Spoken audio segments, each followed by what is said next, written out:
उन्होंने जारी किया हुआ है। लेकिन किरण शर्मा की गिरफ्तारी के बाद इन दोनों को पकड़ने, इनकी लीड और किस तरीके से इन एक्सेस काम करता है, पैसा कहां से आता है, कैसे जो पैसा है वो विदेश पहुंचाया जाता है और वहां से किस तरीके की मदद मिलती है, किस रूट का इस्तेमाल ये भारत में ड्रग्स को लाने के लिए करते थे, ये तमाम ऐसे सवाल है जिनके जवाब अब इन्वेस्टिगेशन के बाद क्लियर होंगे।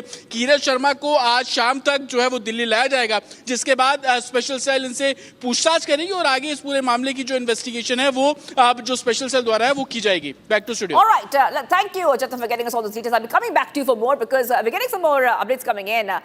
The BMC polls are over, but Eknath Shinde, Shiv Sena is right now. We see that many moves are being made. Focus is on the unfolding politics. As Shinde Sena is bargaining hard on the mayor post, viewers. And this is coming in as Shinde has moved all his MLAs to the hotel over the poaching claims which have been made. Huge update coming in on Republic TV. Deputy CM Eknath Shinde has now said and sent a lot of his elected corporators to a luxury hotel. Shinde is seeking a 2.5-year term for his party's mayor, while the BJP wants to occupy the post for the entire 5-year term. BJP is reportedly considering Plan B, including approaching Uddhav Sena corporators as tensions escalate. Uddhav Sena might walk out during voting to complicate the process. Bargaining hard bargaining. Meenakshi, what's the latest that we are getting for our viewers? Shinde has moved his corporators to a luxury hotel, Meenakshi. Yes, as you have mentioned that Eknath Shinde moves his new elected 29 new corporators to a luxury hotel on Saturday. And from Shiv Sena camp, they are saying they have a 3 to 4 days camp where Eknath Shinde will give them suggestions how to work on new BMC. This is their version. And now we are getting information from Uddhav camp that, according to our sources, that Uddhav Thackeray has a new plan to block Eknath Shinde. How he is planning all this? Uddhav Thackeray's wailing strategic move aimed at blocking Eknath Shinde from securing Shiv Sena's mayoral post in the BMC. They have planned. Sources indicate that plan under consideration involves corporators loyal to Uddhav Thackeray. They will walk out from BMC during the mayoral election. For that, what will happen? Such a move would significantly alter the numbers on the floor, making it easier to BJP to demonstrate their majority. So this is the Uddhav Thackeray's plan.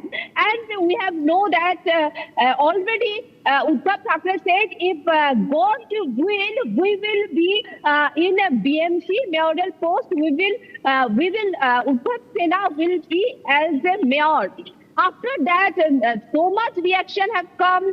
We know CM Devendra Fadnavis said, my name is Devas, so I know what God wants. So there are lots of speculation now during mayoral election, what will happen? So this is the main big question now. Meenakshi, it's a big buzz. What we see is a huge buzz, speculation and buzz only.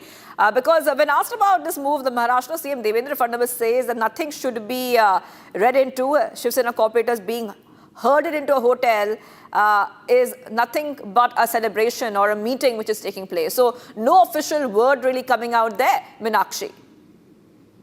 Yes, no officially word from BJP also and Shiv Sena also, because Shiv Sena is saying that there are lots of suggestions which Eknath Shinde is going to give newly elected corporators. That's why we know yesterday night Eknath Shinde went to that hotel and he had a meeting with newly elected corporators and he gave some suggestions to work from the morning to night for Mumbai, for BMC, and he gave also lots of suggestions to newly elected corporators. So Eknath Shinde monitoring newly elected corporators in hotel where they are staying now. Till today they are staying in the hotel, and the other side we have already mentioned the plan of Uddhav Thackeray, and we know Devendra Fadnavis is now out of country. He has a seminar in Switzerland, so he is there, and other Shiv Sena, some ministers are there also. So Eknath Shinde, he is still in Mumbai, and he is with his newly elected corporators. And let's see what will come from Eknath Shinde camp. We are waiting for this. Shivangi. Okay, let's listen to, actually, thank you for getting those details, but we're getting many reactions coming in because Eknath Shinde had spoken on moving all his MLAs to the hotel. यहाँ पर सब इकट्ठा हो गए, साथ में आए, बहुत दिन से चुनाव में बिजी थे, एक अलग साथ में आ जाएंगे तो वार्ड में कैसा काम करना है, वार्ड में डेवलपमेंट करना है, short term, mid term, long term, ऐसा जो काम है उसको एक फेज में सब प्रस्ताव बनाना और उसका वार्ड को डेवलप करना। लोगों में एक भावना निर्माण होनी चाहिए कि जो चुनकर नगर सेवक दिया है वो हमने अच्छा दिया है, एक आदर्श लोक प्रतिनिधि दिया है, ऐसी भावना लोगों में निर्माण होनी चाहिए। और वार्ड में जितने भी काम है उसको जल्द से जल्द हमें आगे कैसे बढ़ाएंगे, ये मैंने उनको कहा है और राज्य सरकार के माध्यम से भी उनको मदद हो जाएगी, हमारे नगर विकास विभाग के माध्यम से होगी।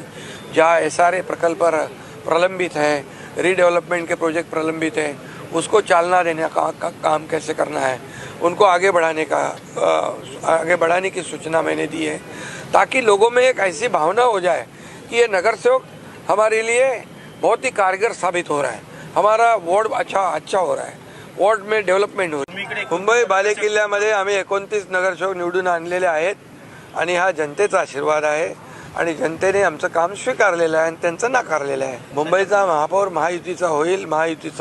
बघा तुम्हाला सांगतो, हे आता त्यांना त्यांची भीती आहे, त्यांच्या नगरसेवक त्यांनी त्यांचे नगरसेवक सांभाळून ठेवा।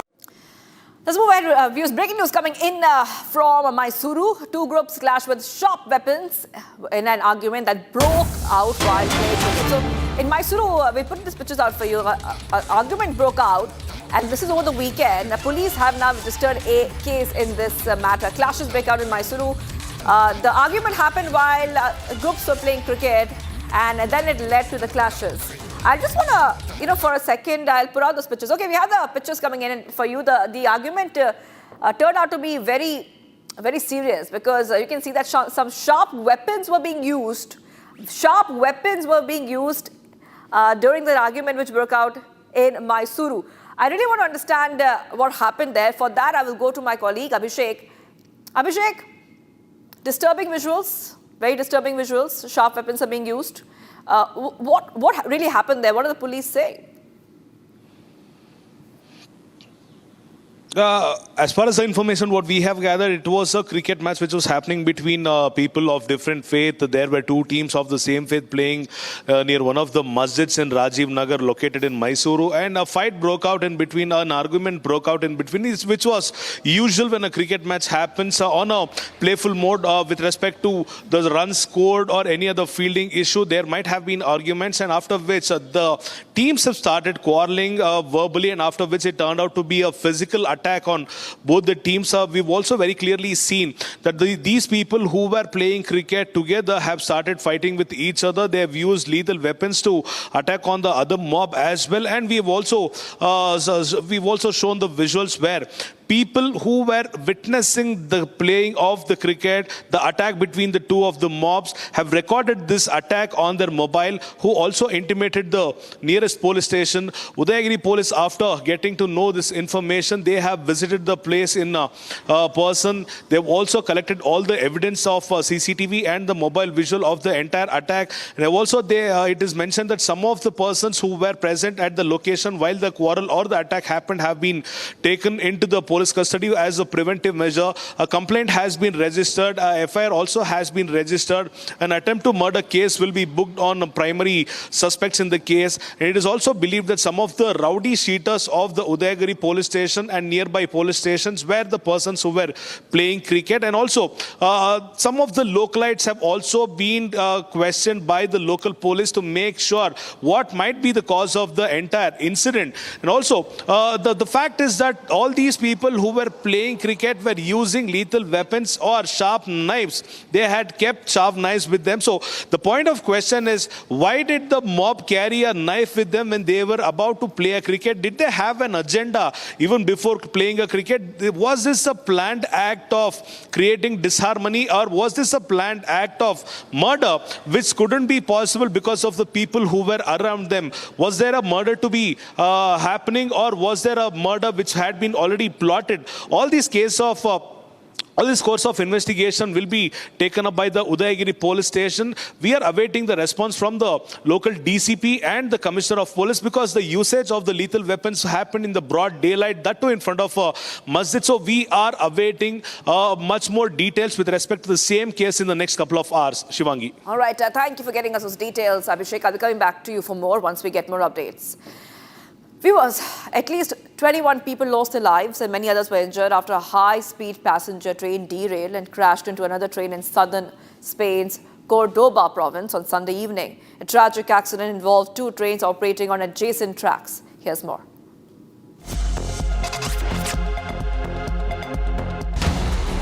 A high-speed train derailed and smashed into another oncoming train in southern Spain on Sunday, pushing the second train off the tracks and down an embankment in a collision. At least 21 people were killed due to the major accident. The cause of the crash is yet unknown. As per the sources, the driver of one of the trains, which was travelling from Madrid to Huelva, was among those who died.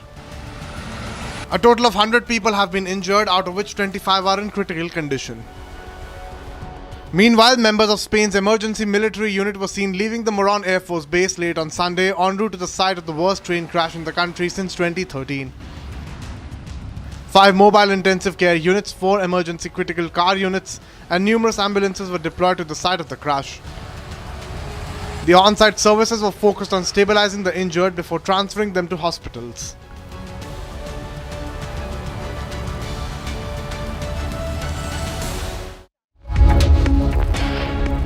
From Shahabuddin under Lalu's rule to Anand Singh under Nitish Kumar's rule, what has really changed in Bihar? The pictures that came in of this mafia don, jailed MLA, smoking as he enters jail.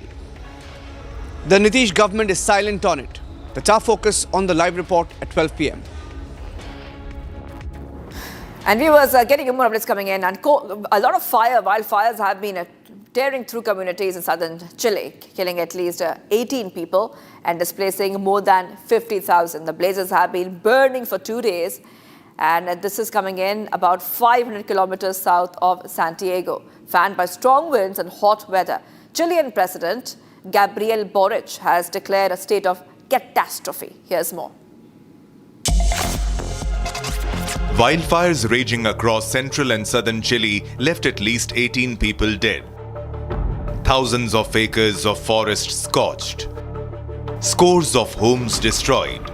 Chilean President Gabriel Boric declared a state of catastrophe in the country's central Biobío region. Firefighters were struggling to extinguish the flames, but strong winds and scorching weather hampered their efforts, with temperatures topping 38 degrees Celsius. Residents said that the fires took them by surprise after midnight, trapping them in their homes. Although the total number of homes burned nationwide remained unclear, one municipality of Concepcion in Biobío reported 253 homes destroyed. Charred bodies were found across fields, homes, along roads and in cars. Earlier in 2024, massive fires ripping across Chile's central coastline killed at least 130 people, becoming the nation's deadliest natural disaster. And viewers, much coming up on the other side. JDU MLA Anand Singh caught smoking inside a hospital in Patna. RJD alleges VIP treatment being given to Anand Singh. Stay tuned.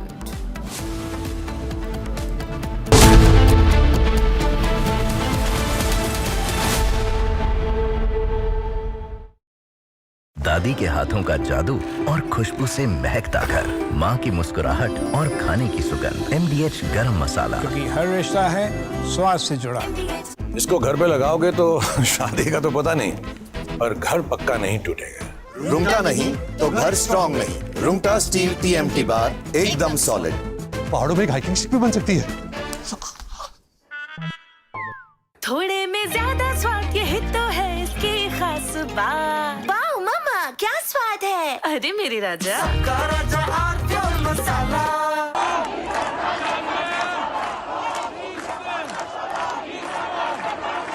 Iran is boiling. Iranians are protesting against the Khamenei regime.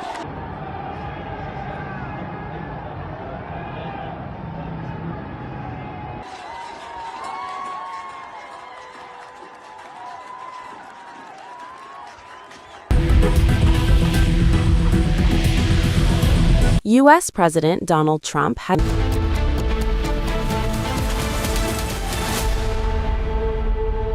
MDH की हल्दी मिर्ची धनिया करे कमाल। ये रंग दे, ये खुशबू दे, ये तीखा, ये कम पड़े। क्या निराला MDH masala.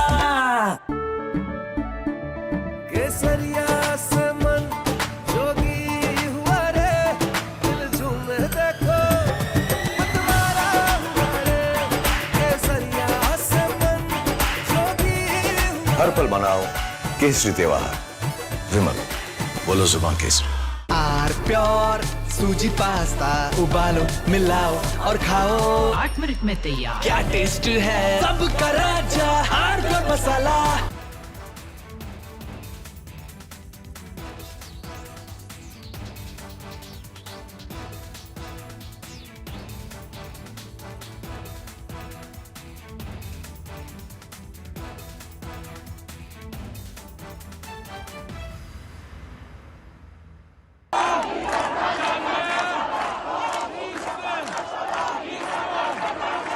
Iran is boiling. Iranians are protesting against the Khamenei regime.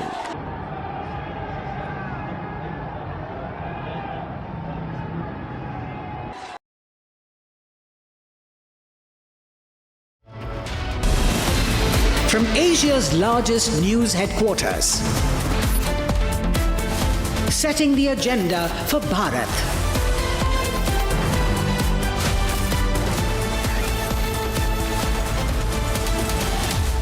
You're watching Republic.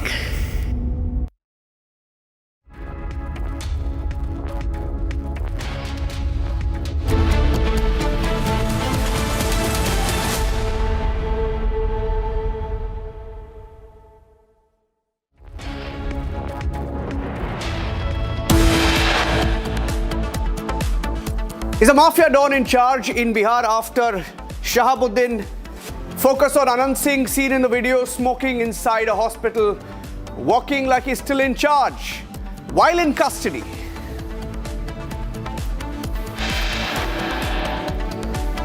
Nitish government silent as mafia don calls the shots, smokes inside a hospital while in custody.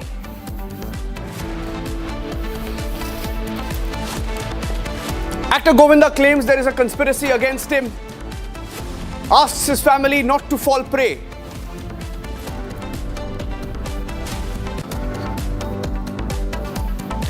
There's a huge divide over A.R. Rahman. Artists are taking sides over his comment. The actor, the singer himself, the composer claims that he is as Indian as it gets. But many are still not convinced over his comments that maybe his lack of work, lack of projects is due to a communal thing in Bollywood.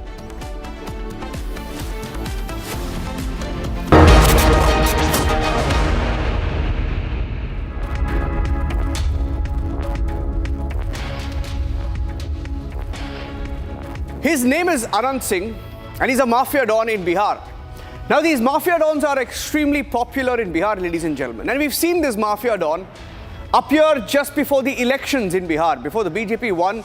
This mafia don had a huge role to play. In fact, so much so that another party leader, Prashant Kishore's party backer, was killed by this mafia don's men days before the assembly elections. Let's go to the pictures. Pictures, please. The pictures of why Anand Singh is in the news today. That's a video of Anand Singh smoking inside a hospital. Smoking inside a hospital. That was him. And these are the videos of him entering a hospital in Patna while in custody. And he was arrested just before the elections in Bihar, ladies and gentlemen. So in Bihar, if you're a mafia don, anything is possible, anything is allowed. Everything that this leader wants will be allowed, including him smoking inside a hospital and entering. I want to go across to Prakash. Prakash is joining us live. Let's play out the video. As I go across to Prakash, take a look at this video. That's him, Anand Singh, who was arrested just before the elections from Mokama constituency in Bihar, ladies and gentlemen. And he was in the news just before the elections, just before voting took place, when the BJP won the elections in 2025 in the state of Bihar a few months back. Anand Singh's party men were blamed, and Anand Singh himself was blamed for the murder of a backer of Prashant Kishore's party, the Jan Suraj party. And look at him, surrounded by policemen, smoking inside a hospital. You can see the department board next to him as he's walking inside. It says Department of Urology. And as he's walking in, the police are surrounding him, and nobody is stopping him. He just walks in. Imagine the state of affairs in Bihar. Nitish Kumar may be in power. He may be the chief minister. Prakash is now joining me live. Prakash, when did this happen? And of course, police are seen around him, right? How did they let it happen? When did this happen? Isn't he still in custody, Prakash, last we checked? Well, it's a social media video, and apparently shot by some of his supporters, because Anand Singh is lodged in Beur jail as of now for being involved in a gang war last year. And he's got more than 3 cases imposed on him of criminal atrocities, murder, extortion, ransom, all sorts of charges against him. And he was there for a medical checkup in IGIMS at the behest of the Beur jail authorities. But now the question is, Niranjan, look at him. He is openly seen walking scot-free under police protection, smoking, which is not allowed to do so. And this goes to show the high-headed attitude of the JDU MLA. And this is not the first time he's been seen smoking on camera while giving interviews to journalists in Mokama. Second, in 2007, this is only cigarette, but in 2007, he was seen openly brandishing AK-47 rifle. And in 2017, AK-47 rifles were recovered from his house in Mokama, for which he was arrested for keeping illegal firearms. Thereafter, he got a bail, and then he joined the RJD, then again came back to the JDU. Now, the question is, the Home Minister is Samrat Chaudhary, and the Home Department for the first time has gone in the hands of BJP leader Samrat Chaudhary. Now the question is, will Samrat Chaudhary take action against JDU Bahubali MLA Anand Singh? That is the question, because Samrat has been making tall claims about improving law and order situation in the state, with his famous lines that patal se bhi apradhiyon ko pakad kar layenge. Now the challenge is before Samrat Chaudhary to get hold of this gangster JDU MLA and book him, and also to take action against the jail authorities under whose supervision he had gone there for a medical checkup. We spoke to JDU Minister Ashok Chaudhary. He said that he is not aware about the social media video. When was this video shot? He will inquire into it. Nobody making a statement on this. But yes, this is surfaced on the social media and sought by some of his supporters. And Republic TV is using this video as when RJD spokesperson Priyanka Bharti tweeted this, questioning the law and order situation in the state. The RJD and the Congress party has also attacked. It was at the behest of Priyanka Bharti, the RJD leader, who had tweeted this video. We are running this story. Back to you. Yes, and no word from the Nitish government yet. Ladies and gentlemen, Prakash, be with me, because I want to show the video of what happened in Bihar just before the elections. Mokama, Bihar. When can we play the visuals of Mokama, Bihar? When just before the elections, there was a huge fight. It was all captured on camera. Two groups at war. The visuals of Mokama. As I play those visuals, Prakash, Has the Nitish government said a word? Have we heard from them on this yet? That's what I told you, Niranjan, that I spoke to JDU Minister Ashok Chaudhary. Yes. He's a part of Nitish cabinet. And he categorically said that he's not aware about the video. You will get to play that soundbite as soon as it is ingested. He said that he's not aware about the video. It's a social media video. When was this shot? He will inquire into it. And will also question some other leaders as well. So political leaders of BJP, JDU brushing aside this issue because it pertains to the ruling party dispensation. But yes, the onus is on, the larger picture is, Niranjan, the onus is on Samrat Chaudhary now. He is the Home Minister of the state, and the jail authorities are under him. They have to report him. So now the question is, will he take action against the JDU MLA? That is the $1 million question. We'll wait and watch and keep a tab on him. Yeah, Patal se bhi leke aayenge. That was the dialogue, right? So we'll try and get. Why don't you, Prakash? Why don't we let you go now? But why don't you try and ask these questions to the Deputy Chief Minister and the Chief Minister? Let's see what they say. Let's see what JDU says. Hey, this is a video of a sitting MLA, arrested MLA, in custody, walking into a jail with bouquets. Does it seem to you, ladies and gentlemen, like he's an arrested MLA?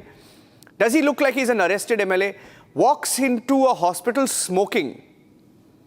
Yeah, how many people in jail can get that treatment? Where you can walk in to hospital, police are allowing him to smoke. The police are allowing him to smoke. Forget about allowing him to smoke. Police are allowing him to smoke while inside a hospital. What a joke in Bihar. That's a visual. We'll try and ask some questions of Nitish Kumar's party, of the BJP as well. Samrat Chaudhary is the Deputy Chief Minister, the Home Minister. Let's see if he responds to this. Let's move on now.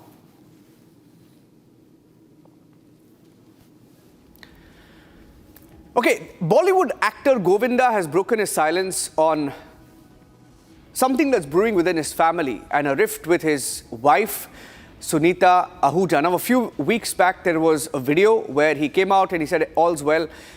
But there is a soundbite of him now calling it a part of a big conspiracy. He's saying that his family should not fall prey to a conspiracy. Speaking to the media, Govinda said that some family members are being unknowingly used to spread misinformation and that his silence was being misinterpreted as weakness. I want to go across to Satya Prakash, who's joining us. We have the soundbite of Govinda. I'll just pull out that soundbite. And let's tell you that Govinda, while speaking, has clarified that there are no issues in his personal life and has expressed concern over attempts. He claims there are attempts made to damage his personal and professional image. And he says he's focusing on maintaining peace within his family amid ongoing rumors. And this is the soundbite of Govinda. In fact, what we will also do is in the next 10 seconds, we will pull out the soundbite of Govinda. He spoke to the media this morning. We have the soundbite. And as of now, I'm going to open it on video. I'm going to open it on video right now. Ladies and gentlemen, I'm going to open it in just a few seconds. But let me tell you what Govinda has said. Govinda has said that he was told that his family would be used in such a situation and that he would be cut off from society and that his films did not get a market. And he also left many of them. He says his wife is worried about how the household will run this way. And he says when popularity exceeds a limit, many people get nervous, even the unexpected ones. I saw this happen with the senior actor as well. I only pray for the welfare of my children. In fact, he's broken silence on reports in the last few months. He also says, I have told Krishna that he is being used to insult me and therefore he must take care of my reputation. Sunita used to get angry. I wouldn't want to stay in the industry I worked in for so many years, but alertness is very necessary. There are some notions being created. I have just entered Shiv Sena and such conspiracies have started.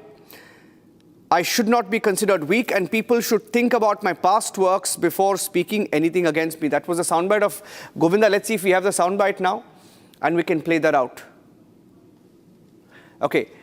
So it is for the first time, ladies and gentlemen, that Govinda has broken his silence. And he says that the timing when this conspiracy is being hatched against him, interestingly, when he has joined the Shiv Sena. Here's a soundbite of Govinda. Let's play it out. मुझे ऐसा लगता है ज़्यादातर तो ladies wrong नहीं होती हैं और मैं बहुत ही शुरुआत में मेरी माता जी आदरणीय निर्मला देवी जी, चाहे मेरी आदरणीय सास हो, चाहे मेरे घर परिवार की जो लेडी हो, आई नेवर गो अगेंस्ट। और थोड़ा विपरीतताओं के अंदर आपके अलग अलग विचारधारा, मतलब कि ये ऐसा है, वैसा है, ये अच्छा है, ये वैसा है, ऐसा वो चैनल स्टार्ट की हुई है तो उस पर डिस्कस करती हैं। और चैनल के डिस्कस बहुत ही प्रायोगिक और विचारधाराओं से प्रेरित अपने हिसाब से लेडीज़ लोग डिस्कस किया करती। मुझे मेरे एक मित्र ने कहा था कि गोविंद, तुम्हारे साथ थोड़ा सा राइट वर्ड्स में कहा जाए तो कॉन्स्पिरेसी टाइप की जो है ये आज नहीं बहुत वर्षों से चल रही है, तो उससे तुम कैसे बाहर निकलोगे? तो मैं कहा, देखिए, एक आध 2 साल, 4 साल, 5 साल, 9-10 साल या फिर 14-15 साल योग होते हैं, हम पूजा प्रार्थना किया करते हैं, यज्ञ करवाते हैं, पर जब 14-15 साल से वार्तालाप आगे निकलता है तो फिर वो योग नहीं, फिर वो प्रयोग होता है। तो किसी की सोची समझी साजिश में घर परिवार आ जाता है, डर जाते हैं लोग, वो सभी गोविंदा नहीं है। और फिर थोड़ा सा अलगाव नजर आ जाता है। पर मुझे ऐसा लगता है कि ऐसे तो बहुत ही ज़हीन है, वो पढ़ी लिखी है, भाषा में गलत नहीं होता है। और परंतु पिछले दिनों में मैं जो देख रहा हूँ, कभी कभी हम मुंह नहीं खोलते हैं तो या हम कमज़ोर नज़र आते हैं या ऐसा लगता है कि हाँ ये दुष्ट होंगे बोलते कैसे नहीं है। तो मैं आज उत्तर दे रहा हूँ। मुझे ये कहा गया था कि इसमें आपके परिवार का, घर का जो लोग हैं वो यूज़ हो सकते हैं, उन्हें इसका पता नहीं चलेगा कि वो एक बड़ी कॉन्स्पिरेसी के अंदर शुरुआती तौर पे इस्तेमाल हो रहे हैं, जिसमें आदमी को पहले परिवार से तोड़ा जाता है, फिर समाज से तो तोड़ा ही हुआ है। मुझे इतने साल काम से तोड़ा हुआ है, मुझे मेरी फिल्मों के लिए मार्केट नहीं मिली और मैं इसका रोना ऐसा नहीं समझिएगा, आप रो रहा हूँ कृपया नहीं सोचिएगा। मैं भी बहुत सारी फिल्में छोड़ चुका हूँ, इसलिए मैं रोना नहीं रोता हूँ, क्योंकि मुझे वो जो चाहिए, जो मुझे चाहिए तो वो कहाँ करती हैं कि आपको जो चाहिए वो मिलता नहीं है और जो मिलता है वो आपको चाहिए नहीं, तो फिर घर कैसे चलेगा? तो लेडीज़ का थॉट अलग होता है। परंतु वो कभी ये नहीं सोच सकती कि एक बहुत बड़ी कॉन्स्पिरेसी के ओपनिंग बैटमैन में आपको मैदान में उतार दिया गया है, फिर उसके बाद में समाज में बदनाम कर देना, फिर समाज से बदनाम करके कुछ ऐसी चीज़ थोप देना। जैसे मेरे पे पहले शुरुआती तौर के अंदर एक बहुत ही भयंकर टाइप के एक आदमी ने मेरे पे आरोप लगाने चाहे थे और वो एक्सपोज हो गया था। तो फिल्म लाइन में जिस वक्त आपकी प्रचलितता एक हद से बाहर निकलती है तो विचलितताओं के साथ बहुत सारे लोग आगे आते हैं जो अपेक्षित नहीं होते, वो भी सक्सेस की कॉस्ट है। ये शोहरत और दौलत ये बख्शती नहीं है। Ladies and gentlemen, there is a story developing in Karnataka of an alleged bribe tape. And in this bribe tape, a minister's name is being mentioned. The name of the minister is not mentioned, but it's a crackdown on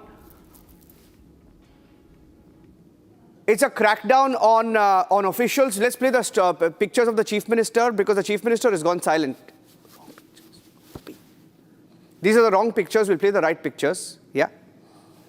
Who's the minister? Nobody knows, but there is a crackdown over a bribe tape. There is a crackdown over the bribe tape, And we are going to the story. And let me go across to Abhishek, who's joining us. Abhishek, tell us more about this tape. Do we know who's on tape? And what is the government saying about this minister? Niranjan, the conversation was between an officer of the excise department who had a conversation with another contractor, or probably the bar owner who wanted to get a license for his bar. Initially, it is mentioned that the demand of bribe has been kept on the recorded call itself. And also, he mentions that a major portion of the bribe will have to go to the minister indirectly. Mic on mute. And also, it is mentioned the fact that RB Timapura's audio Vartila. Abhishek, we can hear. Let's put the pictures of the Chief Minister, please. Chief Minister's picture, because the Chief Minister has gone silent. Let's go to the Chief Minister's picture. What is the Chief Minister saying? Abhishek, do we know who this official is, or who the minister is? We lost your audio in between there. Niranjan, it is the excise minister RB Timapura, whose name has been brought into the limelight after the audio which was recorded between officer and bar owner, which went viral. The BJP Karnataka has demanded the immediate resignation of RB Timapura because the audio very clearly mentions that a major portion of the bribe will have to be given to the minister, and also the person who will be handling the movement or the transportation of the bribe will be RB Timapura's son.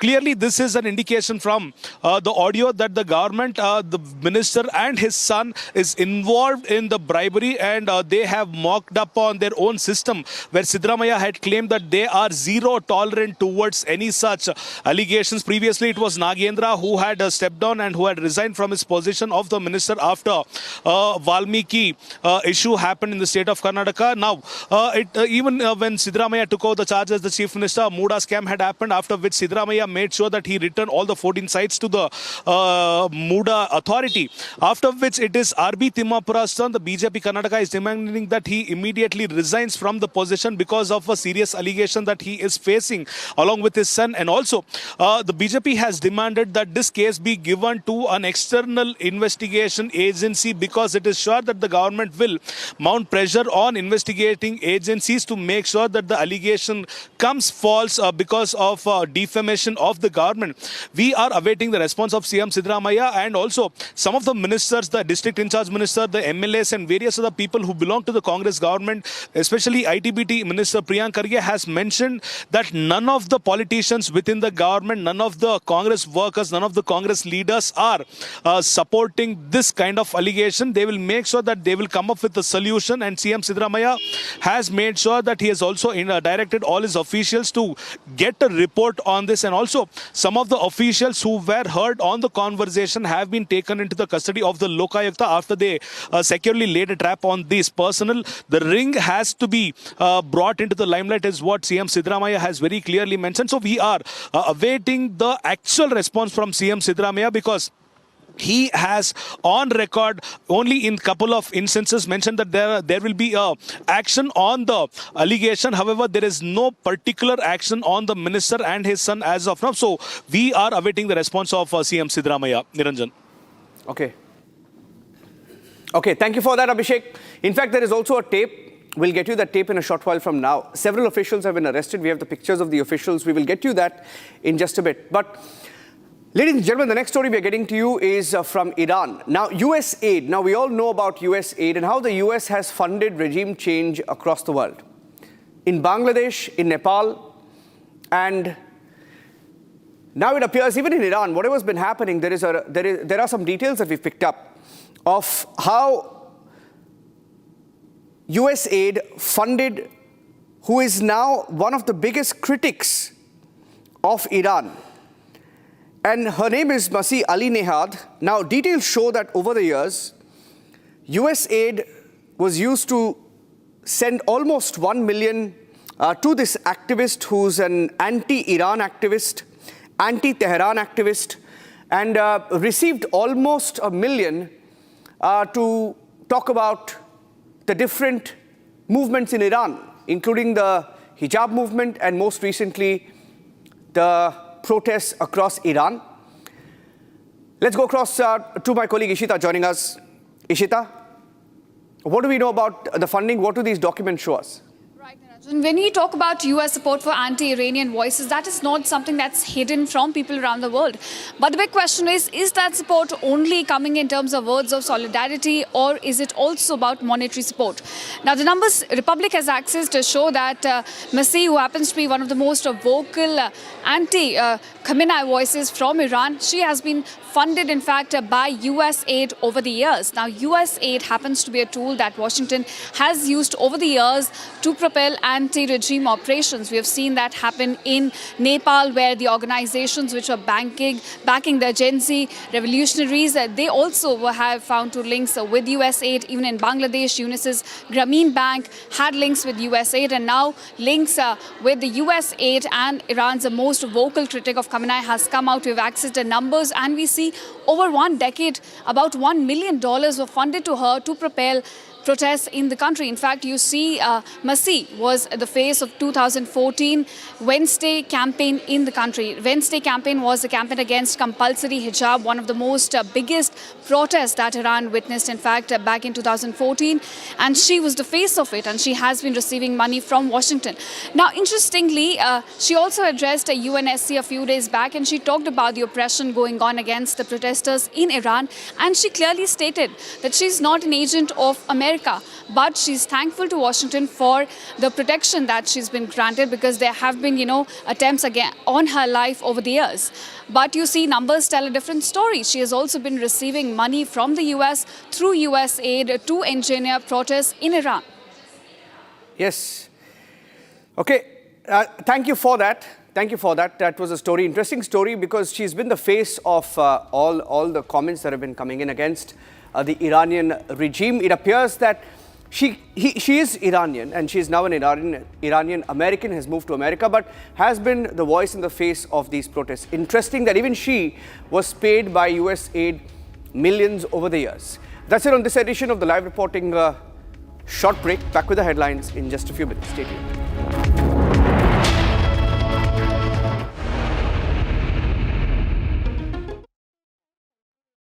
थोड़े में ज्यादा स्वाद ये तो है इसकी खास बात। वाओ मामा क्या स्वाद है? अरे मेरे राजा सबका राजा और pure masala.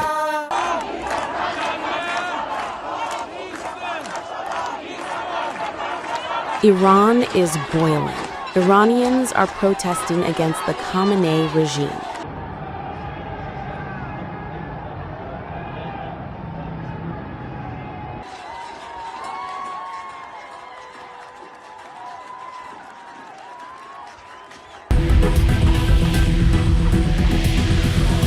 U.S. President Donald Trump has urged Iranians to keep protesting and take over institutions, and has assured them that help is on the way. Well, no, they're starting to, it looks like, and there seem to be some people killed that aren't supposed to. थोड़े में ज्यादा स्वाद ये तो है इसकी खास बात। वाओ मामा क्या स्वाद है? अरे मेरे राजा सबका राजा और pure masala. At Amity University's 2-week summer school, students of classes 9 to 12 get to explore future undergraduate programs as per their interest from over 30 disciplines. Students attend lectures by Amity University faculty, gain experience at over 400 labs and learning studios, and attend personality enhancement workshops. Register now at amity.edu/summer school. दादी के हाथों का जादू और खुशबू से महकता घर, माँ की मुस्कुराहट और खाने की सुगंध। MDH गरम मसाला, क्योंकि हर रिश्ता है स्वाद से जुड़ा।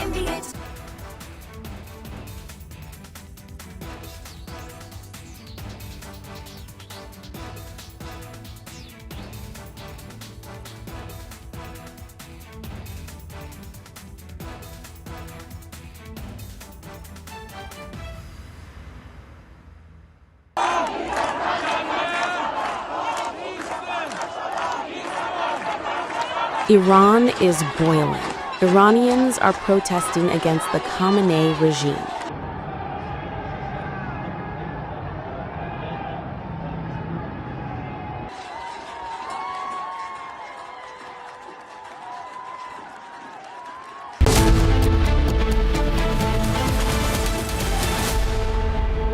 दादी के हाथों का जादू और खुशबू से महकता घर, माँ की मुस्कुराहट और खाने की सुगंध। MDH गरम मसाला, क्योंकि हर रिश्ता है स्वाद से जुड़ा। केसरिया से मन जोगी हुआ रे, दिल झूमे देखो मतवारा हुआ रे। केसरिया से मन जोगी हुआ। हर पल मनाओ केसरी त्योहार। विमल, बोलो जुबान Kesari.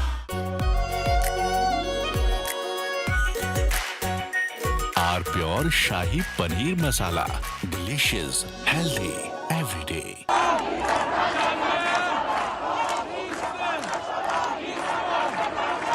Iran is boiling. Iranians are protesting against the Khamenei regime.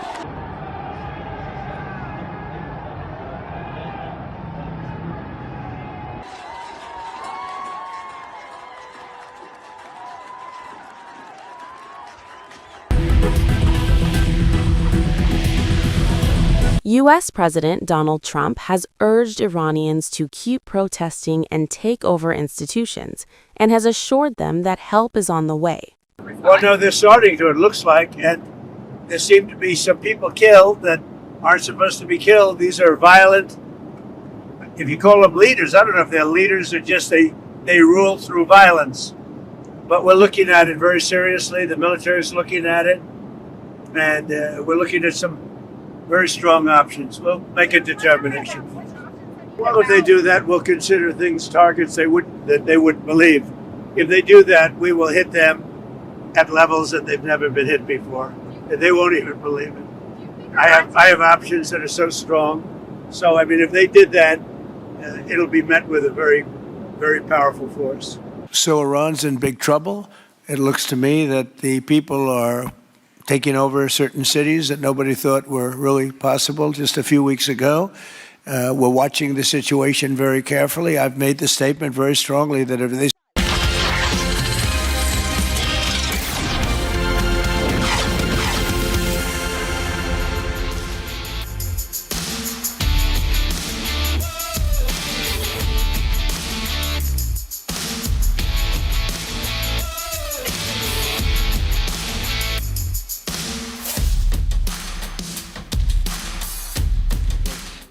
Year 2024 was all about prompts.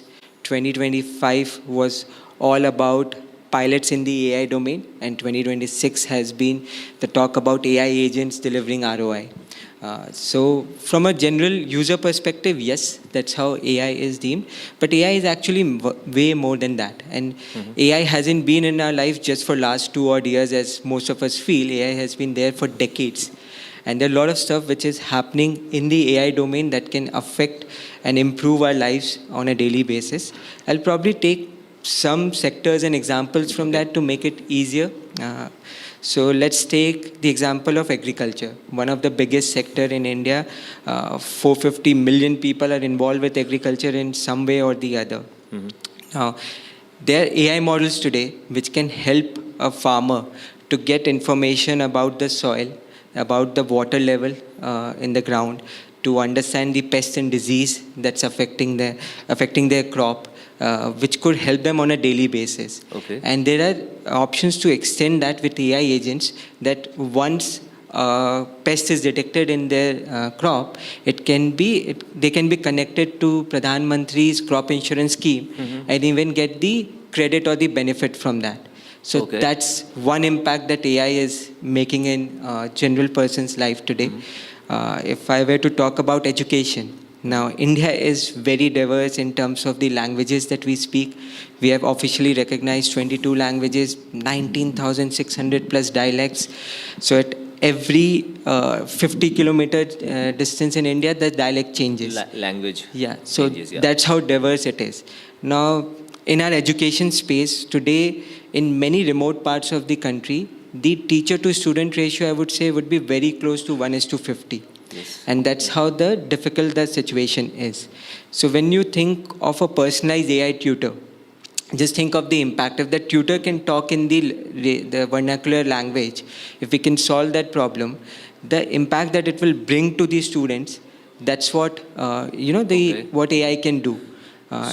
You have actually what Gaurav has touched here is a very important point. Like for a country like United States, where English is a language, a broader probably 98% people talk and speak in English. So even when you train the AI, it's just like you are catering to one audience. Come to India and you have like every 15 kilometers the language changes. So the challenges of AI also is like the challenge that probably you would be dealing if you want to implement something here in India is much more than what anybody else can imagine. Am I right, Gaurav? That's true, actually. And it's not just about the challenges which are inherent to India, which, as you rightly said, the vernacular challenge being one, but also the infrastructure that we have. Okay. Now, just like if I go back a decade when we were starting Avatar, at that point, starting an AI company in India was like trying to hike a mountain with no map, no paved trail, and no supplies, which you would have to figure as you go along. So we had gone through that journey, in terms of how to build a true AI company which can deliver value, deliver impact for the end user. That has been our journey. So talking about challenges, Gaurav, you have probably created your own company which is actually trying to build something that I will ask you later. But tell me something, every industry has its own challenges to overcome. So when I talk to a founder of AI startup, I would say he's in 10 years. I kept telling him that I can't believe you are in this industry for 10 years. Okay, but what was the initial challenge that you had to overcome, and have things been different now, or like there are still a lot of roadblocks and things to overcome? So please give us some insight. Yeah, I'll try to break those challenges down into few buckets. But first of all, to tell you, yes, things are much better now in the entire ecosystem. So I could think of 4 distinct buckets, Himanshu, in which I'll try to put those challenges. Because I was talking about that trekking a mountain, let me continue with that example. First would be the map challenge. Map in the sense we never had enough data or the right structured form of data to train an AI model, and which is bare essential to build any model out there. Second, I would say, is the oxygen challenge. Now, to build a model, you need compute. You need the right kind of GPUs and now TPUs to train your model, then run the model and the inference part of it to serve the end consumer. That oxygen or that supply was missing. Okay. Third came the trust. We all know about the hallucination in the AI space, how difficult it is to trust the fairness and understand the explainability part of an AI model in terms of how it arrived to that answer, which even the developer of that model cannot really tell. So that trust has been the third factor, and eventually because we have been serving enterprises for over a decade now, all Fortune 500 companies, the workflow was the fourth bucket. Workflow in the terms that how the application layer would pan out. Now, when I just look today at how the ecosystem has evolved, on the data side, we have a lot of structured data come in. AI Kosh today, the platform under India AI Mission, that houses more than 7,000 data sets across different domains. When you look at the oxygen, the compute, which is important, right? Today, again, thanks to our Honorable PM's initiatives, we have 38,000 GPUs and TPUs. 38,000. 38,000 GPUs and TPUs allocated under that mission, which is available at a heavily subsidized rate of 65 rupees per hour. That's the last number I remember, which is not available anywhere in the world. Okay. So that gives you an inherent advantage to train models in India, to build applications in India. When you look at the trust ecosystem, that's what actually we are working with UAI, a unified AI interface, which is very similar to UPI. I was about UPI for AI. Yeah, we'll talk about that, but we are trying to build that protocol into the system to bring in trust and safety. And the application is then, I don't think India ever was short on the workflow level. We have very immensely talented group who can create a lot of solutions using AI. We have been doing that. Now, as the ecosystem is getting geared to support what we need, I think the fourth bucket is would get automatically solved. But yeah, things have evolved a lot for the better. Gaurav, now I'll come to that question about from getting into from model to a market thing implementation. Tell us the transition and how soon we can expect these models working in the markets and serving the industry.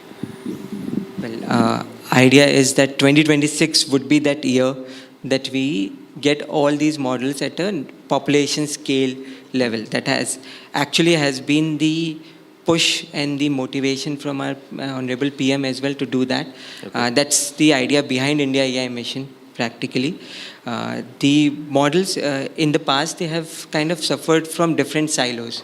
You know, you would have data silos, as I talked about, unstructured data sitting in different, maybe in ministries and departments, not able to connect them. Model silos that you connect different solutions, like one for vernacular language, one for reasoning, how to connect those models, and then trust silos also that we talked about.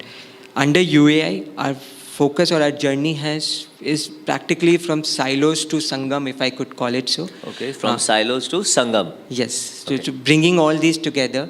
So a common protocol, unified protocol at a nation level, which could connect the data, connect the model, bring the providers closer to the seekers, the providers of these models and data sets to the seekers of AI applications on the other side, and make this population scale growth happen, because it's eventually, Himanshu, at the impact level where you can get the market.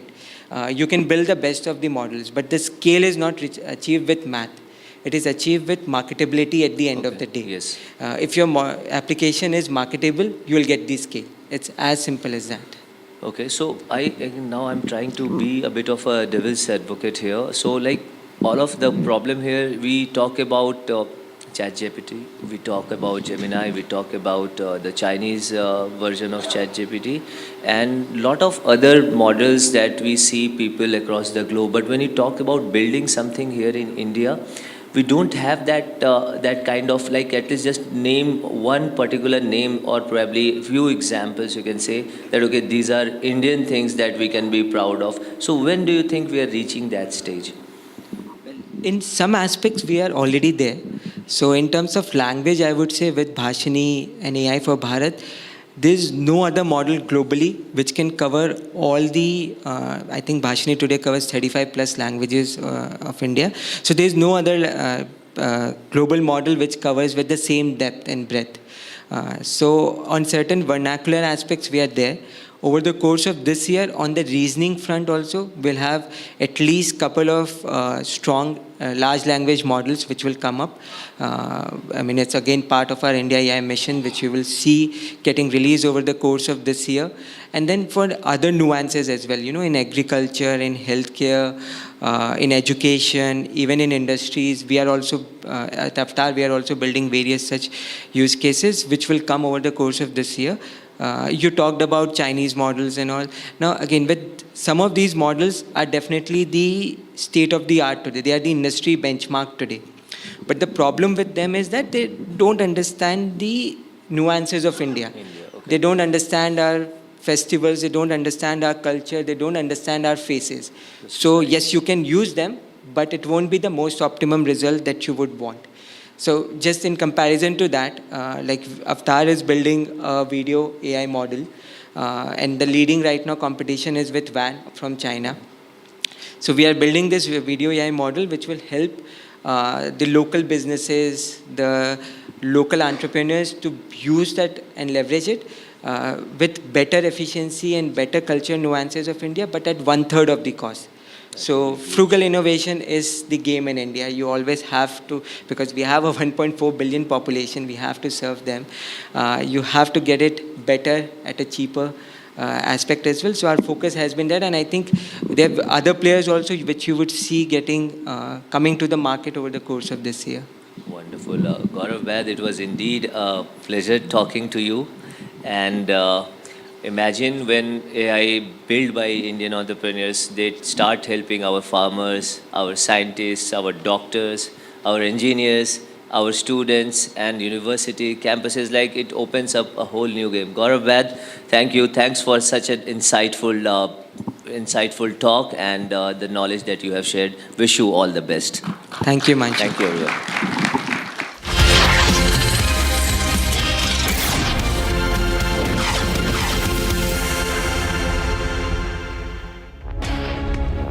Alright, so this was from the AI Summit and Awards 2026, and let's move on to our big breaking news that we are getting right now at this moment, and it's related to TVK Chief Vijay. The charge sheet from CBI over Karur stampede will be filed in February mid. Big breaking development coming in right at this moment. Now, sources claim that the charge sheet will be filed by the CBI before state elections. Now, Vijay's name might be included.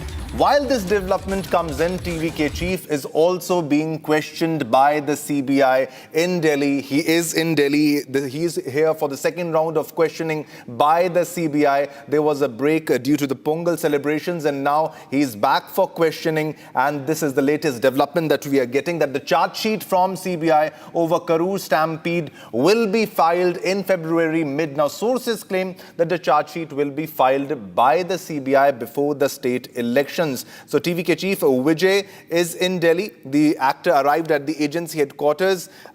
He came in a fleet of luxury cars, as you can see. He came to the CBI headquarters there, and he is being questioned during the day by a team of officials, senior officials, the rank of Deputy Superintendent rank officer drawn from the anti-corruption unit of the agency.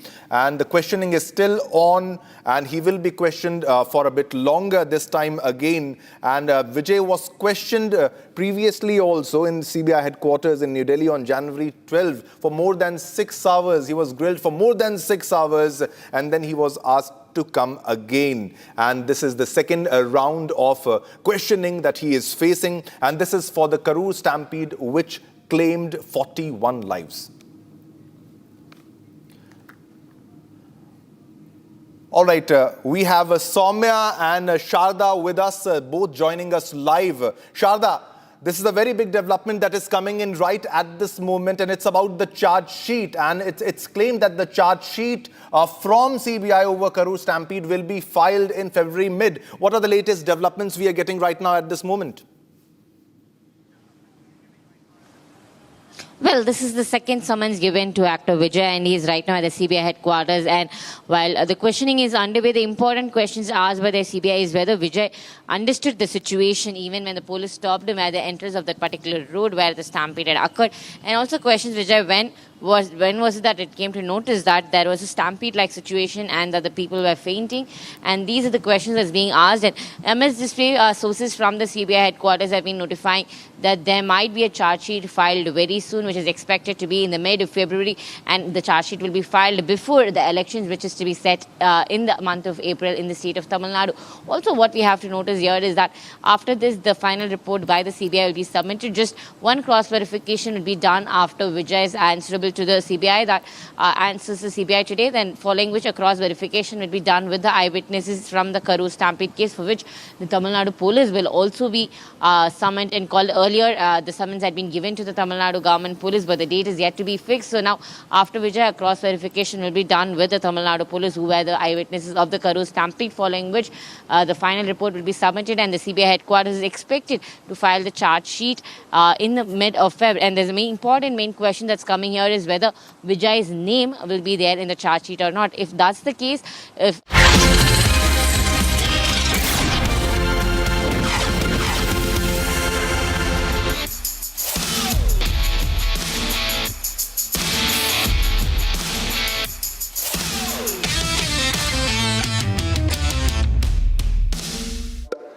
that kept me, awake, and I thought, agar IIT se padha hu to bhuka to nahi marunga, so I should try. I should try building it myself. In the process, I'll learn why India is not building products, right? And my journey from 2003 till today has been to deliver a world-class product company out of India, and I've been at it at the same company, right? So there are some learnings that I have, and AI perhaps is impacting our space more than anything else. Okay, yeah. So last 1.5 decades, I think we have done a really, really good job at whatever has worked in the West, we bring it to India and scale. So we got taxis and make them very accessible. These days we have issues there also with cancellations, but That model has scaled well. We got an app where you can discover local hotels, and that scaled really well. We got local deliveries like crazy. We have optimized the hell out of it, 10 minutes, and it's a national debate. And it has become a hobby to order twice because you forget something. In fact, at my place, when a Blinkit order gets delivered, the first question is, kiska Blinkit aaya hai? So I think we have adopted those models in the West really well, and I use the word adopted with a little bit of confession. And it has been good because it has made the digital literacy in the country really, really move up. My dad can now use an app very, very easily, and I think these apps and these models are really great at teaching people how to use some of these tools and frameworks. It has also done something else which is good, which is we have created a large talent pool of product people in India. So now there are product UX engineers, really high-end engineers available in India, and I think that's a very, very good mix. However, the same framework must not be used for AI. And I do not say this with an ego or a pride that India has to deliver its own foundational models. I say this because India is actually very different. Okay, so we cannot copy-paste what is happening in the West into India. And the reason is not because I get emotional about it that India, if China has delivered a foundational model, India should also deliver it. It is because the constraints in India are very, very different. And if you don't consider constraints, usually your products become a bad fit. And we should make sure that what we deliver for India today is useful and meaningful for India. There are two spaces, and all of you would have heard of it, apart from the ChatGPT or a Gemini that all of us use as consumers. There are two spaces that are getting really disrupted. The first is AI is really getting good at coding. I don't know how many of you have used it, but I think there was a news yesterday or day before yesterday that Claude launched Claude Work, which was created in two weeks, and 100% of that was coded by AI. So I think this is one trend which is really, really, really foundational to how software would be written in the world. And the second trend is conversations, especially business to consumer conversations. And that's an area that I understand, and that's an area that I want to talk about today. World over, people believe that most of the business conversations that we do today with the bank, with the retail company, with the e-commerce company would be automated.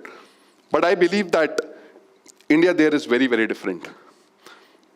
India is not just a very large market. It's a mix of hundreds of languages, multiple dialects. We heard the previous speakers talking about it. There are nuances, cultural nuances, that somebody who's talking to you while solving your problem has to understand. And if you don't get that right, the trust would break. So we can't copy-paste a model. We can't think of how the West is thinking. In India, we intuitively know this. We love to discuss, we love to negotiate. Most businesses run on large-scale conversations. Everything is negotiated in India. Relationships, salaries, marriages, especially marriages. And that's a nuance which is not true for a lot of other countries. It is true for some countries like Indonesia, Philippines, Malaysia. I think there are India-like countries that are there, but not true for the West. In West, everything is set framework. You don't need to talk a lot. In India, we love to talk a lot. I don't know how many of you remember that Airtel ad, "Baat karne se hi baat banti hai," right? Which encourages you to talk. So India is like that. Imagine that you were doing a bank transaction and your card got blocked. You actually need somebody to say, "हाँ sir, बताइए क्या हो गया?" And that conversation should end with, "चिंता मत करिए sir, हो जाएगा." If you don't have that in India, the customer will not feel satisfied. You can't give them a ticket number. They don't feel satisfied, right? Whereas in the West, there is this trust that if a ticket number is given, something will happen. Here, if you don't have an assurance from somebody who is a human being, who is empathetic, it is your accountability. You have told me solve ho jayega. If that is not done, our customers don't feel satisfied, right? All of us here would feel that. If you don't have an assurance from a human being, you will not feel that my problem will be solved. A system cannot solve my problem. That's cultural. That is also because for anything to get done, we have always been made to wait. And wait because we are so many of us, right? So queues is a common thing. Okay, I'll tell you a joke. You put a queue anywhere in India, without asking what is the queue for, people will stand in the queue because something good will happen at the end of the queue. I don't know how many of you have experienced this, how many of the new generation has experienced this. But if you put a queue in India, at the end of the queue, there is a pot of gold. Something is there, some value is there, right? So I call it the trust tax, right? So in India, the cost of getting trust is that you have to wait. Sorry about the clicker. But the cost of getting trust is that you have to wait. So while the world is thinking about, can I use AI for completely replacing humans? And I'm not against bots. I think bots or agents or whatever you're going to call them are pretty good because they are very quick. They get the context. They can solve small problems. You don't have to wait. That is a failure mode in India because you can't get trust like that. And the second model is you put humans everywhere. The trust tax of waiting has to be given. So all of us are so used to your call is important to us, but all our agents are busy. That doesn't happen in the West. There are enough people staffed to answer whatever queries are coming. But in India, we have to wait for 5, 7, 15, 30 minutes. The maximum I've waited on an IVR is 30 minutes. And that's a very unique India problem. It is because the organization cannot spend more. The margins are not there. So how do you solve for this conundrum? How do you solve for this very unique problem that India has, that trust can be done only if humans are there, but you can't staff enough humans, otherwise the business model will completely falter. What if I tell you that there is a third model possible? And that is what I'm going to talk about today. Think, what is it that you want to eliminate? While the West is saying that labor cost needs to be eliminated, I think what we need to think about is, how to eliminate waiting, how to eliminate repetition. How do you eliminate the wait out of the customer?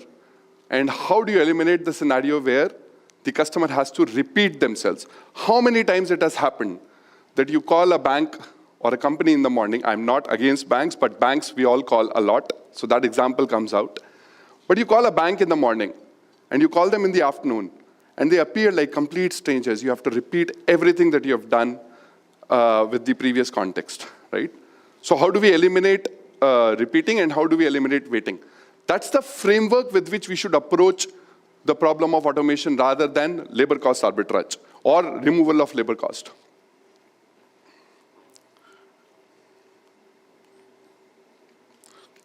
If we get this model right, if we get this model of making AI and humans work together where wait is eliminated, repetition is eliminated, what are some of the new roles that would come for humans? All of you are aware of air traffic control. So there is this lot of traffic happening and there is this human which is observing it. What if humans could now observe AI and train it for correctness? What if humans could now course correct wherever AI is going wrong? So you have a role called observer.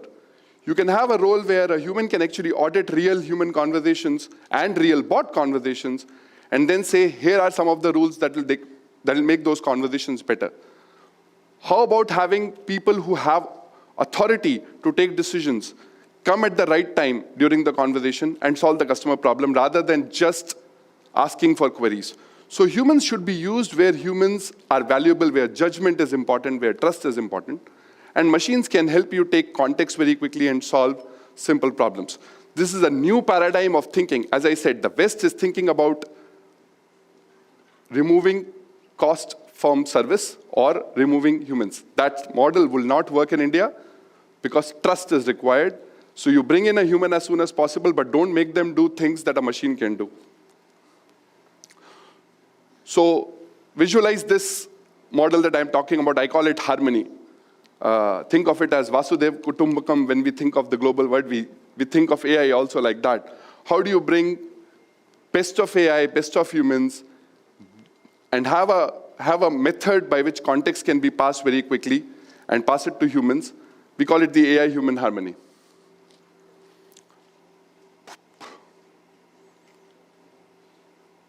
Okay, so the simple method to understand this. What should humans do? And what should machines do? And what should systems do?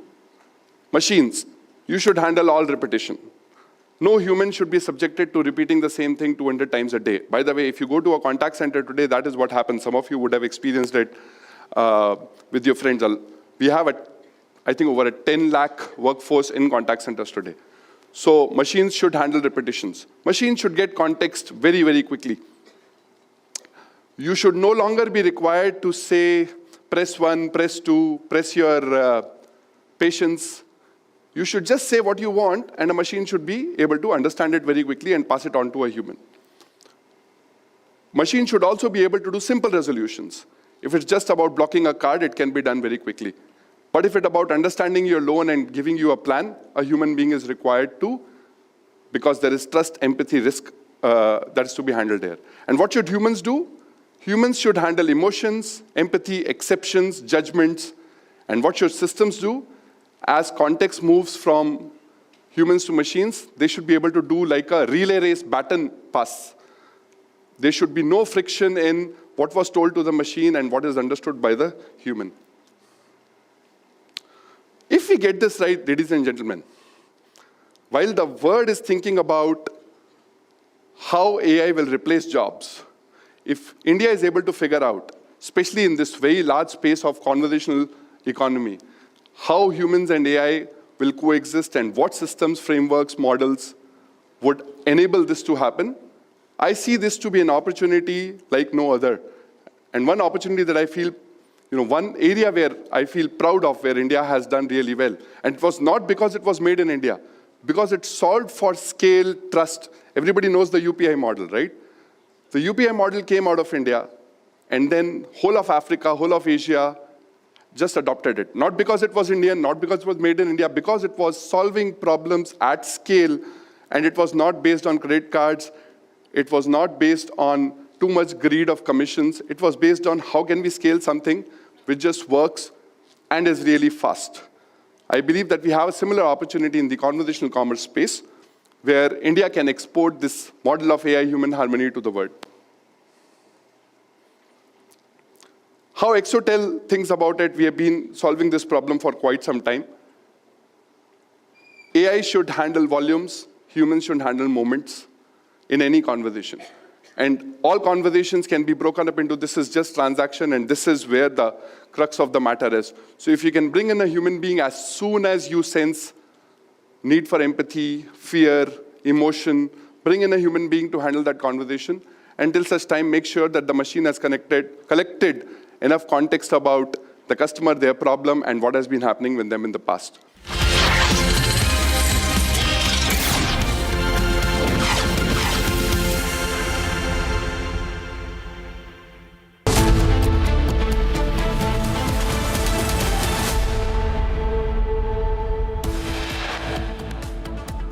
Jailed JDU MLA Anand Singh smokes in hospital on camera. Cops and next to him do nothing. Opposition slams the Nitish government over law and order situation.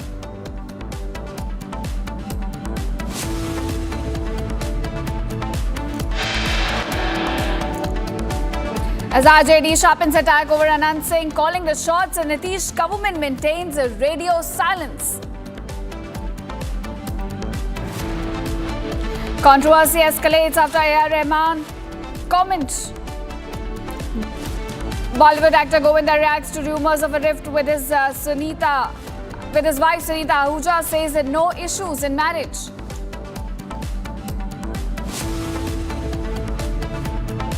Controversy escalates after A.R. Rahman comment over bias in Bollywood. Daughter says Rahman spoke his mind.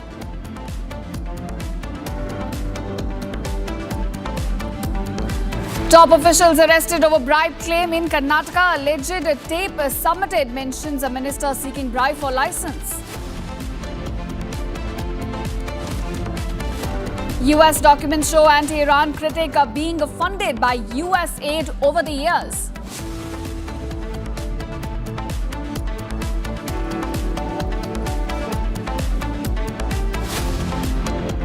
Welcome viewers, you're watching Public with me, Shraddha Mitra. Top focus at this hour. Now, Eknath Shinde-led Shiv Sena is bargaining hard with the ally BJP, and this is over the crucial Mumbai's mayor post, shifting its 29 corporators to a luxury hotel in Bandra amid fears of poaching. Now, Shinde is pressing, in fact, for a 2.5-year mayoral term for his party. Meanwhile, the BJP is insisting on holding the post for the full 5-year tenure. Now, this has prompted the Saffron Party to reportedly explore a plan B that includes reaching out to Uddhav Thackeray-led Sena corporators. Now, viewers, as a political brinksmanship intensifies, sources say that Uddhav Sena may walk out during the voting process in the BMC House. And this is the latest we're getting as far as resort politics in Maharashtra is concerned.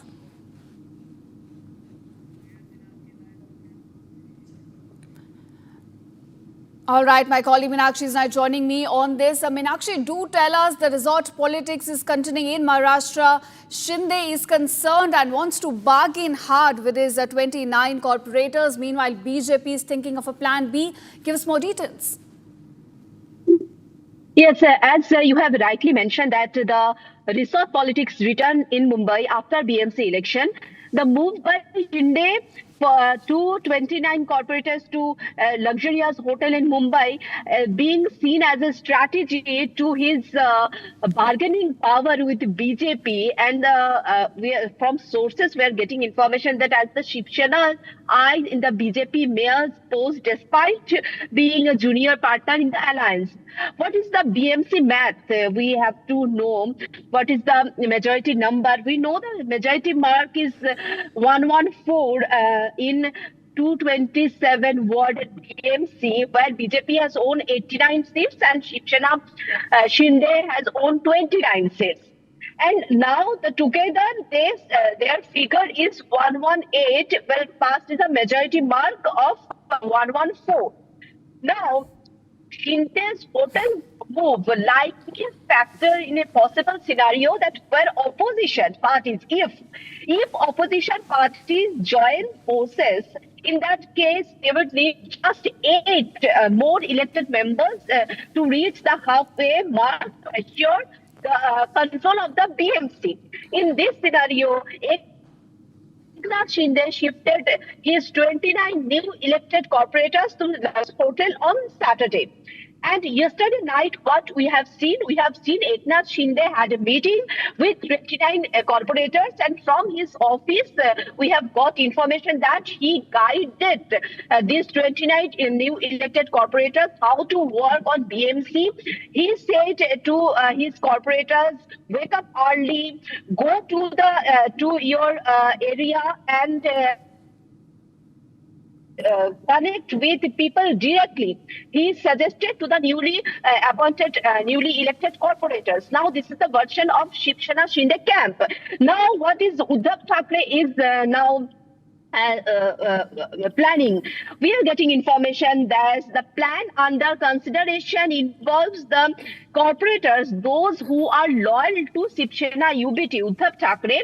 They working out from the BMC during the mayoral post-election. So what will happen after walkout of Uddhav Sena? It will be easier for the BJP to demonstrate their majority. So this is the situation where Eknath Shinde is planning such a thing, and the other side, Uddhav Thackeray has another plan. Let's see what happened to next. We are getting information. A meeting is underway in this luxurious hotel where 29 new elected corporators are there, and they are likely to choose their group leader. Well, all right, Meenakshi, so this is where the situation stands as far as Maharashtra politics is concerned, and the question remains who will get the mayor post. Now, we also have a reaction from the Deputy CM himself, Eknath Shinde. Let's listen in. सब इकट्ठा हो गए, साथ में आए, बहुत दिन से चुनाव में बिजी थे, एक अलग साथ में आ जाएंगे तो वार्ड में कैसा काम करना है, वार्ड में डेवलपमेंट करना है, short term, mid term, long term, ऐसा जो काम है उसको एक फेज़ में सब प्रस्ताव बनाना और उसका वार्ड को डेवलप करना। लोगों में एक भावना निर्माण होनी चाहिए कि जो चुनकर नगर सेवक दिया है वो हमने अच्छा दिया है, एक आदर्श लोक प्रतिनिधि दिया है, ऐसी भावना लोगों में निर्माण होनी चाहिए। और वार्ड में जितने भी काम हैं उसको जल्द से जल्द हमें आगे कैसे बढ़ाएंगे, ये मैंने उनको कहा है और राज्य सरकार के माध्यम से भी उनको मदद हो जाएगी, हमारे नगर विकास विभाग के माध्यम से होगी।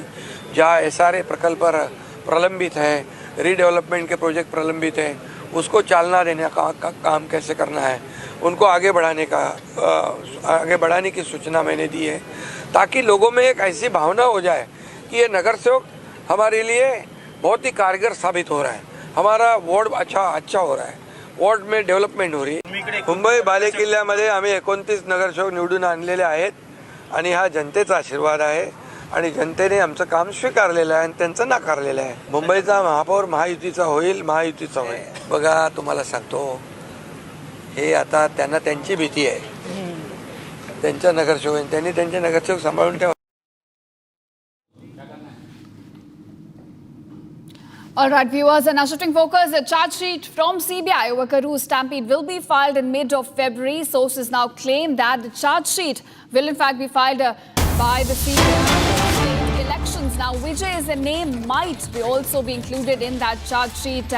While this development comes in, TVK chief is also being questioned by the CBI in Delhi. This is the latest that we know as far as the legal investigation goes over Karur stampede. Republic has been closely tracking this story, and we're given to understand that the charge sheet may be filed in the mid of February at this point. All right, my colleagues are also joining me on this story. I'm being joined by Sharda from Chennai as well as Soumya, who's tracking this story live from CBI office. Thank you to both of you for joining us. Sharda, do tell us, we are given to understand that the CBI may now file its charge sheet in the Karur stampede case in the mid of February. Well, this is the first time that the CBI is mentioning that the charge sheet will be filed against Vijay. Earlier, he was not taken as a suspect in this Karur stampede. Only the party general secretaries were chosen the place and also were responsible for the political campaign at the Karur political campaign was mentioned in the FIRs that was given by, and following which now after the second summon to Vijay today at the CBI headquarters, it is very clear that the CBI is not going to let go of Vijay until he answers all the important questions, especially when was the time that he assessed that the situation at the ground in Karur was getting bad, and whether he understood that the situation is worsening after the police informed him that the crowd is too much than the expected amount, and whether the situation was foreseen by the TVK leaders or not are the important questions being asked. And now at this time our sources at the CBI is telling us that the charge sheet after this will be made, because the final report should be submitted very soon, because after Vijay it is only the TN police, the ADGP, who is left to be questioned by the CBI in relation to this Karur stampede case, and following which the final report will be given and the charge sheet is expected to be filed by mid-February to the Supreme Court. All right, now let's also go across to Soumya, who's joining us live from CBI, outside the CBI office. Soumya, do tell us what is right now happening inside the office. We understand last time the TVK chief was called in, he was grilled over 6 hours. What is the situation right now? Yes, well, Ishita, see last week how it panned out when the TVK chief came here, when he was summoned for the first time. He came here at around 11:30 and left around 6:30 p.m. in the evening. The questioning lasted for more than 6 hours. Now today when he arrived at 10:30, a little before 10:30, now of course the questioning is underway. Last week, as per sources, we were told that the questioning was around the sequence of event as to how and what led to the stampede.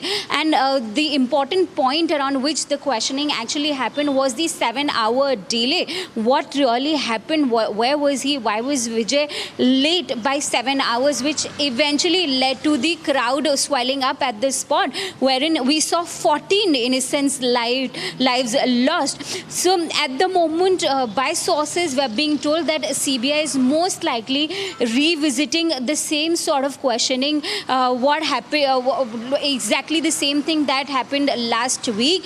The same sort of questioning, the same sort of details will be revisited in its second round of questioning. CBI will be revisiting these details. With that, CBI will be confronting, we are being told that CBI will be confronting Vijay on the basis of the statements that have been recorded right before he was summoned here in the national capital at the CBI headquarters, when the CBI at its temporary office back there in Karur had summoned the local police official, the district administration officers, and the statements that they have given. On that basis, Vijay will be confronted today. So these are the two details that we have access as to how things will pan out, or to say how things have been panning out ever since he entered the CBI headquarters earlier today at around 10:30 a.m. Back to you.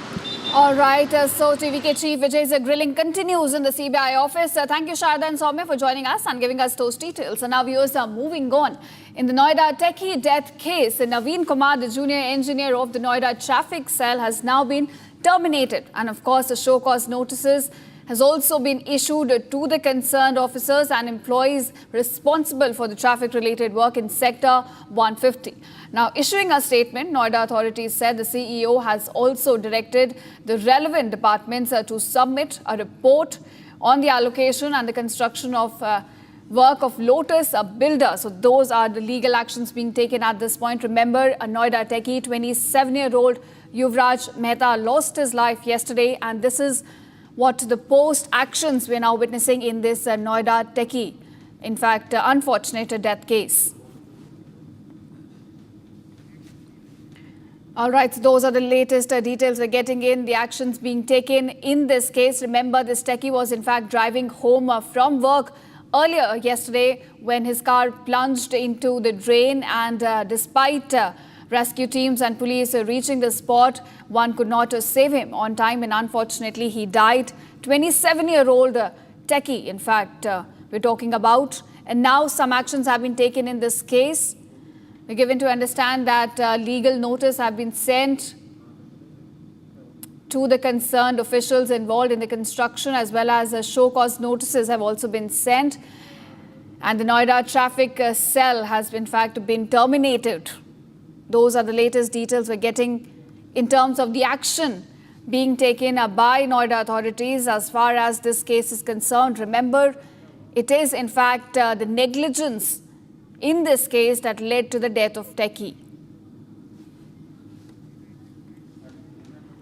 This incident in fact took place a day before yesterday night. In fact, this is when Yuvraj was driving home from his car, and his car collided with the drainage wall, which was in fact not in a good condition.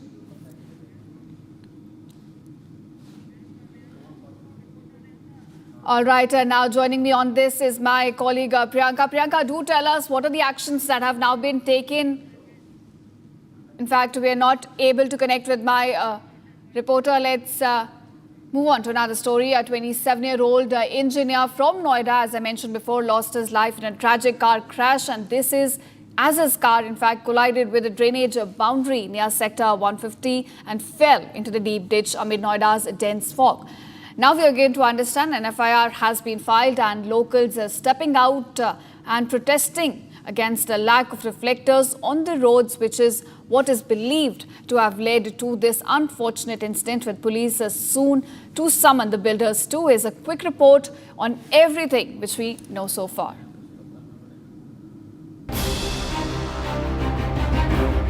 A tragic accident claimed the life of a 27-year-old software engineer in Noida. The deceased, identified as Yuvraj Mehta, was travelling back from Gurugram on Friday night when this accident took place. The absence of reflectors on the road, coupled with Noida's dense fog, was what is now believed to have led to said collision, as his car crashed into a high ground ridge that separates two adjacent drainage basins around Sector 150. And his car consequently fell into a 70 feet deep ditch filled with water. On the day of 16th January 2026, it was Friday and Friday night 11:30. It was as normal as usual as any other day for Yuvraj Mehta, a software engineer who was travelling from Gurgaon from his workplace to Noida, Sector 150, where he resides. And what happened next is thrilling, is disheartening. He never expected, his family never expected what happened in those hours. I am talking about Yuvraj Mehta, who died drowning in this pond behind me. You see, this is that pond where Yuvraj drowned. He pleaded for his life in his last hours. For at least 3 hours, Yuvraj was asking for help. Yuvraj screamed for help as the car started to submerge into the waters, people passing by report.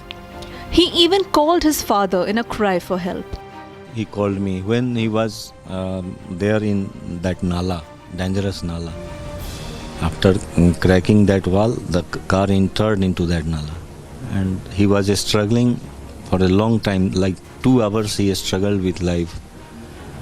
Very cleverly he escaped from inside a portion of the car and came on the roof of that car and lied on there.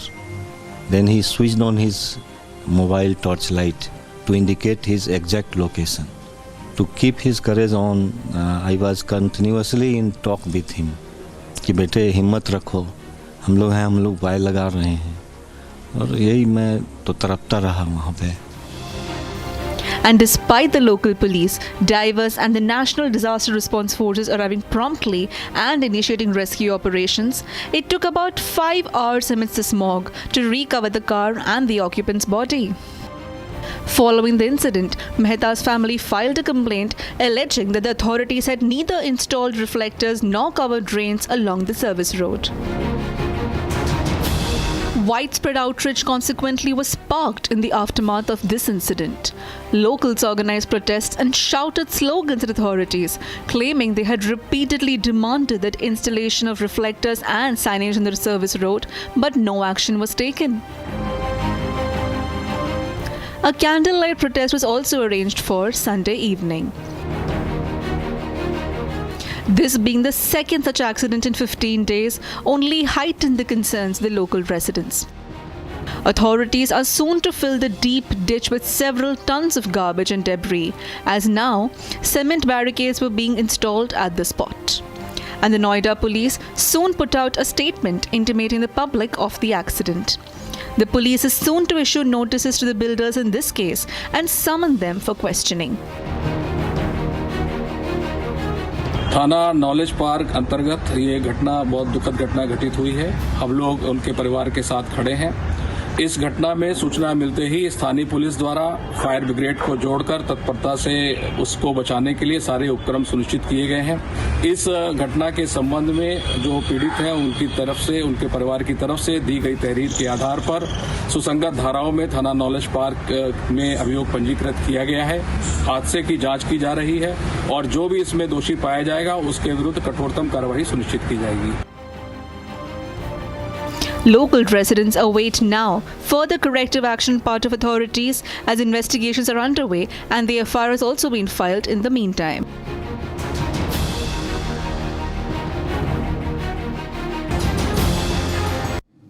All right, viewers, time for a special segment called Bharat in One. Let's get started.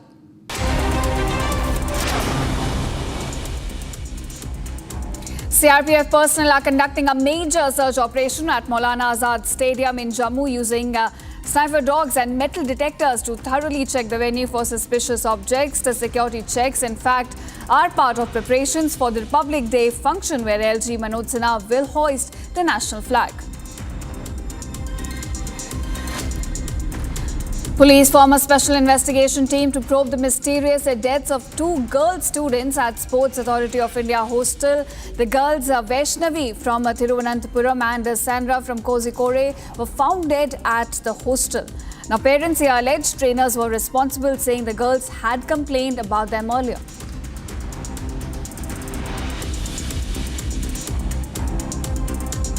A mother and her son were killed in Vivek Nagar main road in Bengaluru when a college bus allegedly hit them when they were heading to school.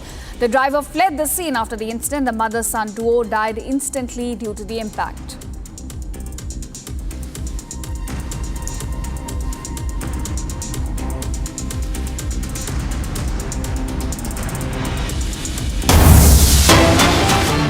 All right, viewers, now we have a breaking news coming in. Prashant Kishore is now, in fact, going to be working for the party being formed by Kalva Kuntla Kavita. Prashant Kishore has shown interest, we are given to understand, in working together with Kavita.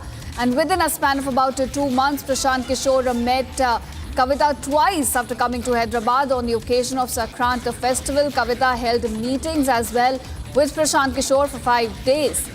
Now, in these meetings, Kavita discussed at length with Kishore the idea of forming a party for the people of Telangana and how people can own it as their party and how it should work for peoples, in fact. Now, efforts are continuing towards the formation of this new political party is what we're given to understand. So, viewers, a new political player there, in fact, coming in Telangana with Prashant Kishore joining hands with K. Kavita to form a new party they say is going to work for the people of Telangana. That's the big breaking news coming at this hour.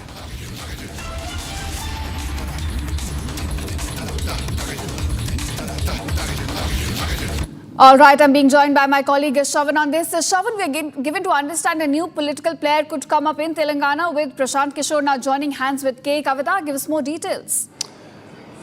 Well, it isn't like Prashant Kishore would be basically part of the party. It is essentially Prashant Kishore helping K. Kavita to form the political party. This comes after the emotional breakdown that K. Kavita has had on the last day as the MLC on the floor of the assembly, where she has essentially indicated that there wasn't much of a help that she's actually got from her family members.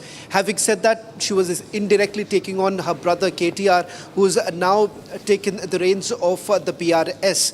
In fact, with the fallout that we have seen between the brother and sister, right now K. Kavita has basically gone all out basically against the Congress party in Telangana and is hoping that she will be able to capitalize the situation on the ground. Helping her to do so is none other than political strategist Prashant Kishore, who's also formed a political party and has had a debut in the Bihar elections. But this time, as far as the meetings that have taken place, multiple rounds of meetings have already taken place.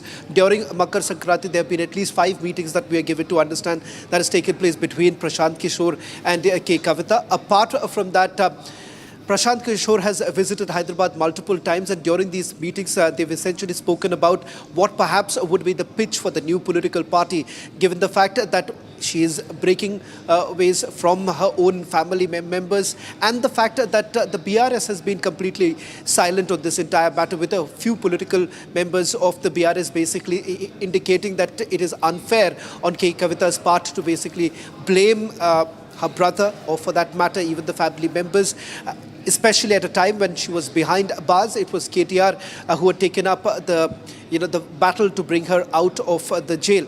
Here you have had K. Kavita essentially saying that the party has lost touch with the people on the ground, and it is now being run by a few. And that's been the grouse that K. Kavita has had. But Prashant Kishore's entering into the fray and perhaps helping K. Kavita brings about a new chapter here for BRS, the former BRS MLC K. Kavita. All right, Shravan, thank you for joining us and giving us those details there. Prashant Kishore, in fact, helping K. Kavita to form her new party with the strategy. And in fact, this is all we could pack in this edition of Live and Breaking. Thank you so much for joining us. But don't go anywhere. On the other side, jailed JDU MLA Anand Singh smokes in hospital on camera. Cops next to him do nothing. We'll get you all the details on that story on the other side.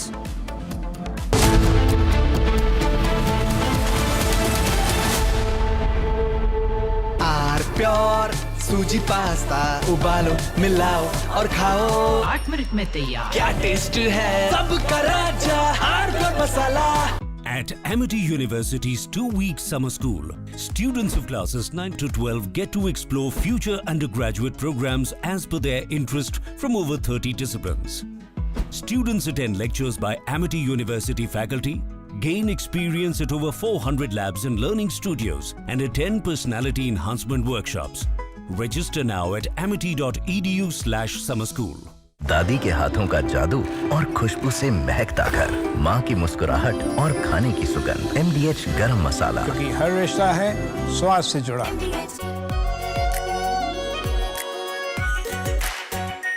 Are pure shahi paneer masala, delicious, healthy, everyday.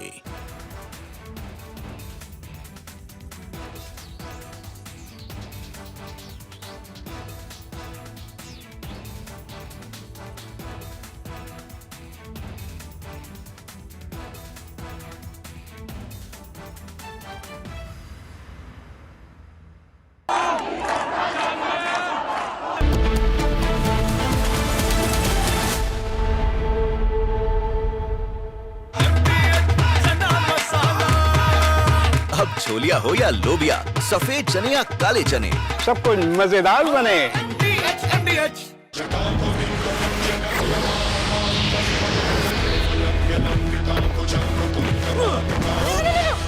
मेरी chimney टूट जाएगी। What are you doing? रानी, इस घर में कुछ है जो टूटता नहीं। ये पिलर कभी नहीं टूटेगा। रुंगटा स्टील TMT से बना। रुंगटा नहीं तो घर स्ट्रॉन्ग नहीं। रुंगटा स्टील TMT बार एकदम सॉलिड।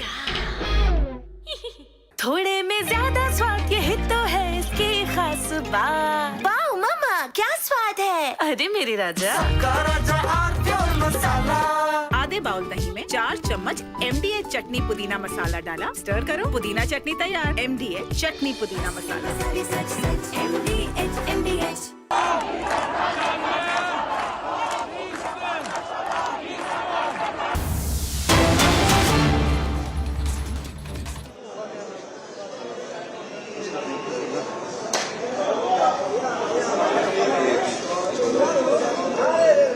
चलो आगे भाई, रामनाथ जी आगे। And this very important meeting which is taking place right now at the BJP office, and coming in the backdrop of Nitin Nabeen, 5-time MLA and BJP president front runner, who's all set to ascend as the party's national president. Getting in these pictures, viewers on Republic TV, coming in live. We'll get you more updates as to what exactly is happening. A very important meeting is taking place as we speak. You can see that coming in the backdrop of back-to-back updates here on Republic TV, especially as we count down to Nitin Nabeen, who is set to replace JP Nadda as the BJP national president. And his nomination is today. His nomination is today. So we're getting these updates coming in live, pictures coming in for you here on Republic TV. Coming in as the BJP National Working President, Nitin Nabeen is also set to file the nomination for the party National President's post. Today, the nomination process is underway at the party headquarters in Delhi, where the Sangathan Parv event is being held to mark Nabeen's elevation.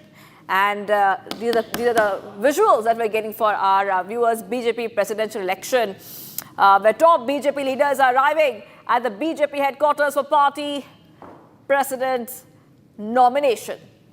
All right, let's go straight across to our senior executive editor, Abhishek Kapoor, who's joining us. Nomination process, Abhishek, all set and scheduled to take place between 2 p.m. and 4 p.m. And what are we seeing on our screens now, Abhishek? Well, what we are seeing is pictures of BJP leaders arriving, chief ministers, state party presidents. Essentially, what is going to happen today is the official nomination filing by BJP's working president Nitin Nabeen, on his behalf. First, there would be a meeting of all the chief ministers and and other leaders of the BJP, and then nomination filing process before the party president. Now, you see, essentially what we are seeing is an internal exercise of the BJP panning out, where you see all the procedures, constitutional provisions as part of the BJP constitution being followed, and the election of the next president panning out. So in case there is a nomination of two individuals, as in one Nitin Nabin, of course, who's been already appointed as a working president, which is transition which BJP has sort of institutionalized over the last few times.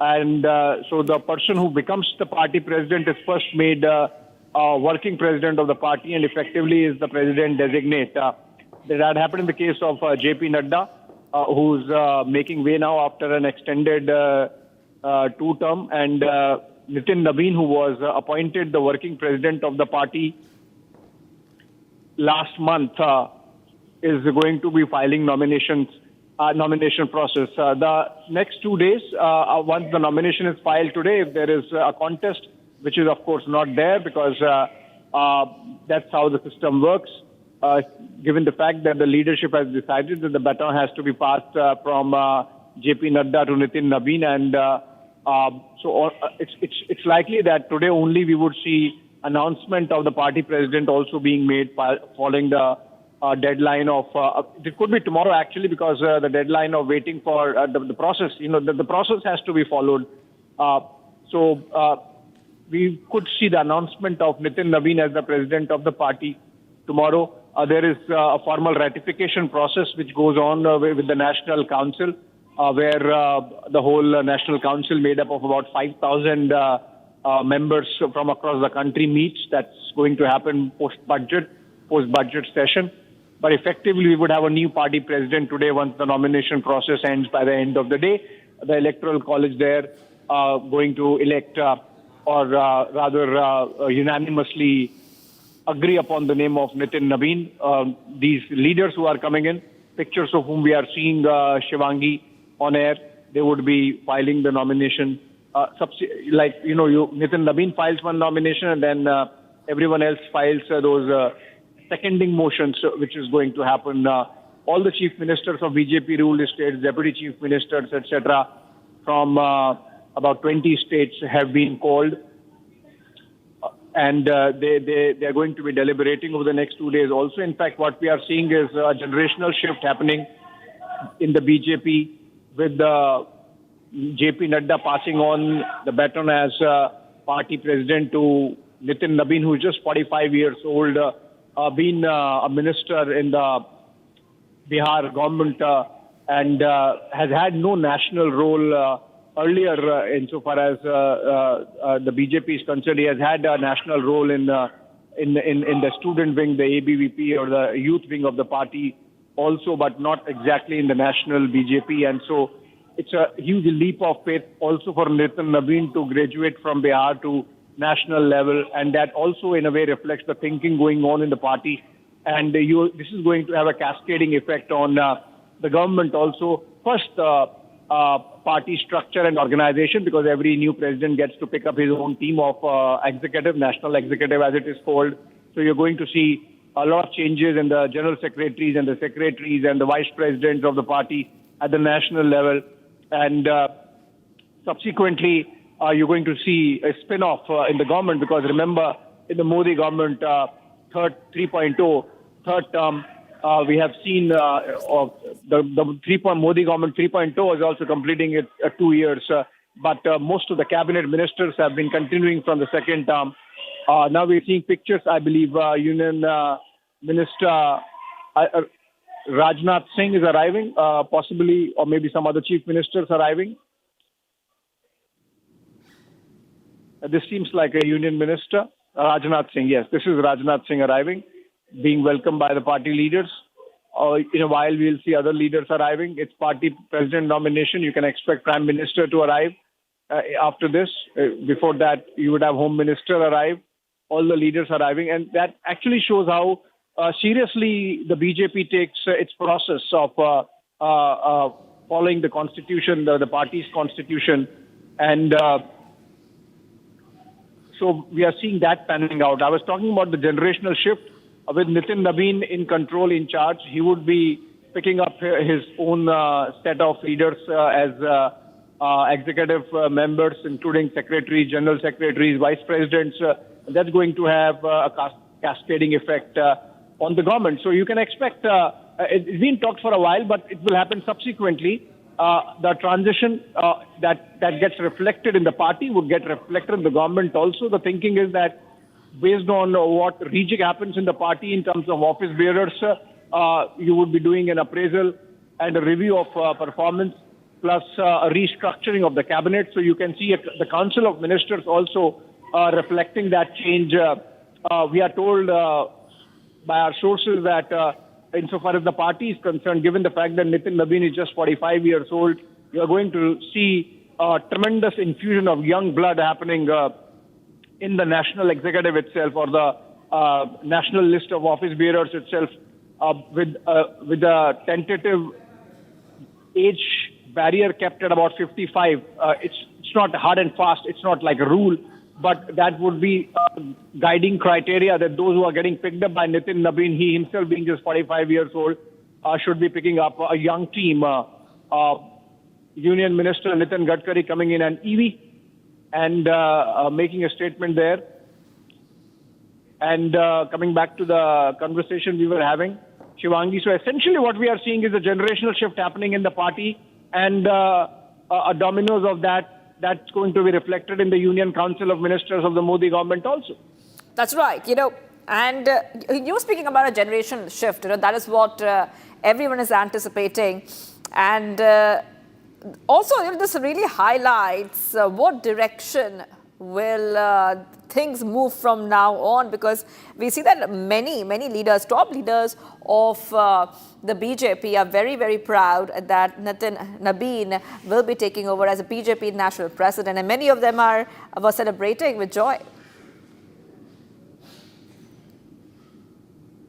Yes, BJP set to elect Nitin Nabin as a new national president. It's in a historic election which will be taking place. I will go back to Abhishek Kapoor, but we can see that top leaders are already arriving at the BJP headquarters in New Delhi. And like we were telling our viewers, many of these leaders have said that they are very confident that Nitin Nabin will get a generational shift when it comes to the leadership in the BJP. I think we have a senior executive editor back with us, Abhishek. And Abhishek, you were talking about how this is a generation shift, because he's just 45 years old and he's set to become the youngest ever person to hold this prestigious position. Well, yes, he is the youngest BJP president ever to be taking over. He was designated working president last month, and now with this process of nomination, he would be effectively taking over as the party president. JP Nadda, remember, had an extended term. Because of the general elections last year, and subsequently because the party took its own time to decide as to who should be taking over as the next president. And this was the kind of delay that happened led to its own set of speculation as to whether this was happening because the party leadership is not unanimous on whom to pick up, or whether this was because the RSS and the BJP had a rift going on. So all kind of speculation was there. It was ultimately put to rest with Nitin Nabin, and even before that by a statement coming in from RSS president, RSS chief Mohan Bhagwat, where he said that we have no role whatsoever in BJP deciding its president. Had we decided, we would have done it in a different way and perhaps a little earlier. So with that statement came in the process.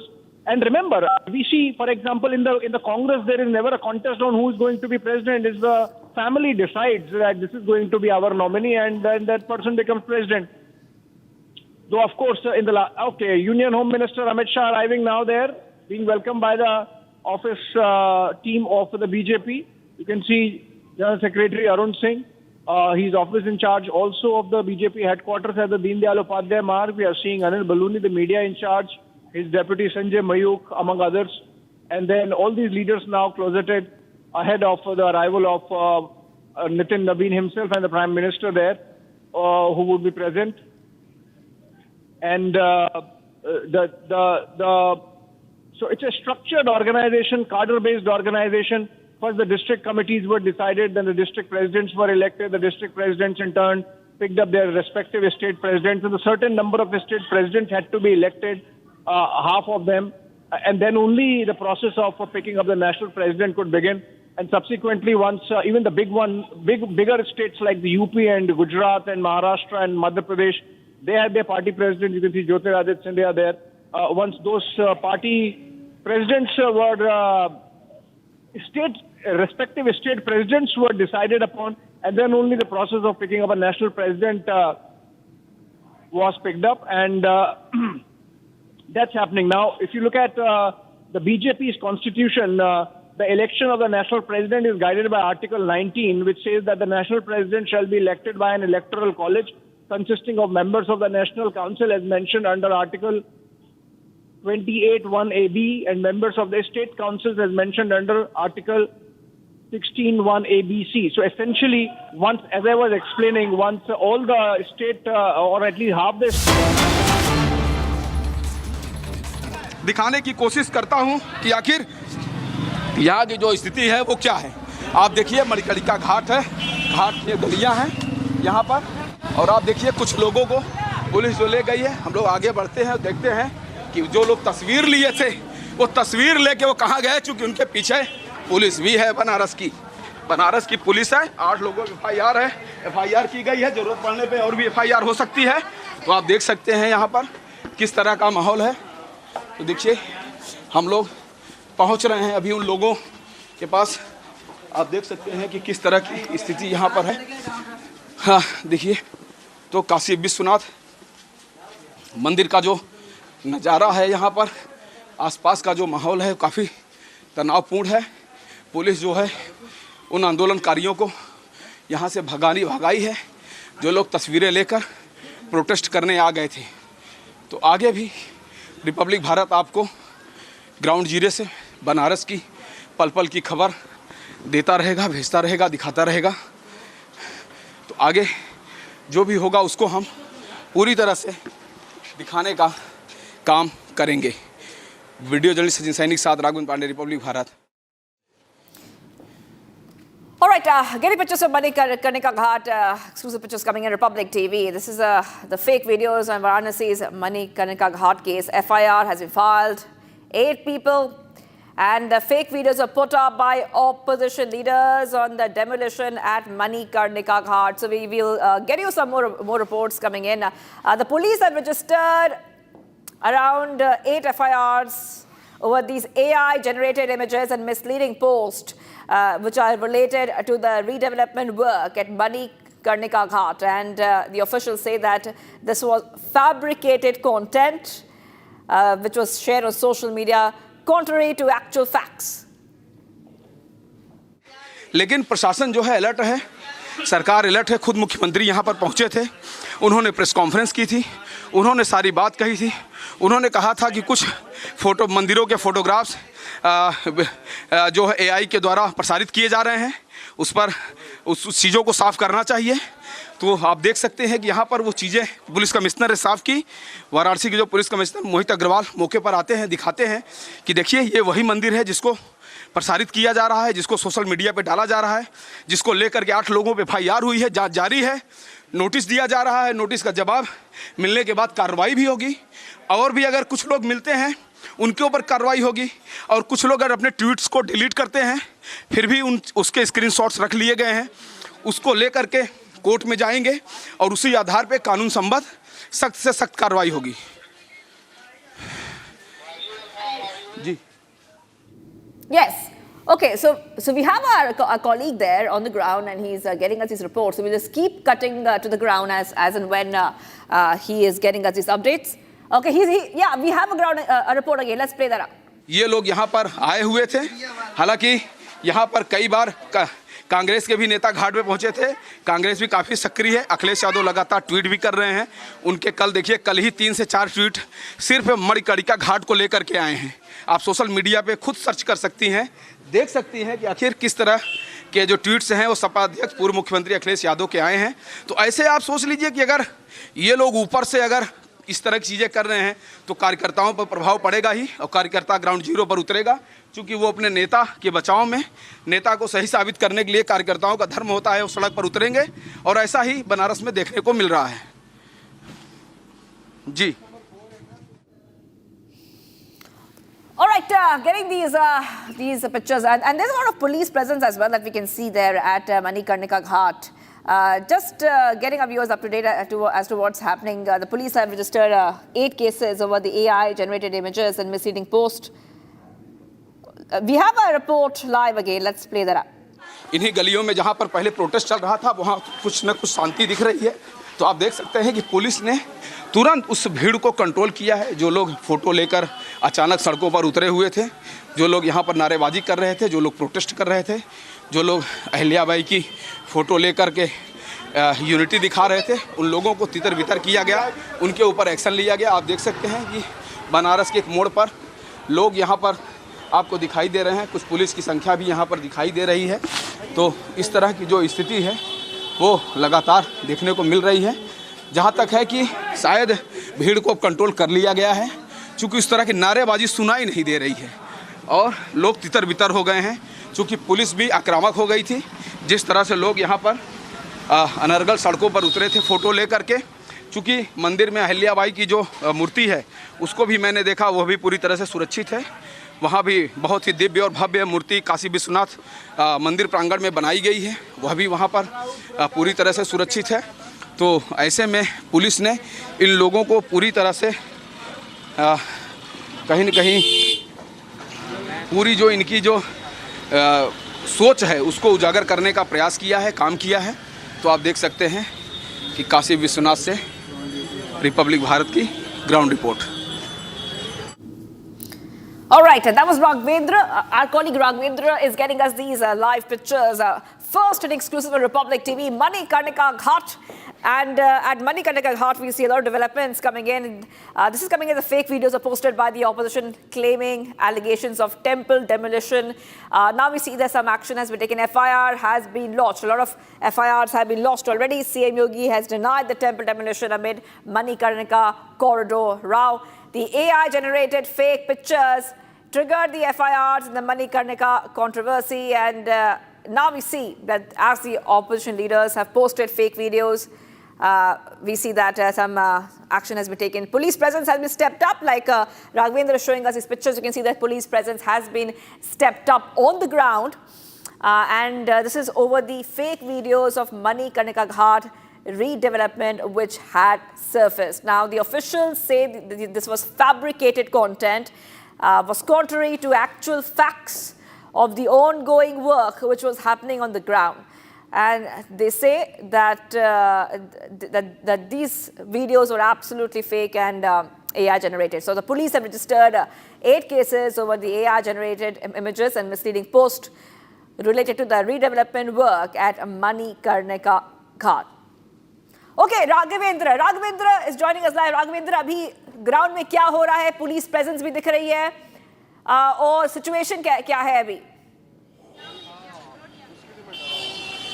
देखिए, situation ये है कि अभी कुछ लोग अचानक protest करने लगे थे और आप देख सकते हैं कि उस प्रोटेस्ट को कंट्रोल करने के लिए यहाँ पर देखिए पैरामिलिट्री फोर्स जो है वो काशी विश्वनाथ मंदिर के आसपास उतर चुकी है पूरी तरह से। और अभी जो भीड़ अचानक आई थी अहिल्याबाई की फ़ोटो लेकर जो राजनीति चमकाने के लिए सड़कों पर उतरे थे, पुलिस ने उनको कंट्रोल करने का काम किया है।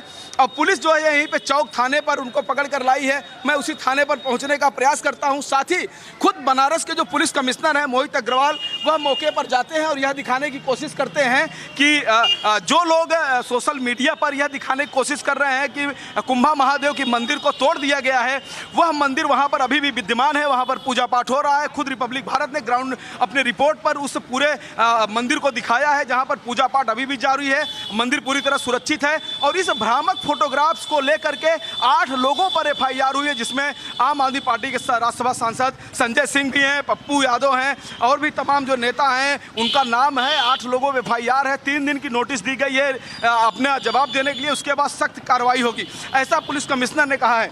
लेकिन जिस तरह का माहौल बिगाड़ने की कोशिश किया गया है कि चूंकि मणिकर्णिका घाट को डेवलप किया जा रहा है, उसका पुनरुद्धार किया जा रहा है, उसका फिर से निर्माण किया जा रहा है, सौंदर्यीकरण किया जा रहा है, उसको लेकर जिस तरह की यह फोटो वायरल हो रही है, तो कहीं न कहीं मुख्यमंत्री योगी आदित्यनाथ भी आए थे और यहाँ पर 45 मिनट प्रेस कॉन्फ्रेंस करके गए थे, सारी बातें उन्होंने साफ की थी और उसी के बाद से एक्शन तेज हो गया है कि जो लोग यहाँ पर माहौल बिगाड़ने का काम कर रहे हैं, जो लोग समाज में नफरत फैला रहे हैं, जो लोग विकास में आड़े आ रहे हैं, ऐसे लोगों पर कार्रवाई होनी चाहिए। और पुलिस ने पूरी चीजों को दिखाया है कि वह मंदिर अब भी सुरक्षित है। और रही बात निर्माण का, तो वो निर्माण होकर रहेगा, चाहे दाल मंडी में चौड़ीकरण सड़क मार्ग का हो, चौड़ीकरण का हो, और चाहे ये जो घाट है मणिकर्णिका घाट जो विश्व विख्यात घाट है, चाहे उसके सौंदर्यीकरण का मामला हो। तो इस तरह की जो चीजें हैं वो होती रहेंगी, वह रुकने वाली नहीं है। और मैं यहाँ पर चौक थाने पर पहुँच चुका हूँ, आप देख सकते हैं यहाँ पर। और यहाँ पे अंदर मैं दिखाने की कोशिश करता हूँ कि क्या कुछ लोगों को लाया गया है क्या पकड़ के यहाँ पर। तो देखिए यहाँ पर कुछ लोगों को लाया गया है इसी थाने पर। ये पूरी तरह से काशी विश्वनाथ के बगल में जो थाना है, किधर हैं वो लोग? देखिए मैं अंदर आपको ले, मैं थाने के अंदर का आपको हाल दिखाऊंगा। यहाँ पर ये देखिए चौक थाना है, यहाँ पर मैं कोशिश करता हूँ यहाँ पर दिखाने। मैं अंदर आ सकता हूँ जैसे? अच्छा, तो आप देखिए, ये देखिए, और ये हवालात है अंदर। अंदर देखिए जहाँ पे वो लेडीज जो कांस्टेबल हैं, बगल में हवालात है, उसी के अंदर कुछ लोगों को बंद किया गया है जो लोग सड़कों पर उतरे थे। तो आप देख सकते हैं ये चौक थाने की जो पुलिस है यहाँ पर पूरी तरह से मौजूद है। और यह भी कहा गया है कि कुछ और लोगों का अगर नाम आएगा तो उनके नाम भी FIR, उनके ऊपर भी FIR होगी और पूरी तरह से सख्त जांच होगी कि जो लोग माहौल बनारस का बिगाड़ेंगे उनको कहीं न कहीं बर्दाश्त नहीं किया जाएगा। जी। All right, thank you, Raghavan, for getting us all those details. I'll be coming back to you for more as Republic TV gets you the ground reality. Take a short break, viewers. Do not go anywhere. We will continue to be live and breaking. Much more coming up on the other side.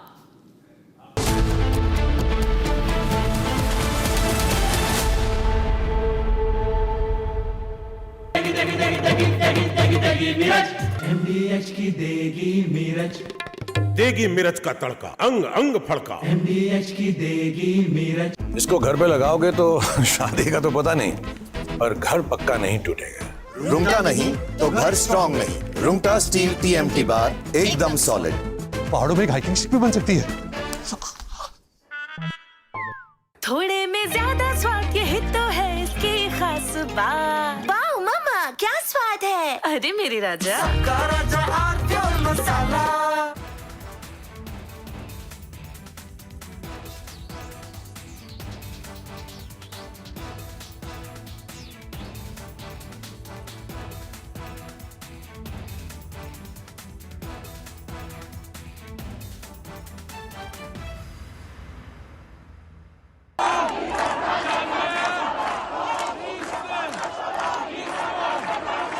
Iran is boiling. Iranians are protesting against the Khamenei regime.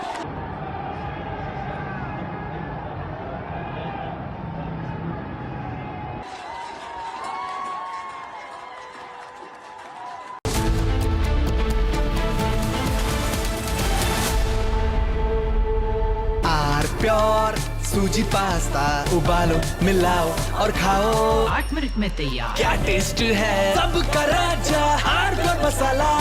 At Amity University's 2-week summer school, students of classes 9 to 12 get to explore future undergraduate programs as per their interest from over 30 disciplines. Students attend lectures by Amity University faculty, gain experience at over 400 labs and learning studios, and attend personality enhancement workshops. Register now at amity.edu/summer school. अब छोलिया हो या लोबिया, सफेद चने या काले चने, सब कुछ मजेदार बने।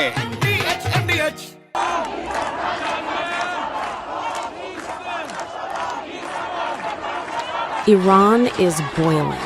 Iranians are protesting against the Khamenei regime.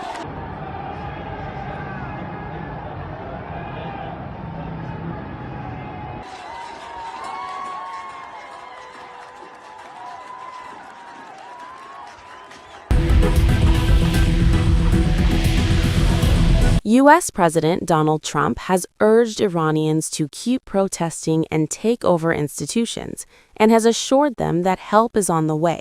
Well, no, they're starting to, it looks like, and there seem to be some people killed that aren't supposed to be killed. These are violent, if you call them leaders, I don't know if they're leaders or just they rule through violence. But we're looking at it very seriously. The military is looking at it. And we're looking at some very strong options. We'll make a determination. Well, if they do that, we'll consider things targets that they wouldn't believe. If they do that, we will hit them at levels that they've never been hit before. And they won't even believe it. I have options that are so strong. So, I mean, if they did that, it'll be...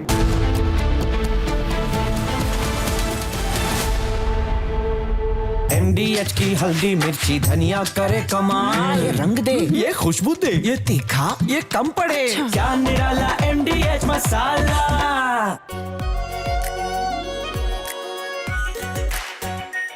are pure shahi paneer masala, delicious, healthy everyday.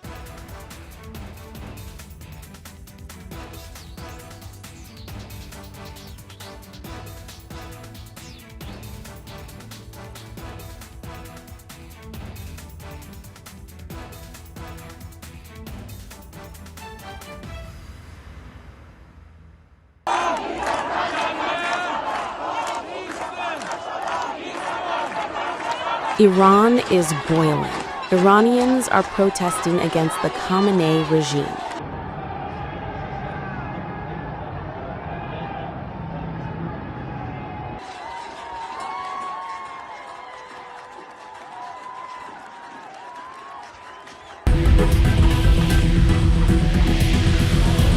U.S. President Donald Trump has urged Iranians to keep protesting and take over institutions, and has assured them that help is on the way. Well, no, they're starting to, it looks like, and there seem to be some people killed that aren't supposed to be killed. These are violent, if you call them leaders, I don't know if they're leaders or just they rule through violence.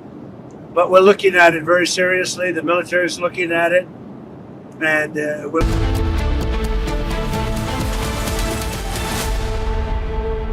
थोड़े में ज्यादा स्वाद यही तो है इसकी खास बात। वाओ मामा क्या स्वाद है। अरे मेरे राजा सबका राजा और प्योर मसाला। केसरिया से मन जोगी हुआ रे, दिल झूमे देखो मतवारा हुआ रे। केसरिया से मन जोगी हुआ। हर पल मनाओ केसरी त्योहार। विमल बोलो जुबान केसरी। आधे बाउल दही में 4 चम्मच MDH चटनी पुदीना मसाला डाला, स्टर करो, पुदीना चटनी तैयार। MDH चटनी पुदीना मसाला। MDH।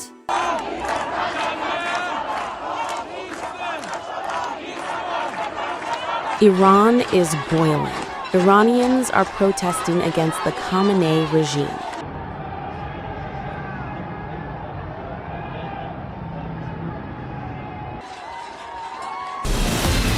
From Asia's largest news headquarters,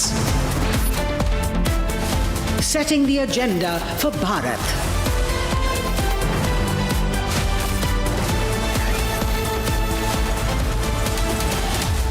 You're watching Republic.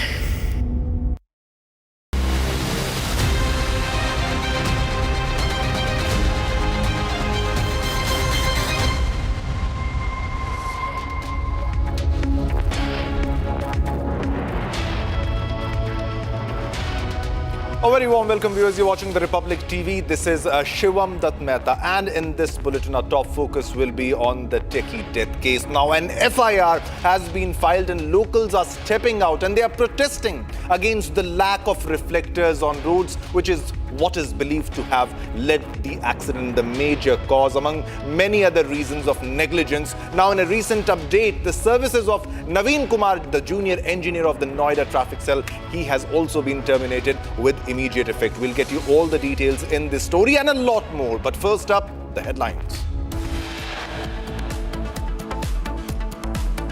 Jailed JDU MLA Anand Singh smokes in hospital on camera. Cops next to him do nothing. Opposition slams Nitish government over law and order situation. As RJD sharpens the attack over Anand Singh, calling the shots Nitish government maintains radio silence.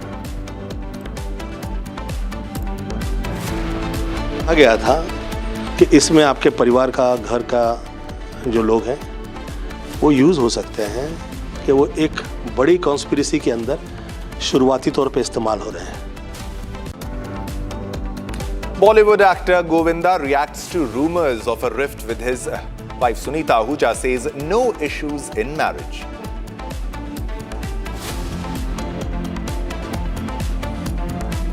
Controversy escalates after A.R. Rahman comment over bias in Bollywood. Daughter says Rahman spoke his mind.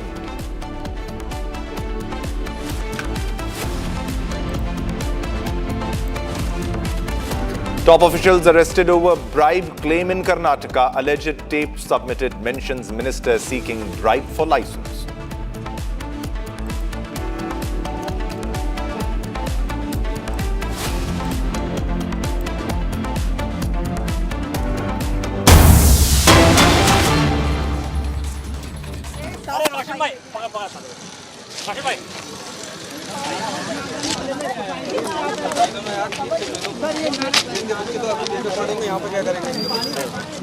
मेरा cameraman कहाँ है? हाँ पकड़ उसको. अरे तो क्या बेवकूफ है ना, नॉर्मल है सब. मुकेश जी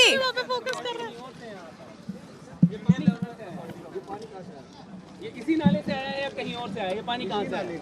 इसी नाले के पास क्यों जा रहा है? तो क्या आपकी निकासी व्यवस्था ठीक नहीं है? तो दीवार की कौन बना? हेलो, उस दीवार को कौन बना? को भी आ रहे हैं, थोड़ा बाहर था 5 बार.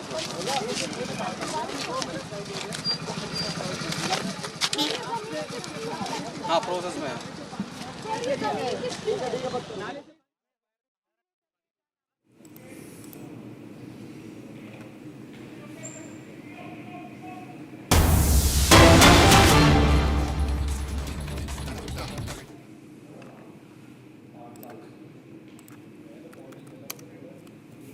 All right, viewers, this is the latest visual we are getting of the nominations for the next BJP president, and these are the exclusive visuals. As you can see, the top leadership of BJP on stage. JP Nadda is also there, Rajnath Singh is there, Amit Shah is there, Nitin Gadkari is there, and the top leadership is on stage. Today is the day when the acting president, that is Nitin Nabin, will file his nomination for the BJP presidency. He will become the next BJP president officially, and these are the live visuals that is coming from BJP headquarters in New Delhi. All right, we have Abhishek Kapoor for more details on this story. Abhishek, it's a big day and it's a very big responsibility for Nitin Nabin. Now, officially, today is the day he will be handed over the charge as the next BJP president, from being an acting president to becoming the next BJP president. Abhishek, over to you. He would be, yes, most likely, because that's how it is intended to be. So these leaders filing the nomination papers, did we just see the process of filing of nomination papers? I think they're waiting for the Prime Minister to arrive. National Returning Officer K. Lakshman is to take those nomination papers between 2 and 4 p.m. Yes. So I think this was more like every leader coming in and filing their set of nomination papers. The process is that these nomination papers have to be filed between 2 to 4 p.m. The scrutiny will happen between 4 and 5 p.m. If there is a contest, election happens tomorrow. Most likely it's not going to happen. Actually, it's not going to happen. So you are going to see an announcement by 6:30 p.m. in the evening by the returning officer. And at least 20 set of nominations should be filed. And that's why we are seeing all these leaders. First, we have the senior ones coming in, including Union Home Minister Amit Shah, including Union Defense Minister Rajnath Singh, including the sitting party president, JP Nadda, who's going to pass on the baton to Nitin Nabin.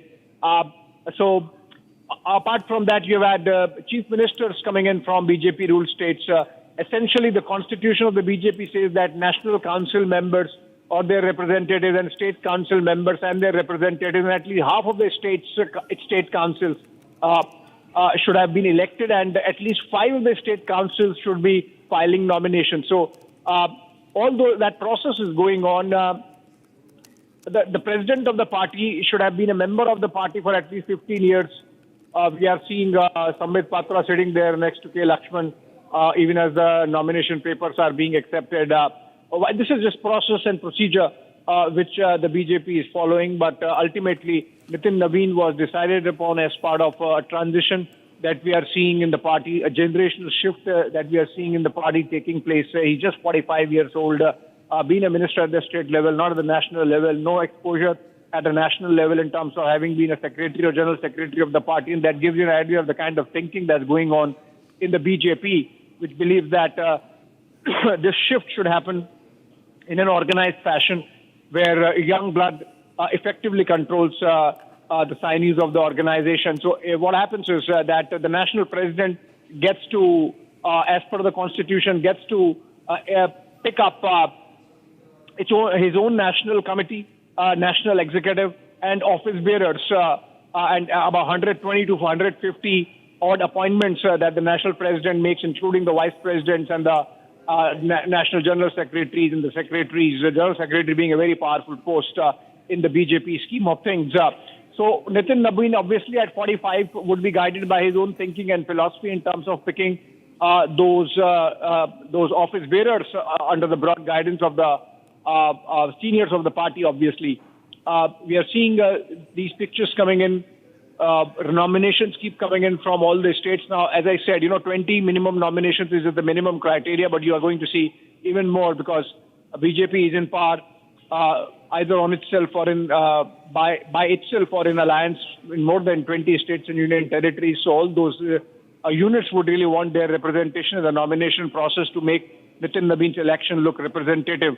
And so we are seeing these nominations getting filed from all these states. So this seems like one from Maharashtra. But what is important is that generational shift is happening. And once Nitin Nabeen picks up his own team, that would have set in motion a rejig of the party, which is going to have a dominoes and a cascading effect on the Council of Ministers also is what we are getting to here. So remember, while we are in Modi 3.0 second year, completing 2 years almost, most of the seniors in the Council of Ministers are from at least 2021 or even earlier. So with all the rejig in the party structure and organization happening under Nitin Nabeen, you are going to see that even the Council of Ministers might see a rejig, which means we are looking at a cabinet reshuffle on the cards. There is no time frame or deadline to it, but you can expect that in the next 2-3 months, that process should also take shape to accommodate for both the youngsters and people from the party, for example, who have moved out in the present hierarchy and scheme of things. So you would see a lot of permutations and combinations in terms of regional representation, in terms of age profile, in terms of performance audit of the existing Council of Ministers at all levels, from the cabinet rank to the Minister of State and the junior most ranks in the Council of Ministers, which is at about 75 or 80 odd as of now. So all those changes we are expecting to take place over the next couple of months in the BJP as part of the organizational rejig that's kicking in with the election of the national president today. Nitin Nabeen was made working president last month, and the way things stand in the BJP, he is going to take over from JP Nadda following this process of election that's going on, the procedure that is being followed as part of the constitution of the party. Definitely. But he has a brilliant track record, Abhishek. If we talk about his position, he has a brilliant track record. He has been elected for 5 times. He's a 5-time MLA. He has played a very important role when it comes to the elections of Chhattisgarh and Sikkim. And also, he comes from a family of politicians. So his father also, late Nabin Kishore Prasad Sinha, was a senior veteran BJP leader and also a 4-time MLA. What exactly do you think have been the reasons, the factors that led to his selection also at one time? He's one of the youngest party presidents as of now. What reasons do you think? Is it just Bihar? Is it the youth factor? Or there are multiple factors involved here? Abhishek? Well, you see, obviously, it cannot be Bihar because, though, of course, Nitin Nabeen is from Bihar, and in a way, one would see that the party is rewarding the electorate of Bihar in terms of giving the kind of mandate that has been given to the BJP and the NDA in the state. But remember, the national president is for the entire country. Number one, national president can have 2 terms, which means Nitin Nabin can have 6 years as party president, if renewed or after 3 years, because the one term is of 3 years. And Nitin Nabin is part of a larger generational shift that's being effected. So you can always read some element of electoral politics in terms of rewarding the Bihar electorate. But the fact of the matter is that these are more long-term decisions. These are more decisions with a broader sweep in terms of the national impact. So I think you are right that despite his young age, he comes with experience in terms of having been a minister for 1.5 terms and 2 terms, and an MLA for 5, not a minister, but an MLA for 5 terms in the Bihar Assembly, and in charge of the party in Chhattisgarh, where the party in fact won. Remember, the BJP won Chhattisgarh, won it back from Congress when Nitin Nabin was in charge, and then of course Sikkim, as you mentioned. So there is an understanding of how the party machinery functions at the state level with Nitin Nabin. He understands how the legislature functions, having been an MLA for 5 times and at such a young age, at just 45, to have been a member of the Bihar Legislative Assembly, to win elections 5 times, and come from a lineage where he has deep roots in the BJP and the Sangh. So I think in that sense, he ticks all the boxes.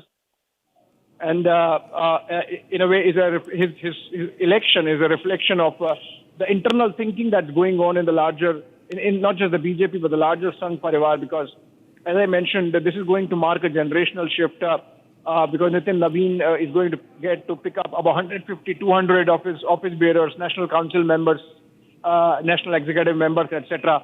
And of course, all that is going to happen in the broad guidance of the seniors of the party.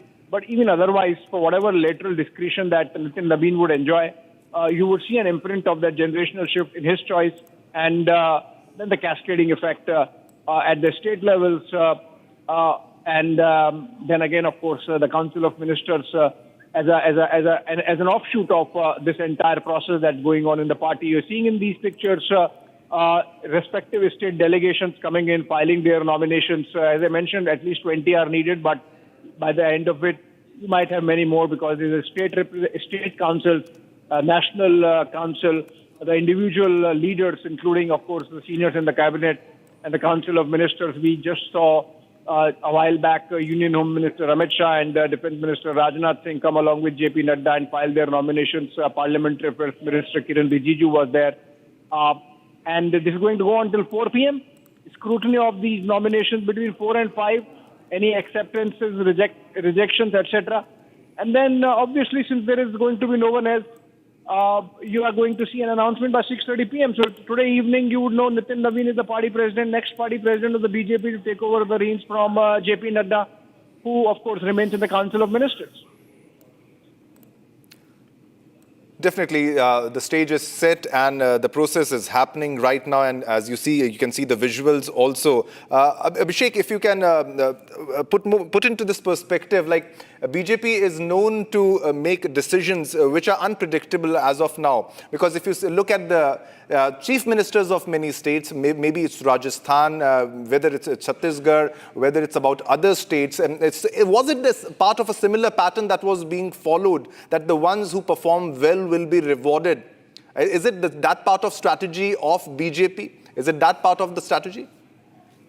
Well, both. So good that you mentioned, the unpredictability part is there. So when Mohan Yadav became president of Madhya Pradesh, beg your pardon, chief minister of Madhya Pradesh, or we had the change of leadership in Rajasthan, those leaders had not really, or for that matter, the chief minister of Odisha, similarly in the case of Chhattisgarh, all these leaders, while they have been in the party for long, not necessarily led the campaigns, or the campaigns were not fought in their name. But this is essentially being seen as part of grooming of the next generation, because if you keep the seniors always in power, and if continue to contest under the leadership of Vasundhara Raje in Rajasthan or Shivraj Singh Chauhan in Madhya Pradesh or Rahman Singh in Chhattisgarh, then obviously the next generation would forever stagnate and never get an opportunity. So the only way you can do is actually make them in charge and see how the talent functions. And so there is obviously an element of trial and error, not that this has been perfected. So we are seeing that trial and error in the case of the national president also, where you are letting a youngster be given charge and see how the youngster really performs. Because as a nature of power, you just sort of centralize. Nobody wants to give up power, and in that sense, unless it is actuated by design, nobody is going. That transition is not going to happen. So what we are seeing is this transition by design, this change of power structure by design, and a lot of it has to do with the Prime Minister thinking that youngsters should be controlling the nerves and the sinews of the party. Also remember, the BJP has grown tremendously in the last 10, 11 years of having been in power at the center under the helmsmanship of Prime Minister Modi. I remember when the 2014 National Council met, there were about 3,000 odd members at the Talkatora Stadium here in Delhi. And now when the National Council meets, the last time it met last year, there were about 5,000 to 7,000 members in the National Council, or maybe more actually. So that's kind of a tremendous increase in BJP's grassroots presence, and hence in its national bodies and institutions that has happened. So obviously with that kind of spread of the party, both in terms of geography, both in terms of and in terms of the number of members. Remember, it now canvasses itself as the biggest political grassroots party in the world in terms of membership size at about 10 crore plus. So if you look at those aspects, you have to really, whatever number of people have come in, whatever talent has come in, you have to give them opportunity to get involved in their functioning, in the party's functioning, and to have to give them a sense of ownership. And that cannot happen unless that transition happens and the next set of leaders get an opportunity to work, both in wherever they are in government and also in the party. So that transition is happening at the national level. The transition has happened in the state level. The transition has happened in the government where they are the party.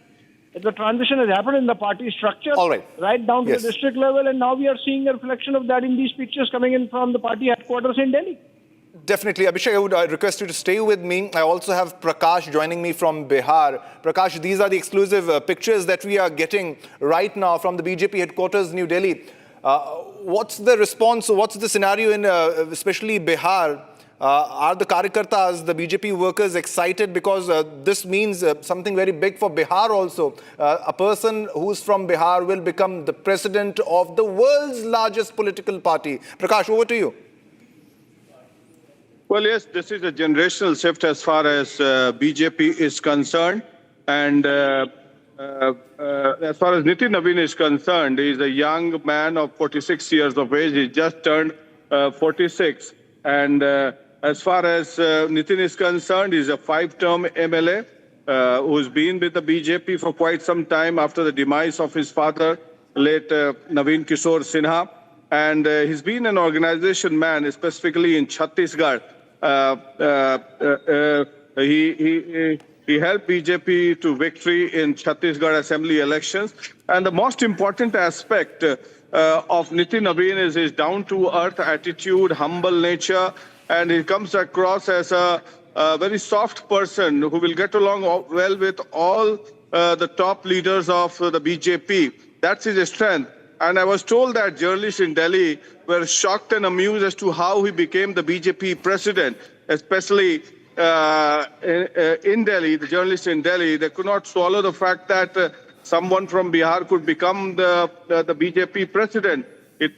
So I was speaking to some top political leaders of the BJP, and they are not able. They've not been able to digest the fact that someone so young can become the president of the BJP. But yes, he would be having some strength or some character. That is why he has become the president of the BJP. And we have covered him for 20 years now. And yes, he's an organization man. And the most important aspect is that he will get along well with all the top political parties. And the important aspect is he belongs to a neutral caste, the Kaista, which does not have animosity with any caste which is majority in nature, which has larger percentage as far as the caste arithmetic is concerned. So that is to his advantage. And he's a go-to man for Amit Shah. And I was told that Prime Minister Narendra Modi and Amit Shah had zeroed in on 2-3 young faces who could take the BJP to the next level in the years to come. And yes, this is the message from the BJP that there would be a transition as far as the leadership is concerned, because the way the BJP has come along for the past 45 years or so, ever since the inception of the Bharatiya Janata Party coming out of the shadow of Bharatiya Janasangh and RSS, many top leaders have come from the state leadership, including Nitin Gadkari, Rajnath Singh. They've all come from the state leadership. Even JP Nadda had come from Himachal. And Nitin Gadkari was a member of Legislative Council in the Maharashtra Legislative Council. So all these are examples of the fact that the BJP grooms its own leadership. And yes, he will definitely be able to take along the party a long way as far as the organization is concerned. And today is a big day. Prime Minister Narendra Modi becoming one of his proposer as far as the presidential nomination is concerned. Back to you. All right, Prakash, just for the perspective for this also, in the upcoming elections also, do you think this will be having a very positive impact, especially when it comes to Bihar? This time, BJP has performed very well. They are in power. But what about the future? Was this decision taken with the thought process of keeping Bihar and the future elections also in mind? Because having a representative from Bihar is surely going to have a positive impact. Prakash?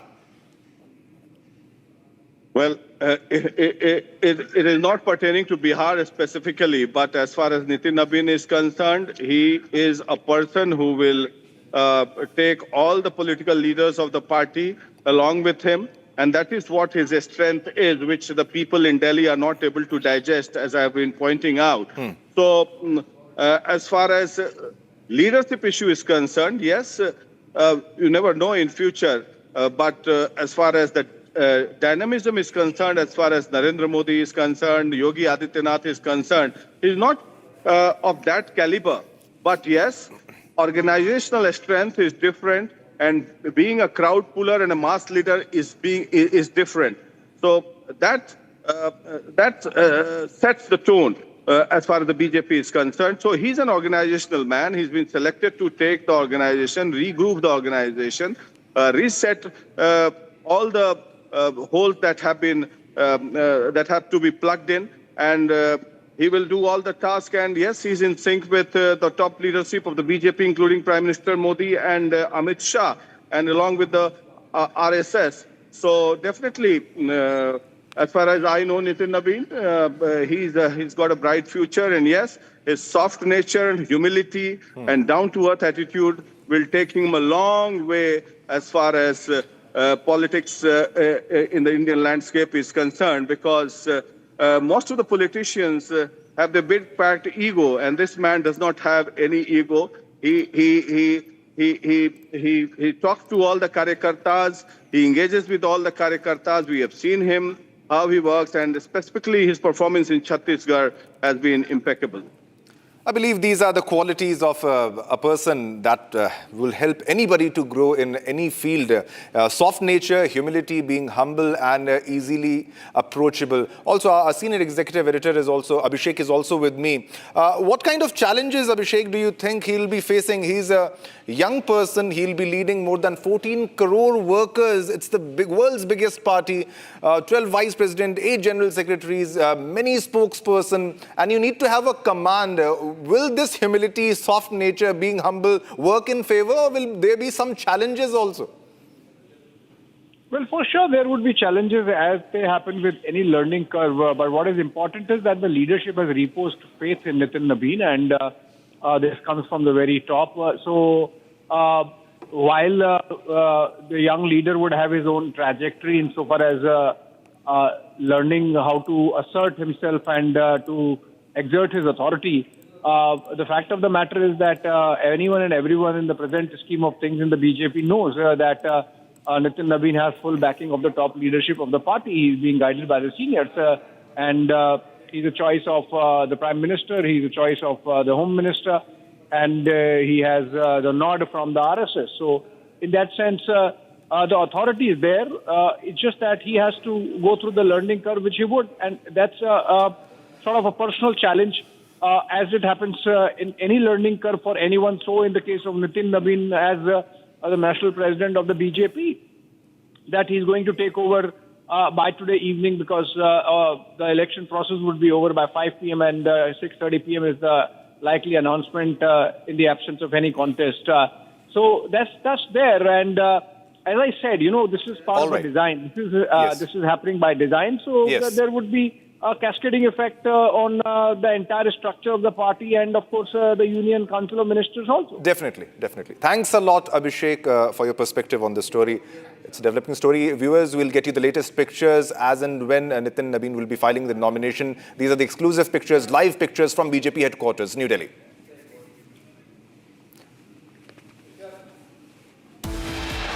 All right, ladies and gentlemen, time to slip into a short commercial break. But coming up, a big day for BJP, new BJP president today. Coming up in a short while.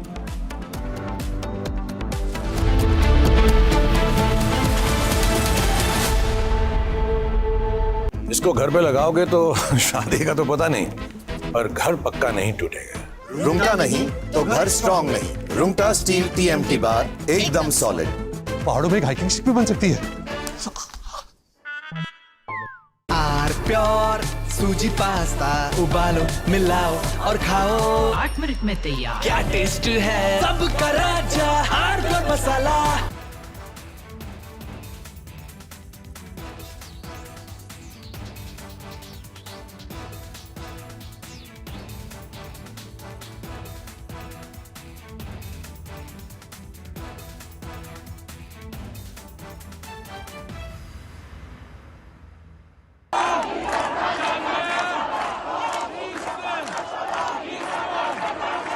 Iran is boiling.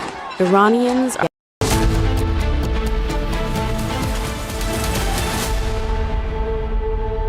आधे bowl दही में 4 चम्मच MDH चटनी पुदीना मसाला डाला, stir करो, पुदीना चटनी तैयार। MDH चटनी पुदीना मसाला। MDH केसरिया से मन जोगी हुआ रे, दिल झूमे देखो मतवारा हुआ रे, केसरिया से मन जोगी हुआ। हर पल मनाओ केसरी त्योहार। विमल, बोलो जुबान Kesari.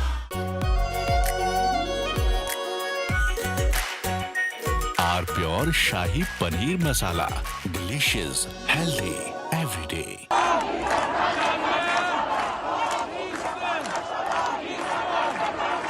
Iran is boiling. Iranians are protesting against the Khamenei regime.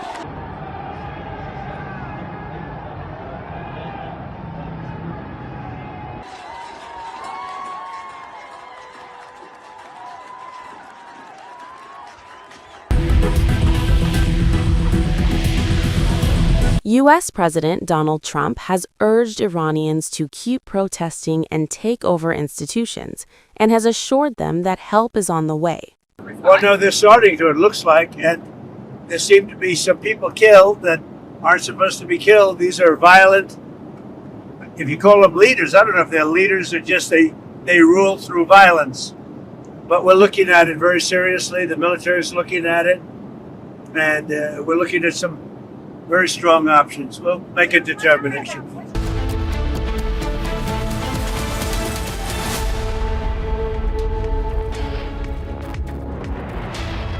Hello and welcome, ladies and gentlemen. You're watching live and breaking at 2:30 p.m. with me, Tanisha Avasti. A lot has been happening, starting first up with what's happening in Uttar Pradesh's Varanasi, where a fake video that was issued by the opposition leaders has led to tension in the Manikarnika Ghat in Varanasi. What was it all about? What action has been taken? We'll get you all that and much more on this edition. But first, a quick check of the headlines. Jailed JDU MLA Anand Singh smokes in hospital on camera. Cops next to him do nothing. Opposition slams Nitish government over law and order situation.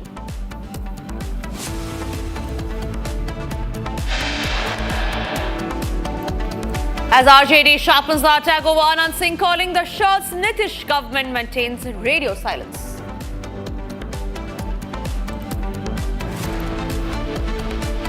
कि इसमें आपके परिवार का, घर का जो लोग हैं वो यूज़ हो सकते हैं कि वो एक बड़ी कॉन्स्पिरेसी के अंदर शुरुआती तौर पे इस्तेमाल हो रहे हैं.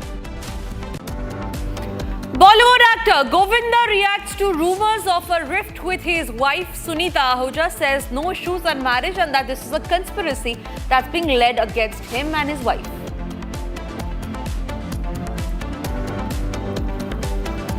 Controversy escalates after Rahman comment over bias in Bollywood. Daughter says Rahman spoke his mind.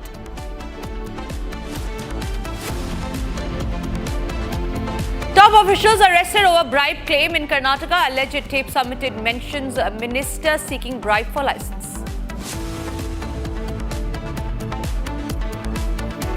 United States documents show anti-Iran critic funded by US aid over the years.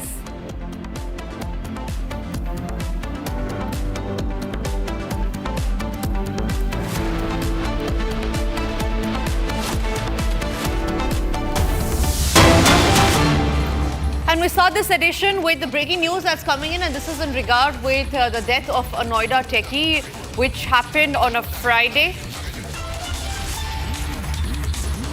All right, we will go to that story, but first let's start with the top story of breaking news that's coming in, where we learn that Moody has pegged India's financial year 26 GDP growth at 7.3%, growth in line with RBI and World Bank projections of above 7%, and India's robust economic growth at 17%, increase in insurance premium revenue. Also, we know that the economic growth will be raising incomes. Higher incomes are likely to boost the insurance demand, and insurance sector is likely to see the growth. That's the latest breaking that we are getting as far as Moody's ratings are concerned. It has pegged India's financial year 2026 GDP growth at 7.3%.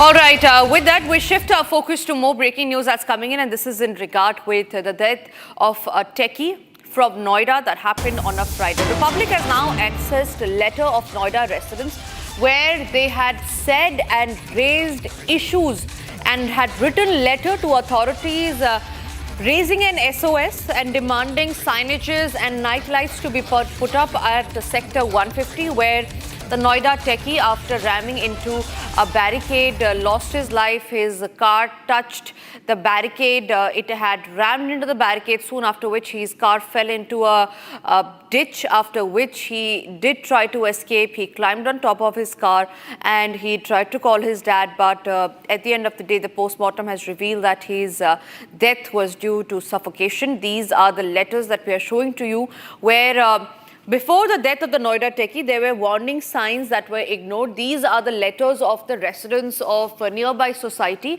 Sector 150, where residents have clearly mentioned how there are no signage boards inside the whole of Sector 150.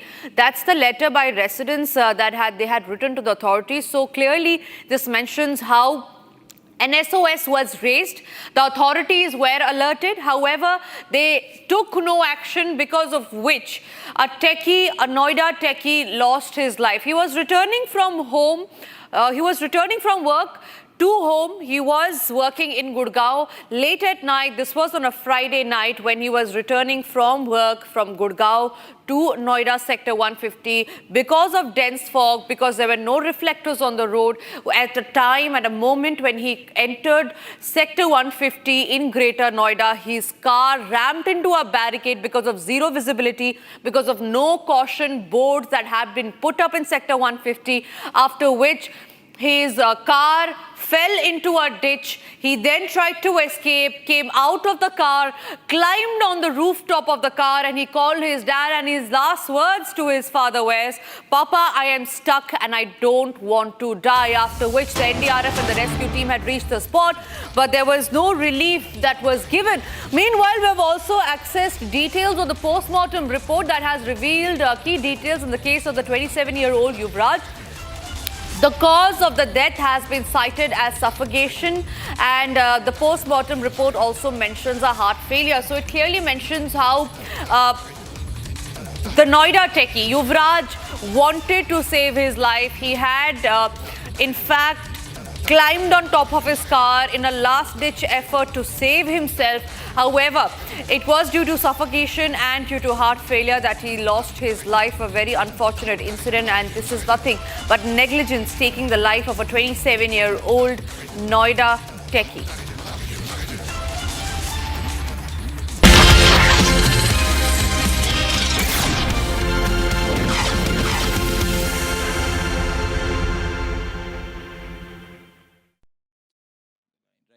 I think a lot of people, especially in India, get very concerned that we don't have our own model. But there's a very interesting memo by Google which says that there really is no moat in the model. Because if you see, when China did its DeepSeek movement, that was an open source model. When Europe does Mixtral, they have an open source version of that. And when all these US guys are competing, Anthropic, Google, etc., they want our model, they want their models exposed to the Indian audience. Correct. Because India may be a good software exporter, but it is one of the world's best data exporters. A lot of people get concerned, oh, that's a colonial mindset, we're exporting data. But these models are data hungry. Without data, they don't adapt. And if you don't have the Indian audience on them, you will not have a good model. So I almost look at it alternatively. Yes, we may not have our own model today. We'll have it shortly, maybe a year, 2, 3 years. But even now, we are in a very strong position. Yeah.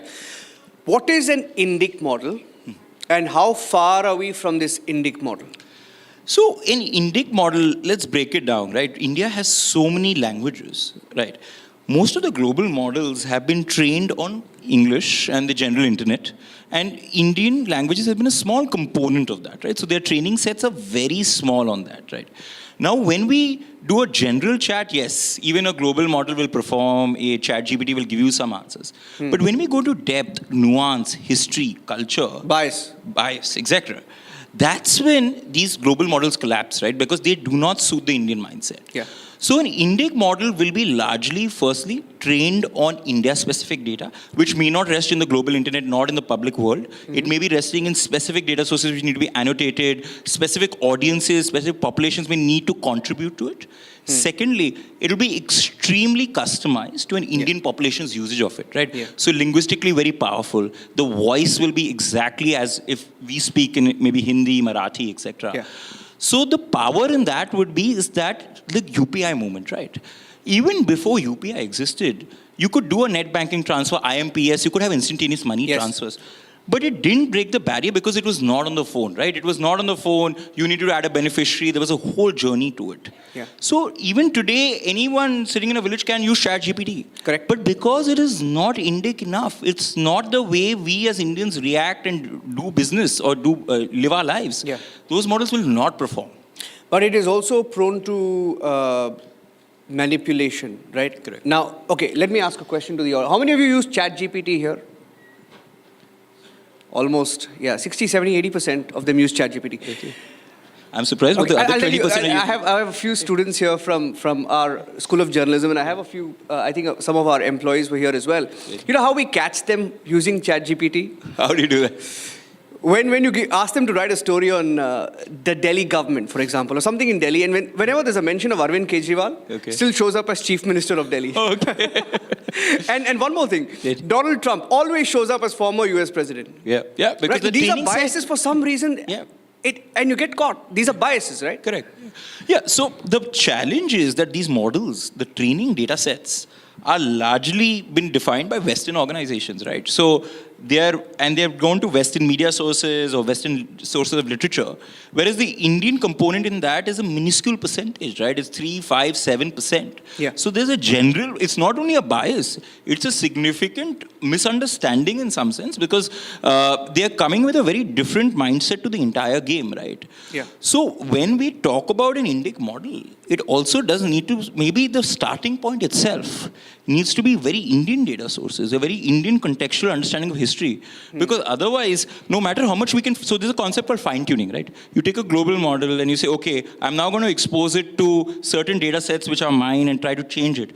But you're still starting with a raw material that's very out there, right? Yeah. So that's why these Indic models and the government spending a lot of money to get them out there could be very, right now it looks theoretical. How far are we from this model? I think maybe 1.5 year is when we see first quality outputs come. So I would say we are 2 years away from the ChatGPT movement of a true Indic model developed in India. But that could be transformational. How challenging is this? I mean, where is all this Indian data, Indian mythology, Indian history, where is all this going to be fed from? How difficult is this challenge to digitize all of it? So, credit to the government where it's due, right? I think the Bhashni project has been very interesting, right? Because they didn't just start, it's very exciting to get excited by the sexy piece, right? Which is the model. Oh, we have a beautiful model and all that, right? But there's a data journey, there's a massive data journey at the back. And that's what I think we are building up to that moment where Bhashni has sort of worked, a lot of educational institutes, research institutes like IIT have pushed this forward. And they are going into that historical data. They're saying, can we get folks to annotate that data for us? Can we get folks to move that data from maybe, if it's a book sitting in a library, can it get scanned? Can it get digitalized? Can it move into our data streams? And can we get authentic speakers of the language to sort of contribute voice samples, etc.? So that part of the journey, I feel, is done. It's not complete, but it's done to an extent that a good model can come out. Okay. So there is a lot of excitement in India. Of course, the government is holding this huge AI summit as well. The government is pushing AI, but we don't really have a model of our own, which is a big problem. Like most big countries have their own model, right? So we are, of course, are an interface industry. Would you say we are an interface industry, which is basically AI industry using already existing global models for their end use, for their business? But are we, how would you see the transformation of India from being an interface? Shifting our focus to breaking news that's coming in, Delhi High Court has denied bail to Kuldeep Singh Sengar in the case related to the custodial death of Unnao rape victim's father. Justice Ravindra Dudeja has said that while Sengar has spent nearly 7.5 years in custody out of total punishment of the 10 years, and there has been a delay in deciding his appeal against conviction in the case. The case is partly due to Sengar, who filed multiple applications. The court has also said that keeping in view Sengar's antecedents, he cannot be granted bail in the case. The bench added that his interest would be served if the appeal against the conviction is decided on the merits in an expeditious manner. That's the big breaking news that we are getting in. It is a big setback for Kuldeep Singh Sengar, the former BJP MLA who was responsible in a rape case of the Unnao victim. He was, remember, also arrested. He was later released on bail, but after massive furor, his bail was cancelled. Today, his hearing has happened again in the Delhi High Court, where the Delhi High Court has now denied bail to Kuldeep Singh Sengar.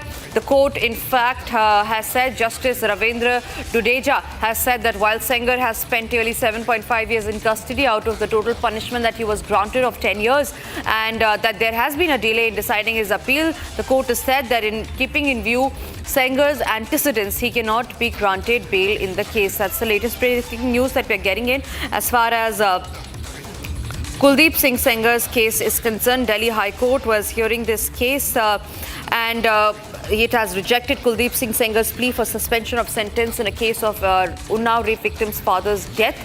Delhi High Court rejected Kuldeep Singh Sengar's plea seeking suspension of his 10-year sentence in the custodial death case of Unnao rape victim's father. In April 2018, the family of the minor rape victim had travelled to Unnao for a court hearing when her father was brutally assaulted by the accused person in a broad daylight. Now, the very next day, we learned that the police had arrested the father on allegations of being in illegal possession of arms and had ultimately succumbed to multiple injuries suffered by him in the police custody. Now, it was in August 2019 when the trial of 5 cases in the matter, including the case concerning the victim's father's death, were transferred from Uttar Pradesh to Delhi by the Apex Court. Sengar was then found to be guilty of rape in December 2019 and was sentenced to death. He was also convicted for conspiring the death of the victim's father on March 4, 2020. In June 2024, the Delhi High Court had rejected his plea for suspension of sentence in the case. Now, the instant plea was his second attempt for relief.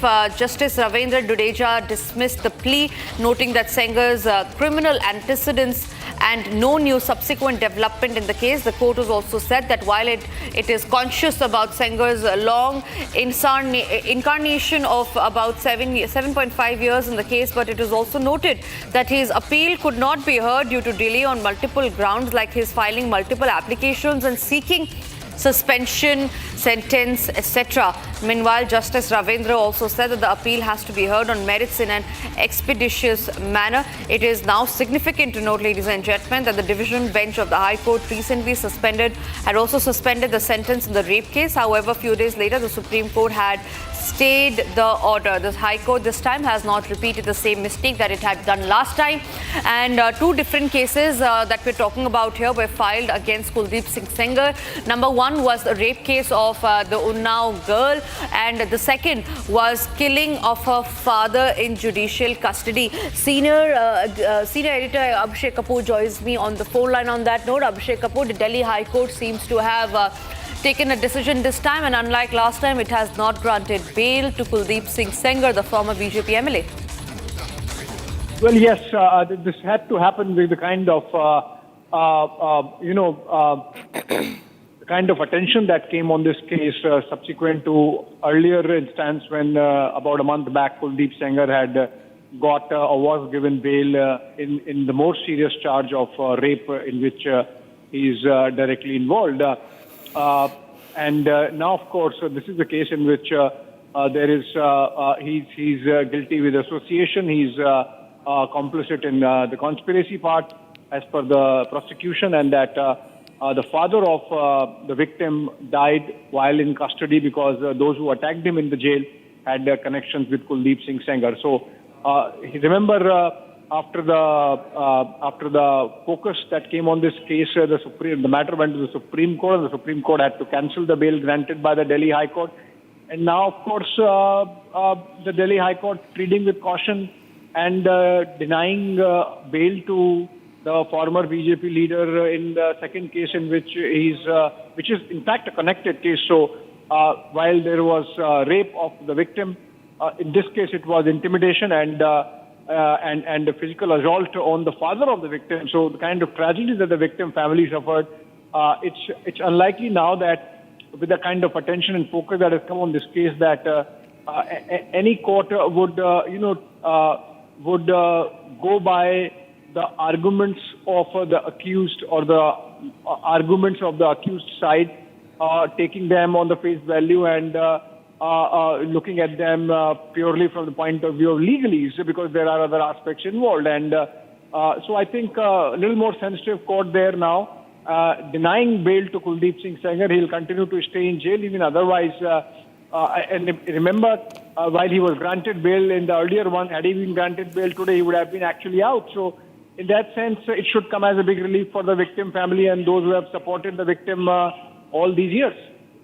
Right. Abhishek, do you also feel that the decision of the High Court this time, unlike the one that they had given in the first time, has also come after a lot of public pressure that the courts and the judges had to go through after Kuldeep Singh Sengar was granted bail in the case of rape of the victim? Because this time this case is about the death of victim's father in custody. This is about the custodial death matter. This time the court has said that there will be no bail that will be granted to the accused in this case. Do you think that the court's decision has also come after, and it is influenced rather by a lot of public pressure that the courts had to go through because of the decision in the earlier case?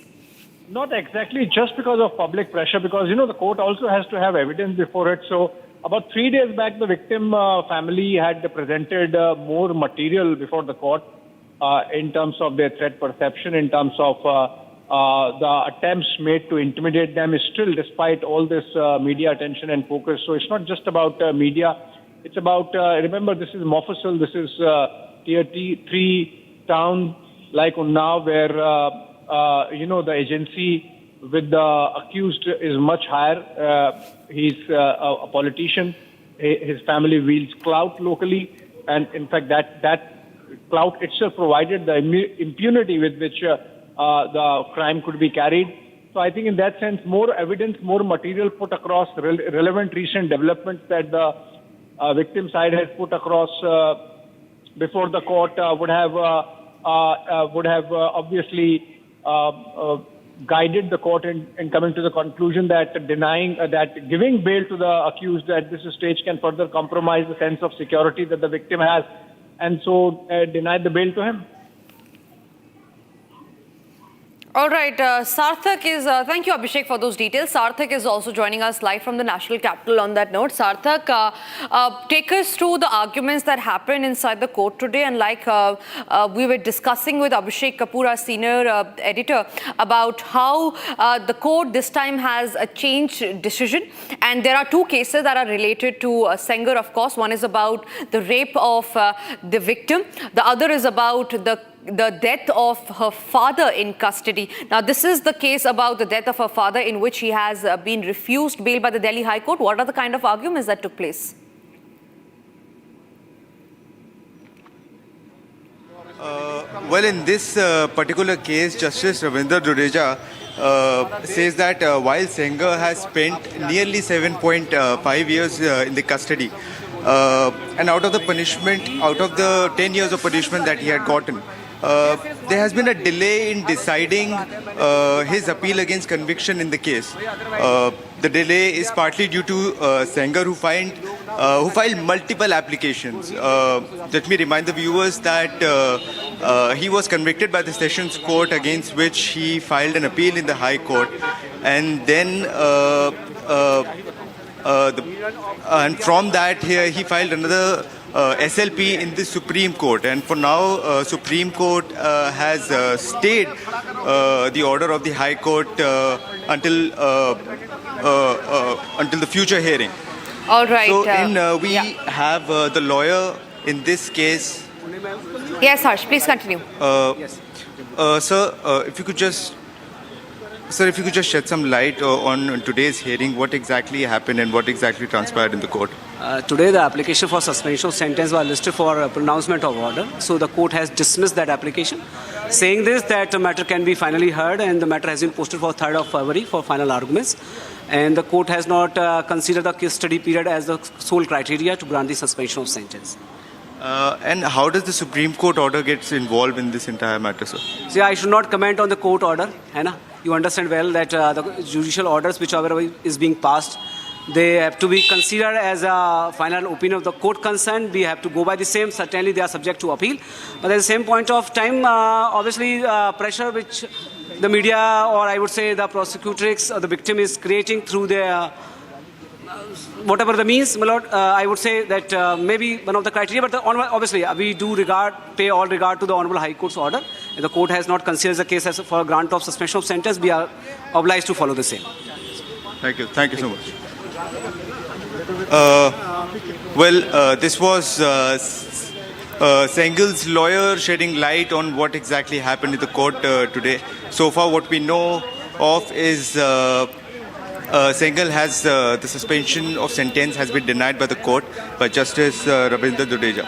All right, Sarthak, one last question before I let you go. What next is Kuldeep Singh Sengar planning next? Because his bail has been rejected in both the cases. One, of course, being the rape case of the Unnao victim, the other of her father being dead in custody. Both cases, bail has been denied to Sengar. What is the future course of action that the former BJP MLA is now planning to take?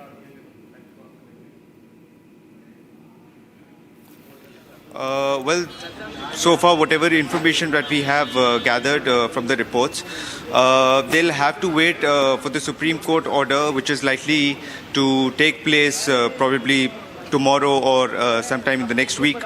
And after that, only Sengar will be able to decide the future All right, course of Sarthak, action. I request you to stay with me because I'm being joined by Brinda Adige, activist on the phone line. Brinda, thank you very much for speaking to Republic. This, of course, has come as a huge setback to Kuldeep Singh Sengar. But like we were talking earlier, he had earlier been given bail by the High Court, which was then rejected by the Supreme Court after there was huge outrage that was seen over the High Court's decision. The High Court this time seemed to have learnt about what it had done in the past, and this time bail has been rejected to Kuldeep Singh Sengar in the case of the death of the victim's father.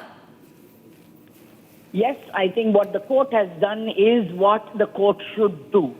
This man is a convict, and he is not simply a convict, he is even serving jail term. How dare he ask for any kind of a concession? If the court had given any concession, then it would have set one of the worst precedents in free India.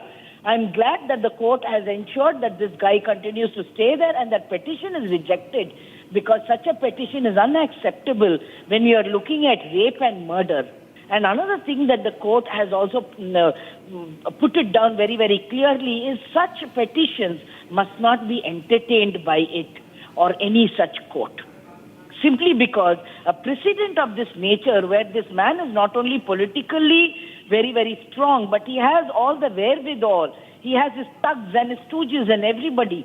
If you look at the case from the beginning till now, we have seen that he has never done anything personally to her, but he has used all his offices, all his connections to ensure his uncle, the girl's father, all murdered, dead, all kinds of accidents. The police themselves have intimidated the rape survivor. So I'm very, very happy that the court did what it must do, and it has done so correctly. Of course, the defendants have gone on various technical points of the law, but again over here, we should ask these questions of the judiciary and the judges. You are not using your discretionary power. Why are you not using it? It is in these such cases when technicalities are taken and this man uses that technicality as a crutch to get out of the jail, that the court must say that it is bad in law and in spirit. All right, Brinda Adige, thank you very much for your views on that story. Big setback coming in for Kuldeep Singh Sengar, the former BJP MLA in the Unnao rape and murder case, rape of the Unnao victim and murder of her father. Both the cases, he has been rejected bail. This is a big setback for the former BJP MLA. We're getting you these and a lot more stories coming up right after a short break.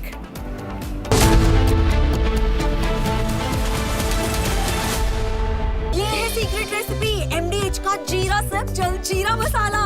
SIP जीरा sip MDH का जल जीरा sip MDH का जल जीरा SIP. At Amity University's 2-week summer school, students of classes 9 to 12 get to explore future undergraduate programs as per their interest from over 30 disciplines.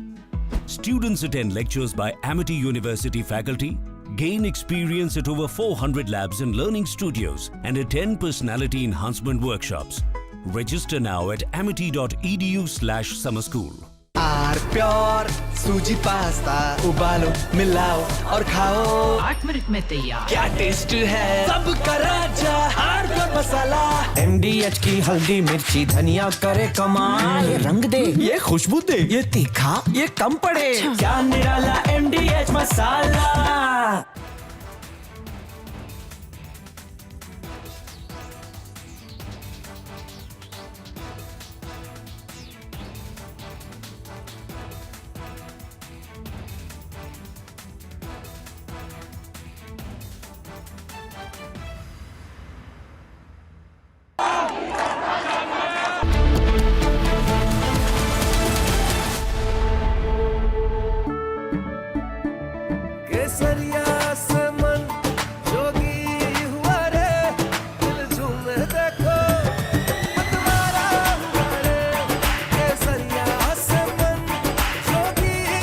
हर पल मनाओ केसरी त्योहार। विमल बोलो जुबान Kesari.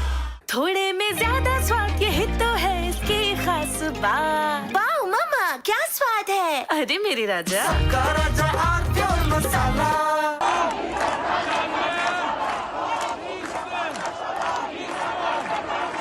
Iran is boiling. Iranians are protesting against the Khamenei regime.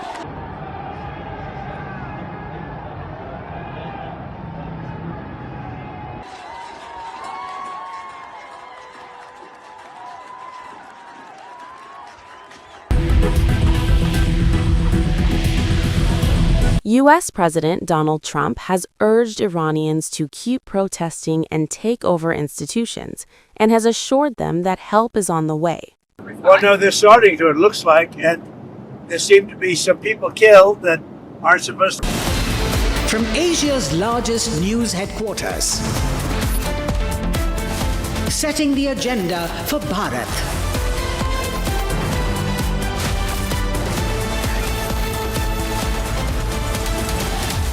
You're watching Republic.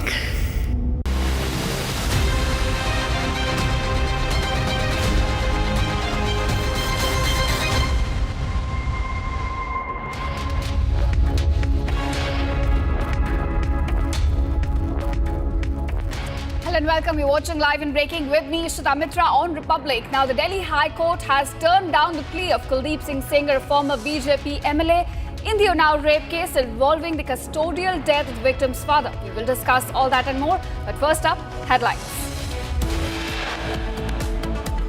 Delhi High Court denies bail to Kuldeep Singh Sengar in the case related to the custodial death of Unnao rape victim's father. Jailed JDU MLA Anand Singh smokes in hospital on camera. Cops next to him do nothing. Opposition slams Nitish government over law and order situation. As RJD sharpens the attack over Anand Singh calling the shots, Nitish government maintains a radio silence.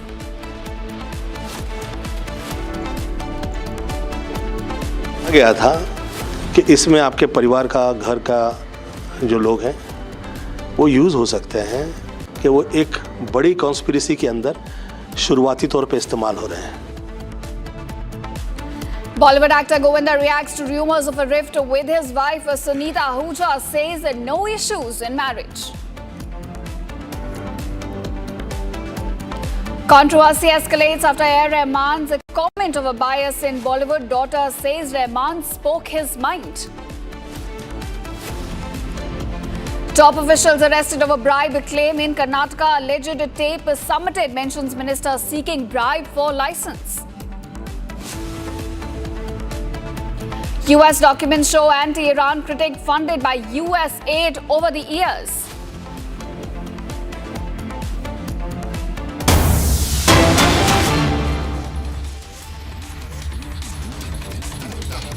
All right, viewers, we have a breaking news coming in at this hour. Postmortem report has come out. In fact, in the case of Noida Techie losing his life, and now the report says that about 1 to 2 litre of water was present on the chest and ribs.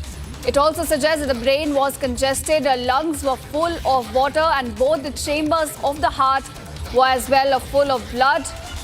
200 ml liquid was in fact present in his stomach. His nose was fully blocked with mud and water. Viewers, this is the post-mortem report coming out after Noida's Techie. In fact, a 27-year-old Yuvraj Mehta lost his life after his car collided with the wall of a drainage basin and fell into the ditch.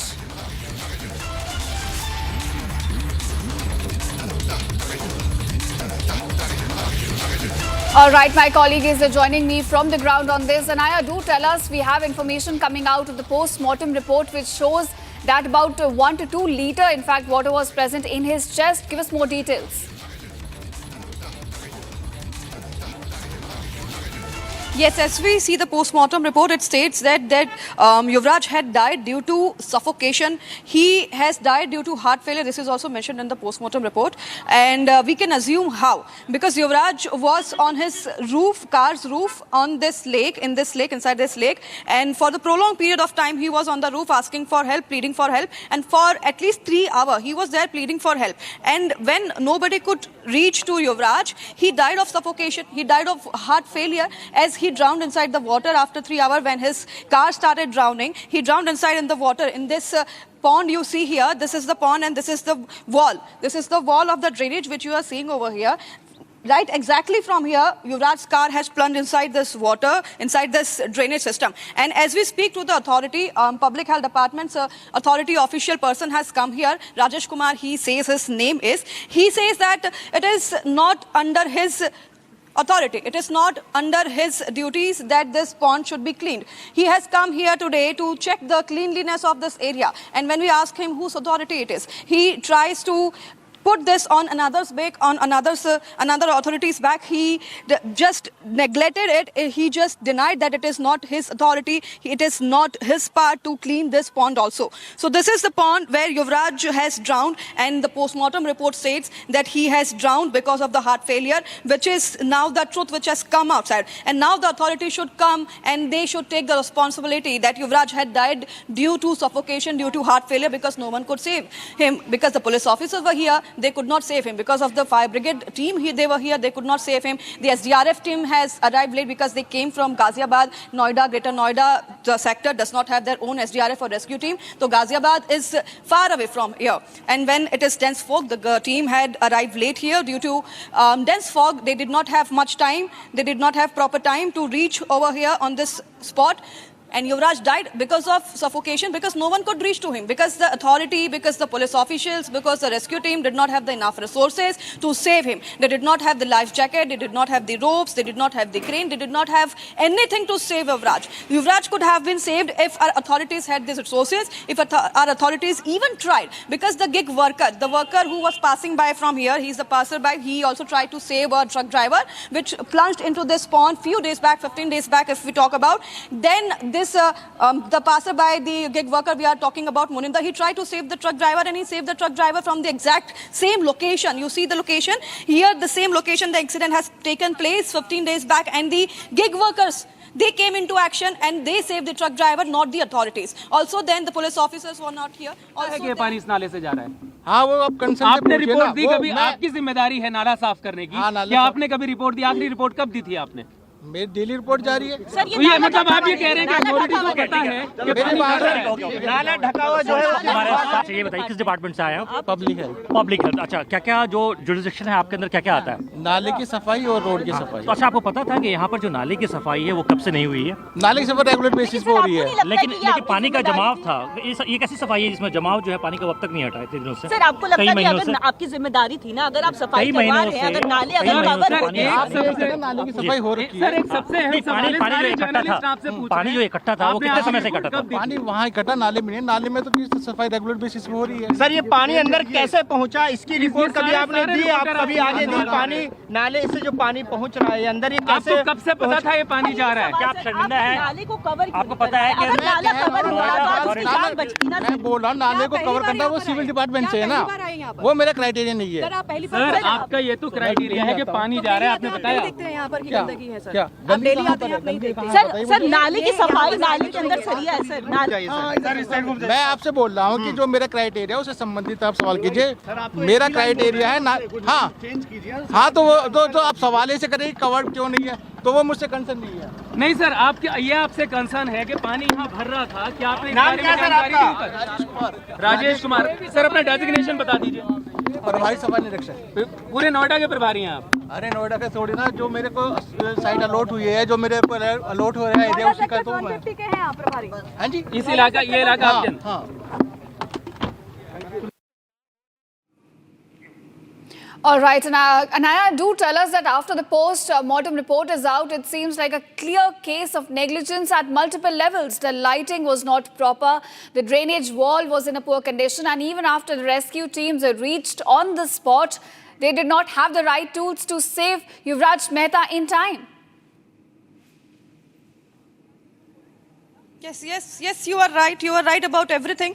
I'll ask my VJ to show you the street lamps. VJ Mukesh is with me. See here, the street lamps over here, they do not light in the night because of the residents. They have told us that they have raised so many times the complaints, they have lodged the complaints, but no action was taken. No street lights are working over here at night. There is no boundary here. There is no signage here. There is no warnings here that there is a pit hole next to your highway wherever you are traveling from. So this is what happened with Yuvraj. This highway you see back beside us, this highway, this is proper a death zone, because when Yuvraj was traveling from his work to home that night on Friday 11:30, he did not know that there is a death zone ahead, because there was no street lighting and there are no signage over here, there are no barricadings, there are no boundary walls to this pond, and this has been happening since 8 years. The residents complain that this has been happening since 8 years, and they've been complaining since long back, but no one listened to them.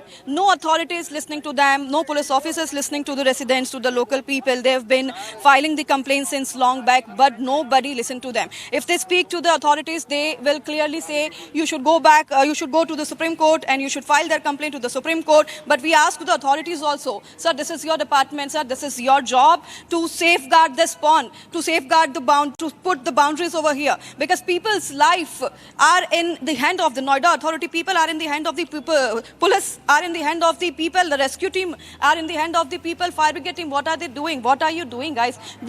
Yuvraj have died here, and we expect some help from you when we are dying and when we are drowning in this lake. We expect that rescue team will come. They'll come with some resource. They'll help us. The team will work something. They will do something for us, because that's what happened with Yuvraj. Yuvraj was pleading for his life for 3 hours. Can you imagine? For 3 hours he was pleading for his life, and the authorities and the police officers and the rescue team could not help him, because we did not have any resources, because there were no safety guards, because there were no boundaries. And you see this area, this is shit. See, this is the area, this is a Z zone, no cleanliness, nothing. It's vast, this pond is vast, and this has been like this since 8 years. People over here, societies, in the societies you see this tall storage societies are there. They pay crores of rupees to stay here. They pay more than crores, 3 crores, 5 crores to stay here, and what they expect? They expect the safety of their life. People also are scared here because there are no street lamps on the street. They also expect that there will be some safety. They expect that there will be safety for their women, and they are also scared for the life of their women at home, because there are no all right, safety. Anaya, thank you for joining us and giving us those crucial details from the ground on the story. Viewers, Republic also asked the Noida administration questions of the negligence reported in this case. Take a listen. क्या नाम क्या है आपका? नाम क्या है और किस पद पे हैं आप? सफाई निरीक्षक। भाई सफाई निरीक्षक, फोन नीचे करो। सर, यहाँ पे से कंप्लेन हो रही है, आपने अभी तक सफाई नहीं करवाई, रेसिडेंट्स सफाई तो कंटिन्यू हो रही है। सर, यहाँ पे पानी कैसे भरा है फिर? भरा हुआ है पानी। इस रोड की सफाई कंटिन्यू हो रही है। नहीं, पानी कैसे? पानी कैसा है? पानी कैसा है? तालाब मेरे मेरा क्राइटेरिया भाई साहब इधर देखो, इधर देखो सर, कैमरा इधर है। सर ये कहाँ से पानी आया? आपके जुरिसडिक्शन में क्या हुआ? सर क्या है आपके अधिकार क्षेत्र में, पहले वो बता दीजिए। रोड इंस्पेक्शन करना है आप? रोड और नाला। हाँ, क्या? और रोड के साइड में बैरिकेड होना चाहिए, वो आपके जुरिसडिक्शन में है कि नहीं? वो मेरे जुरिसडिक्शन में। सर ये बताइए, सड़क पर स्ट्रीट लाइट होनी चाहिए। सर नाला आपके क्षेत्र में आता है, नाले की कवरिंग क्यों नहीं हुई थी? नाले कवरिंग मेरा जुरिसडिक्शन में है। नाले की सफाई। सर सफाई नाले की सफाई। इस नाले से पानी जाता है क्या? ये इसी नाले से पानी जाता है? नाले की सफाई हुई, देखिए आप, नाला साफ। तो नाले में पानी कैसे भरा है? नहीं, नाले से ही पानी जाता है अंदर। सर हमने देखा नाले की सफाई कब से हो रही है? नहीं है ना सर नाले से पानी जाता है ये अंदर? वो मेरा क्राइटेरिया नहीं है। सर ये पानी नाले से जाता है क्या अंदर? सिविल से संबंधित मैं कह रहा हूँ सर, ये पानी नाले से जाता है क्या अंदर? ये पानी नाले से अंदर जाता है क्या? करोड़ों की कीमत की सर यहाँ पे फ्लैट्स है, ये पानी नाले से जाता है। बता दीजिए आपके अधिकार क्षेत्र में क्या क्या है? मैं वही बता रहा हूँ। बताइए, एक मिनट। सफाई और नाले की। ठीक है, तो नाले को लेकर कितनी शिकायतें आपको अभी तक मिली थी? क्योंकि यहाँ पर ये आरोप लगा रहे हैं कि नाले की तो सफाई हो रही है। देखिए अब नाला साफ। तो ये पानी कहाँ से आता है? नाले में सोसाइटी से आता है सर। ये नाले का पानी है, ये नाले का ही पानी तो गया है गड्ढे के अंदर। नाले को कवर करना जब आप कर रहे हैं नाले की। सर आप सिर्फ एक सवाल का जवाब दे दीजिए, ये पानी क्या इसी नाले से अंदर गया है, कहीं और से यहाँ आता है? ये पानी कहाँ से आया है? ये पानी कहाँ से आया? ये इसी नाले से आया है या कहीं और से आया है? ये पानी कहाँ से नाले का है? इसी नाले का। मतलब क्यों जा रहा है ये अंदर? क्योंकि आपकी निकासी व्यवस्था ठीक नहीं है, क्योंकि दीवार टूट गई ना, आप देख रहे हैं। तो वो दीवार की कितनी बार सफाई हुई सर? दीवार को कौन बनाता? आपको नहीं लग रहा है कि करोड़ों की कीमत के फ्लैट्स है, लेकिन मेरी बात जो मेरा क्राइटेरिया, मुझसे संबंधित आप सवाल कीजिए। सर आपसे उसके संबंधित सवाल क्या है? नाले से सर नोएडा अथॉरिटी को बहुत सारी कंप्लेंट्स रेजिडेंट्स ने नोएडा सेक्टर 150 के रेजिडेंट्स ने दी थी, बट कोई भी एक्शन उसके बाद नहीं हुआ। तो आप क्या कहना चाहेंगे इस बारे में? जो कंप्लेंट्स आई हम लोग उसको दिखवा रहे हैं कि किस स्तर पर आई थी और क्या उसमें कार्रवाई हुई है, उसकी एक अलग से जांच चल रही है, जांच के बाद बताते हैं।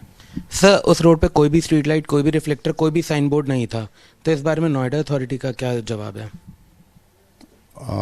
चूँकि आप जानते हैं कि वो स्पोर्ट्स सिटी का इलाका है, पिछले 5 साल से वहाँ रोक भी लगी हुई थी, तो अब ये देखने की बात है कि वो वाला जो एरिया है वो कौन से स्पेसिफिक उसमें आ रहा है, प्लॉट कौन कौन सा वहाँ पर, और क्या कार्रवाई होनी थी। इसमें मौके पर भी टीम्स गई है, वो देख के बताएंगे कि कार्रवाई करेंगे उसमें। सर, एक 27 साल के लड़के की डेथ हो गई है, तो इस नेग्लिजेंस के लिए, इंफ्रास्ट्रक्चर लैक के लिए कौन जिम्मेदार है?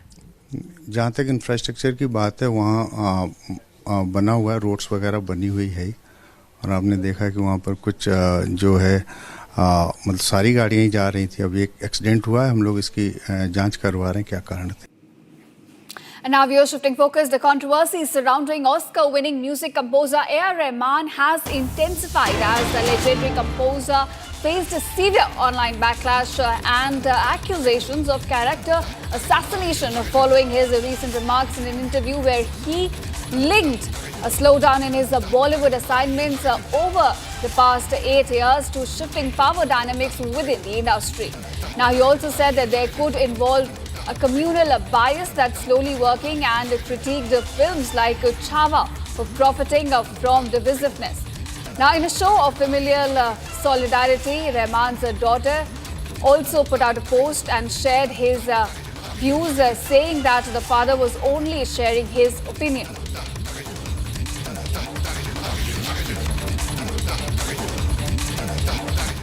India is my inspiration, my teacher, and my home. I understand that intentions can sometimes be misunderstood. But my purpose has always been to uplift, honor, and serve through music. I have never wished to cause pain, and I hope my sincerity is felt. I feel blessed to be Indian, which enables to create a space which always allows freedom of expression and celebrates multicultural voices. From nurturing Jala, presented at the Wave Summit in front of the Honorable Prime Minister and Ruhi Noor, to collaborating with the young Naga musicians to create a string orchestra, to mentoring the Sunshine Orchestra, also building Secret Mountain, India's first multicultural virtual band, and the honor of scoring Ramayana alongside Hans Zimmer, each journey has strengthened my purpose. I remain grateful to this nation and committed to music that honors the past, celebrates the present, and inspires the future. Jai Hind and Jai Ho.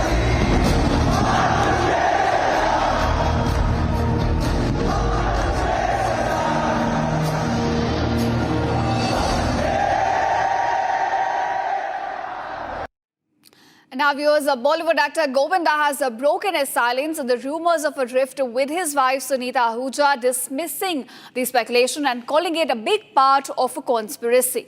Speaking to the media, Govinda said that some family members are being unknowingly used to spread misinformation, and that was his silence, in fact, being misinterpreted as his weakness.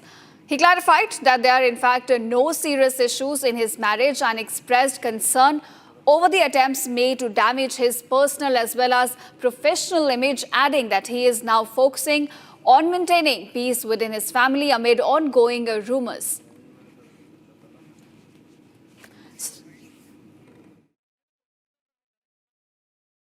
ऐसे तो बहुत ही ज़हीन हैं, वो पढ़ी लिखी हैं, भाषा में गलत नहीं होता है, और परंतु पिछले दिनों में मैं जो देख रहा हूँ, कभी कभी हम मुंह नहीं खोलते हैं तो या हम कमज़ोर नज़र आते हैं या ऐसा लगता है कि हाँ ये दुष्ट होंगे बोलते कैसे नहीं तो मैं आज उत्तर दे रहा हूँ। मुझे ये कहा गया था कि इसमें आपके परिवार का, घर का जो लोग हैं वो यूज़ हो सकते हैं, उन्हें इसका पता नहीं चलेगा कि वो एक बड़ी कॉन्स्पिरेसी के अंदर शुरुआती तौर पे इस्तेमाल हो रहे हैं।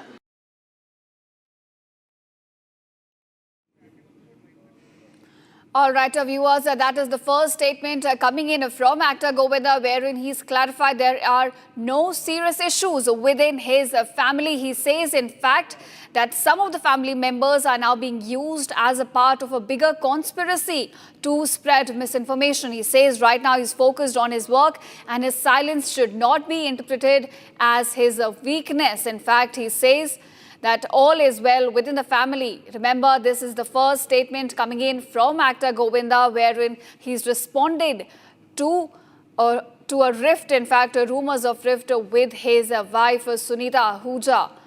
First statement coming in from actor Govinda regarding the cheating claims, regarding the rumors of a rift within his marriage. And he now says all is well, no serious issues within the family. But at the same time, he adds, in fact, some in the family are being used to spread misinformation. He calls it a part of a bigger conspiracy. So therein you have the big statement coming in fact, from actor Govinda.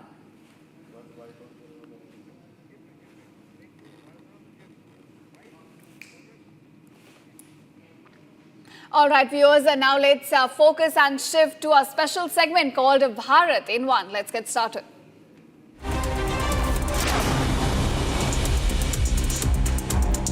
Delhi continues to reel under a severe air pollution crisis this morning, with the air quality index recorded at 439 at 7 p.m. This is according to Central Pollution Control Board. Several parts of the city, in fact, recorded alarmingly high pollution levels, highlighting the widespread nature of the crisis.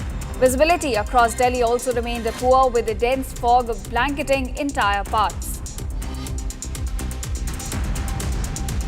Rehearsals for 77th Republic Day Parade is underway at Kartavya Path. European Council President Antonio Lewis and European Commission President Ursula von der Leyen are the chief guests for this Republic Day celebrations.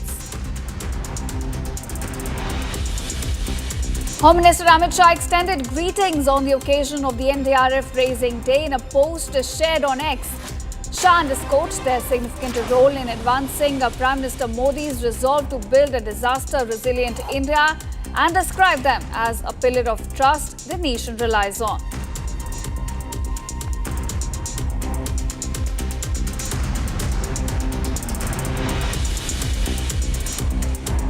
All right, viewers, slipping into a very short break, but don't go anywhere. On the other side, we talk about the controversy regarding the JDU MLA Anand Singh caught smoking on camera inside the hospital.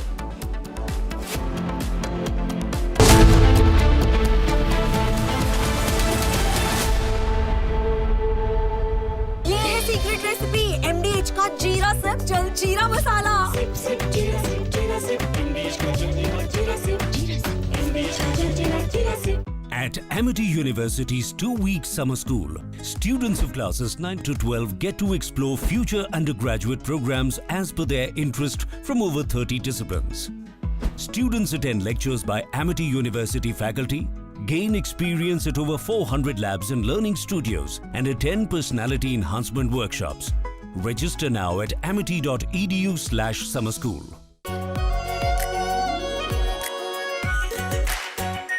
Are pure shahi paneer masala, delicious, healthy, every day. MDH की हल्दी मिर्ची धनिया करे कमाल, ये रंग दे, ये खुशबू दे, ये तीखा, ये कम पड़े, क्या निराला MDH masala.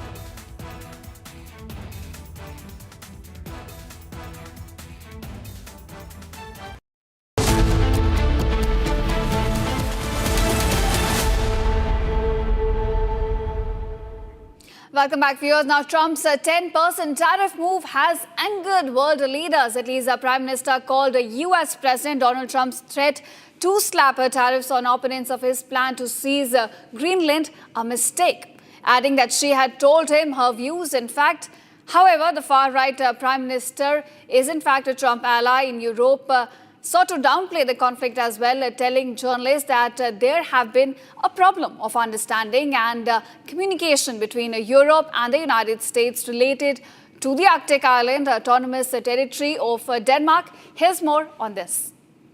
una escalation da questo punto di vista ed è quello su cui sto lavorando. Ho sentito sia Donald Trump qualche ora fa.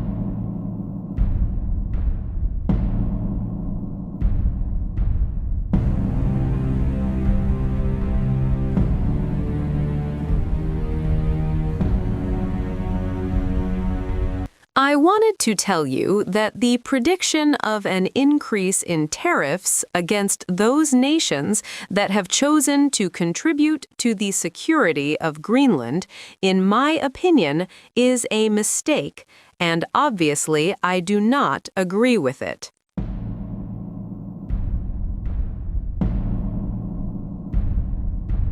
After expressing her disbelief over the U.S.'s intentions of annexing and taking control of Greenland, Italian Prime Minister Meloni now openly calls out Trump.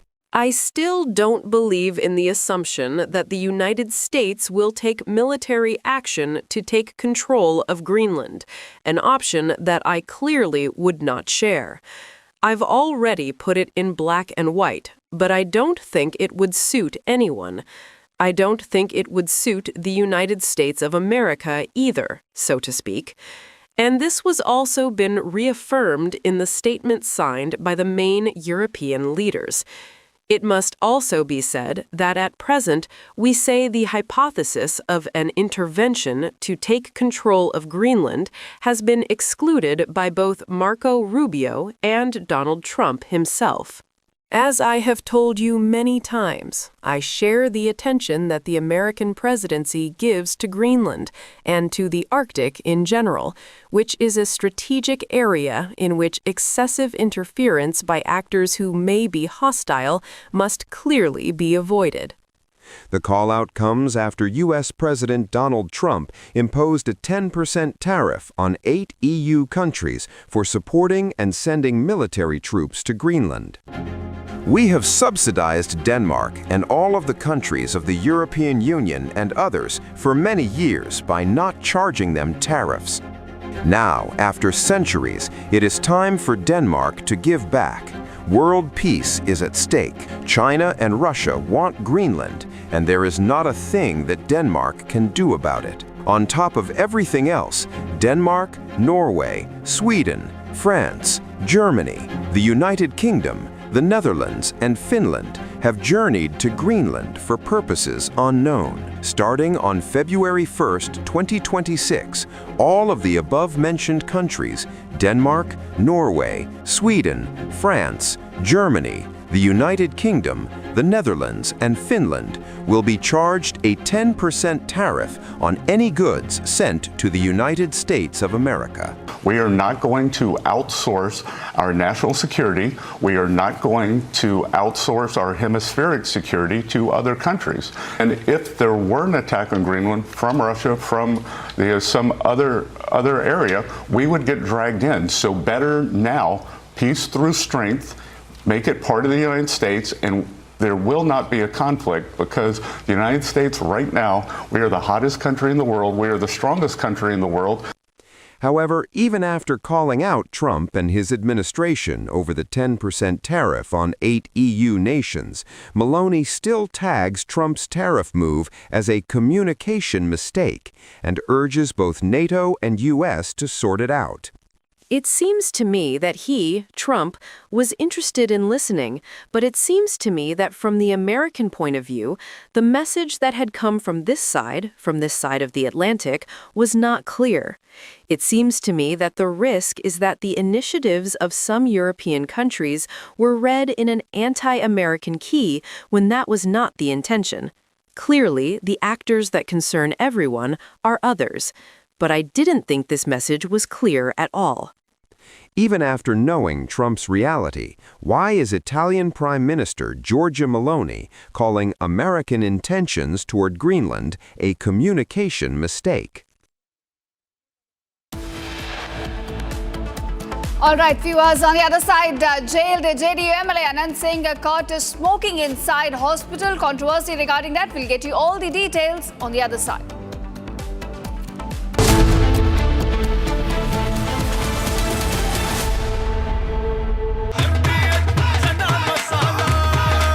अब छोलिया हो या लोबिया, सफेद चने या काले चने, सब कुछ मजेदार बने। केसरिया से मन जोगी हुआ रे, दिल झूमे देखो मतवारा हुआ रे। केसरिया से मन जोगी हुआ। हर पल मनाओ केसरी त्योहार। विमल, बोलो जुबान केसरी। आर प्योर सूजी पास्ता, उबालो मिलाओ और खाओ, 8 मिनट में तैयार। क्या टेस्ट है सबका राजा, hardcore masala.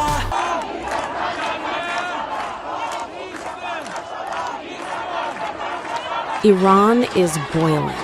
Iranians are protesting against the Khamenei regime.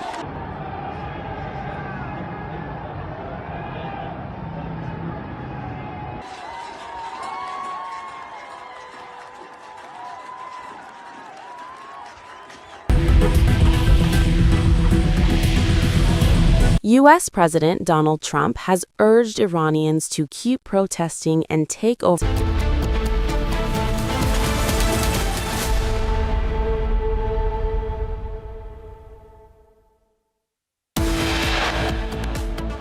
Delhi High Court denies bail to Kuldeep Singh Sengar in the case related to the custodial death of a now rape victim's father.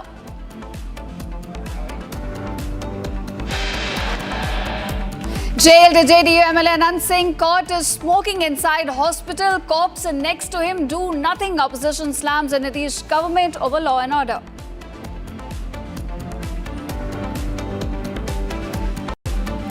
As RJD sharpens the attack over Anand Singh calling the shots, Nitish government maintains a radio silence.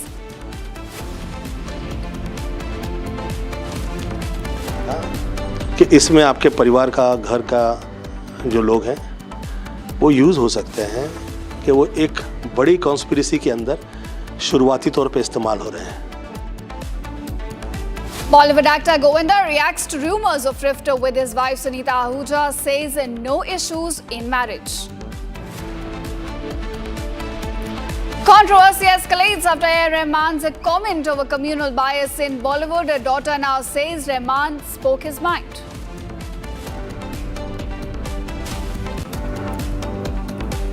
Top officials arrested over bribe claim in Karnataka. Alleged tape submitted mentions minister seeking bribe for license. US documents show anti-Iran critic getting funded by US aid over the years.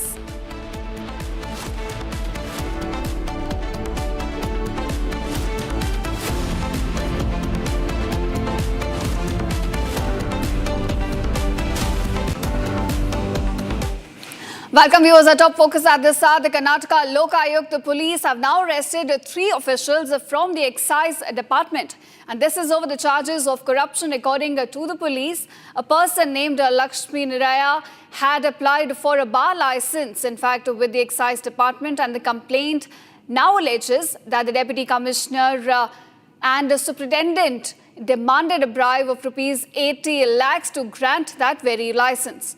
Now, Lakshmi Niraya had approached the Lokayukta police, who laid a trap and then caught the duo red-handed while accepting a bribe of rupees 25 lakhs. Now, an excise constable who was allegedly involved in delivering the bribe amount was also arrested. And this is the big breaking news at this hour coming to light from Karnataka, where a big corruption racket, it seems, has now been busted, involving excise department itself. Now, viewers, we're given to understand that the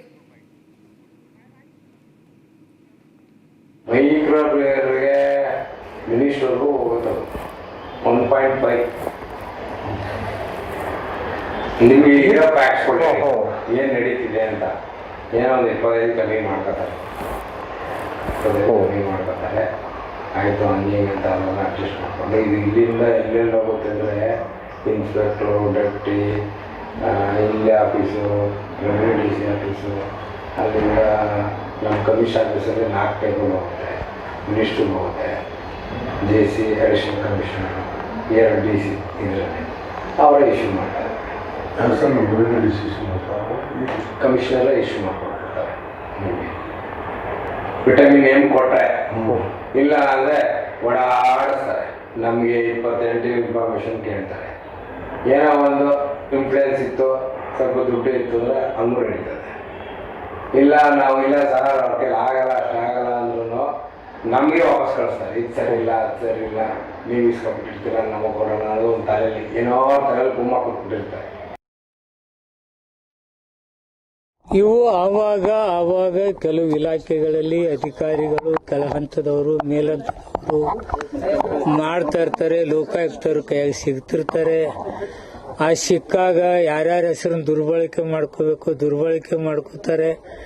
ಆ ದುರ್ಬಳಕೆ ಮಾಡ್ಕೊಂಡ್ರೆ ಮಾತ್ರ ದುಡ್ಡು ಬರುತ್ತೆ. ಈಗ ನಾವು ಇವ್ರು ಕೊಡ್ಬೇಕು, ಅವ್ರು ಕೊಡ್ಬೇಕು, ಮಂತ್ರಿ ಕೊಡ್ಬೇಕಂದ್ರೆ ತಾನೇ ದುಡ್ಡು ಕೊಡೋರು ಕೊಡ್ತಾರೆ.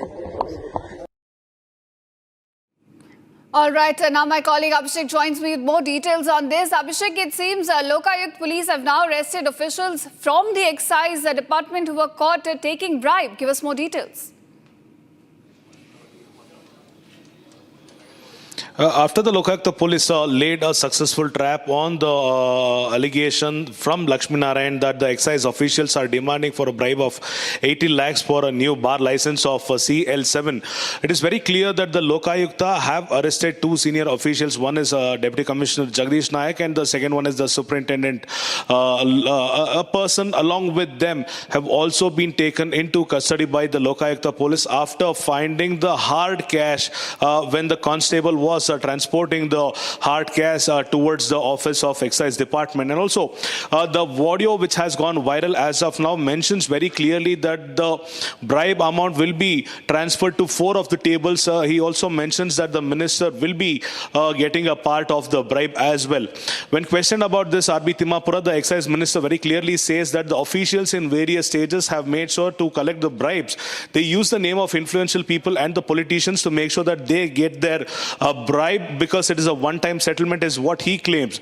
On the other hand, his son Vinay is also being named in the entire scenario because the conversation which happened between Lakshmi Narayan and one of the excise officials very clearly mentions that the bribe will have to be handed over to the son of R.B. Timapura, the excise minister.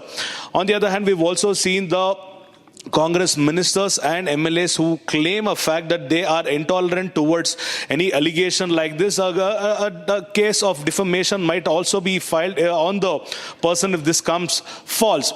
On the other hand, we've also seen CM Siddaramaiah on the unofficial mode has informed a detailed report from the government with respect to the allegation made on their very own minister. The BJP of Karnataka has demanded the immediate resignation of R.B. Timapura, the excise minister, and also have demanded an external agency conducting the investigation because they feel that the government will make sure that their minister walks out without any allegation or any proof against him. So this is another setback to the Karnataka state government which is being run by the Congress party because this is not only the first time that this is happening. Even in the previous cases we had seen in the Valmiki Nigama, Nagendra, who was then minister, had stepped down, had resigned from the minister, who had also gone to the jail on the same allegation which was proved by various other investigating agencies, and it was also accepted by the CM himself in the assembly that a small amount had been taken as a bribe or misappropriated to various other accounts. So we will have to see what CM Siddaramaiah holds in hand as of now because he doesn't want a small black mark on his government because he wants to continue as the full-term chief minister, whereas the opponent team of Siddaramaiah, that might be DK Shivkumar, who is wanting to show a small black mark on CM Siddaramaiah's governance so that CM Siddaramaiah might be asked to step down by the High Command to make easy way for DK Shivkumar to be elevated as the chief minister. Yes. Ishita. All right, Abhishek, thank you for joining us and giving us those crucial details about these excise department officials caught taking bribe, and now, of course, the legal action will be underway in that case. Now, viewers, moving on to Maharashtra, sources suggest that newly elected corporators will be required to sign a bond affirming their commitment that they will not be leaving Shiv Sena. In fact, Republic is given to understand that the paperwork is currently underway at the hotel where resort politics continue. Now, my colleague Meenakshi is joining me with more on this. Meenakshi, that's an interesting turn taking place in the resort politics. It seems that the trust deficit is so big that electors are now being asked to sign a bond affirming their commitment to Shiv Sena. Yes, you have absolutely right. As you have rightly mentioned that we are getting information about this. Those who are in this hotel, 29 newly elected corporates, they required to sign a bond affirming that they will not leave Shiv Sena and they will stay with Eknath Shinde Shiv Sena, and paperwork is underway in that hotel. I am outside that hotel.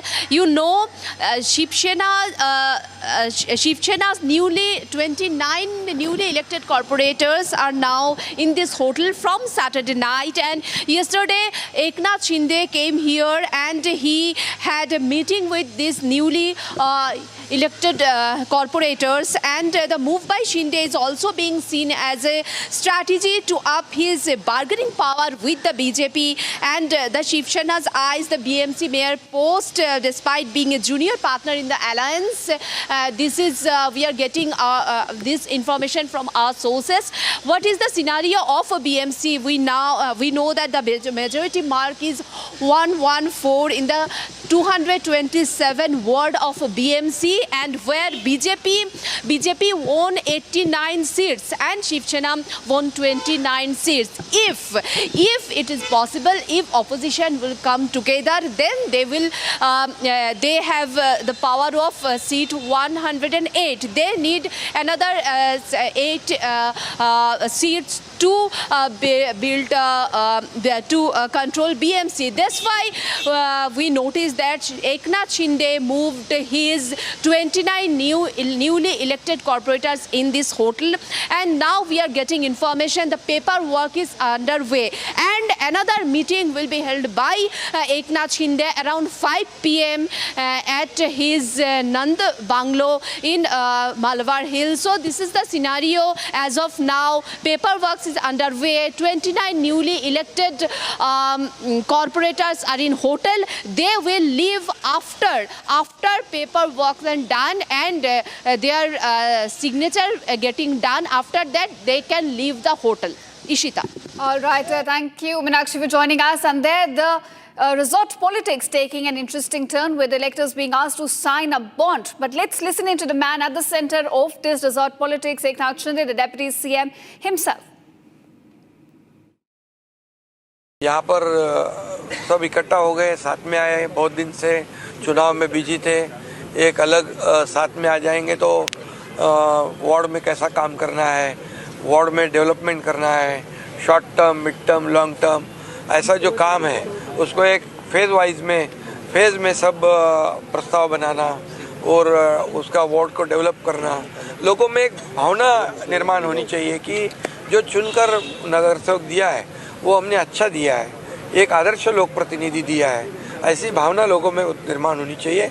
और ward में जितने भी काम हैं उसको जल्द से जल्द हमें आगे कैसे बढ़ाएंगे, ये मैंने उनको कहा है और राज्य सरकार के माध्यम से भी उनको मदद हो जाएगी, हमारे नगर विकास विभाग के माध्यम से होगी।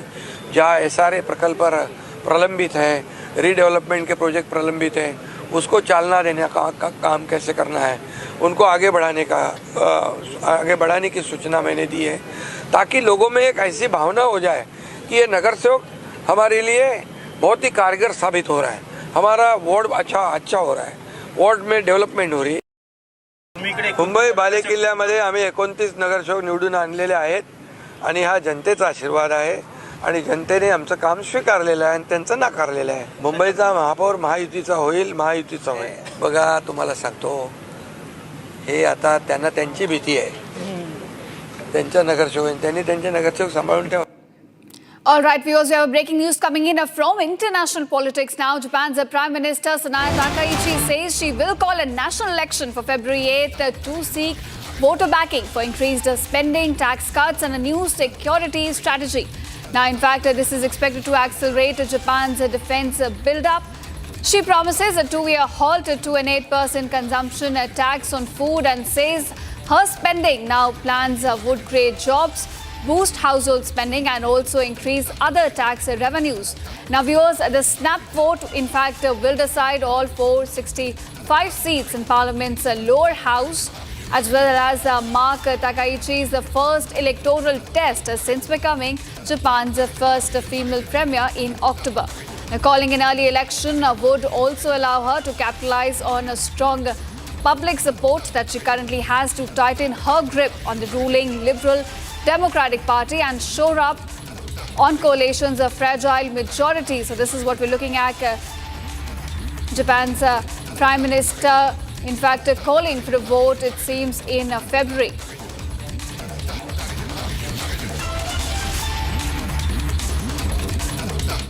All right, now shifting focus, a video showing a jailed strongman Anand Singh smoking a cigarette inside a hospital has now gone viral on social media, triggering a political storm in the state of Bihar. Now viewers, the video is reported to be from IGIMS hospital in Patna. This is where Anand Singh, currently lodged in pure jail, is undergoing regular medical checkups due to health issues. Now viewers, following the circulation of the video, the RJD has attacked the Nitish Kumar government, questioning the law and order situation in the state, while also alleging that Anand Singh is receiving special VIP treatment despite being a convicted prisoner. So there, a political storm, in fact, erupting in the state of Bihar over the video that has gone viral, showing Anand Singh, a JDU leader, smoking inside a hospital. Remember, he was out on jail for health checkups, and this is what he does. He smokes, and this is in fact caught on camera, and despite this, the police surrounding him does nothing.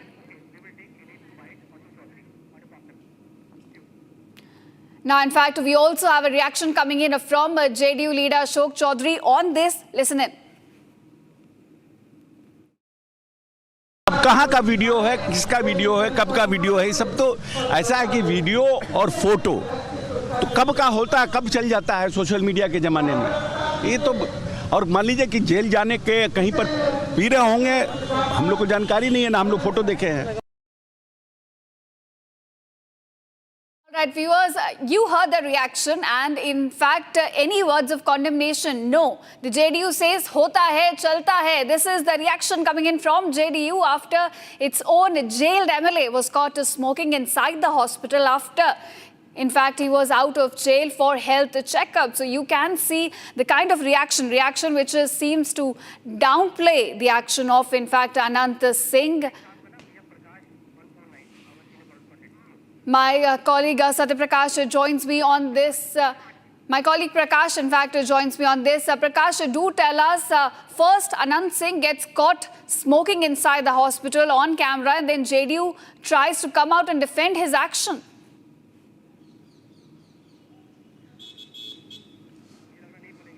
All right, we'll try to connect with my colleague there, but viewers, this is the latest we are getting. All right, Prakash, coming back to you, first of all, Anand Singh gets caught smoking inside a hospital when he's out for a health checkup, and then JDU leader Ashok Chaudhary comes out and tries to defend him.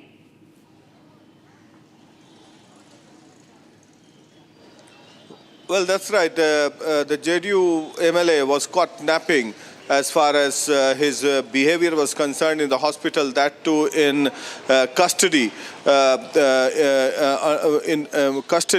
While he was out from jail for a health checkup. And Anand Singh has been lodged in jail for the last 1 year or so. He was involved in a gang war, and thereafter he's been lodged in jail now for health checkup, and we can see openly smoking. This is not for the first time that he's been caught in such acts, but in 2007 he was openly seen brandishing AK-47 rifle, for which there was widespread media coverage as well on that. No action was taken, and then now he's been involved in more than 3 dozen murder cases, ransom, extortion, all sorts of cases against him. Now, the JDU minister Ashok Chaudhary says that he has not seen the video, and maybe it would be an old video. But some of the supporters of Anand Singh had put the video on social media, and thereafter it went viral. And Anand Singh is known for all this. Even while giving interviews to journalists, either from Bihar or from Delhi, he's been seen as smoking. So this is the kind of behavior, and one has to look into it. But now we'll wait and watch what kind of action Samrat Chaudhary, the Home Minister of Bihar, takes against him, because now, for the first time, Home Ministry has gone to the BJP, and Samrat Chaudhary is the BJP minister, Home Minister, and we'll wait and watch if at all any action is taken against the ruling party MLA. All right, of course, we'll have to see what action is now taken against Anand Singh. But thank you, Prakash, for joining us and giving us those crucial details. Now, viewers, moving on, Trump's 10% tariff move has angered world leaders. Now, Italy's Prime Minister called US President Donald Trump's threat to slap tariffs on opponents of his plan to seize Greenland a mistake, adding that she had also told him her views. However, the far-right Prime Minister, Trump ally in Europe, also sought to downplay the conflict, telling journalists that there has been a problem of understanding and communication between Europe and the United States related to Greenland. Take a look at this report. Da questo punto di vista, ed è quello su cui sto lavorando. Ho sentito sia Donald Trump qualche ora fa.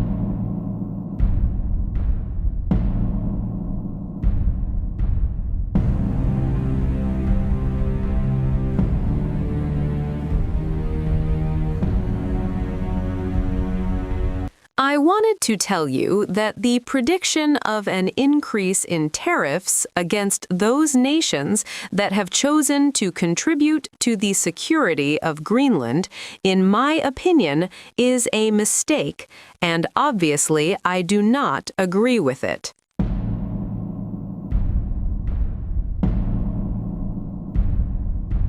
After expressing her disbelief over the U.S.'s intentions of annexing and taking control of Greenland, Italian Prime Minister Meloni now openly calls out Trump.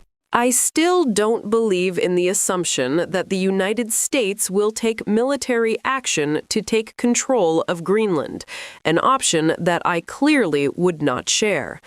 I've already put it in black and white, but I don't think it would suit anyone. I don't think it would suit the United States of America either, so to speak. And this was also been reaffirmed in the statement signed by the main European leaders.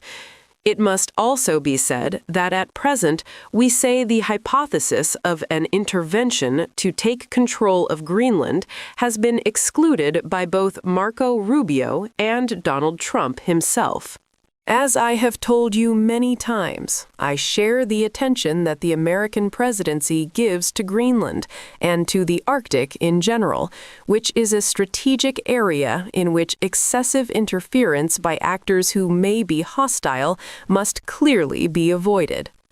The call-out comes after U.S. President Donald Trump imposed a 10% tariff on 8 EU countries for supporting and sending military troops to Greenland.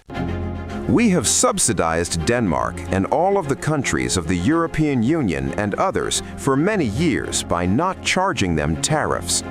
Now, after centuries, it is time for Denmark to give back. World peace is at stake. China and Russia want Greenland, and there is not a thing that Denmark can do about it. On top of everything else, Denmark, Norway, Sweden, France, Germany, the United Kingdom, the Netherlands, and Finland have journeyed to Greenland for purposes unknown. Starting on February 1st, 2026, all of the above-mentioned countries, Denmark, Norway, Sweden, France, Germany, the United Kingdom, the Netherlands, and Finland will be charged a 10% tariff on any goods sent to the United States of America. We are not going to outsource our national security. We are not going to outsource our hemispheric security to other countries. And if there were an attack on Greenland from Russia, from some other area, we would get dragged in. So better now, peace through strength, make it part of the United States, and there will not be a conflict, because the United States right now, we are the hottest country in the world. We are the strongest country in the world. However, even after calling out Trump and his administration over the 10% tariff on 8 EU nations, Maloney still tags Trump's tariff move as a communication mistake and urges both NATO and US to sort it out. It seems to me that he, Trump, was interested in listening, but it seems to me that from the American point of view, the message that had come from this side of the Atlantic, was not clear. It seems to me that the risk is that the initiatives of some European countries were read in an anti-American key when that was not the intention. Clearly, the actors that concern everyone are others, but I didn't think this message was clear at all. Even after knowing Trump's reality, why is Italian Prime Minister Giorgia Meloni calling American intentions toward Greenland a communication mistake? All right, viewers, that's all we could pack in this edition of Live and Breaking. But don't go anywhere. On the other side, we discuss the controversy escalating after Rahman's comment over escalating communal bias in Bollywood over the past 8 years.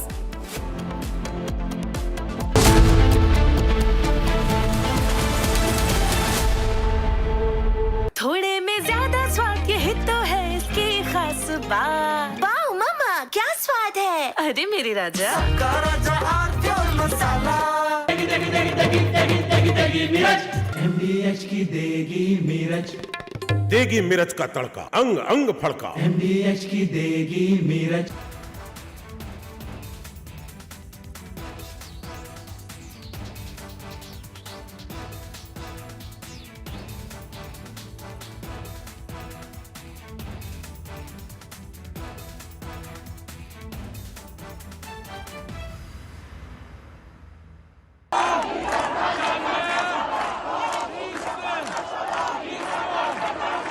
Iran is boiling. Iranians are protesting against the Khamenei regime.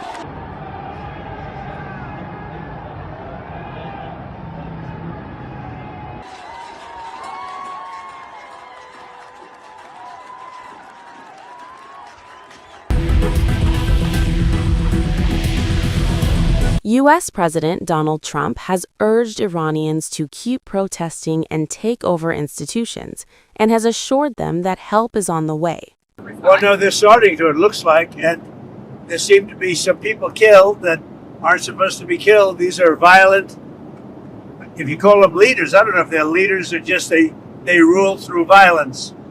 But we're looking at it very seriously. The military is looking at it, and we're looking at some very strong options. We'll make a determination.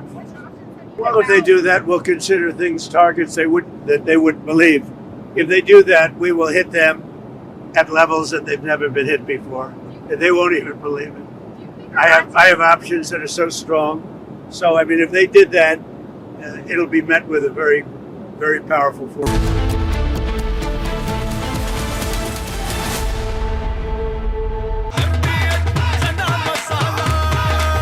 अब छोलिया हो या लोबिया, सफेद चने या काले चने, सब कुछ मजेदार बने। केसरिया से मन जोगी हुआ रे, दिल झूमे देखो मतवारा हुआ रे। केसरिया से मन जोगी हुआ। हर पल मनाओ केसरी त्योहार। विमल, बोलो जुबान Kesari.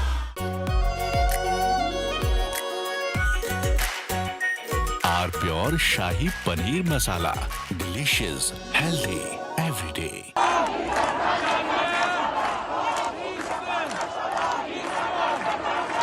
Iran is boiling. Iranians are protesting against the Khamenei regime.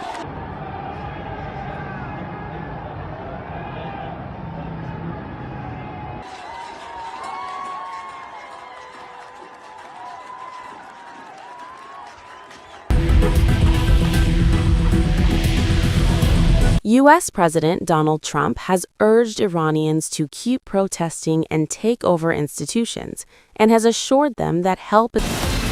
From Asia's largest news headquarters, setting the agenda for Bharat.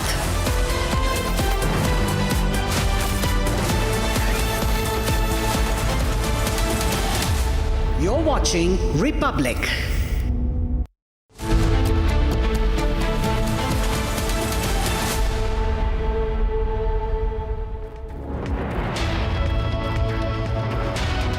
Hello and welcome. You're watching Live and Breaking with me, Ishita Mitra. Now, controversy escalating over A.R. Rahman's comment about communal bias growing within Bollywood over the past 8 years. We will discuss all of that and more, but first up, headlines.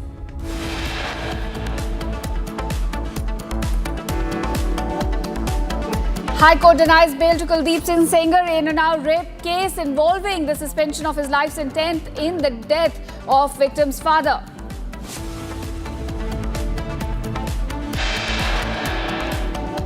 Jailed JDU MLA Anand Singh smokes in hospital on camera. Cops next to him do nothing. Opposition slams Nitish government over law and order situation.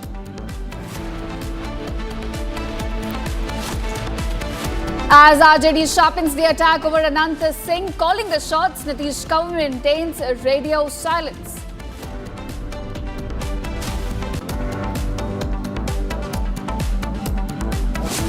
कि इसमें आपके परिवार का, घर का जो लोग हैं वो यूज़ हो सकते हैं कि वो एक बड़ी कॉन्स्पिरेसी के अंदर शुरुआती तौर पे इस्तेमाल हो रहे हैं. Bollywood actor Govinda reacts to rumors of a rift with his wife Sunita Ahuja, says no issues in marriage.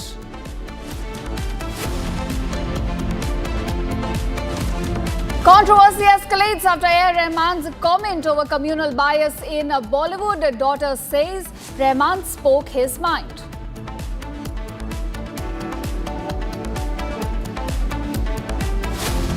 Top officials arrested over bribe claim in Karnataka. Alleged tape submitted mentions minister seeking bribe for license.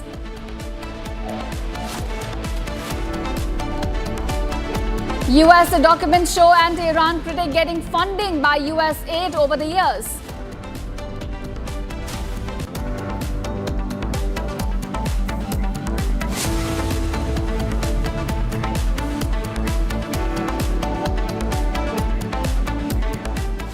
Welcome viewers. Our top focus at this hour, the controversy surrounding Oscar-winning music composer A.R. Rahman has now intensified as the legendary composer faces severe online backlash and even accusations of character assassination. And this follows his recent remarks given in an interview where he linked a slowdown in his Bollywood assignments over the past 8 years to shifting power dynamics within the industry, even possibly hinting at communal thing. Now, he also critiqued films like Chhawa for profiting from divisiveness and a show of familial solidarity. Now, Rahman's daughters, Khatija Rahman and Rahima Rahman, they've come out publicly supporting their father by resharing Menin's post on their Instagram stories. Now, the daughters went further by commenting with the clapping, fire, heart and 100 emojis under the original post and sharing an additional heartfelt note as well. So viewers, we're looking at the controversy now escalating. Remember, Rahman in an interview had hinted at communal bias growing within the Bollywood. He said that the power dynamics have shifted since the time he entered Bollywood. He's also issued a clarification. Let's listen into that. India is my inspiration, my teacher and my home. I understand that intentions can sometimes be misunderstood. But my purpose has always been to uplift, honor, and serve through music. I have never wished to cause pain, and I hope my sincerity is felt. I feel blessed to be Indian, which enables to create a space which always allows freedom of expression and celebrates multicultural voices. From nurturing Jala, presented at the Wave Summit in front of the Honorable Prime Minister and Ruhinur, to collaborating with the young Naga musicians to create a string orchestra, to mentoring the Sunshine Orchestra, also building Secret Mountain, India's first multicultural virtual band, and the honor of scoring Ramayana alongside Hans Zimmer. Each journey has strengthened my purpose. I remain grateful to this nation and committed to music that honors the past, celebrates the present, and inspires the future. Jai Hind and Jai Ho.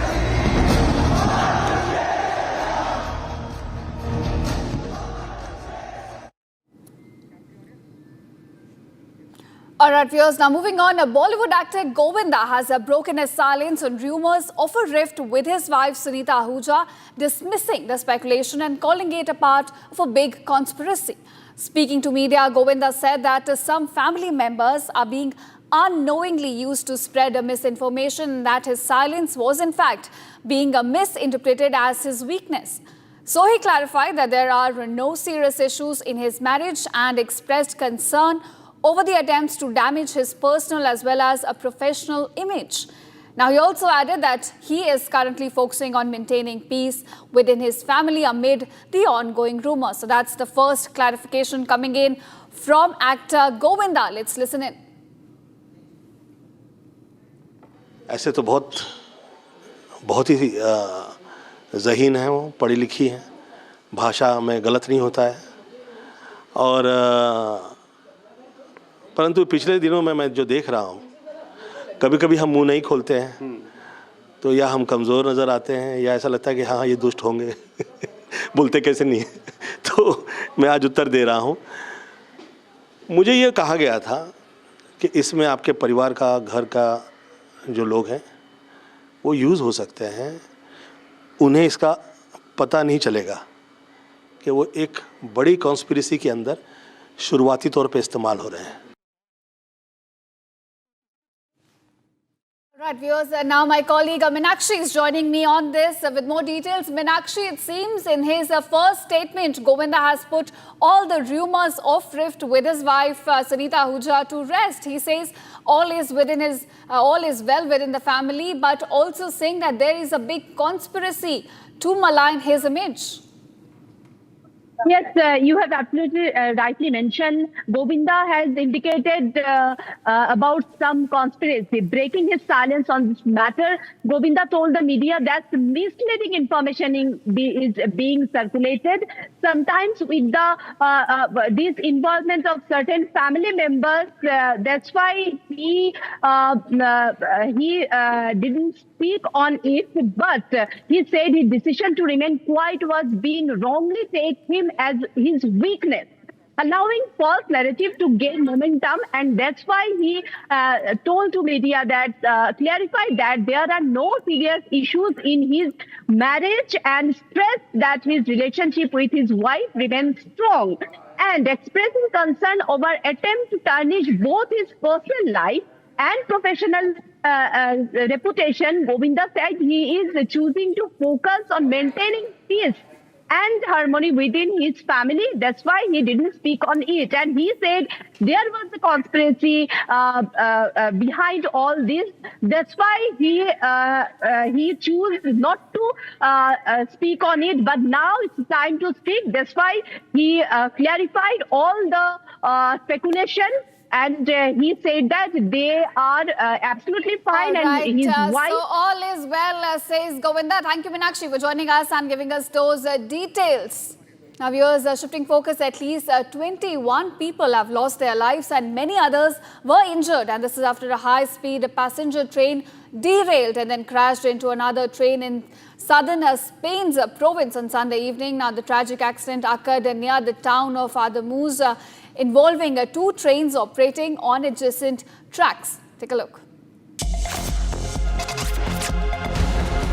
A high-speed train derailed and smashed into another oncoming train in southern Spain on Sunday, pushing the second train off the tracks and down an embankment in a collision. At least 21 people were killed due to the major accident. The cause of the crash is yet unknown. As per the sources, the driver of one of the trains, which was travelling from Madrid to Huelva, was among those who died. A total of 100 people have been injured, out of which 25 are in critical condition. Meanwhile, members of Spain's emergency military unit were seen leaving the Moron Air Force Base late on Sunday en route to the site of the worst train crash in the country since 2013.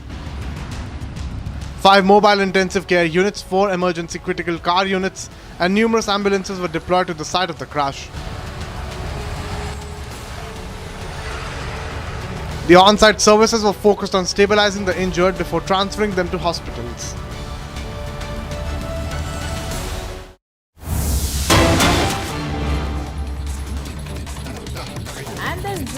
news that's coming in now in the murder in the Techie's death. The postmortem findings in the Noida death case strongly indicate death by drowning, particularly the scenario involving muddy, dirty water. The presence of 1 to 2 liters of water were there in the chest cavity along the ribs, combined with lungs full of water, reflecting a significant aspiration of fluid during the drowning process, leading to waterlogged heavy lungs and subsequent leakage of fluid into the pleural space after death. The details that we are picking up in the post-mortem report also shows that the nose was blocked with mud and water, further supports the active struggle, the inhalation in the contaminated environment. The brain congestion is also non-specific signs of terminal and asphyxia has also been seen in the drowning in the post-mortem report that is now out. We're also picking up details that the heart chambers full of blood suggested acute circulatory failure without significant blood loss consistent with rapid asphyxial death, while the 200 milliliters of liquid in the stomach indicates the swallowed water during the panicked attempts to breathe. These are some of the details, viewers, that are coming out in the post-mortem report that has now been revealed. It is the shocker. We're going to try and go across to Ananya joining us live. The last words, remember, that came at this time was, "Dad, I've fallen into a deep pit filled with water. I'm drowning. Please come, save me. I don't want to die." Let me go across to Anaya, joining us live from that spot in Noida. Anaya, we saw those lapses. We saw what happened. There was no caution signage. There were no lights. No night lights were there on the road.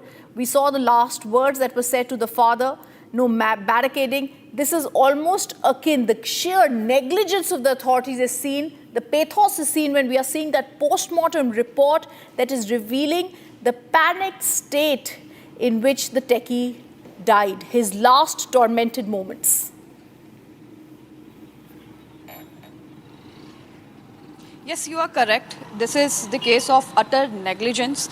This is, I say, because as we are here on the spot and as we see the situation, as we see the moment, as we see the system's failure, because this is the spot you see, the barricades which have been placed after the accident, and what postmortem reveals is that Yuvraj have died because of suffocation. Yuvraj had died due to heart failure, and this happens when a person is suffocating, is there, like what happened with Yuvraj, is there for suffocating. So Yuvraj suffocated in this pond. You see this gutter over here. This is the gutter, exactly where Yuvraj has died, and he has died due to suffocation because he asked for help for 3 hours. And the temperature was less than 6 degrees Celsius that day, because in January, in the month of January, we see winter in Noida, and he was also saying the same thing to his father. When he called his father, he rang his father and said, "Papa, mujhe bacha lo, pani bahut zyada thanda hai." And this happened on Friday night, 11:45 p.m. And he called his father. The first person he called was his father, and he says his father, "Papa, मैं नाले में गिर गया हूँ, मुझे बचा लो, पानी बहुत ठंडा है." His father rushes to see all the nalas over here, all the gutters over here in this area, because this is not the only gutter in this area. There are many gutters. I'll ask my cameraman to pan the camera and show you this entire place. You see, this is the whole area of Greater Noida, Sector 150, where people are residing, where Yuvraj was also residing with his father. This is the place. This is the huge area owned by Artham Builders. They were planning here to make a sports complex since 8 years, but because of some dispute, land dispute, it did not happen. So this area is open till then. And the water you see over here has been leaked from this drainage. I'll show you the picture of the drainage also to you. This is the drainage alongside the road, alongside the highway, from people where are traveling to their home. This is the exact highway over here. This is the highway from where also Yuvraj was traveling, and this is the drainage system over here next to the highway. The water has leaked from the drainage system into this property which was owned by Artham Builders, and they were planning to make sports complex over here, and this is the basement of the sports complex. And this was purchased from Lotus developers. So also now FIR have been filed on both these builders, both these companies, Lotus and Artham. But it is too late. The authorities now claim that this is not our part, this is not our authority, this is not our job, but it is too late. The barricades now have been placed over here, but it is too late now. The barricades you see over here have been placed last evening when we were here reporting this place, reporting this matter. These barricades have been placed over here by the authorities, but it is too late. And when we speak to the authorities, as we say, the authorities are at pure negligence. They are not putting any efforts for any accident, for any whatever matter have happened here. They are not putting any actions, they are not putting into any efforts, because the residents also complain that they have been filing complaints since 8 months or more than so. But the authorities are not listening to the residents. The street lights over here, they do not work in the time when they are much more required. In the time after the evening, in the late night, the street lamps doesn't work. Residents also fear the safety of their women in their houses because the street lamps are not working. This is what happened the same night, Friday night, 11:30, 11:45. This was the time when Yuvraj was coming to his home. He lives here nearby, 500 meters far away from here. His house is here, and he was expecting to be at his home by 12 and have his dinner with his father. But he could not reach to his destination. He could not reach to his home because of this pure utter negligence. Because of this negligence, we lost Yuvraj. That day when Yuvraj was inside this pond, he was on the rooftop of his car. He managed anyhow to come on the rooftop of his car, and he was pleading for his life. He was asking his father, he was asking police officers, everyone to help him, but nobody could help him. The police officers did not have enough resources. The fire brigade team which were here, they did not have enough resources. The SDRF team, they arrived late. The police resources are, you were telling me they didn't have resources. I was listening to what the delivery man Muninder had earlier said when he said the authorities, the people who came, the rescue workers refused to jump in. They feared there would be iron rods there. So this man who was inside was flashing the torch of his mobile. Nobody was going inside because they feared for their own life. It was too cold. Everybody reached late, and when they reached, the delivery man said he himself rushed in, tried to jump in, tried to find him. He was unable to, but the authorities did absolutely nothing. This is a case of culpable homicide, which is murder, not amounting to murder, but this is culpable homicide. And for this, we're going to hold some authorities responsible. Let's listen in to what the authorities said when my colleague tried to speak with them demanding answers. क्या नाम क्या है आपका? नाम क्या है और किस पद पे हैं आप?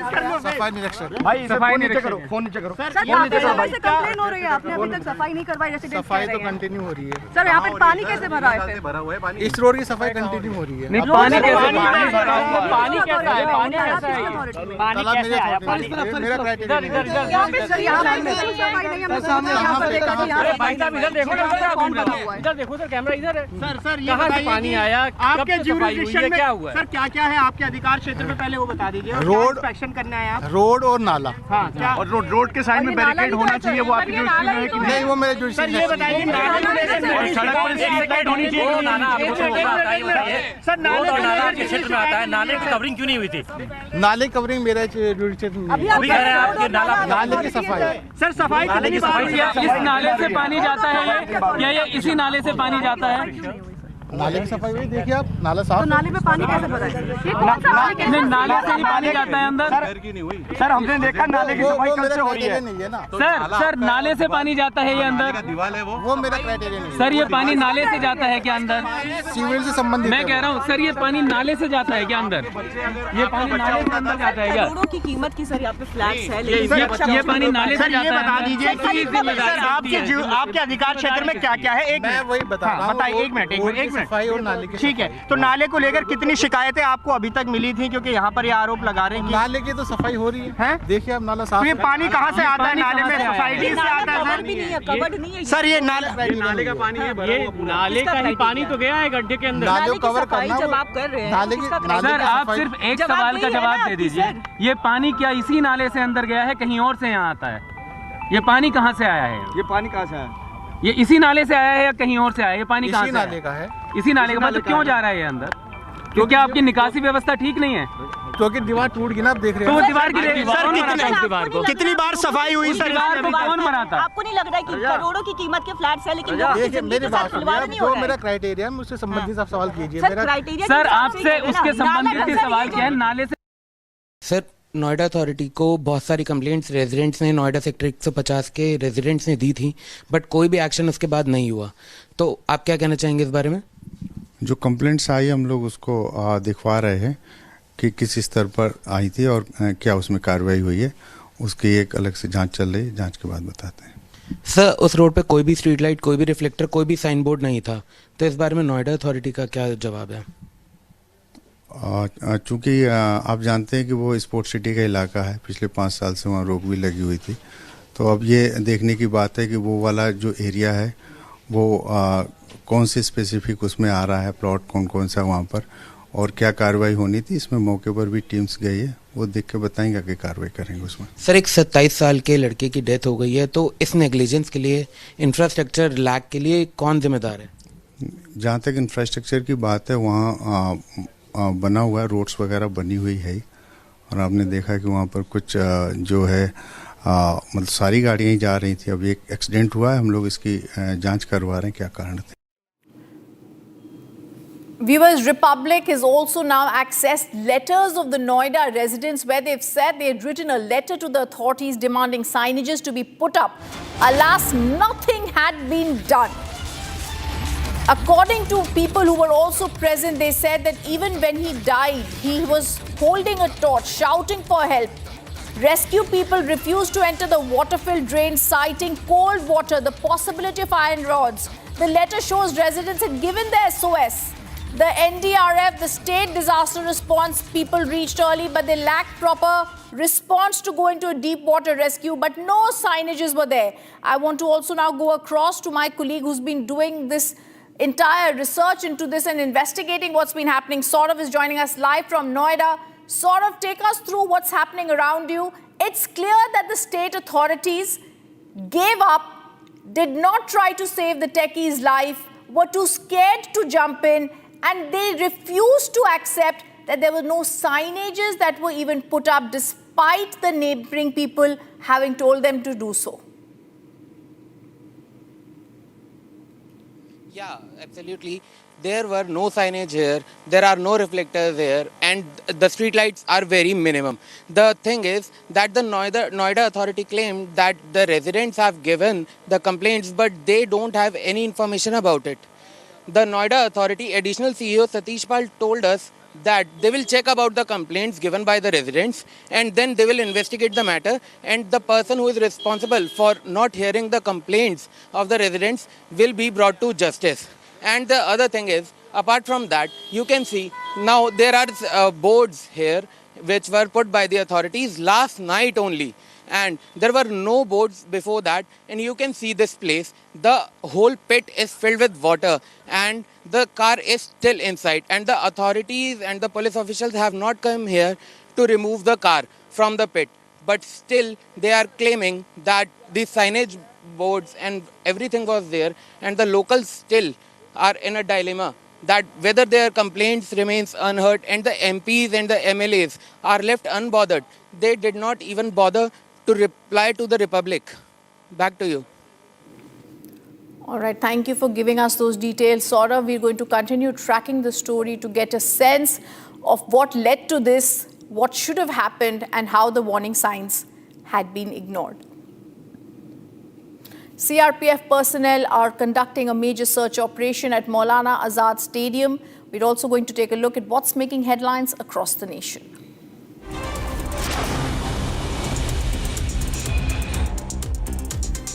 CRPF personnel conducting a major search operation at Maulana Azad Stadium in Jammu using sniffer dogs, metal detectors to go thoroughly checking the venue for suspicious objects. The security checks part of the preparation for Republic Day functions, where LG Manoj Sinha will be hoisting the national flag. Police form a special investigation team to probe the mysterious death of 2 girl students at the Sports Authority of India hostel. The girls, Vaishnavi from Thiruvananthapuram and from Kozhikode, were found dead at the hostel. Parents alleged trainers were responsible, saying the girls had complained earlier to them. A mother and her son were killed on Vivek Nagar main road in Bengaluru when a college bus allegedly hit them while they were heading to school. The driver fled the scene after the incident. The mother-son duo died instantly due to impact.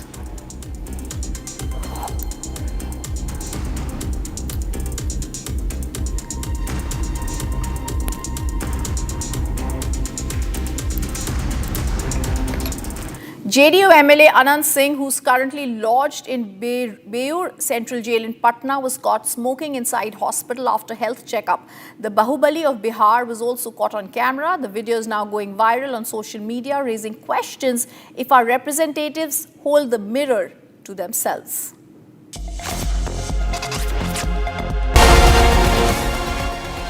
JDU MLA from Mukama, Anand Singh, the mafia don of Bihar, lodged in Beur jail in Patna, Bihar. Watch him as he enters the hospital for a checkup while in custody.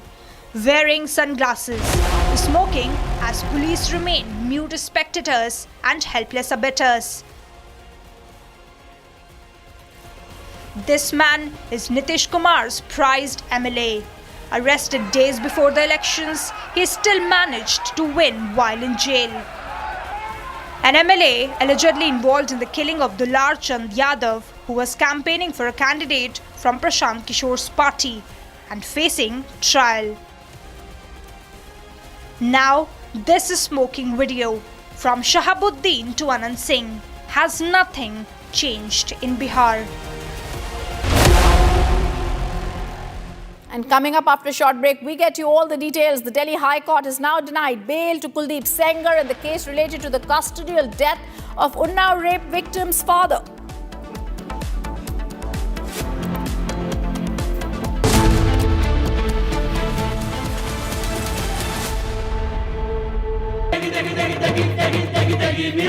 MDH की देगी मीरज, देगी मिर्च का तड़का, अंग अंग फड़का। MDH की देगी मीरज। केसरिया से मन जोगी हुआ रे, दिल झूमे देखो पतवारा हुआ रे। केसरिया से मन जोगी हुआ। हर पल मनाओ केसरी त्योहार। विमल, बोलो जुबान Kesari.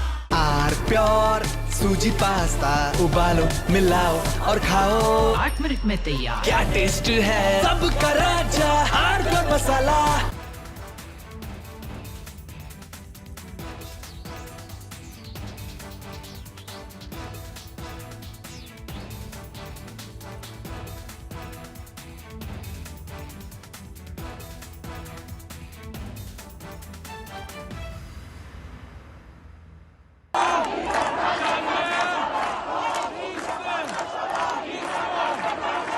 Iran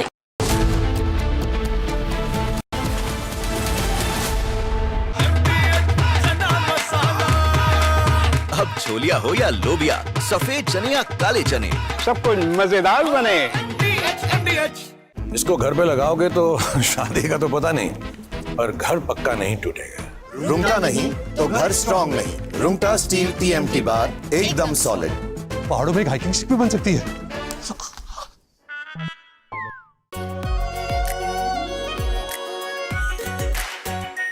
are pure shahi paneer masala, delicious, healthy every day.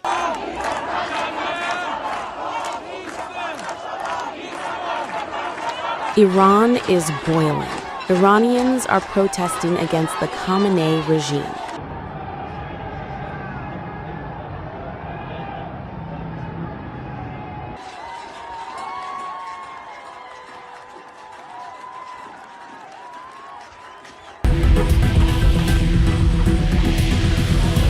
U.S. President Donald Trump has urged Iranians to keep protesting and take over institutions, and has assured them that help is on the way. Well, no, they're starting to, it looks like, and there seem to be some people killed that aren't supposed to be killed. These are violent, if you call them leaders.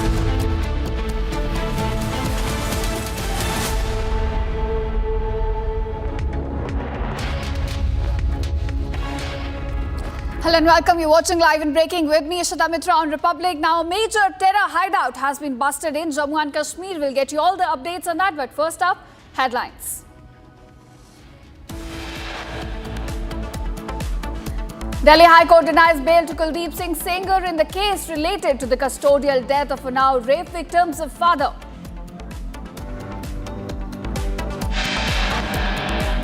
Jailed JDU MLA Anand Singh smokes in hospital on camera. Cops next to him do nothing. Opposition slams Nitish government over law and order.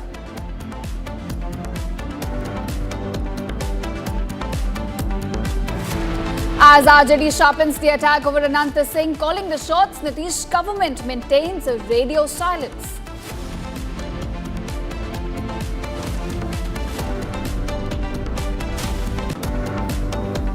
गया था कि इसमें आपके परिवार का, घर का जो लोग हैं वो यूज़ हो सकते हैं, कि वो एक बड़ी कॉन्स्पिरेसी के अंदर शुरुआती तौर पे इस्तेमाल हो रहे हैं. Bollywood actor Govinda reacts to rumors of a rift with his wife. Sunita Ahuja says no issues in marriage. Controversy escalates after A.R. Rahman's comment over growing communal bias in Bollywood. Daughter says Rahman spoke his mind.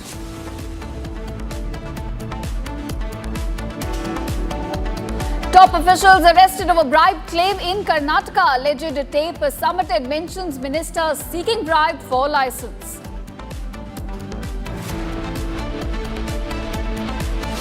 US documents show anti-Iran critic getting funding from US aid over the years.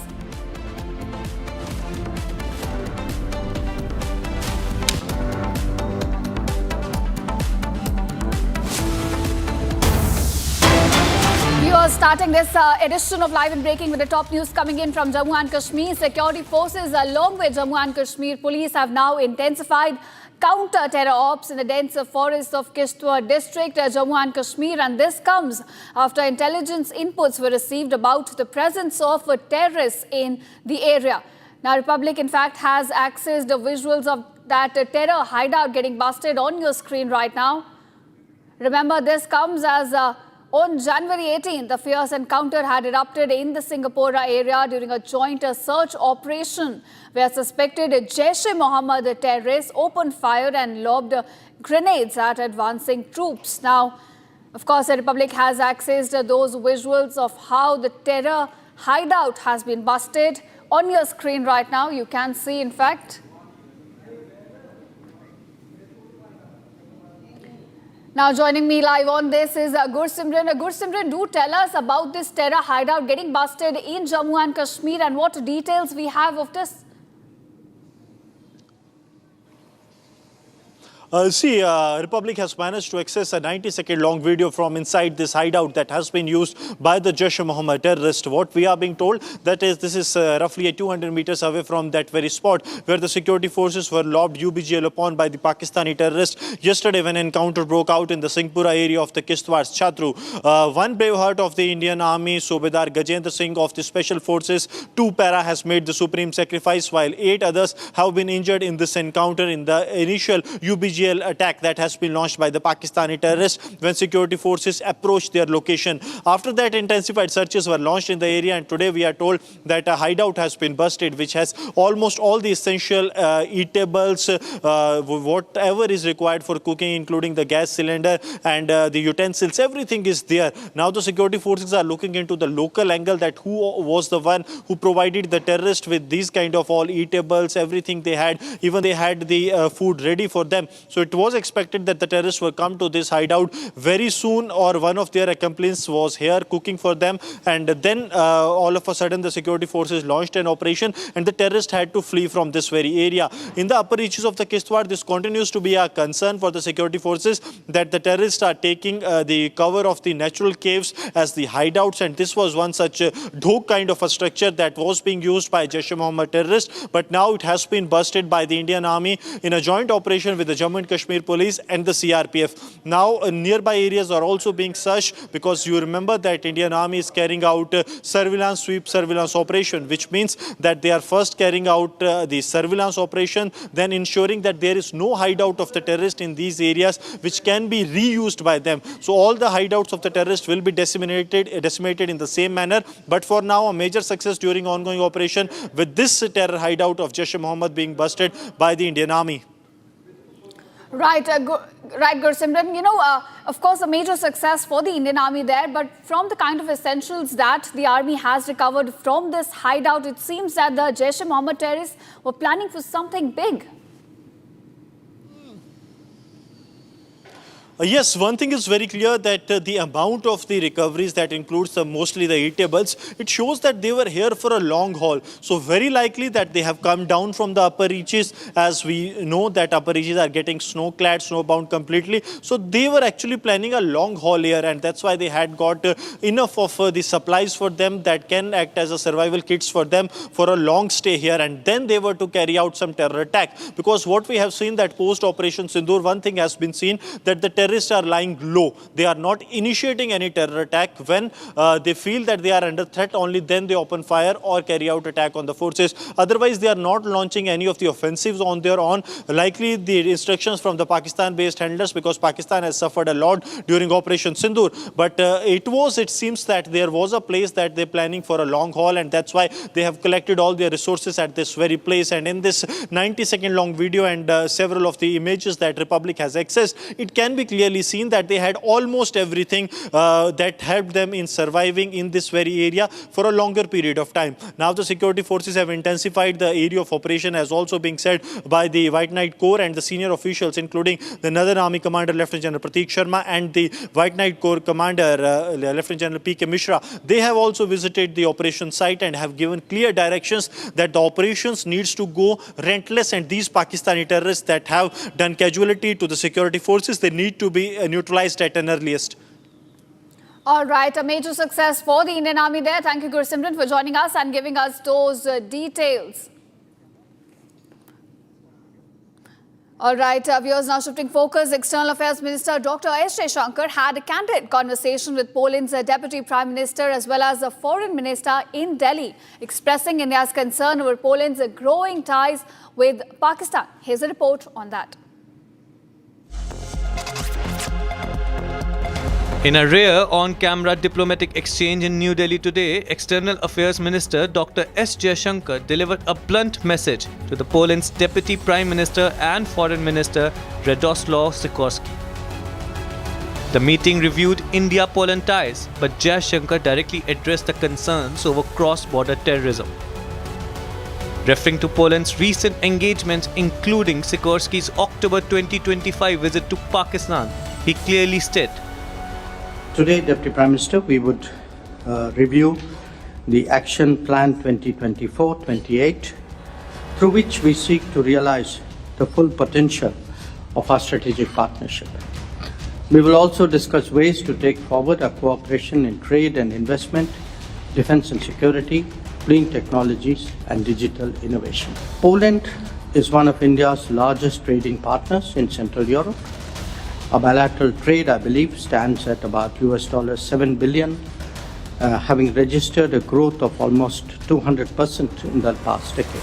Indian investment in Poland has surpassed $3 billion, creating a number of job opportunities for Poles.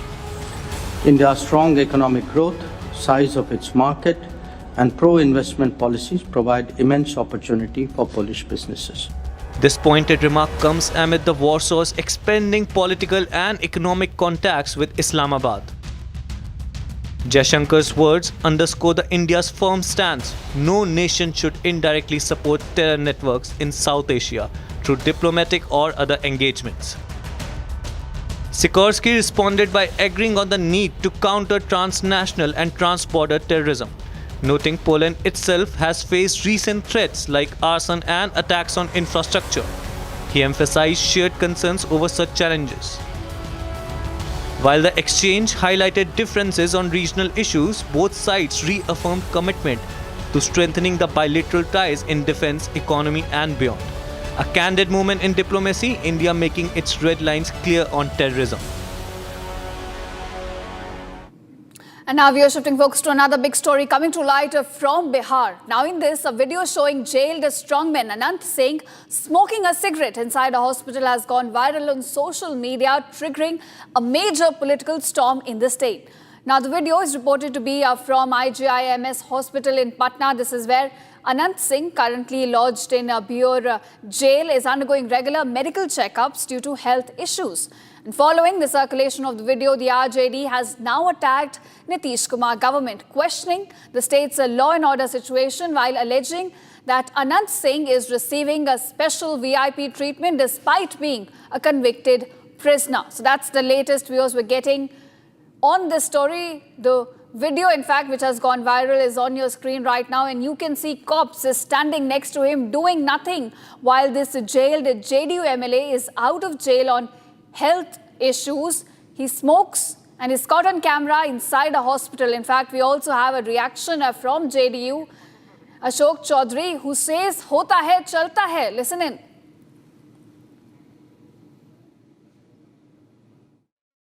कहाँ का video है, किसका video है, कब का video है, सब तो ऐसा है कि वीडियो और फोटो तो कब का होता है, कब चल जाता है सोशल मीडिया के ज़माने में। ये तो और मान लीजिए कि जेल जाने के कहीं पर पी रहे होंगे, हम लोग को जानकारी नहीं है ना, हम लोग फोटो देखे हैं। अब कहाँ का वीडियो है, किसका वीडियो है, कब का वीडियो है, सब तो ऐसा है कि वीडियो और फोटो तो कब का होता है, कब चल जाता है सोशल मीडिया के ज़माने में। ये तो और मान लीजिए कि जेल जाने के कहीं पर पी रहे होंगे, हम लोग को जानकारी नहीं है ना, हम लोग फोटो देखे हैं। The reaction coming in from JDU leader Ashok Chaudhary, who says instead of condemning the incident, he says, "Hota hai, chalta hai." It's a era of social media. Everything works here. That's the statement coming in from JDU after the video of Anand Singh has gone viral, which shows him smoking inside the hospital when he's out of jail, in fact, on health issues. Now, Republic's senior correspondent Prakash is joining me on this with more details. Prakash, do tell us first, the video of Anand Singh goes viral where he's seen smoking inside a hospital when he's out of jail on health issues. And then the JDU leader comes out, Ashok Chaudhary, and he says, "Hota hai, chalta hai."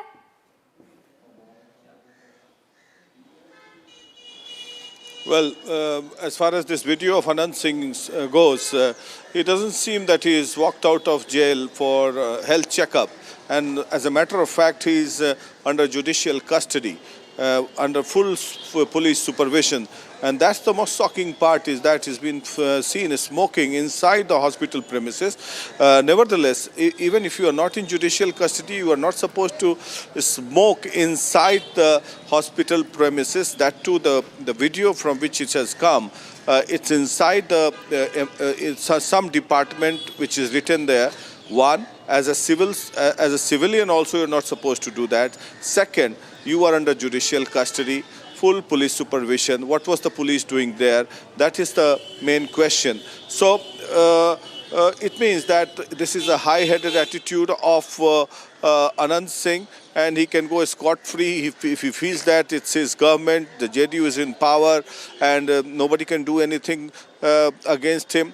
And that's the approach that he's been doing it for the past 20 years or so. We have been covering him for a long time. Sometimes he rides on a horse on the roads of Patna. Sometimes he will bring a python and garland himself. Sometimes he's known for doing weird things. He smokes even while giving interviews to journalists. So, and once in some 20 years back, he had openly brandished AK-47 rifle. Thereafter, when he fell out with Nitish Kumar, then a raid was conducted, and AK-47 were recovered some 6-7 years back, and he was jailed. Last year, he was jailed because of his involvement in some gang war, for which he is serving jail sentence right now. He's won from jail. So it's typical filmy style Robin Hood culture that is on the show. But remember, the Home Ministry has gone to the BJP now. Now we'll wait and watch what kind of action Samrat Chaudhary takes, if at all he takes or not, if he has the guts to take action or not. or only he talks about improving law and order situation. For the first time, Home Ministry has gone from Nitish Kumar's party to, in fact, Nitish Kumar to Samrat Chaudhary. So that is the moot question.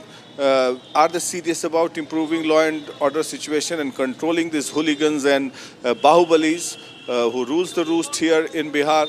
So, and the the Congress party and the RJD has been protesting against this attitude of Anand Singh. In fact, the RJD spokesperson has made an official tweet saying... All right. I think you're right there, Prakash, that Anand Singh manages to make 2 headlines, and most of the time it is not for the right reasons. But of course, the question at this point, whether or not the government, will they take an action against him? Remember, the government, in fact, in Bihar has come to power on the promise that there will be no jungle raj in Bihar. And then this video going viral where Anand Singh is seen smoking inside a hospital when he's out of the jail on the pretext of medical checkups. Here's a detailed report on that. Take a look.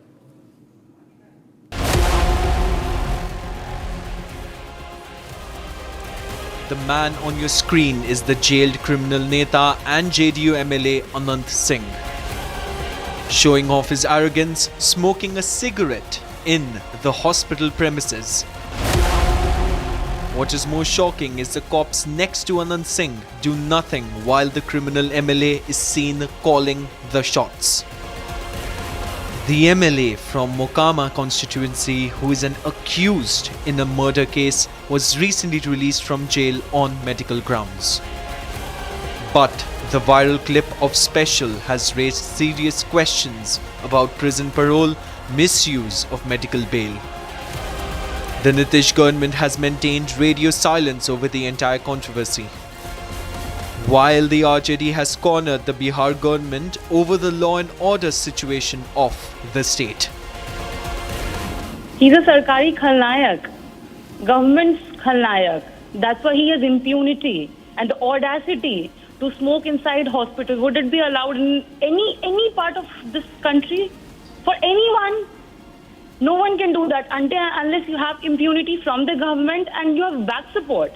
And you know what I find, this is horrendous. I mean, how can a chosen representative inside a hospital smoke? Is it even allowed? Is it even legal? And I think that smoking and that smoke, he's enjoying it, and he's showing that for him the laws doesn't matter at all. उनके लिए कानून का कोई मतलब नहीं है. वो cigarette के धुएं में कानून को भी उड़ा रहे हैं. The Nitish government hasn't issued a statement over the controversy, but the questions are: is JDU MLA Anand Singh the next Shahabuddin? And till when the Bihar government will keep shielding the criminal netas? The pointed questions remain unanswered. Now, viewers, shifting focus to the Pradesh police have registered 8 FIRs in Varanasi, and this comes a controversy over the ongoing beautification and redevelopment project at the sacred Manikarnika Ghat, one of Hinduism's holiest cremation sites. Now, the action comes after AI-generated fake images and misleading claims circulated on social media, distorting the nature of the work that began on November 15th last year to strengthen the cremation facilities and enhance the Ghat's infrastructure. Now, demonstrations erupted on January 13th, in fact, amid allegations of idol demolition and heritage destruction, which were fueled by these fabricated visuals that reportedly aimed to hurt religious sentiments. In fact, they aimed to spread misinformation and disturbed social harmony as well. The FIRs, which have been filed under relevant sections, name about 8 individuals, including prominent opposition figures like AAP MP Sanjay Singh and Congress leader Pappu Yadav as well, along with certain social media accounts which were involved in sharing or reposting these content. We in fact also have a ground report from Manikarnika Ghat. Let's take a look. और मैं आपको उस मंदिर का हाल आपको दिखाना चाहता हूं। और आप देखिए यहाँ पर आप देख सकते हैं कि ये नंदी है जो आपने देखा होगा उस विजुअल में, उस फोटोग्राफ में जिसको प्रसारित किया जा रहा है। यहाँ पे ये नंदी, आज भी नंदी यहाँ पर है। आज इनकी सुबह पूजा हुई है, माला चढ़ा है यहाँ पर भगवान नंदी के ऊपर। और मैं कहूँगा अपने सहयोगी से दिखाने के लिए कि आप यहाँ पर देखिए, यहाँ पर देखिए कि मुख्य द्वार पर यहाँ पे देखिए गणेश भगवान। आप देख सकते हैं ना कि गणेश भगवान जो कि भगवा कलर में यहाँ पर विद्यमान है, यह भी फोटो में बीच में पूरी तरह से दिखाया जा रहा है। साथ ही आप देखिए यहाँ पर शिवलिंग। अब आप देखिए यहाँ पर शिवलिंग की अगर हम बात करें तो यहाँ पर भगवान भोलेनाथ यहाँ पर विद्यमान है। अर्घा मैं दिखा रहा हूँ आपको। और ये देखिए कि किस तरह से यहाँ पर भगवान भोलेनाथ आप देख सकते हैं। ये देखिए, आप देखिए लाइव तस्वीरें देखिए वाराणसी गंगा घाट से, काशी विश्वनाथ के घाट से, मणिकर्णिका घाट से 200 मीटर की दूरी पर मैं हूँ। और यह मंदिर भी विद्यमान है। बहुत ही पुरानी शैली में बनी है मंदिर, बहुत ही कलात्मक ये मंदिर है, बहुत ही अच्छी नक्काशी इसमें की गई है। और यहाँ पर मंदिर तो है ही, यहाँ तमाम जो भक्त हैं वह भी लगातार आ रहे हैं। तो जिस तरह से पूरे इस मणिकर्णिका घाट को जो सौंदर्यीकरण किया जा रहा है, जो उसका पुनर्निर्माण हो रहा है, जो श्रद्धालु और जो लोग दुखी लोग, जो पूरे देश भर से दुखी लोग आते हैं, जिनके परिजन नहीं होते हैं, जिनके परिजनों का अंतिम संस्कार होता है, उनके साथ कम से कम 5 से 10 लोग आते ही हैं, मैक्सिमम 100-200 लोग आते हैं। उनके बैठने की व्यवस्था, पूजा की सामग्री, उनके अंतिम संस्कार की जो सामग्री है, लकड़ियां हैं, वेटिंग रूम है, तमाम चीज़ों की आवश्यकता है जो वहां पर नहीं था, वहां पे अव्यवस्थित था, उसको ठीक करने का काम किया जा रहा है। और उस पर राजनीति हो रही है कि वहां पर मंदिरों को तोड़ा जा रहा है। All right, viewers, time for a special reporter. Let's take a look.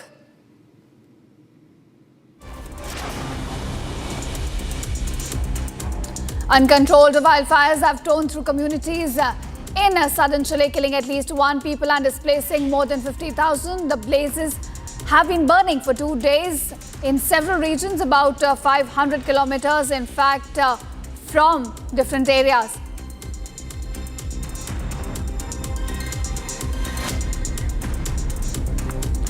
Rehearsals for the 77th Republic Day Parade is underway at Kartavya Path. European Council President Antonio and European Commission President Ursula von der Leyen are chief guests for the 77th Republic Day celebrations.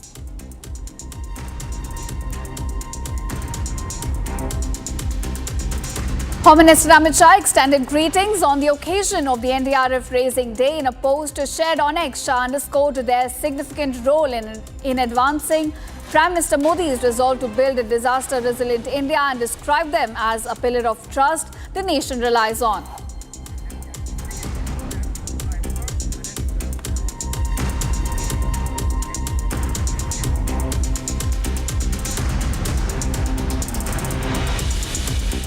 And now we are shifting focus. We are getting a big breaking news from Karnataka, where Karnataka Lokayukt police have now arrested 3 officials, and this is from the excise department itself on the charges of corruption. Now, viewers, according to police, a person named Lakshmi Narayan had applied for a bar license with the excise department, and the complaint here alleges that the deputy commissioner as well as the superintendent demanded a bribe of rupees 80 lakhs to grant that license. Now, Lakshmi Narayan approached the Lokayukt police, who laid a trap and then caught the duo red-handed while accepting a bribe of rupees 25 lakh. Now, an excise constable as well as who was allegedly involved in delivering that bribe amount has also been arrested. So, officials getting caught red-handed while taking bribes in Karnataka.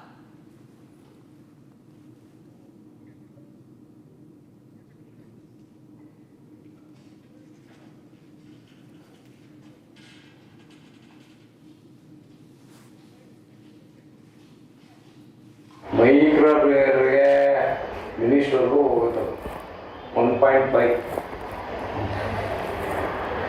ನಿಮಗೆ ಈಗ packs ಕೊಡಿ ಏನು ನಡೀತಿದೆ ಅಂತ ಏನೋ ಒಂದು 25 ಕಮ್ಮಿ ಮಾಡ್ಕೊತಾರೆ ಆಯಿತು ಹಂಗೆ ಅಂತ ಅವೆಲ್ಲ ಅಡ್ಜಸ್ಟ್ ಮಾಡ್ಕೊಂಡು ಇದು ಇಲ್ಲಿಂದ ಎಲ್ಲೆಲ್ಲಿ ಹೋಗುತ್ತೆ ಅಂದರೆ ಇನ್ಸ್ಪೆಕ್ಟ್ರು ಡೆಪ್ಟಿ ಇಲ್ಲೇ office revenue D C office ಅಲ್ಲಿಂದ ನಮ್ಮ ಕಮಿಷನ್ ಆಫೀಸಲ್ಲಿ 4 ಟೈಪ್ಗಳು ಹೋಗುತ್ತೆ ಮಿನಿಸ್ಟ್ರಿಗೆ ಹೋಗುತ್ತೆ J C additional commissioner 2 D C ಇದರಲ್ಲಿ ಅವರೇ ಇಶ್ಯೂ ಮಾಡ್ತಾರೆ ಕಮಿಷನರೇ ಇಶ್ಯೂ ಮಾಡ್ಕೊಡ್ತಾರೆ ವಿಟಮಿನ್ ಏನು ಕೊಟ್ಟರೆ ಇಲ್ಲ ಅಂದರೆ ಓಡಾಡಿಸ್ತಾರೆ. ನಮಗೆ 28 ಇನ್ಫಾರ್ಮೇಷನ್ ಕೇಳ್ತಾರೆ. ಏನೋ ಒಂದು ಇನ್ಫ್ಲೂಯೆನ್ಸ್ ಇತ್ತು, ಸ್ವಲ್ಪ ದುಡ್ಡು ಇತ್ತು ಅಂದರೆ ಹಂಗೂ ನಡೀತದೆ.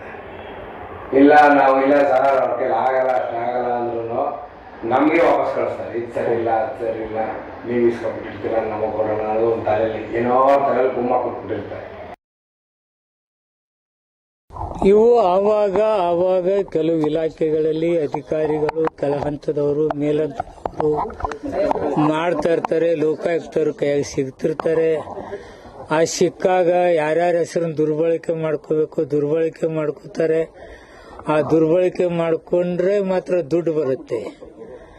ಈಗ ನಾವು ಇವ್ರು ಕೊಡ್ಬೇಕು, ಅವ್ರು ಕೊಡ್ಬೇಕು, ಮಂತ್ರಿ ಕೊಡ್ಬೇಕಂದ್ರೆ ತಾನೇ ದುಡ್ಡು ಕೊಡೋರು ಕೊಡ್ತಾರೆ. ಇವು ಆವಾಗ ಕೆಲವು ಇಲಾಖೆಗಳಲ್ಲಿ ಅಧಿಕಾರಿಗಳು ಕೆಳ ಹಂತದವರು ಮೇಲಂತದವರು ಮಾಡ್ತಾ ಇರ್ತಾರೆ. ಲೋಕಾಯುಕ್ತರು ಕೈಯಾಗಿ ಸಿಗ್ತಿರ್ತಾರೆ.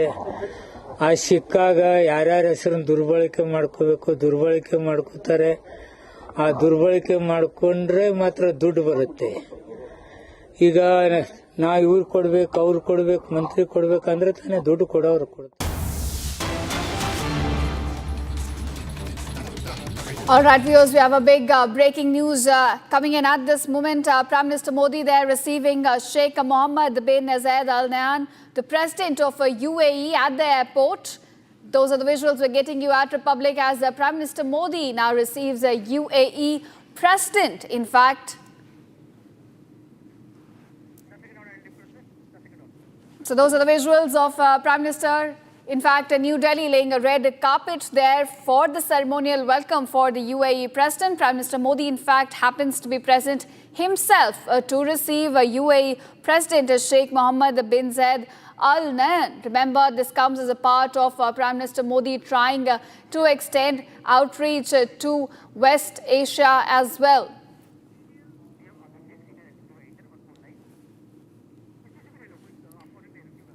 All right, Senior Executive Editor Abhishek Kapoor joins me on this.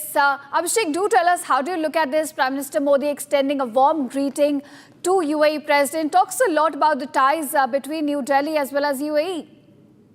Well, and this, the warmth that exists between the two leaders permeates down to the level of national bureaucracies and, of course, the people at large, because with about 3.5 million strong diaspora, Indian diaspora in the United Arab Emirates, the kind of two-way relationship that exists on the ground is something which the two leaders have really carried forward. And so that's, for example, this is the fifth visit of the UAE president in the last 10 years. Last three of them as president, and of course before that as crown prince, and that really gives you an idea of the a kind of connect he has established, or the two leaders have established between each other, Prime Minister Modi and the UAE President to be coming. Of course, this is a working visit for a few hours. He has landed now, and after the delegation level talks, he would be flying back. But the fact that Sheikh Mohammed bin Zayed Al Nahyan has been to India 5 times during the time that Prime Minister Modi has been there at the helm shows the kind of engagement that's really happened between the two sides. The UAE, of course, is the third largest trading partner of India, second biggest trading export destination, so to say, and $100+ billion of trade that exists between the two sides. And remember, for example, for $100+ billion trade, if you look at it, apart from China and the United States, we have that kind of relationship with European Union. Nation-wise, UAE comes next. That's third. So despite being a small country there, the kind of trade relationship we have, tremendous amount of export there, that sort of makes the bedrock. I would rather say the people-to-people connect forms the bedrock on which the trade relationship is built, historical trade relationship is built. So I think the two leaders would be discussing the whole gamut of issues, strengthening the bilateral aspect. And of course, we cannot forget the fact that this is happening in a certain backdrop of geopolitical tensions. Look at these pictures, Prime Minister, the kind of warmth with which he has met Mohammed bin Zayed Al Nahyan, the kind of the diplomacy for which Prime Minister Modi is now known, and extending that. He does that with very few leaders, maybe half a dozen odd in the world, and the UAE president happens to be one of them. So I think the geopolitical backdrop that I was talking about, which includes the situation in the Middle East with the Gaza peace plan, on which President Trump has made an invitation to Prime Minister Modi to join the peace board just last week rather, and the situation emerging in Europe, the overall turmoil in global economy because of the Trump tariffs. So I think there is a lot to talk about. The fact that India invited UAE as a special guest during G20, and then the momentum that's there, all that going to be coming into play as the two leaders meet for delegation level talks in a while from now. They would be heading from the Delhi airport, where Prime Minister received the leader, straight to Hyderabad House for those talks, and then onwards. Yes, of course, there is a global churn that's taking place, and you also have a volatile situation in Middle East. And amidst that backdrop, you're looking at UAE President arriving in New Delhi and receiving a warm welcome. With that, viewers, we come to the end of this bulletin, but stay tuned as coverage on this visit continues on the other side.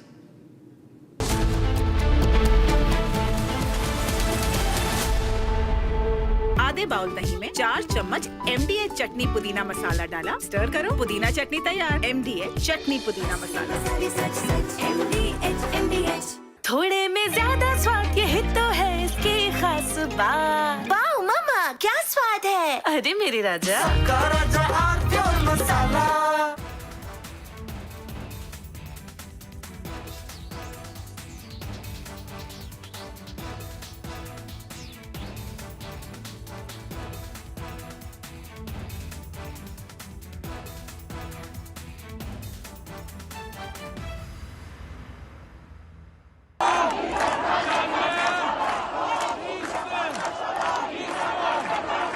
Iran is boiling. Iranians are protesting against the Khamenei regime.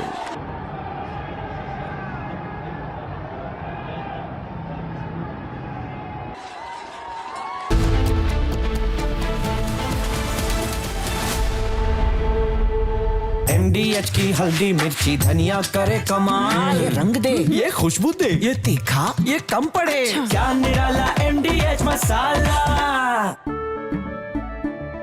केसरिया से मन जोगी हुआ रे, दिल झूमे देखो मतवारा हुआ रे, केसरिया से मन जोगी हुआ। हर पल मनाओ केसरी त्योहार, विमल बोलो जुबान केसरी। आर प्योर सूजी पास्ता, उबालो मिलाओ और खाओ, 8 मिनट में तैयार, क्या टेस्ट है, सबका राजा hardcore masala.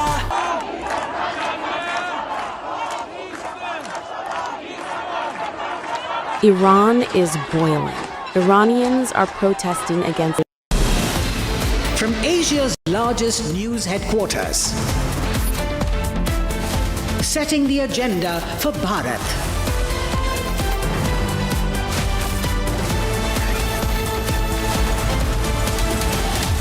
You're watching Republic.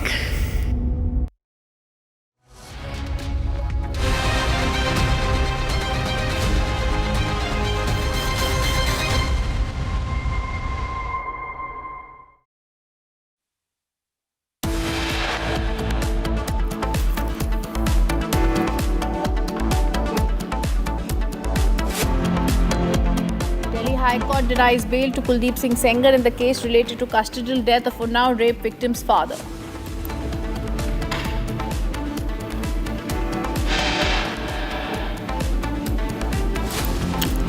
Jailed JDU MLA Anand Singh smokes in hospital on camera. Cops next to him do nothing. Opposition slams Nitish government over law and order situation.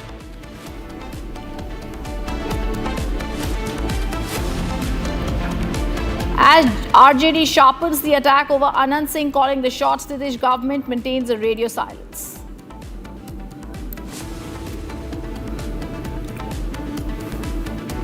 गया था कि इसमें आपके परिवार का, घर का जो लोग हैं वो यूज़ हो सकते हैं, कि वो एक बड़ी कॉन्स्पिरेसी के अंदर शुरुआती तौर पे इस्तेमाल हो रहे हैं। Bollywood actor Govinda reacts to rumors of a rift with his wife Sunita, says no issue in the marriage. Controversy escalates after A.R. Rahman comment over bias in Bollywood. Daughter says Rahman spoke his mind.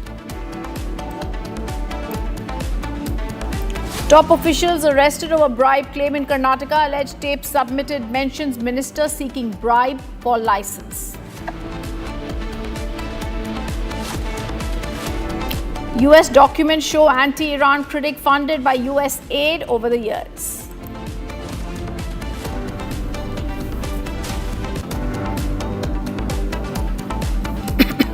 Good evening, welcome to Republic. I am Ridhima. Top focus. The controversy surrounding Oscar-winning music composer A.R. Rahman intensified as the legendary composer has faced severe online backlash and accusations of character assassination following his recent remarks where he linked a slowdown in his Bollywood assignments over the past 8 years to shifting power dynamics in the industry, possibly involving a subtle communal thing and critique films like Chhawa for promoting and profiting from divisiveness. In a show of familial solidarity, Rahman's daughter and Rahima Rahman publicly supported their father by resharing Menon's posts on their Instagram stories.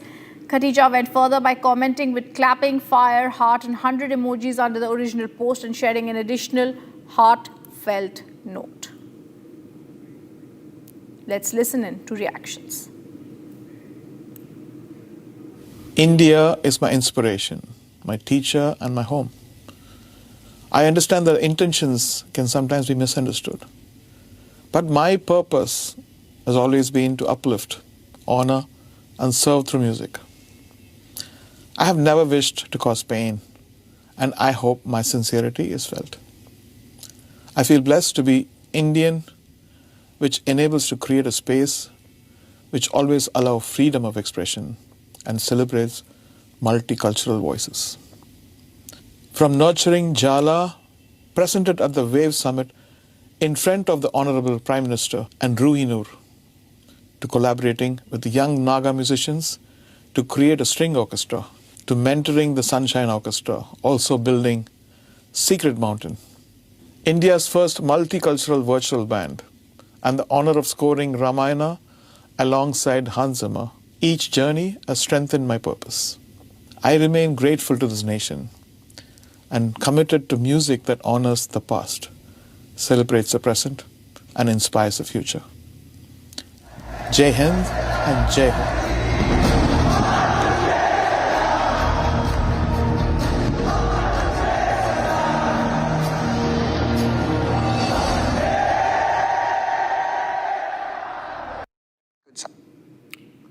I'm joined by guests on this story right now. Savita Raj Hiremet, filmmakers joining us, as well as political analyst Sushil Pandit. I want to come across to you, Savita. He's from your industry. A.R. Rahman, music composer, has said that Chhawa was a divisive communal film, cashed in on divisiveness and Muslims being painted in a negative impression.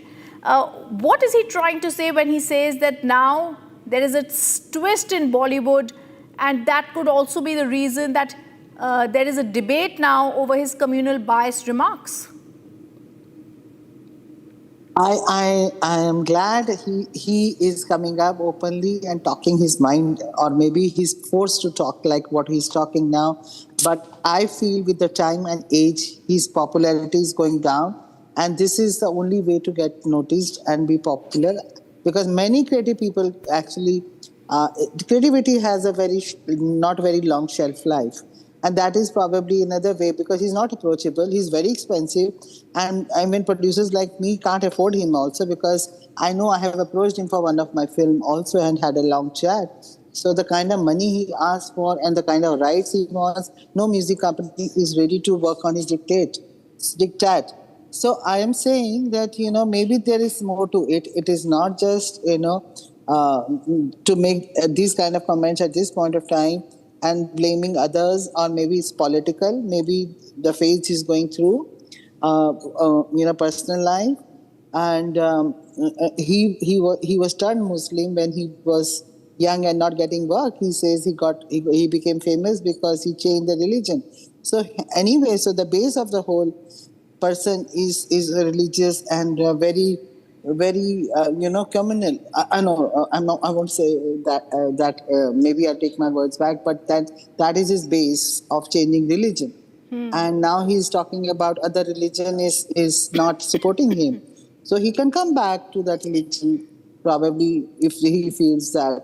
And that is a good opportunity for him if he feels that, by using or changing religion, that time paid dividend and now it's not paying. So that's a big option. But I think there is nothing like that. Even actors like, at all ages and all time, you cannot be as creative, and his deliverables in last few years have been reduced in terms of popularity. And now it's looking like somebody, even he's doing Ramayana background and music also at the same time. So there's no base to his comment. He's just trying to, get noticed everywhere maybe. Or maybe he's more relevant in international media for a particular community. And he is trying to be their face. And he's not staying in India anyway now. He's more of a UAE-based music composer. Sushil, there is so much to say here. First, how does he play on an identity? Second, did he speak up during Operation Sindoor? Third, why play up on a certain communal identity like he is and pick up on a film right now? Is this like what Savita is saying, trying to do damage control to an already downhill career? Yeah, it's damage control to what he said in a very spontaneous manner in an interview.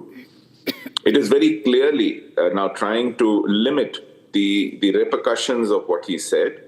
I welcome it still, because the problem here is he must realize fame, fortune, work, these are cyclical issues. Everyone goes through it. But resorting to this blatant victim card playing is something that is difficult to digest, and it fits a pattern. Rhythm, if you remember, Azharuddin on his way down blamed his misfortune on being a Muslim, not on his match-fixing problems. Likewise, you had others like Amir Khan saying that difficult to live here. For that matter, Hamid Ansari, after demitting office of vice president, talking about how insecure the Muslims feel in India. And now A.R. Rahman, always trying to, put their identity on their sleeve and blaming it on some kind of a communal bias. This doesn't behove someone who's ridden waves of popularity, adulation, fortune, riding on the fans who are largely non-Muslims. It is the most unkind thing to say. Even if the career is going down, a lot of other careers go down, Hindu careers go down, people irrespective of their religion, faith, language, it comes down. And he mustn't forget, there is so much of animosity against Hindi in Tamil Nadu, the state he comes from. Yet, Hindi film industry lapped him up, gave him so much more than Tamil film industry could. Instead of being grateful for it, he also blames the power shift in Bollywood, incidentally. Now, of course, there is a power shift. There was a time when the company used to call the shots, fund films, ruin careers, even have murders take place. Now, if there is a power shift from that stranglehold, it is welcome. To add a point here. Yes. Even Muslim directors or producers are also not using him from last 10 years. Why? It's not just that, he can't say that because the shift is happening. So even his own community producers like Nadiawalas or others are not using for his films. Why? Even I can also come and say, being a woman, I made a Khosla won national award in the first film, and nobody's giving me more work. So more work cannot happen on a personal level. It's not very sensible to make divisive comments coming in from Bollywood or on Bollywood. So A.R. Rahman has clarified, but he needed to have done this even before he made those comments before. I thank you both for joining us. And then you try and go back on your words is very normal for them. It's not something that he should have done in the first place. I completely agree with both of you. Thank you for joining us on this. And also, as we're trying to pick up on this, try and see what sort of clarification is going to come, let's also tell our viewers that UK Prime Minister Keir Starmer has slammed US President Donald Trump's threat to impose tariffs on allies over Greenland, calling it completely wrong and warning that a trade war is in no one's interest. Here's that detailed statement. On Greenland, the right way to approach an issue of this seriousness is through calm discussion between allies. And let's be clear, the security of Greenland matters. And it will matter more as climate change reshapes the Arctic, as sea routes open and strategic competition intensifies. The High North will require greater attention, greater investment, and stronger collective defence. And so any decision about the future status of Greenland belongs to the people of Greenland and the Kingdom of Denmark alone. That right is fundamental, and we support it. Denmark is a close ally of the United Kingdom and of the United States, a proud NATO member that has stood shoulder to shoulder with us, including at real human cost in recent decades. Alliances endure because they're built on respect and partnership, not pressure. That is why I said the use of tariffs against allies is completely wrong. It is not the right way to resolve differences within an alliance. Nor is it helpful to frame efforts to strengthen Greenland's security as a justification for economic pressure. Such measures hurt British workers, British businesses, and the British economy. And that is why I've been so clear on this issue. A trade war is in no one's interest. And my job is always to act in the UK's national interest. And there's breaking news that's coming in. Tamil superstar TVK Chief Vijay left the CBI headquarters after appearing in the second round of questioning in connection with the Karur stampede case. Following this marathon, remember, 6-hour questioning that happened on 12th of January, he reportedly denied personal responsibility. He blamed inadequate police crowd control, explained leaving the venue early to prevent further chaos. Vijay was rescheduled to come today after he requested a referral for citing the Pongal festival. Let me go across to Soumya joining us live. Soumya, I remember speaking with you on 12th of January where the first round of questioning happened. He's leaving from the CBI headquarters. What did today's session at CBI involve? What all questions were raised to him? How long did the questioning last today? Well, first we'll begin by for how long the questioning happened today. It started at around 10:30 a.m. early in the morning and lasted for around and ended at around 5 p.m. So it lasted more than 6 hours today. Again, like it was on last Monday, which was 12th of January. Now, the line of questions with regards to line of questioning, just like last week when he was grilled around for that matter, the sequence of even the chronological order of what really panned out that very day, what actually led to the stampede situation wherein 41 people lost their lives, and also why there was a significant 7 hours of delay. With that, the questioning around why did he leave the spot right after the stampede happened. These were the line of questioning that took place on 12th of January. Now, today, as per the sources, the same lines were revisited by the CBI. He was grilled on the same lines, and with that, he was confronted on the statements that were recorded by the CBI right before the first summon of Vijay here in the national capital, when the local police official, the district official, the district local official was summoned by the CBI at the temporary Karur office there at the incident site. So on those statements, those statements that were recorded earlier, he was questioned around those statements as well. With that, we also spoke to the TVK General Secretary right after the questioning round got over and Vijay walked out of the CBI headquarters and got into his cavalcade and left for his hotel.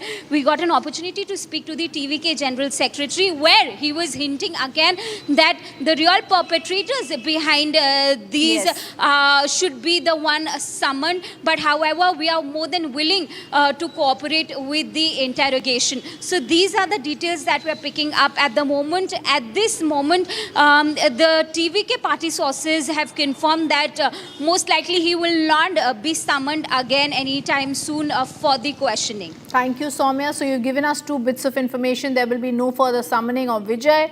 The inside details of Vijay's questioning. Thank you, Soumya, for giving us those exclusive details. We're staying with our top focus story that's been picked up by Republic TV to demand accountability. These are visuals that are coming in, viewers, in the tragedy of the Noida Techie death case. These visuals on the screen are showing the exact time when the car drowned in the water along with the Yuvraj. What's also seen in the videos is how Yuvraha tried raising an alarm, flashed the flashlight of his phone, but all was in vain. In this video that we'll try and show the natural sounds to you, we can hear the officials saying, "Get the pump for the boat." This signifies the authorities did not even have the pump, which means lack of equipment and preparedness. Let's show you that.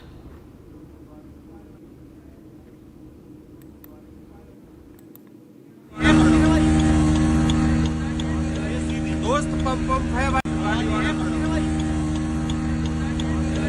दोस्त pump है भाई, दोस्त pump है भाई, दोस्त pump है भाई,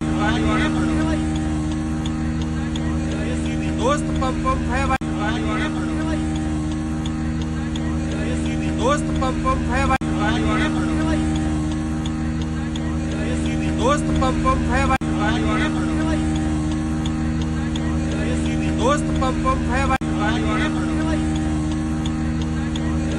दोस्त पंप है भाई, दोस्त पंप है भाई, दोस्त पंप है भाई, दोस्त पंप है भाई,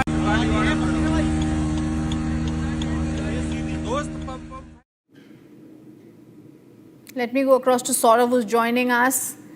And we're seeing Saurav in this video that's being played out, the exact moment where the car fell and how the victim was asking for help. The flashlight can be seen. And very casually, I would say almost callously, the Noida authority gentleman comes towards the car and says, "Dost, pump vump hai kya?"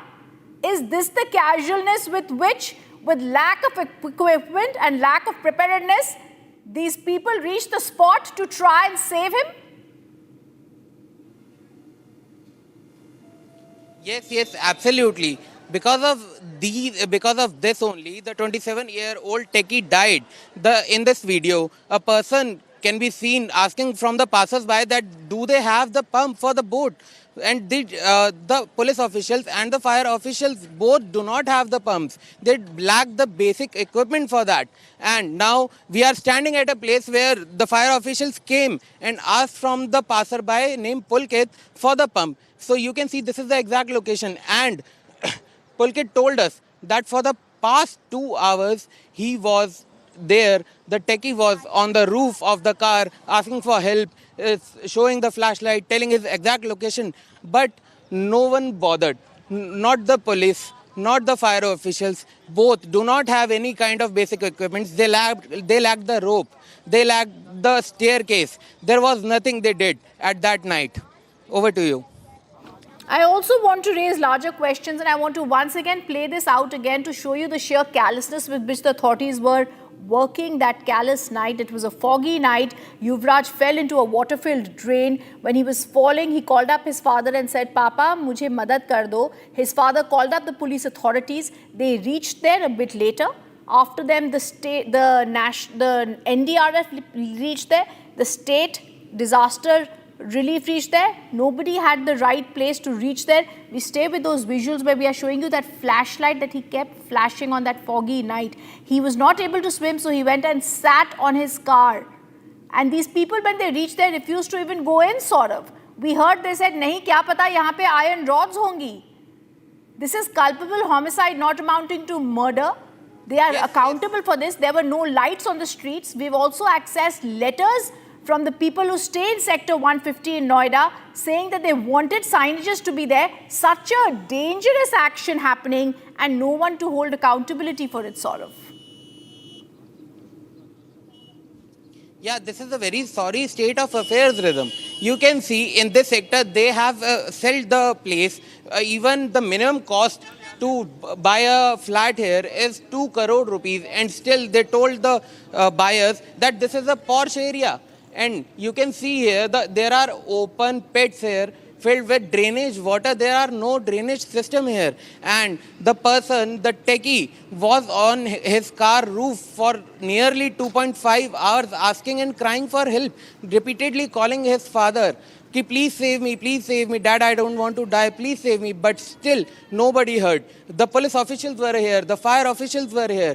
They were standing and they were seeing the person die, but nobody did anything. And who is accountable for this? Noida authority claimed that the complaints given by the residents. Sorry?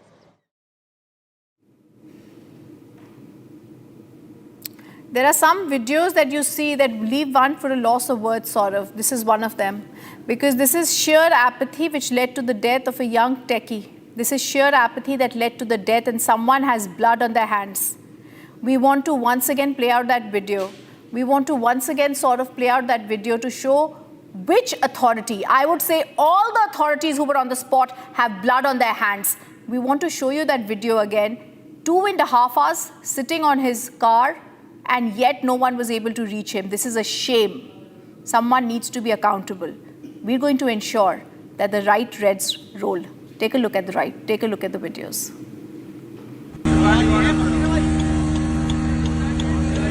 दोस्त pump है भाई, दोस्त pump है भाई, दोस्त pump है भाई, दोस्त पंप है भाई, दोस्त पंप है भाई,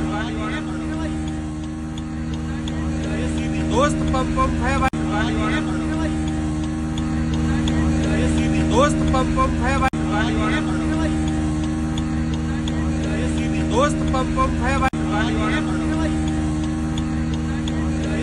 दोस्त पंप है भाई, दोस्त पंप है भाई, दोस्त पंप है भाई,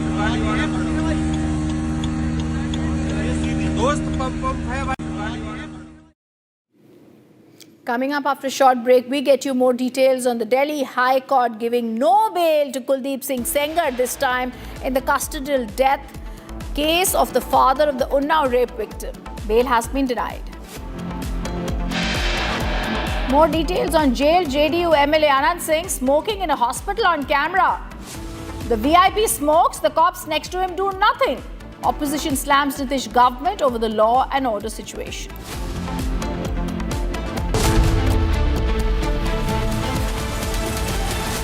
दादी के हाथों का जादू और खुशबू से महकता घर, माँ की मुस्कुराहट और खाने की सुगंध। MDH गरम मसाला, क्योंकि हर रिश्ता है स्वाद से जुड़ा।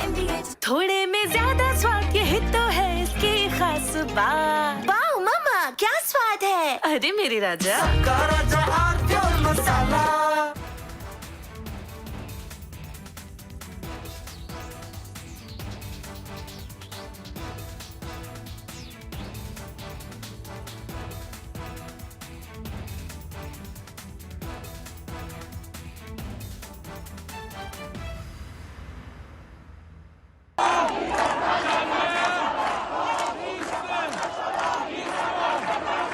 Iran is boiling. Iranians are protesting against the Khamenei regime.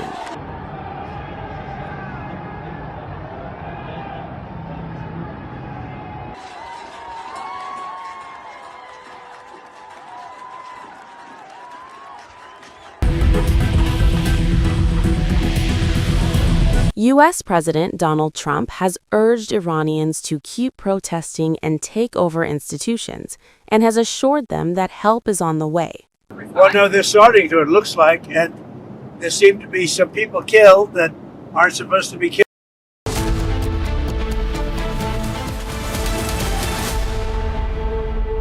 MDH की हल्दी मिर्ची धनिया करे कमाल, ये रंग दे, ये खुशबू दे, ये तीखा, ये कम पड़े, क्या निराला MDH मसाला। केसरिया से मन जोगी हुआ रे, दिल झूमे देखो, मतवारा हुआ रे, केसरिया से मन जोगी हुआ। हर पल मनाओ केसरी त्योहार। विमल, बोलो जुबान Kesari.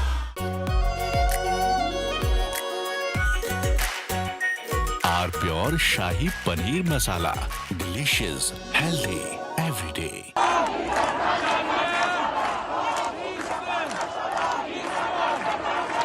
Iran is boiling. Iranians are protesting against the Khamenei regime.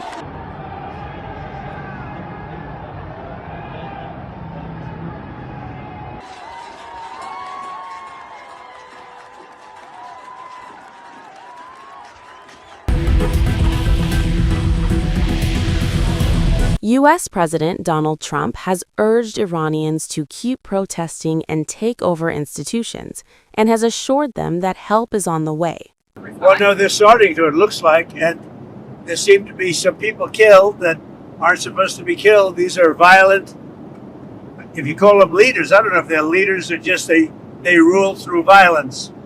But we're looking at it very seriously. The military is looking at it, and we're looking at some very strong options. We'll make a determination. Well, if they do that, we'll consider things targets that they wouldn't believe. If they do that, we will hit them at levels that they've never been hit before.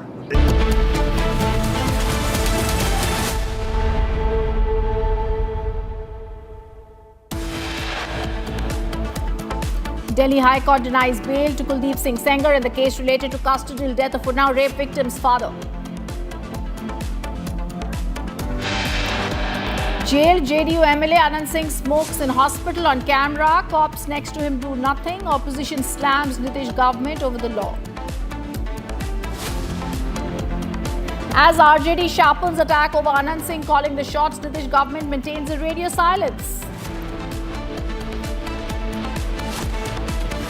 मुझे ये कहा गया था कि इसमें आपके परिवार का, घर का जो लोग हैं वो यूज़ हो सकते हैं, कि वो एक बड़ी कॉन्स्पिरेसी के अंदर शुरुआती तौर पे इस्तेमाल हो रहे हैं। Bollywood actor Govinda reacts to rumors of a rift with his wife, says no issue in marriage. Controversy escalates after A.R. Rahman comment over bias in Bollywood. Daughter says Rahman spoke his mind.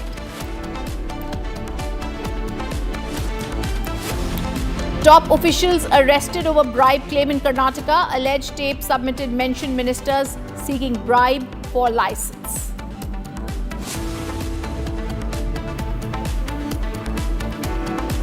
And US documents show anti-Iran critic funded by US aid over the years.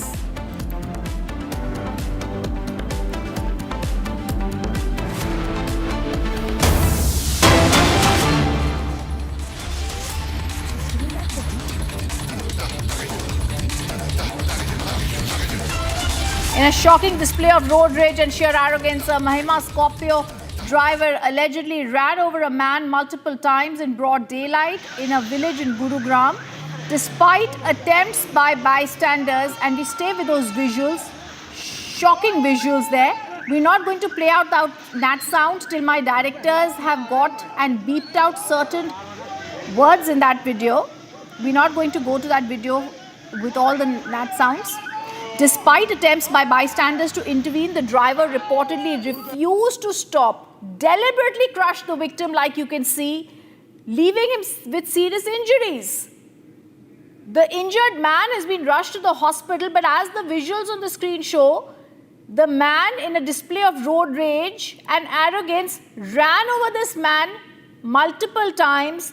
Horrific incident highlighting the dangerous consequences. I want to go across to Harsh joining us live on the story, and I want to once again go back to that hit and run video that we have accessed. Harsh, give us details about what happened in this hit and run in Gurugram. Yeah, well, right. This incident has been reported from the details that we have received. As per the details, this incident has been reported in Gurugram sector 93 near Hayatpur. The CCTV footage, as you can see, clearly shows a Scorpio driver deliberately running over these delivery agents multiple times. Now, when these delivery agents tried to confront the Scorpio driver, he allegedly returned and again went on to crush these delivery agents. One of these delivery agents has been identified as Tinku Pawar. He hails from Haryana's Rewari. He was crushed under the vehicle's tire.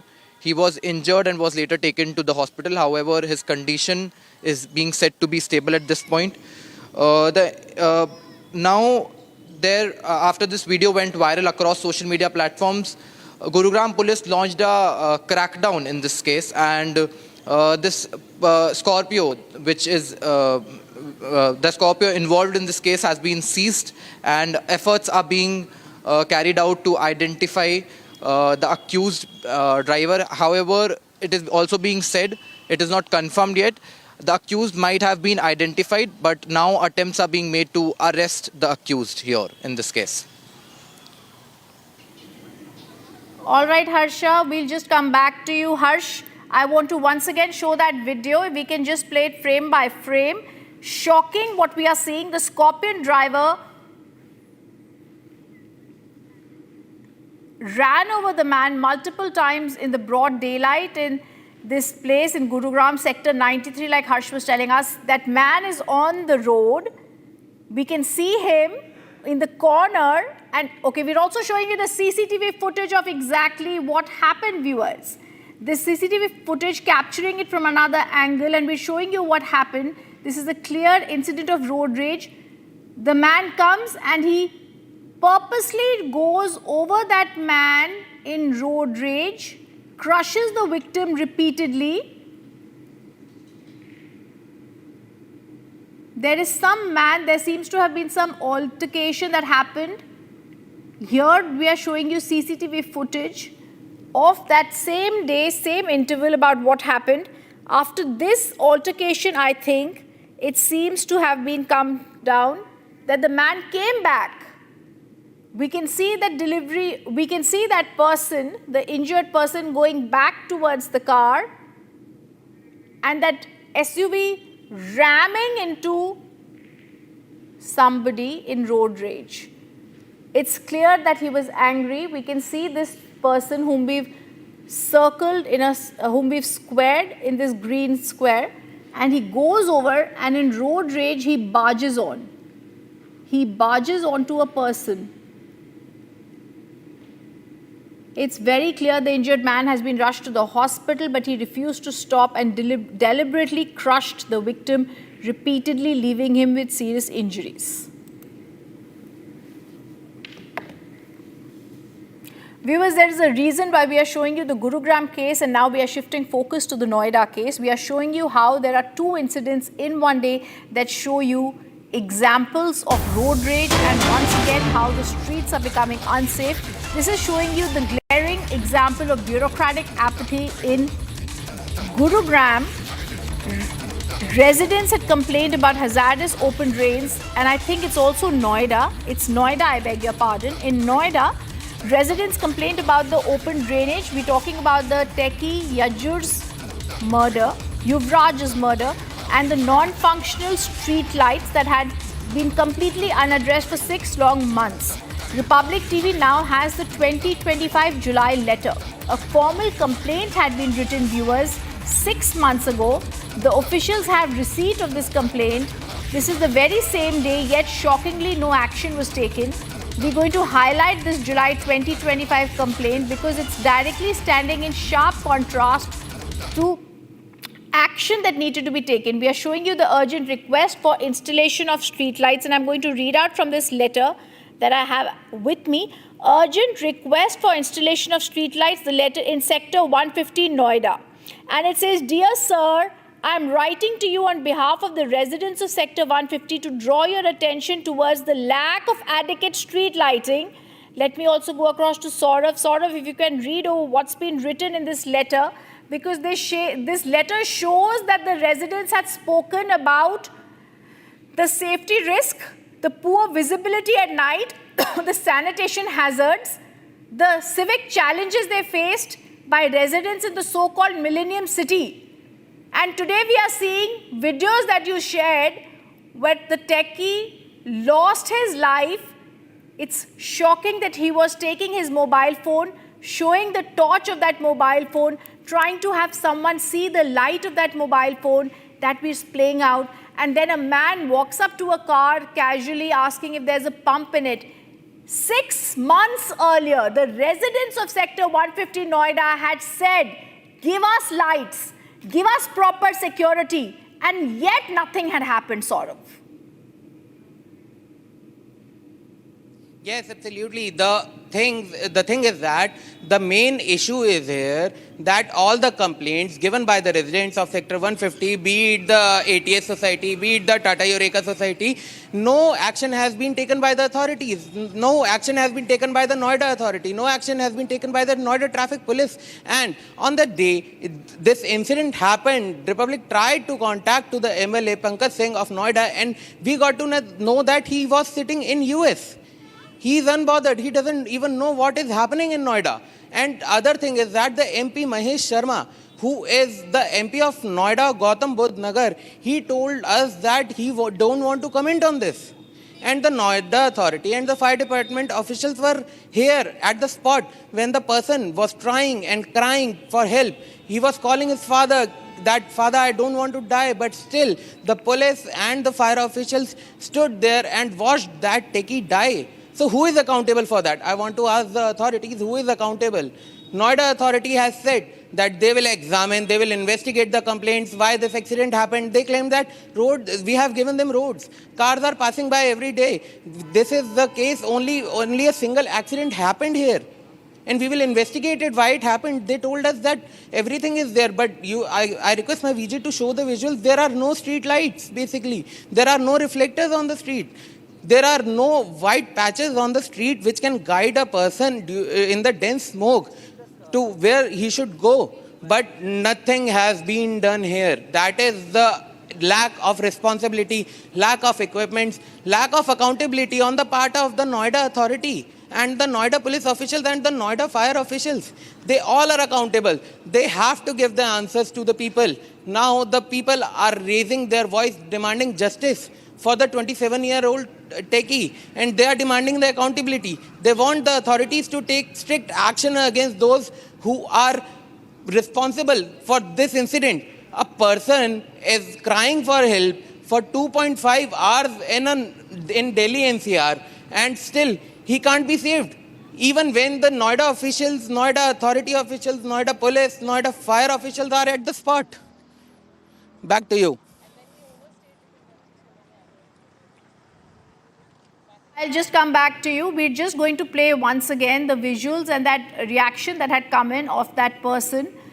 What he had come to that car and shown and asked about a pump shows that there was nothing being done. 2.5 hours, this person was waiting on the side of the road, Saurav, and yet nothing happened. Rescue efforts were, of course, hampered because of the darkness, but they were hampered because of this letter that we have. Warning signs were ignored for 6 months. This letter shows they asked for lights and yet lights were not given. It led to the death of Yuvraj. The victim asked for help.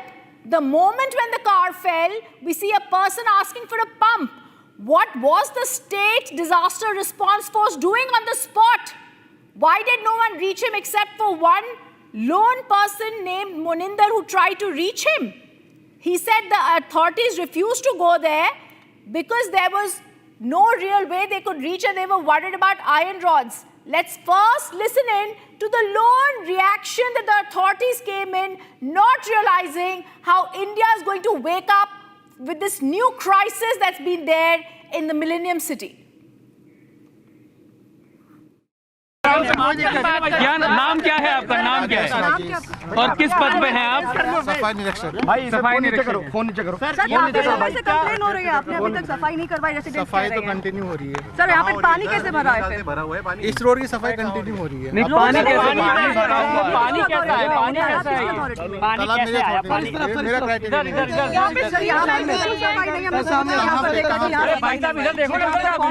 इधर देखो sir, camera इधर है sir. कहाँ से पानी आया? आपके jurisdiction में क्या हुआ? सर क्या क्या है आपके अधिकार क्षेत्र में, पहले वो बता दीजिए। रोड इंस्पेक्शन करने आए आप? रोड और नाला। हाँ, और रोड के साइड में बैरिकेड होना चाहिए, वो आपकी जुरिसडिक्शन है कि नहीं? वो मेरे जुरिसडिक्शन है। ये बताइए सड़क पर स्ट्रीट होनी चाहिए।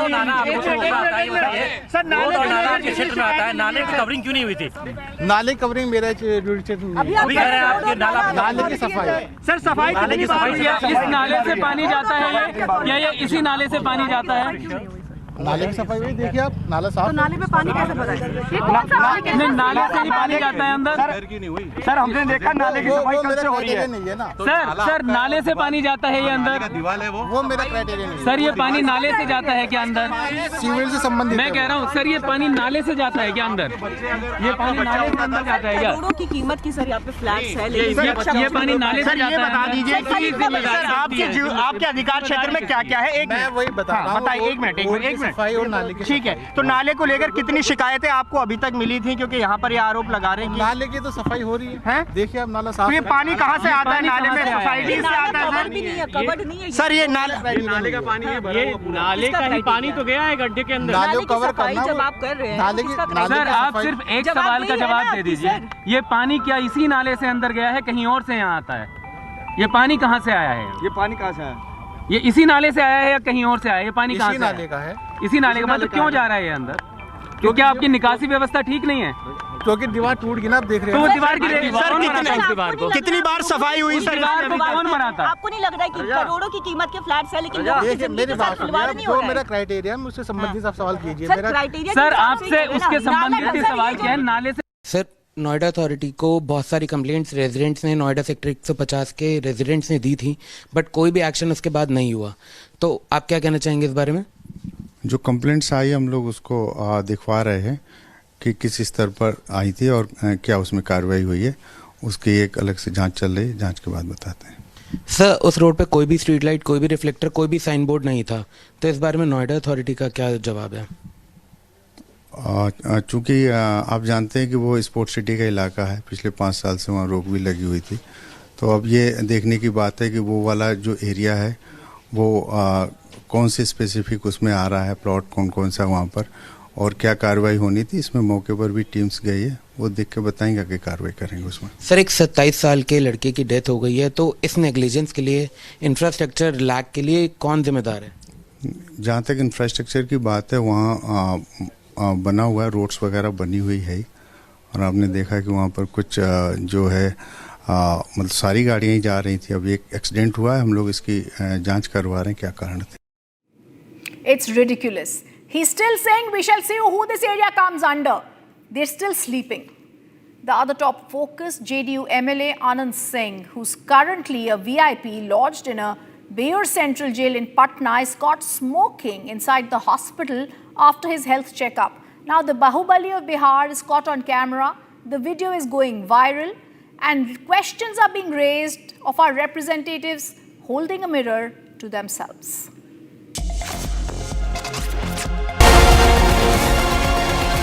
JDU MLA from Mukama, Anand Singh, the mafia don of Bihar, lodged in Bihar jail in Patna, Bihar. Watch him as he enters the hospital for a checkup while in custody.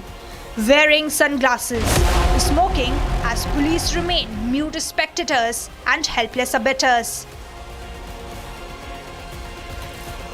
This man is Nitish Kumar's prized MLA.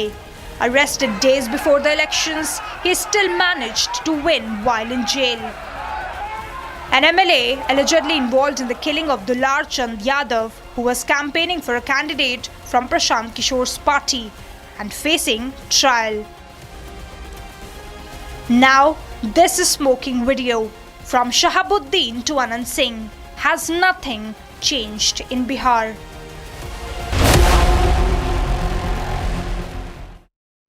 Let's take a look at what's making headlines across the nation.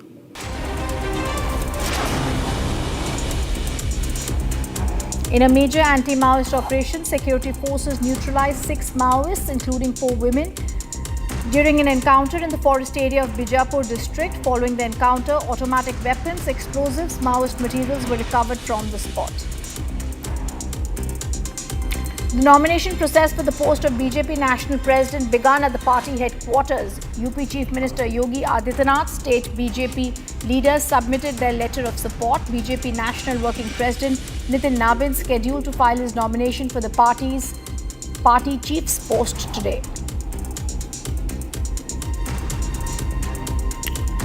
Braving dense fog, plunging temperatures across Delhi NCR, the Indian Air Force contingent showcased its high level of preparedness during rehearsals ahead of the 77th Republic Day parade at Kartavya Path earlier today.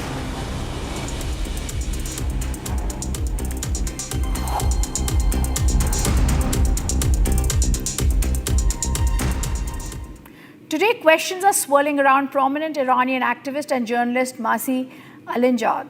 US government records show a funding close to $1 million, a revelation that has opened a can of worms over transparency, influence, and who is really footing the bill. With access to global platforms, including UN-linked forums, critics say audiences deserve the full picture. I am here today to warn you on behalf of millions of Iranians.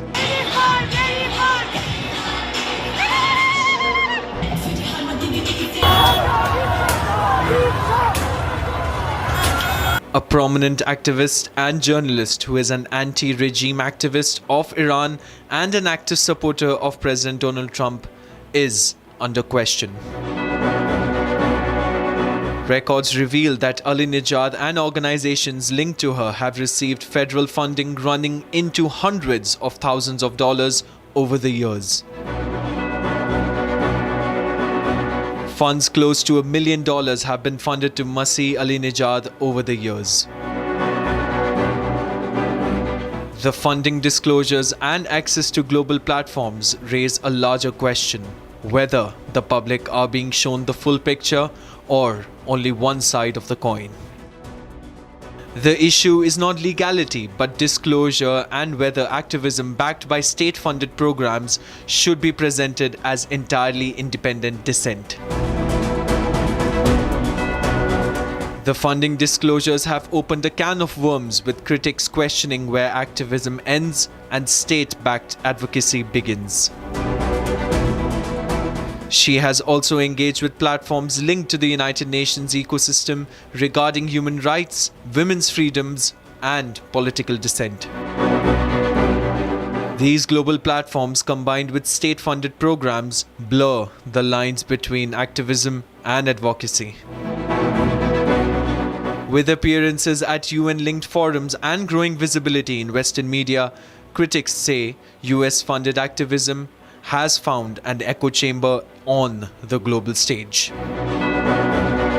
While supporters insist she is merely calling a spade a spade.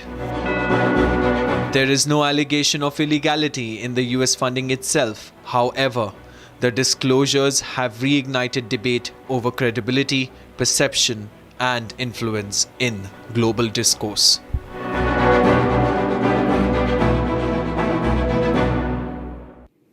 External Affairs Minister Dr. S. Jaishankar had a candid conversation with Poland's Deputy Prime Minister and Foreign Minister Radosław Sikorski in Delhi, expressing India's concerns over Poland's growing ties with Pakistan. In a rare on-camera diplomatic exchange in New Delhi today, External Affairs Minister Dr. S. Jaishankar delivered a blunt message to the Poland's Deputy Prime Minister and Foreign Minister Radosław Sikorski.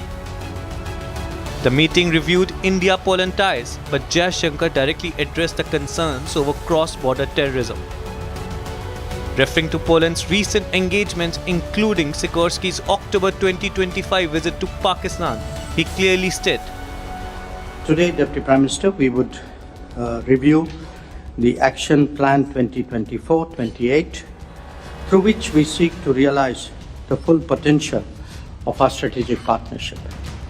We will also discuss ways to take forward our cooperation in trade and investment, defense and security, clean technologies, and digital innovation. Poland is one of India's largest trading partners in Central Europe. Our bilateral trade, I believe, stands at about $7 billion, having registered a growth of almost 200% in the past decade.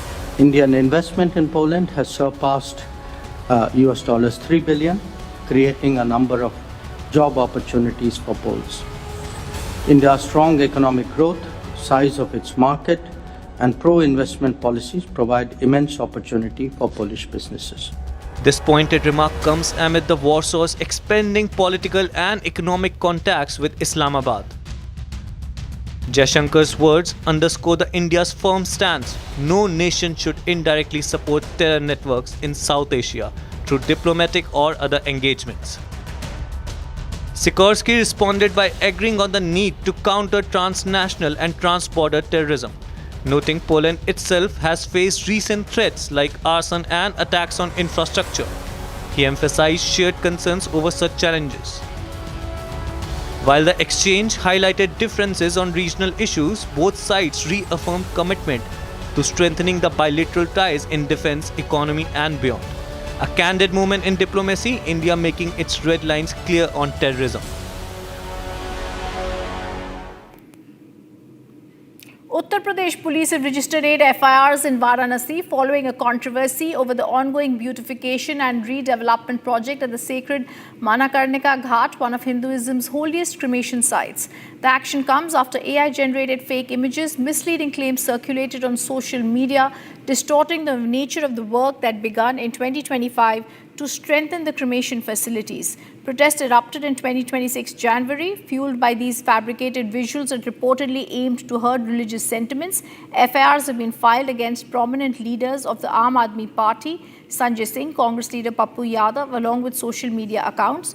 UP Chief Minister Yogi Adityanath dismissed the claims as baseless opposition propaganda, while reaffirming the government's commitment to development in Varanasi, including the Kashi Vishwanath corridor, warning of strict measures against those spreading falsehoods.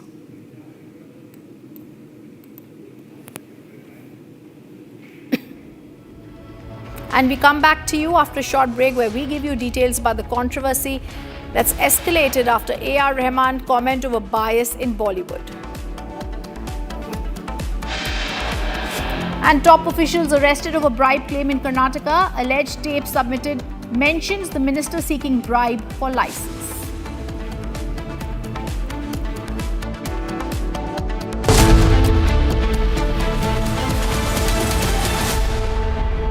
ये है secret recipe MDH का जीरा sip जल जीरा masala. Sip sip जीरा sip MDH का जल जीरा सिप MDH का जल जीरा सिप। इसको घर पे लगाओगे तो शादी का तो पता नहीं, पर घर पक्का नहीं टूटेगा। रूंगटा नहीं तो घर स्ट्रॉन्ग नहीं। रूंगटा स्टील TMT बार एकदम सॉलिड। पहाड़ों में एक हाइकिंग स्टिक भी बन सकती है। आर प्योर सूजी पास्ता उबालो मिलाओ और खाओ 8 मिनट में तैयार। क्या टेस्ट है सबका राजा hardcore masala.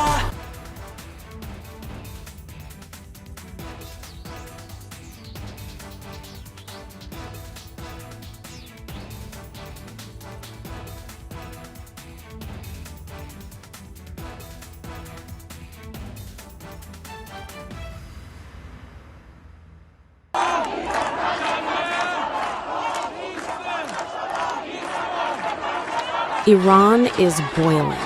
Iranians are protesting against the Khamenei regime.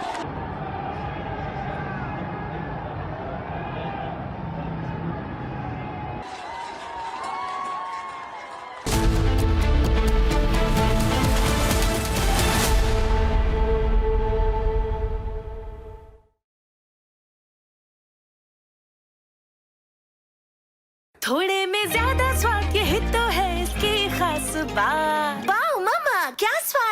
अरे मेरे राजा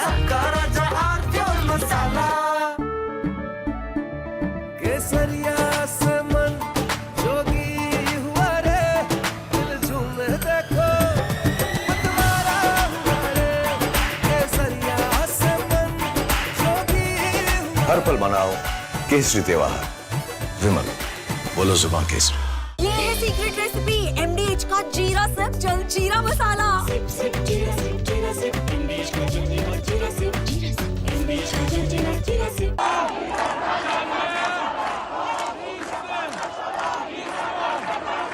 Iran is boiling. Iranians are protesting against the Khamenei regime.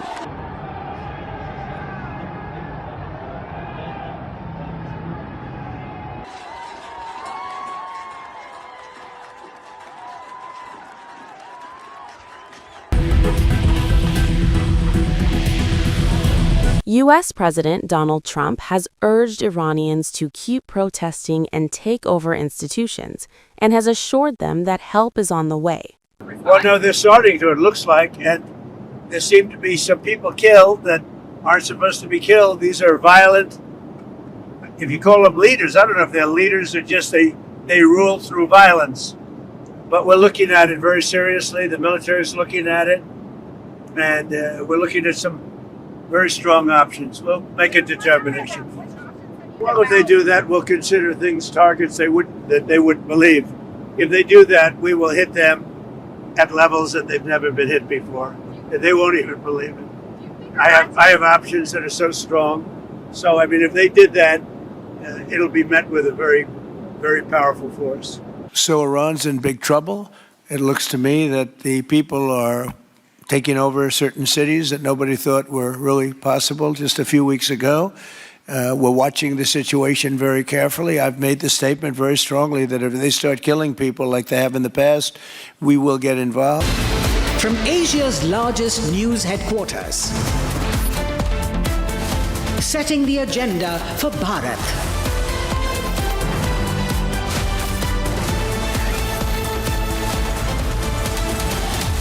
You're watching Republic.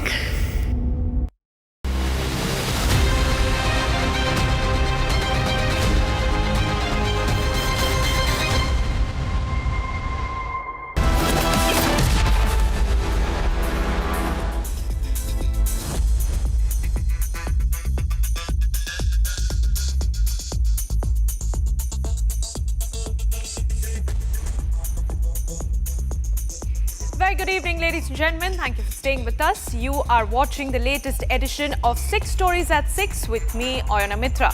Over the next half an hour, I'll be taking you through those 6 stories which have dominated the headlines today. With that, here we go. Up first, viewers, the story that is coming in from Bihar, why Jungle Raj is back in the spotlight. We'll tell you about the controversy where JDU strongman Anand Singh is seen smoking inside a hospital. Second story, a growing divide over music composer A.R. Rahman's comment over communal bias in Bollywood. His daughter has now broken silence on the matter. Third, shocking lapses that have come to the fore in the death investigation of Noida Techie Yuvraj Mehta. And when questioned by Republic, we will show you how the authorities have essentially evaded accountability, washed their hands off from any sort of responsibility in the case. Then, the full details of Varanasi's Manikarnika Ghat controversy and how those peddling misinformation have now been booked. Next, we take you through the big leads in the Karur stampede investigation as TVK chief Vijay is grilled for a second time while the CBI prepares to file its charge sheet soon, most likely in February. And finally, a Republic exclusive news break that explains how US aid may have funded the biggest anti-regime critic of Iran for years. With that, let's get started on the first story.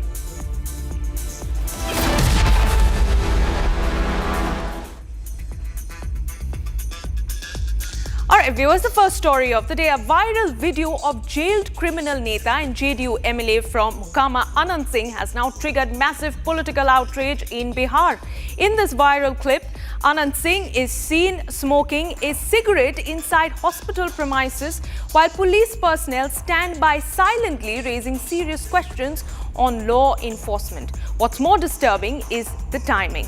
Anand Singh, viewers, is a history sheeter, 28 criminal cases including murder, kidnapping, arms offences and assault. He was released from jail on medical grounds, but the visuals now circulating suggest a blatant misuse of medical bail, preferential treatment. Here's the full story.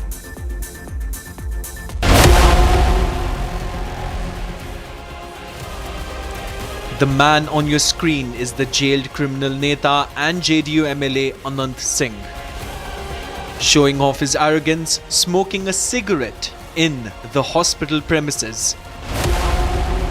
What is more shocking is the cops next to Anand Singh do nothing while the criminal MLA is seen calling the shots. The MLA from Mokama constituency, who is an accused in a murder case, was recently released from jail on medical grounds. But the viral clip of Special has raised serious questions about prison parole, misuse of medical bail. The Nitish government has maintained radio silence over the entire controversy, while the RJD has cornered the Bihar government over the law and order situation of the state. कब का video है, सब तो ऐसा है कि video और photo तो कब का होता है, कब चल जाता है सोशल मीडिया के ज़माने में। ये तो और मान लीजिए कि जेल जाने के कहीं पर पी रहे होंगे, हम लोग को जानकारी नहीं है ना, हम लोग फोटो देखे हैं। नहीं, उस पर बहुत हाय तौबा मचाया जा रहा है। बहुत से विपक्ष के लोग अपने अपने तरीके से लोगों को बात को दिग्भ्रमित करने का प्रयास कर रहे हैं। पुलिस पूरी तरह से इस पर जांच कर रही है। हमारे सीनियर एसपी, हमारे आईजी, हमारी एसआईटी टीम पर भरोसा रखिए। The Nitish government hasn't issued a statement over the controversy, but the questions are: is JDU MLA Anand Singh the next Shahabuddin? And till when the Bihar government will keep shielding the criminal netas? The pointed questions remain unanswered. All right, viewers, on to our next story of the day. Music composer A.R. Rahman has addressed the controversy sparked by his earlier remark on alleged communal bias in the Bollywood film industry. Facing sharp criticism online, A.R. Rahman has now released a calming video message that essentially clarifies that India is his home and inspiration, that his comments were rooted in personal experience and not any political agenda. Now, as this debate ensues, his daughters have also publicly expressed their support. They've gone on to say that A.R. Rahman was being targeted just because he chose to speak his mind. More on this controversy. A.R. Rahman shared a composed video message on social media responding to the criticism post his comment on bias in Bollywood. He said India is not just his home, but his teacher and inspiration.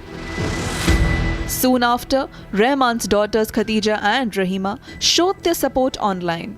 Both reshared a post defending their father and criticizing the abuse he has faced. The post was by Malayalam composer Kailash Menon. He said people may disagree with Rahman but cannot deny him the freedom to express his personal experience. Kailash slammed the trolls for turning disagreement into hate and character assassination. The controversy began after Rahman's statement went viral when asked about prejudice in Bollywood. He spoke about changing power dynamics and hinted at a possible communal angle. His remarks in the film Chhawa further fueled the backlash. Rahman said the movie was cashing in on divisiveness, which some viewers took offense to. Rahman has now reiterated that his words came from personal experience, not politics. He said India's freedom on expression has allowed him to create, grow, and represent the country on the global stage.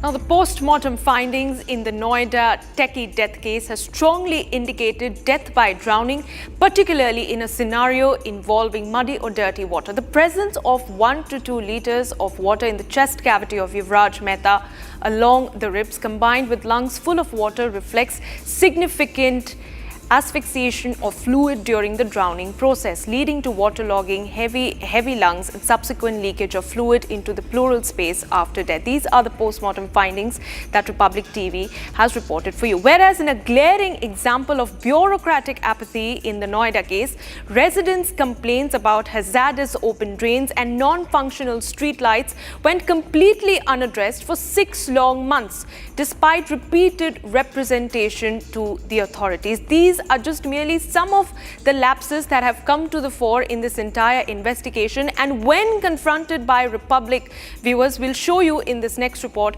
how these authorities have essentially tried to dodge any sort of accountability in this case whatsoever. Fresh details have emerged in the Noida Techie death case, where the postmortem report of 27-year-old Yuvraj Mehta has now been released. The report confirms that Yuvraj died due to suffocation and also mentions heart failure. The postmortem findings reveal extensive drowning indicators, as 1 to 2 liters of water was found inside the chest cavity and around the ribs. His lungs were filled with water, while the brain was found congested, with both chambers of heart full of blood. Meanwhile, Republic TV has also accessed letter of Noida residents where they have written to authorities demanding signages to be put up. Letter shows that residents had given urgent request for installation of street lights, but no immediate actions were taken. Yuvraj Mehta was a software engineer who died in a tragic accident in Noida on Friday night as his car collided with a drainage boundary near Sector 150 and plunged into a deep water-filled ditch amid dense fog. The absence of reflectors and warning signage on the service road has been cited as a key reason behind the crash. Yuvraj's car hit a raised ridge separating 2 drainage basins and fell nearly 70 feet into the ditch. On the spot, eyewitness Mahinder Singh was the individual who volunteered to dive in and attempted to save Yuvraj. घटना तो जी यहाँ पे 15 दिन पहले भी एक same घटना हुई थी, लेकिन उसको भी, उस ड्राइवर को भी 15 दिन पहले मैंने ही बचाया था रात को 1:30 बजे।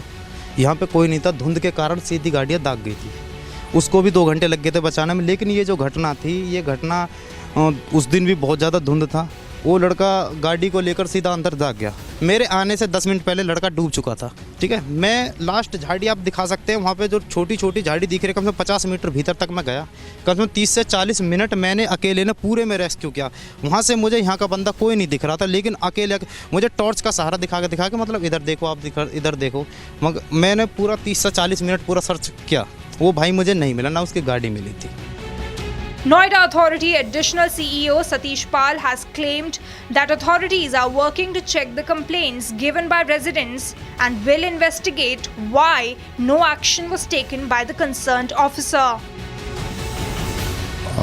चूँकि आप जानते हैं कि वो स्पोर्ट सिटी का इलाका है, पिछले 5 साल से वहाँ रोक भी लगी हुई थी, तो अब ये देखने की बात है कि वो वाला जो एरिया है वो कौन से स्पेसिफिक उसमें आ रहा है, प्लॉट कौन सा वहाँ पर, और क्या कार्रवाई होनी थी। इसमें मौके पर भी टीम्स गई है, वो देख के बताएंगे कि कार्रवाई करेंगे उसमें। Meanwhile, Public Health Department in charge Rajesh Kumar has also issued a clarification on the matter. नाले की सफाई हुई, देखिए आप, नाला साफ। तो नाले में पानी कैसे भरा है? नहीं, नाले से ही पानी जाता है अंदर। सर हमने देखा नाले की सफाई कब से हो रही है? सर नाले से पानी जाता है ये अंदर? दीवार है वो मेरा क्राइटेरिया नहीं। सर ये पानी नाले से जाता है क्या अंदर? सीवेज से संबंधित मैं कह रहा हूँ सर, ये पानी नाले से जाता है क्या अंदर? आपको नहीं लग रहा है कि करोड़ों की कीमत के फ्लैट्स है, लेकिन मेरी बात जो मेरा क्राइटेरिया है उससे संबंधित आप सवाल कीजिए। With the postmortem now confirming death due to suffocation and drowning, the focus sharpens on accountability and preventive action. And on to a story that we're tracking from Uttar Pradesh now. Police have registered 8 separate FIRs over alleged circulation of misleading content on social media related to the Manikarnika Ghat reconstruction work in Varanasi yesterday evening. These cases were filed at the city's Chowk police station on charges of the use of images of Hindu deities to mislead people who have faith in Hinduism, triggering widespread public outrage, disturbing social harmony. Police complaints were filed by the construction agency engaged in strengthening infrastructure facilities and carrying out the beautification work at the Manikarnika Ghat. Now, although no arrests have been made so far in this case, the registering of FIR against 8 individuals essentially signals a progress in this investigation so far. Take a look. Sacred soil, sacred flames, and now serious allegations of digital deception at Varanasi's Manikarnika Ghat. Varanasi police has launched a major crackdown, registering 8 FIRs over the circulation of AI-generated videos and fake images linked to the redevelopment work at the historic Ghat. FIRs have been registered against Aam Aadmi Party leader and Rajya Sabha MP Sanjay Singh, Bihar MP Pappu Yadav, and Jaswinder Kaur, amongst others.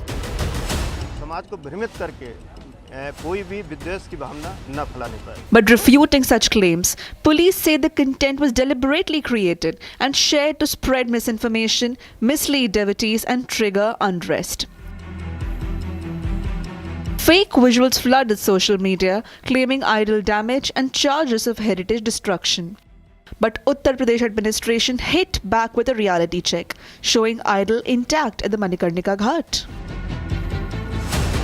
ये नंदी हैं जो आपने देखा होगा उस visual में, उस photograph में जिसको प्रसारित किया जा रहा है। यहाँ पे ये नंदी, आज भी नंदी यहाँ पर हैं। आज इनकी सुबह पूजा हुई है, माला चढ़ा है यहाँ पर भगवान नंदी के ऊपर। और मैं कहूँगा अपने सहयोगी से दिखाने के लिए कि आप यहाँ पर देखिए, यहाँ पर देखिए कि मुख्य द्वार पर यहाँ पे देखिए गणेश भगवान। आप देख सकते हैं ना कि गणेश भगवान जो कि भगवा कलर में यहाँ पर विद्यमान है, यह भी फोटो में बीच में पूरी तरह से दिखाया जा रहा है। साथ ही आप देखिए यहाँ पर शिवलिंग। अब आप देखिए यहाँ पर शिवलिंग की अगर हम बात करें तो यहाँ पर भगवान भोलेनाथ यहाँ पर विद्यमान है। अर्घा मैं दिखा रहा हूँ आपको। तो जिस तरह से पूरे इस मणिकर्णिका घाट को जो सौंदर्यीकरण किया जा रहा है, जो उसका पुनर्निर्माण हो रहा है, जो श्रद्धालु और जो लोग दुखी लोग, जो पूरे देश भर से दुखी लोग आते हैं, जिनके परिजन नहीं होते हैं, जिनके परिजनों का अंतिम संस्कार होता है, उनके साथ कम से कम 5 से 10 लोग आते ही हैं, मैक्सिमम 100-200 लोग आते हैं। उनके बैठने की व्यवस्था, पूजा की सामग्री, उनके अंतिम संस्कार की जो सामग्री है, लकड़ियां हैं, वेटिंग रूम है, तमाम चीजों की आवश्यकता है जो वहां पर नहीं था, वहां पे अव्यवस्थित था, उसको ठीक करने का काम किया जा रहा है। और उस पर राजनीति हो रही है कि वहां पर मंदिरों को तोड़ा जा रहा है। Chief Minister Yogi Adityanath, during his Varanasi visit, took serious note of the AI-generated video controversy, giving clear instruction of immediate action to be taken. And within 24 hours, Varanasi police moved in. According to officials, complaints were filed by construction agency overseeing the redevelopment and beautification of Manikarnika Ghat. Police have now begun a detailed probe to trace the origin and creators of the fake digital content. Varanasi police has also issued a clear warning. Any further attempt to spread misleading or fake information will invite strict legal action.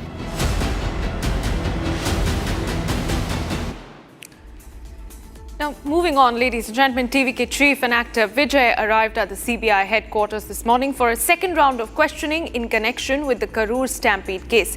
Previously, he was questioned by the central agency on the 12th of January. CBI took over the case from an SIT following a Supreme Court order, and since then, evidence gathering has been going on in relation with the stampede case, which took place on the 27th of September last year, claiming 41 lives and injuring more than 60 people. In fact, what we understand at this point in time is that by the end of February, CBI is likely to file its charge sheet, in which sources, as indicated to Republic, have said that Vijay will be named. TVK chief and actor Vijay reached the Central Bureau of Investigation office in Delhi today in connection with the investigation into the Karur stampede case. The first round of questioning happened on 12 Jan, after which he was asked to appear again the following day. As the questioning started, CBI asked some important questions to Vijay. CBI asked Vijay about when did he realize about the stampede-like situation. Federal agency also asked why did Vijay get into the crowd even after police advised him that place is overcrowded. Vijay was confronted on how he didn't realize the situation before time. During the investigation, the CBI is likely to seek clarification about the 7-hour gap between the scheduled start of the event and his actual arrival.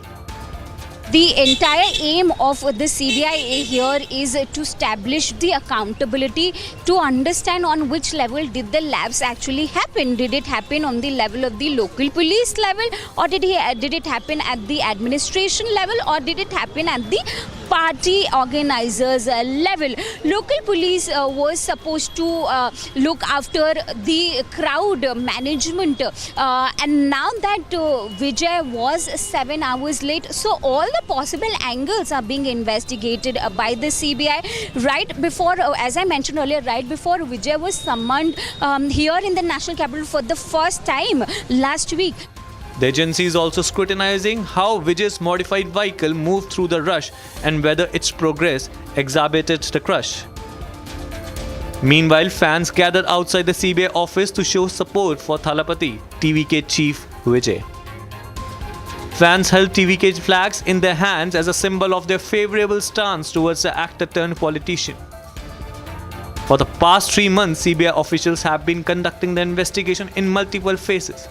The CBI has till now questioned several TVK office bearers, the driver of Vijay, and some police officers in the case. And finally, viewers, today questions are swirling around prominent Iranian activist and journalist Masih.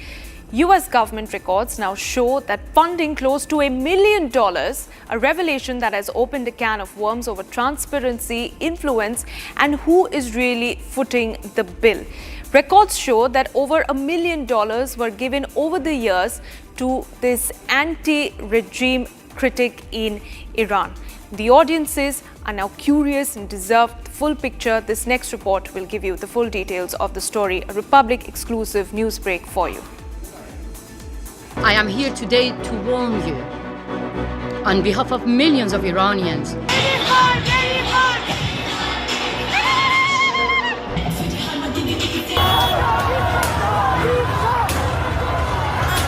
A prominent activist and journalist who is an anti-regime activist of Iran and an active supporter of President Donald Trump is under question. Records reveal that Ahmadinejad and organizations linked to her have received federal funding running into hundreds of thousands of dollars over the years. Funds close to $1 million have been funded to Masih Ahmadinejad over the years. The funding disclosures and access to global platforms raise a larger question: whether the public are being shown the full picture or only one side of the coin. The issue is not legality but disclosure, and whether activism backed by state-funded programs should be presented as entirely independent dissent. The funding disclosures have opened a can of worms, with critics questioning where activism ends and state-backed advocacy begins. She has also engaged with platforms linked to the United Nations ecosystem regarding human rights, women's freedoms, and political dissent. These global platforms, combined with state-funded programs, blur the lines between activism and advocacy. With appearances at UN-linked forums and growing visibility in Western media, critics say US-funded activism has found an echo chamber on the global stage. While supporters insist she is merely calling a spade a spade. There is no allegation of illegality in the US funding itself. However, the disclosures have reignited debate over credibility, perception, and influence in global discourse.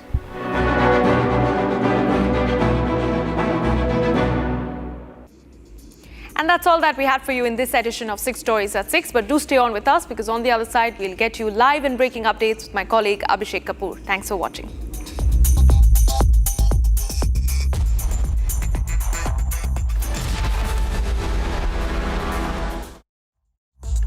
MDH की हल्दी मिर्ची धनिया करे कमाल, ये रंग दे, ये खुशबू दे, ये तीखा, ये कम पड़े, क्या निराला MDH masala. At Amity University's 2-week summer school, students of classes 9 to 12 get to explore future undergraduate programs as per their interest from over 30 disciplines. Students attend lectures by Amity University faculty, gain experience at over 400 labs and learning studios, and attend personality enhancement workshops. Register now at amity.edu/summer school. Our pure suji pasta उबालो मिलाओ और खाओ 8 minute में तैयार, क्या taste है, सबका राजा आर प्योर मसाला।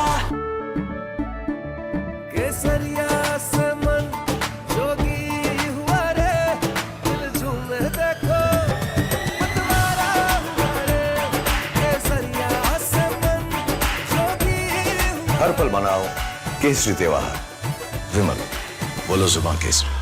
ये है सीक्रेट रेसिपी MDH का जीरा सिप जल जीरा मसाला। सिप सिप जीरा सिप जीरा सिप MDH का जल जीरा सिप MDH का जल जीरा sip. Our pure shahi paneer masala, delicious, healthy everyday.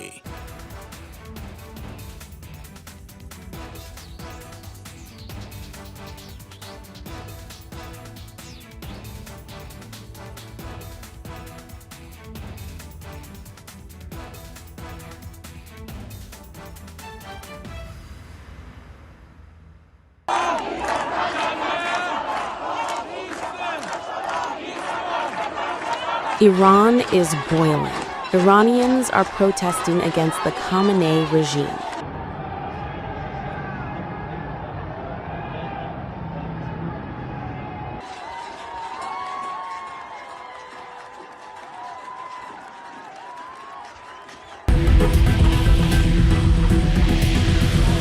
U.S. President Donald Trump has urged Iranians to keep protesting and take... दादी के हाथों का जादू और खुशबू से महकता घर, माँ की मुस्कुराहट और खाने की सुगंध। MDH गरम मसाला, क्योंकि हर रिश्ता है स्वाद से जुड़ा। इसको घर पे लगाओगे तो शादी का तो पता नहीं, पर घर पक्का नहीं टूटेगा। रुंगटा नहीं तो घर स्ट्रॉन्ग नहीं। रुंगटा स्टील TMT बार एकदम सॉलिड। पहाड़ों में एक हाइकिंग स्टिक भी बन सकती है। आर प्योर सूजी पास्ता उबालो मिलाओ और खाओ 8 मिनट में तैयार, क्या टेस्ट है, सबका राजा आर प्योर मसाला।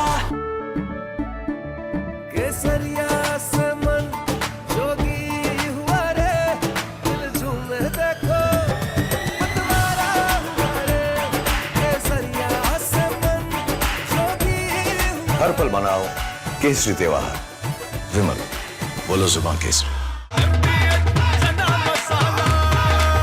अब छोलिया हो या लोबिया, सफेद चने या काले चने, सब कुछ मजेदार बने। MDH।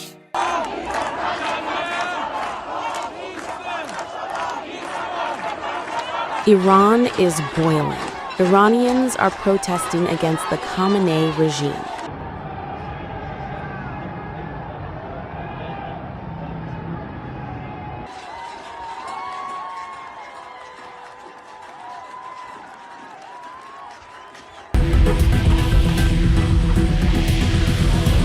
U.S. President Donald Trump has urged Iranians to keep protesting and take over institutions, and has assured them that help is on the way. Well, no, they're starting to, it looks like, and there seem to be some people killed that aren't supposed to be killed. These are violent, if you call them leaders, I don't know if they're leaders or just they rule through violence. But we're looking at it very seriously. The military is looking at it, and we're looking at some very strong options. We'll make a determination. Well, if they do that, we'll consider things targets that they wouldn't believe. If they do that, we will hit them at levels that they've never been hit before. And they won't even believe it. I have options that are so strong. So, I mean, if they did that, it'll be met with a very, very powerful force. So Iran's in big trouble. It looks to me that the people are taking over certain cities that nobody thought were really possible just a few weeks ago. We're watching the situation very carefully. I've made the statement very strongly that if they start killing people like they have in the past, we will get involved. We'll be hitting them very hard. There's a constant attempt to blame communalism. A.R. Rahman after Amir Khan. Can music composer A.R. Rahman really complain? Debating tonight at 8 p.m.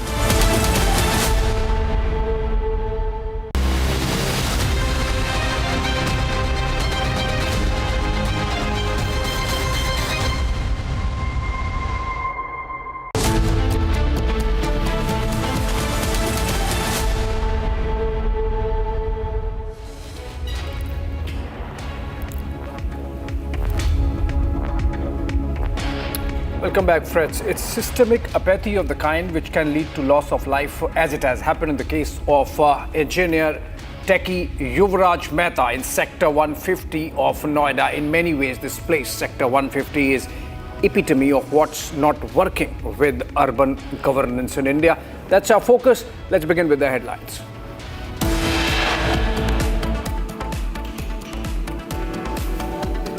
Delhi High Court denies bail to Kuldeep Singh Sengar in the case related to the custodial death of Unnao rape victim's father. Jailed JDU MLA Anand Singh smokes in hospital on camera. Cops next to him do nothing. Opposition slams Nitish government over law and order situation.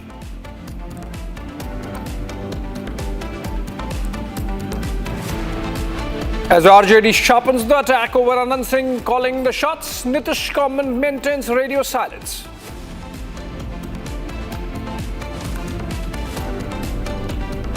मुझे ये कहा गया था कि इसमें आपके परिवार का, घर का जो लोग हैं वो यूज़ हो सकते हैं कि वो एक बड़ी कॉन्स्पिरेसी के अंदर शुरुआती तौर पे इस्तेमाल हो रहे हैं.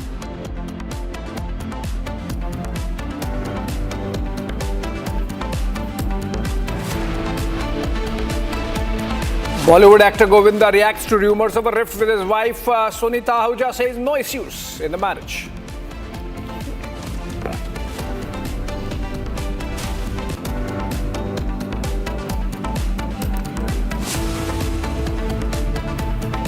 Divide over A.R. Rahman. The controversy escalates after the comment over bias in Bollywood. Daughter says father spoke his mind.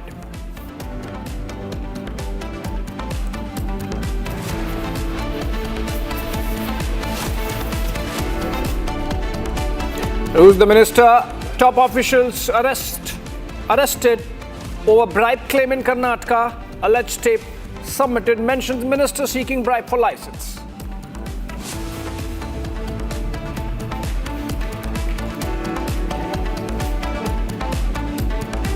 And US documents show anti-Iran critic funded by US aid over the years.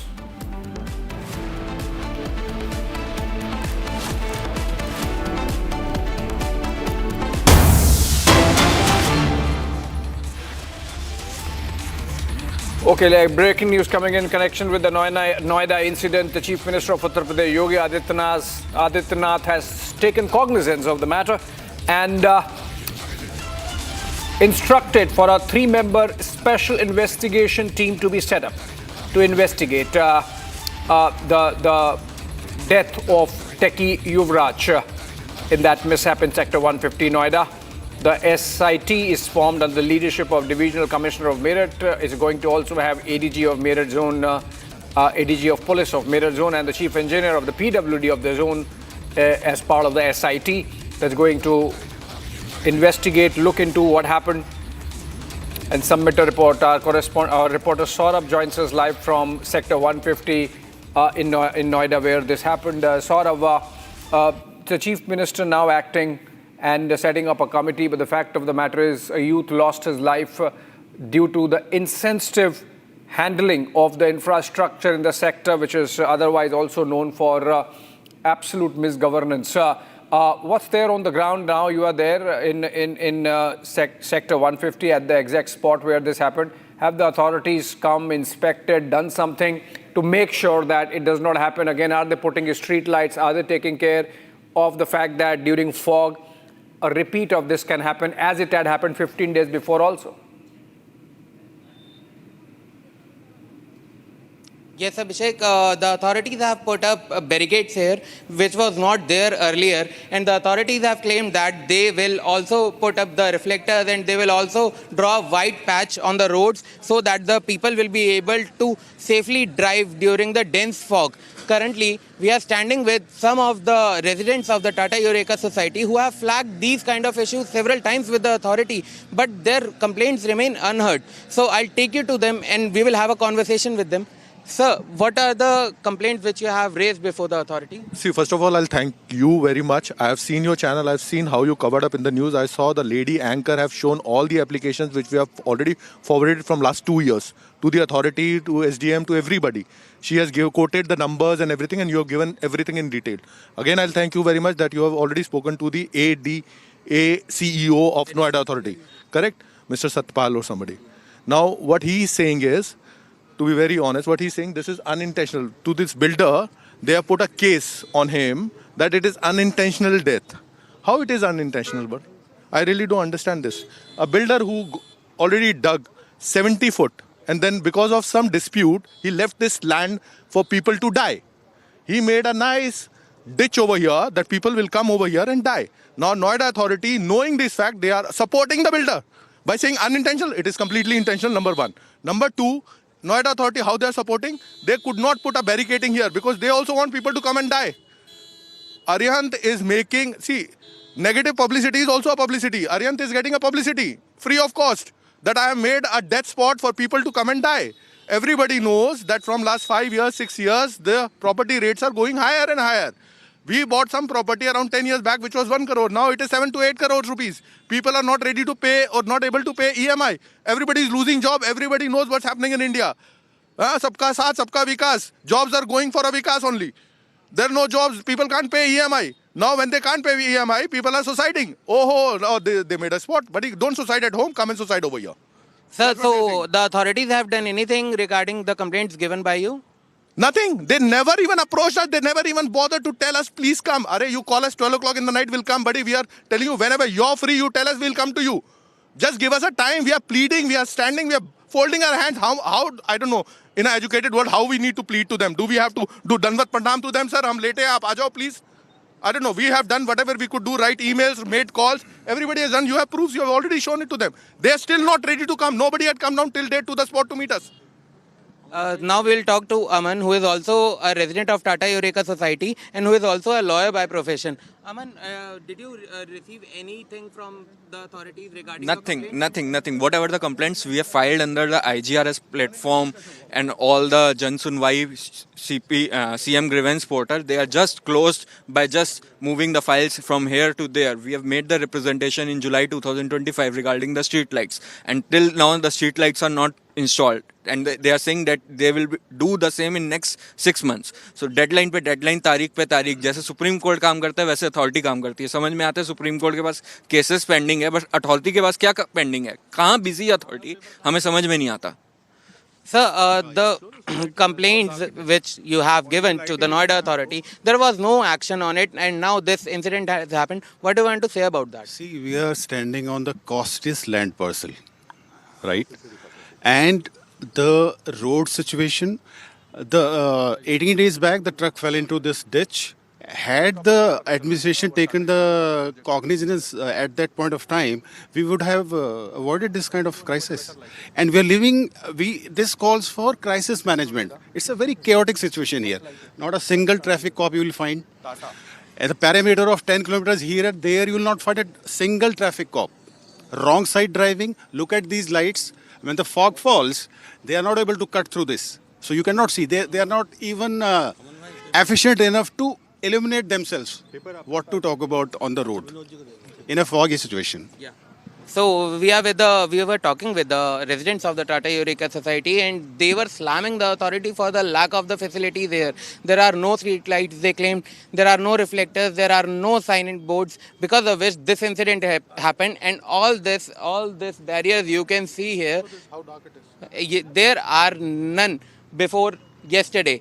there was no barriers, due to which the car came from this road directly and then jumped into the pond. And the 24/7-year-old Techie, he was there at the roof of the car for 2.5 hours, but still he was crying for help. He called his father that please save me, I don't want to die. And still the police officials and the fire officials were standing here and they were looking like a spectators. They didn't try to help him. They told that the rope was small and they don't have enough big ladder so that they could save the official. Flipkart delivery person who was here by chance at 1:45 in the night, but he tried to save him. He jumped into the water without thinking anything, and when he reached to the 27-year-old Techie, he was already dead. Back to you. Just a sliver of the angst, anger, and other sentiments that are welling up there in the residents, because they were marking this up, they were highlighting this to the authorities. But the callousness with which this was treated led to the death of Techie Yuvraj in that mishap a couple of days back. And now, of course, we are asking questions. Our correspondent Komal cornered one of the Noida Authority engineers, and this is how he responded. नाम क्या है आपका? नाम क्या है और किस पद पे हैं आप? सफाई निरीक्षक। सफाई निरीक्षक। फोन नीचे करो। सर यहाँ पे समय से कंप्लेन हो रही है, आपने अभी तक सफाई नहीं करवाई, रेसिडेंट्स सफाई तो कंटिन्यू हो रही है। सर यहाँ पे पानी कैसे भरा है फिर? इस रोड की सफाई कंटिन्यू हो रही है। नहीं, पानी कैसे भरा हुआ? पानी कैसा है? पानी कैसा है? पानी कैसे आया? पानी मेरा क्राइटेरिया सर यहाँ पे बिल्कुल सफाई नहीं है। भाई साहब इधर देखो, इधर देखो सर, कैमरा इधर है। सर कहाँ से पानी आया? आपके ज्यूरिसडिक्शन में क्या हुआ? सर क्या क्या है आपके अधिकार क्षेत्र में, पहले वो बता दीजिए। रोड इंस्पेक्शन करना है आप? रोड और नाला। हाँ, क्या? और रोड के साइड में बैरिकेड होना चाहिए, वो आपकी जुरिसडिक्शन में है कि नहीं? वो मेरे जुरिसडिक्शन में है। सर ये बताइए, सड़क पर स्ट्रीट लाइट होनी चाहिए। सर नाला आपके क्षेत्र में आता है, नाले की कवरिंग क्यों नहीं हुई थी? नाले कवरिंग मेरा जुरिसडिक्शन में अभी कह रहे हैं आपके नाले की सफाई। सर सफाई कितनी बार? इस नाले से पानी जाता है या ये इसी नाले से पानी जाता है? नाले की सफाई हुई, देखिए आप, नाला साफ। तो नाले में पानी कैसे भरा है? नहीं, नाले से ही पानी जाता है अंदर। सर हमने देखा नाले की सफाई कब से हो रही है? सर नाले से पानी जाता है ये अंदर? वो मेरा क्राइटेरिया नहीं है। सर ये पानी नाले से जाता है क्या अंदर? सिविल से संबंधित मैं कह रहा हूँ सर, ये पानी नाले से जाता है क्या अंदर? ये पानी नाले से अंदर जाता है क्या? करोड़ों की कीमत की सर यहाँ पे फ्लैट्स है, ये पानी नाले से जाता है? बता दीजिए आपके अधिकार क्षेत्र में क्या क्या है? मैं वही बता रहा हूँ। बताइए, एक मिनट। सफाई और नाले की। ठीक है, तो नाले को लेकर कितनी शिकायतें आपको अभी तक मिली थी? क्योंकि यहाँ पर ये आरोप लगा रहे हैं कि नाले की तो सफाई हो रही है। देखिए अब नाला साफ। तो ये पानी कहाँ से आता है? नाले में सोसाइटी से आता है सर। ये नाले का पानी है, ये नाले का ही पानी तो गया है गड्ढे के अंदर। नाले को कवर करना जब आप कर रहे हैं नाले की। सर आप सिर्फ एक सवाल का जवाब दे दीजिए, ये पानी क्या इसी नाले से अंदर गया है, कहीं और से यहाँ आता है? ये पानी कहाँ से आया है? ये पानी कहाँ से आया? ये इसी नाले से आया है या कहीं और से आया है? ये पानी कहाँ से नाले का है? इसी नाले का। मतलब क्यों जा रहा है ये अंदर? क्योंकि आपकी निकासी व्यवस्था ठीक नहीं है? क्योंकि दीवार टूट गई ना, आप देख रहे हैं। तो वो दीवार कितनी बार सफाई हुई सर? कौन बनाता? आपको नहीं लग रहा है कि करोड़ों की कीमत के फ्लैट्स है, लेकिन देखिए मेरी बात सुनिए, जो मेरा क्राइटेरिया है मुझसे संबंधित आप सवाल कीजिए। सर आपसे उसके संबंधित सवाल क्या है? नाले से। All right, we are not leaving this story and keeping close track of all the developments and holding the authorities to account. Moving on for now, on to some diplomacy. India's strongest strategic partnership, perhaps, in the Gulf region, which is the United Arab Emirates, and Prime Minister Modi has welcomed with his trademark diplomacy the UAE President Sheikh Mohammed bin Zayed Al Nahyan. In fact, he received him at the airport, and now these are pictures coming in from the residence of the Prime Minister at 7 LKM, where Prime Minister not only welcomed the visiting President, but his family also. And in the pictures, we can see Prime Minister showcasing a gift for the UAE President, and that's and a Pashmina shawl. The gift is that jhula, that swing made in Gujarat, a royal carved wooden swing, and it's a traditional Gujarati traditional Gujarati furniture that's been gifted, but more importantly, the signaling is, or the messaging is that this is for the family at home. And in Gujarat, there is a tradition that most of the homes would have this kind of swing, even the middle class ones. But this is a royal carved wooden jhula specifically made for the royal family of the UAE, and President Mohammed bin Zayed Al Nahyan being given a look there by the Prime Minister himself. Apart from that, there was a handcrafted pashmina shawl. That's the shawl that the President is wearing. And the two leaders are having a conversation. These are pictures from 7 LKM, the Lok Kalyan Marg residence of the Prime Minister. Both the leaders then closeted as we speak in delegation level talks. It's a short working visit for a few hours. The President arrived an hour and a half back and would be flying out of New Delhi tonight itself after the formal talks end.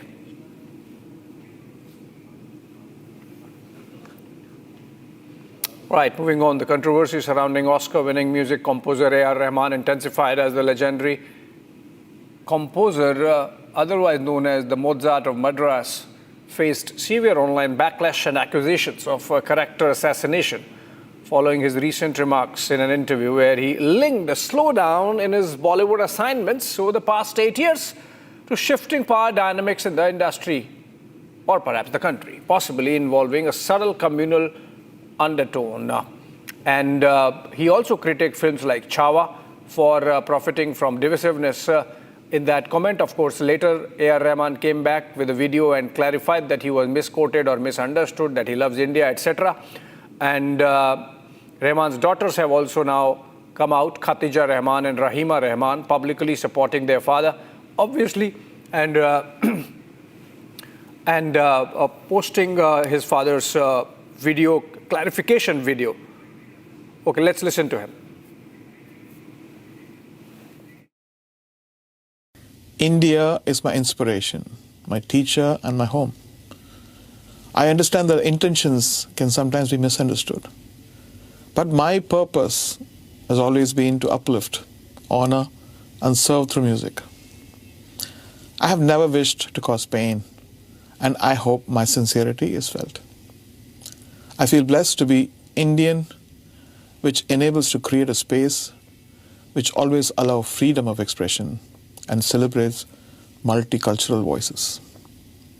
From nurturing Jala, presented at the Wave Summit in front of the Honorable Prime Minister and Ruhi Noor, to collaborating with the young Naga musicians to create a string orchestra, to mentoring the Sunshine Orchestra, also building Secret Mountain, India's first multicultural virtual band, and the honor of scoring Ramayana alongside Hans Zimmer. Each journey has strengthened my purpose. I remain grateful to this nation and committed to music that honors the past, celebrates the present, and inspires the future. Jai Hind and Jai Ho.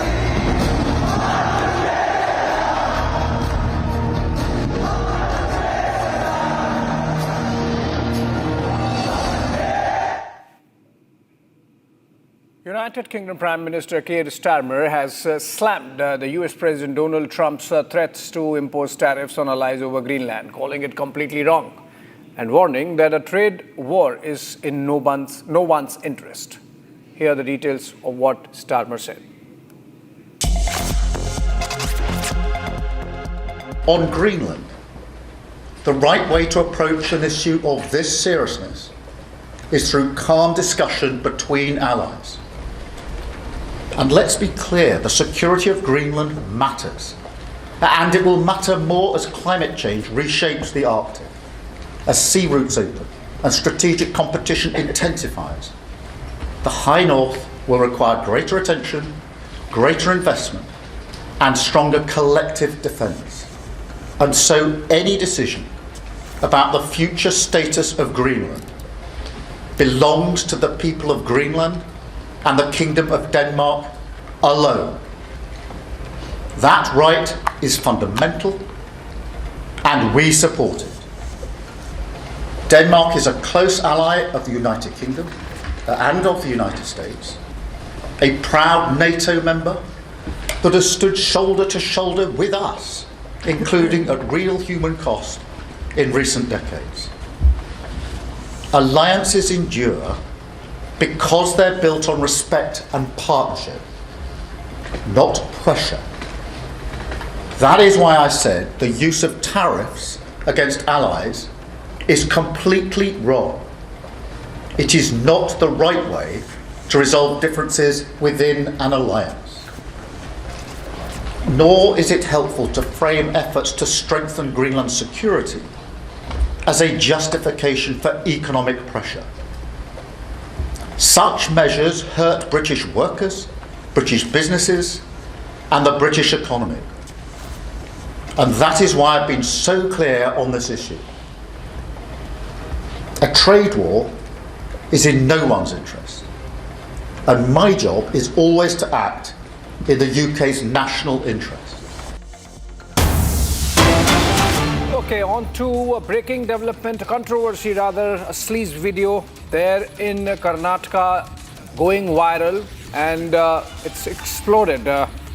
Put the police of Karnataka in a spot, as also, of course, the government looking for cover. It's a major controversy around a purported sleaze video allegedly showing Karnataka top cop DGP K. Ramchandra Rao in a compromising situation with a woman, and that too in uniform, and that too inside his office. This has sparked widespread outrage and embarrassment, of course, for the police force. And DGP Ramchandra Rao, of course, has also come out strongly denying the video, alleging that it's fabricated, manipulated and fake, possibly the work of AI, claiming no such incident ever took place. Okay, let's listen to the DGP clarifying. లేదంటే అది 8 ವರ್ಷ ಹಿಂದೆ ಇದ್ದೇನೆ ನಾನು ಅಲ್ಲಿ ಬೆಲ್ಗಾಮಲ್ಲಿ. ಅದ್ರ ಬಗ್ಗೆ advocate ಮಾತಾಡಿ ನಾವು ಇದು ಕ್ರಮ ತಗೊಳ್ತೀವಿ. ಇದು ನಮಗೆ ಶಾಕಿಂಗ್, ಇಟ್ಸ್ ಆಲ್ ಫ್ಯಾಬ್ರಿಕೇಟೆಡ್, ಸುಳ್ಳು, ಇದು ವಿಡಿಯೋ ಎಲ್ಲ ಸುಳ್ಳು ಅಂತ ಅನ್ಕೊಂಡು. ನಿಮ್ ಸುಳಿವನ್ನ ಇದ್ರ ಬಗ್ಗೆ ಏನು ಐಡಿಯಾ ಇಲ್ಲ. ಯಾವಾಗ ಆಗಿರೋದು ಇದು, ಯಾವಾಗ ಮಾಡಿರೋದು ಗೊತ್ತಿಲ್ಲ. ಆಗಿದ್ರೆ ಗೊತ್ತಾಗಲ್ಲ. ಇದ್ರ ಬಗ್ಗೆ ತನಿಖೆ ಆಗ್ಬೇಕಂತೀರಾ? ತನಿಖೆ ಆಗ್ಬೇಕು. ಈಗ ಗೃಹ ಸಚಿವರನ್ನ ಭೇಟಿ ಮಾಡಕ್ ಬಂದಿದ್ದೀರಾ ಸರ್, ಏನ್ ಹೇಳಿ ಬಯಸ್ತೀರಾ ಅವ್ರಿಗೆ? ಇಲ್ಲ, ಈ ತರ ಸುಳ್ಳು ಮಾಹಿತಿ ಹರಿಸ್ತಾ ಇದ್ರು.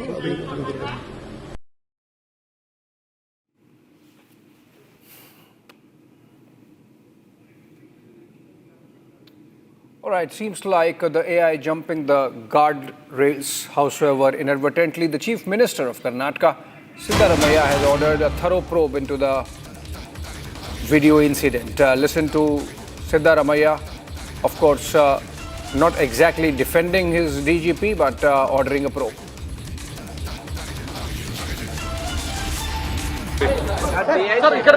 ರಾಮಚಂದ್ರ ಅವರ ಠಾಣೆಗೆ ಹೋದಂತ ಮಹಿಳಾ ಜೊತೆಗೆ ಅನುಚಿತವಾಗಿ ವರ್ತನೆ ಮಾಡಿದ್ದಾರೆ. ಎಲ್ಲ ವಿಡಿಯೋಗಳೆಲ್ಲ ಬಂದಿದೆ. ನಾವು ಅದ್ರ ಬಗ್ಗೆ ವಿಚಾರಣೆ ಮಾಡಿಸ್ತೀವಿ. ನನಗೆ ಬೆಳಿಗ್ಗೆ ಗೊತ್ತಾಯ್ತು, ಆಮೇಲೆ ಅವ್ರ ಮೇಲೆ ಶಿಸ್ತು ಕ್ರಮ ತಗೋತೀವಿ.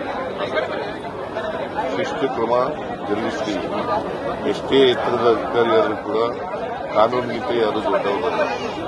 ಅವ್ರ ಮೇಲೆ ಶಿಸ್ತು ಕ್ರಮ ತಗೊಳ್ತಕ್ಕಂಥ ಮಾಡ್ತೀವಿ. ಅದನ್ನು ವಿಚಾರಣೆ ಮಾಡಿ ಆಮೇಲೆ ಕ್ರಮ ತಗೊಳ್ತೀವಿ. All right, from Karnataka back to New Delhi, where the Bharatiya Janata Party has announced that they have received only one nomination for the post of its national president, with Nitin Nabin, the current national working president and a 5-time MLA from Bihar, emerging as the sole candidate. Backed unanimously by top leaders including Prime Minister Modi, Union Home Minister Amit Shah, and outgoing President JP Nadda, Nabin is set to be elected unopposed as the next president or 20th president of the BJP, and is going to take oath as party's 12th, not 20th, 12th national president. Is going to happen tomorrow. At 45, he will be the youngest ever BJP president, signaling a generational shift in leadership ahead of key upcoming elections. It's not just about key upcoming elections, but also about the BJP effecting a generational shift.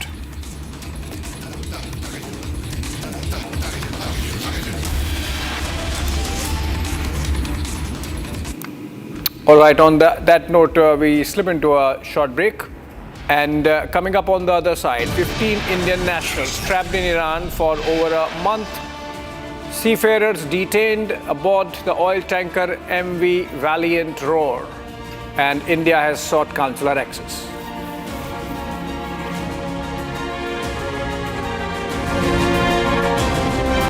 Pure suji pasta उबालो मिलाओ और खाओ 8 minute में तैयार क्या taste है सबका राजा hardcore masala At Amity University's 2-week summer school, students of classes 9 to 12 get to explore future undergraduate programs as per their interest from over 30 disciplines. Students attend lectures by Amity University faculty, gain experience at over 400 labs and learning studios, and attend personality enhancement workshops. Register now at amity.edu/summer school. दादी के हाथों का जादू और खुशबू से महकता घर, माँ की मुस्कुराहट और खाने की सुगंध। MDH गरम मसाला, क्योंकि हर रिश्ता है स्वाद से जुड़ा। केसरिया से मन जोगी हुआ रे, दिल झूमे देखो मतवारा हुआ रे। केसरिया से मन जोगी हुआ। हर पल मनाओ केसरी त्योहार। विमल, बोलो जुबान केसरी।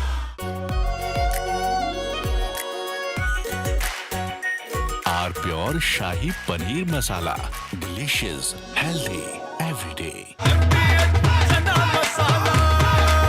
अब छोलिया हो या लोबिया, सफेद चने या काले चने, सब कुछ मजेदार बने। MDH।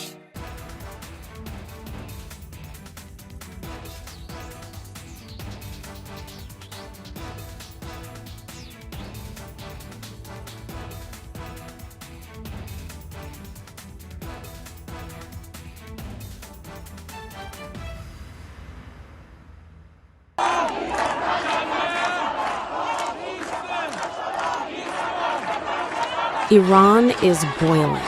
Iranians are protesting against the Khamenei regime.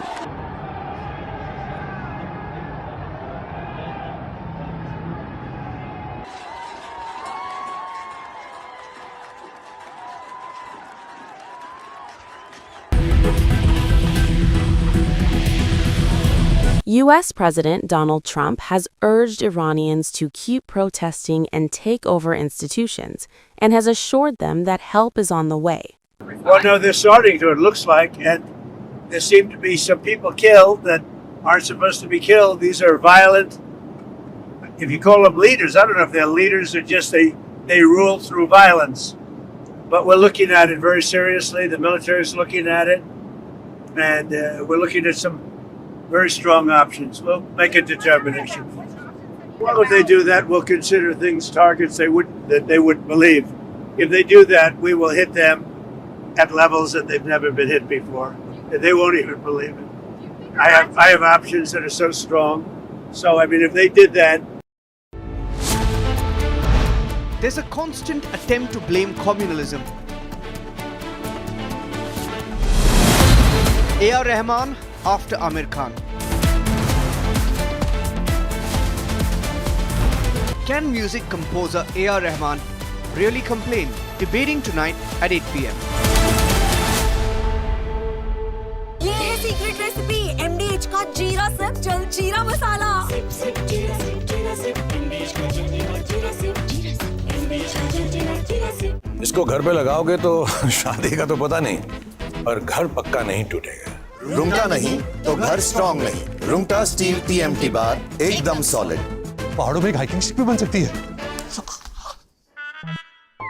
थोड़े में ज्यादा स्वाद ये तो है इसकी खास बात। वाओ मामा क्या स्वाद है। अरे मेरी राजा राजा और मसाला। केसरिया से मन जोगी हुआ रे, दिल झूमे देखो मतवारा हुआ रे। केसरिया से मन जोगी हुआ। हर पल मनाओ केसरी त्योहार। विमल, बोलो जुबान केसरी। MDH की देगी मिर्च, देगी मिर्च का तड़का, अंग अंग फड़का। MDH की देगी मिर्च।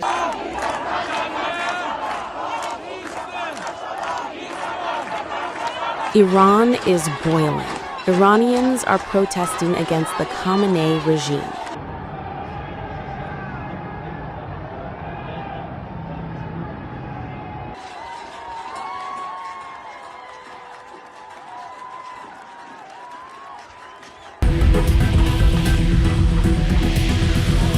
U.S. President Donald Trump has urged Iranians to keep protesting and take over institutions, and has assured them that help is on the way. Well, no, they're starting to, it looks like, and there seem to be some people killed that aren't supposed to be killed. These are violent, if you call them leaders, I don't know if they're leaders or just they rule through violence. But we're looking at it very seriously. The military is looking at it, and we're looking at some very strong options. We'll make a determination. Well, if they do that, we'll consider things targets that they wouldn't believe. If they do that, we will hit them at levels that they've never been hit before. They won't even believe it. I have options that are so strong. So, I mean, if they did that, it'll be met with a very, very powerful force. So Iran's in big trouble. It looks to me that the people are taking over certain cities that nobody thought were really possible just a few weeks ago. We're watching the situation very carefully. I've made the statement very strongly that if they start killing people like they have in the past, we will get involved. We'll be hitting them very hard where it hurts.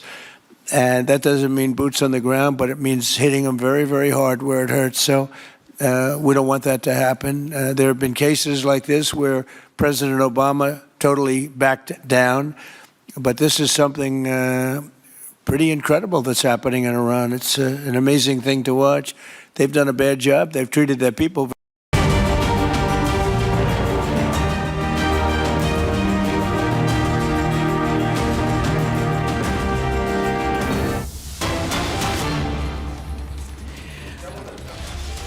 Starting this edition with some breaking news now coming in. Massive impact of the relentless coverage of the tragic death of the 27-year-old.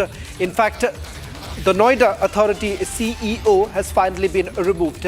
Earlier today, the inaction on the part of the Noida authorities as far as the young life that was basically lost. A junior engineer earlier was basically suspended, rather terminated from services by the authorities. Now finally, the crackdown coming in after the SIT has been formed by Uttar Pradesh Chief Minister Yogi Adityanath. A massive impact taking place with Noida Authority CEO being removed.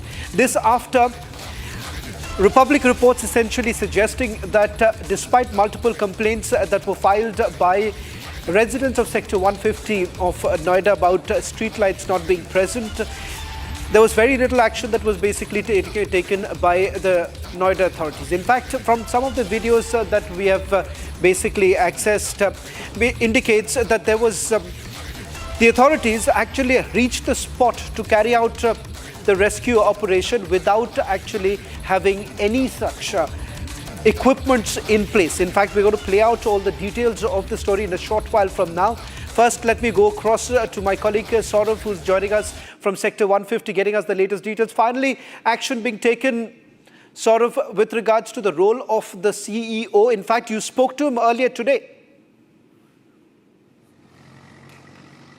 Yeah, absolutely, Shravan. Noida Authority CEO has been sacked. Lokesh M was his name, and he was sacked by the official. He was sacked from his position, according to the sources. I am present at the spot currently, and you can see there are no street lights, there are no reflectors, there are no signage, because of which a 27-year-old accused ran straight through the pit and drowned in it. There are no accountability. Earlier this morning, when we had a word with the additional CEO, Satish Pal. Now, we have finally seen some action again from the government side over this horrifying incident. UP Chief Minister has also formed an SIT of 3 members, and he also took the cognizance of the matter, and they also have to submit their report in 5 days. Back to you. Saurav, I just want you to take us through the details coming in with regards to the SIT that has been formed. I'm also told another breaking news now coming in. ADG of Meerut Zone will in all likelihood be heading the 3-member SIT team. What more details are you getting right now? What would be the focus of the investigation? The focus of the investigation will be who is at fault, who are responsible, who ignored the complaints of the residents, who did not do their work properly, why there is a lack of infrastructure in such a posh claimed sector by the Noida authority. Allegedly, the residents claim that here a flat cost 2.5 crores and still there are lack of streetlights, there are lack of reflectors. In dense fog, people cannot navigate to their homes. And that was the case with the 27-year-old Techie. You can see here, now the fog is less, but still you cannot see that there is a pit in front of you. This is the horrifying details of this sector. This sector is claimed a sports sector. In every society there is a sports facility, but there are no roads, there are no proper roads, there are no reflectors, there are no signages. So how this is a posh colony in Noida, how this is a smart city. Now finally UP CM has made a SIT including the officials from higher post, and now we can see that what kind of angle they investigating. The investigation will follow through and then only the people will be held accountable. Saurav, I just want to stay on with us as we are now going to play out some of those complaints that were actually filed by the residents. My colleague Saurav getting his hands on these documents which indicates that the Noida authorities were basically aware of the fact that not enough streetlights were present there. The fact that it was completely pitch dark, resulting in the 27-year-old actually falling into a pit and then drowning. That was also because there was nothing to actually indicate that that area was under construction. Now, what you see on your screens right now, these are multiple warning signs which seems to have now been ignored. The letter that has been addressed to the CEO. The question that many are asking, that if at all these complaints were filed, whether at all there was any acknowledgement from the Noida authorities. In fact, we have also got the acknowledgement letter, the acknowledgement which basically goes on to indicate that yes, the complaint was taken into cognizance, but on the ground, it seems that no action was actually taken as far as streetlights are concerned. Signatures are concerned, signages are concerned. These are some of the details that we've basically picked up right now. On your screens, this is also with regards to the postmortem report that has been filed, in which there is a clear indication that his chest was filled with 2 liters of water. The lungs were full of water. This comes as the first responder basically told us that the rescue operation was basically halted, or rather they could not carry on with the rescue operation because those who were supposed to perhaps carry out the rescue operation said that they cannot perhaps get inside simply because the water was freezing and the fact that they were unable to basically swim in the cold water. It also has been reported now by our team on the ground, where they've essentially indicated that on the day when this incident actually took place, minutes after the call that was made by the 27-year-old boy to his father, where he had pleaded for some help, and the father thereafter called the police. It seems that once the police actually reached, there wasn't enough equipment that they had at their disposal. Let me also bring in my colleague Saurav, who's going to take us through some of the documents that have been accessed. Saurav, I want to purely focus right now on the number of complaints that were actually filed and the acknowledgement that came in from the Noida authorities. More than 10 complaints have been filed by the residents of the Tata Eureka Society regarding the lack of infrastructure, lack of basic facilities across the area. But only 2 were acknowledged by the authorities, and today as we spoke with the additional CEO Satish Pal, he told us that he doesn't know about even a single complaint that was filed by the residents. He told us that he has to look into it, he has to look into the matter and see that who has received the complaints and who will take action, who is the concerned officer, and then only they will investigate the matter and then only they will take the action, a necessary action against them. 10 complaints were filed. In all the complaints, there were lack of streetlights issue mentioned on the 30-meter road in front of the Tata Eureka Society. Reflectors were not installed by the Noida authority, that was also there. No signage, no proper signage to guide them to their home in dense fog. These are the details of the documents and the resident complaints which were filed and given to the Noida authority multiple times, but still no action was taken by the Noida authority. And now finally, after this horrifying incident, someone was held accountable. Noida CEO Lokesh M was sacked as per sources. Back to you. Thank you very much, Saurav, for getting us the latest details. Should we focus now to the other story that we've been tracking over the last few days? It's a disturbing story of silence and separation and suffering far away from home. More than a month has basically passed, and yet the families in India still do not know where their loved ones are, what condition they are in, or even why they are being held. Indian seafarers, men who went overseas to earn a living, are now being trapped in a foreign land behind bars with absolutely no contact and no clarity even. At least 15 Indian nationals were on board the oil tanker MT Valiant Roar, where it was intercepted at Iran's Bandar Abbas port. Now, what followed, families allege, was sudden, forceful and frightening. They say the vessel was stopped by Iran's Revolutionary Guard. Crew members were separated. Some were basically taken away. Others left behind on the ship. And since then, there's been radio silence. No phone calls, no official detention order, no information on the charges, no confirmation of health or safety. In fact, a petition has now been moved stating that 16 Indian nationals have been detained in the Islamic Republic of Iran for days. Now, in fact, over 30 days without any disclosure of grounds and without any formal detention order. Now, there's been also some development with the Indian embassy in Tehran confirming that it has been repeatedly pressing Iranian authorities for consular access through letters, meetings, and even at the level of the ambassador. The matter, in fact, is now under judicial process in Iran. But back home, families say 1 month is already too long to wait in the dark. Now, as diplomacy works behind closed doors, the human cost continues to grow every single day.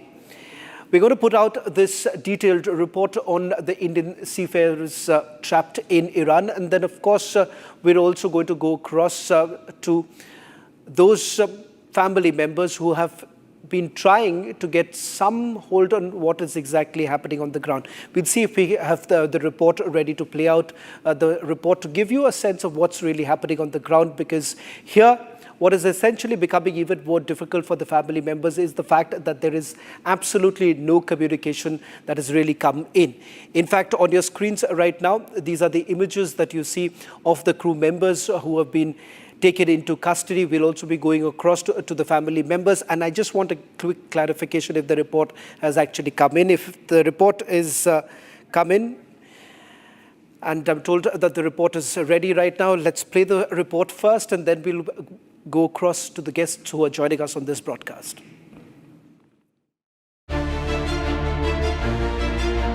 Indian seafarers trapped in Iran for over a month.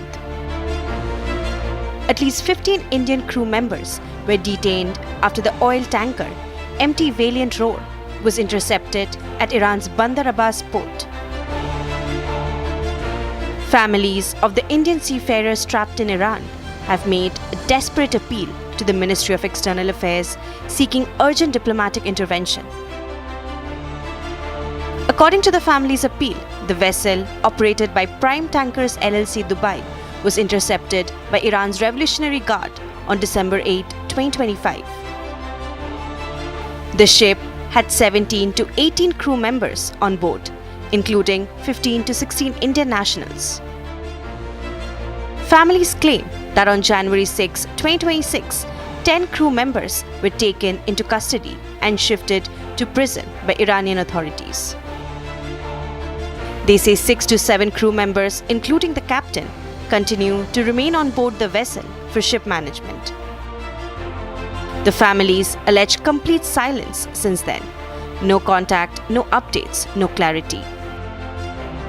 16 जनवरी को जो हमारे भारत के राजदूत Iran में press release किए थे जो है उसका मैं सरासर खंडन करती हूँ, क्योंकि वो जो है कानूनी मामला नहीं है। जो है हमारे जहाज़ को हाईजैक किया गया था जो है, और उसमें जो है डीजल नहीं है, वो सल्फर आयल है उसमें जो है, और मैं अपने प्रधानमंत्री नरेंद्र मोदी से, अपने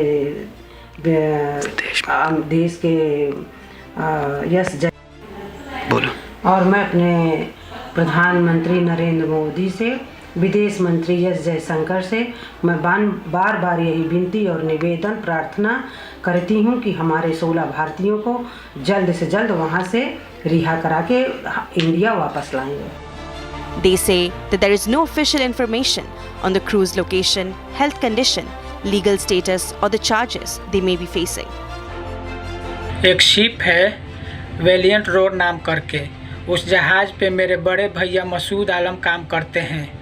उस जहाज़ को इंटरनेशनल वाटर दुबई के पास से ईरानी नेवी वालों ने हाईजैक करके लेकर चले गए हैं। उनसे बात किए हुए 20 दिन से भी ज़्यादा हो गया है। हमारे प्रधानमंत्री श्री नरेंद्र मोदी जी से हाथ जोड़कर अपील है और डॉक्टर जयशंकर जी से भी हाथ जोड़कर अपील है कि मेरे भैया को जल्द से जल्द घर वापस बुलाया जाए। Images accessed by Republic also show gunshots, disarray on the vessel. In a major development, the Indian embassy in Tehran has confirmed that it has been repeatedly pressing Iranian authorities for consular access to the detained Indians. The Consulate of India in Bandar Abbas wrote to Iranian authorities on December 14th seeking consular access. That request, the MEA says, has been repeated multiple times through diplomatic communication and in-person meetings, including at the level of the Indian ambassador. The mission also intervened to ensure food, water and fuel supplies for the ship and arranged emergency provisions when stocks began to run dangerously low in early January.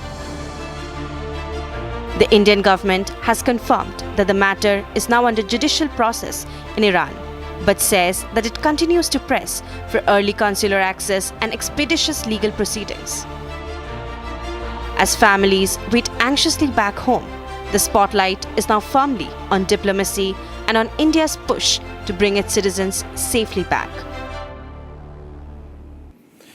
Well, the owner of this particular vessel, which was intercepted at Bandar Abbas port, happens to be someone based in UAE. In fact, family members say that there has been very little response that has actually come in from the company itself. I'm just going to quickly take you through the route that was basically taken and what was the purpose of the journey itself. The vessel was basically stationed at the outer port limits on the 28th of November at OPL Diba, UAE. They were preparing to sail to Khor Fakhan in UAE. That was essentially the plan. It is the Iranian Navy that seized the vessel at Bandar-e-Jask on 8th of December 2025, and the vessel was taken to Bandar-e-Jask, where I'm given to understand where the crew members were basically taken away by the Iranian Revolutionary Guards. And it turns out that there has been absolutely no communication whatsoever really coming in from the IRGC with regards to why exactly were the Indian crew members taken off from the vessel and thereafter taken into custody. In fact, joining us on this broadcast is Vinod Kumar, captain of Vijay Kumar's brother, who's joining us on this broadcast, and Rituraj Singh is also joining us on this broadcast. His father has been taken into custody. Vinod, as well as Rituraj, thank you very much for speaking to Republic TV. I want to ask you, Vinod, with regards to what is the latest that you have heard from the Ministry of External Affairs? Last when we spoke, you said that the matter is going to be taken up in the court. It seems a date has now been given. Any further update coming in from your brother? Did you manage to speak to him? Hi, thank you for bringing this to the notice again. Thank you so much. I would like to highlight at the moment, we still have no idea what is happening. The next hearing date in the Honorable High Court of India is 21st of this month. So then I believe the day after tomorrow. There definitely the High Court have asked some update on what exactly is what is the center stand in this. At the moment, I have not heard anything positive from the vessel side. The vessel, as I said, it is on 16th. The press statement released by the ambassador of Tehran, ambassador of India in Tehran, they said that it is going to be subjudicial, which I totally cannot understand why. It is a straightway hijack, which I could see from international waters. And the vessel has been taken forcefully without any fault of theirs. They don't have any such cargoes. They don't have any link with Iran. The vessel has not been to Iran. The vessel was in international waters. They were not carrying any kind of operation in Iranian waters. The operation was being carried out in UAE waters or outer port limits of the UAE waters. Still, Iranian coast guards and Iranian navy, they come, they attack the vessel, they hijack the vessel and take it back to the Iran. And then ultimately, then after that, we say that it is subjudicial. I really don't know why. This point of what our ambassador you are saying is that saying, even it's been almost over 30 days. Rituraj, let me also bring you in. When was the last you spoke to your father? And do you have any idea as to why he has been taken into custody? Sir, the last time I spoke with my father was 8th of January when he was taken to jail.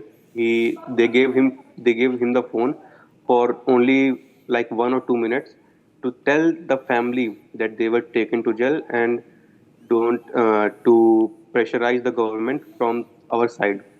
And from there onwards, there has been no update of my father, where he was taken or how is his condition, where is he being treated rightfully, or is he being harassed. No such information.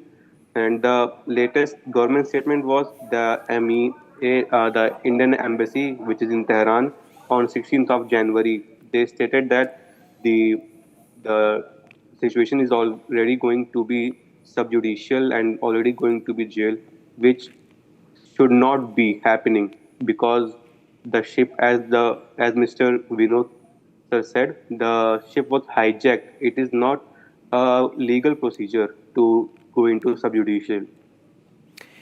Vinod, if I may ask you with regards to what was the vessel really carrying? Do you have any details of the shipment, the details of where it was perhaps being dropped, any further details? Because that would give us some clarity as to why exactly would the Iranians suddenly be up in arms. Yeah, the vessel was carrying very low sulfur fuel oil. And this cargo is such, it basically freezes in this moment. If anybody goes, that is why I have sent documents. I have sent the delivery notes which the vessel loaded. I have sent a sampling analysis report to the MEA as well as the embassy in Iran. That this is the cargo which the vessel is being carrying, and this can be verified by the consular access. The council can go take a sample of the cargo. Anybody can distinguish between a diesel and a very low sulfur fuel oil. It's totally different. So it's not that it is not there. The cargo is there on board. You can go check the tanks, what the ship is carrying. And I have produced them the documents related to that. But still, and the cargo was loaded from another vessel that was Coral Wave, motor tanker Coral Wave. That vessel, the vessel has done ship-to-ship operations with that ship, loaded that, and they were waiting for the instructions where to take the vessel. So at the moment, the discharge port of the vessel was still unknown. The vessel was supposed to go to Khorfakan for some repairs on the anchor. They were having issues because they were not able to heave up the anchor. So the vessel was from the OPL port limit of Dibba. The vessel was supposed to go to Khorfakan anchorage. There they would have carried out some repairs on their anchor block, and after that some repairs on their engines, and then they would have got some orders to proceed to discharge this cargo. Right. At the moment, and in between that itself, as soon as the vessel was unmoored from that empty Coral Wave, the vessel was intercepted by Iranian Navy and fired upon. For the reasons I really cannot believe. So you're saying that there was a firing that took place, but that's another important detail you're sharing. The IRGC opened fire on the crew members? That's correct. It was the firing has taken place on the vessel. I have shared some photos with you. there was some firing on the vessel. Okay. To stop the vessel. Rituraj, I just want to quickly bring you in because the owner of this particular vessel happens to be a company which is based out of UAE. As I understand, we've also tried connecting with them. We've got no response as yet. Rituraj, what is it that the company has to say? Because they are equally responsible for it. Sir, the last response from company was indirectly through a manager of their company that stated that they have hired an advocate in Iran for all this legal proceeding, but from there onwards, where has this been going, we have no idea. Well, Rituraj as well as Vinod, thank you very much for joining us on this broadcast. A story that we'll keep tracking very closely till the time that there is some solution that comes in.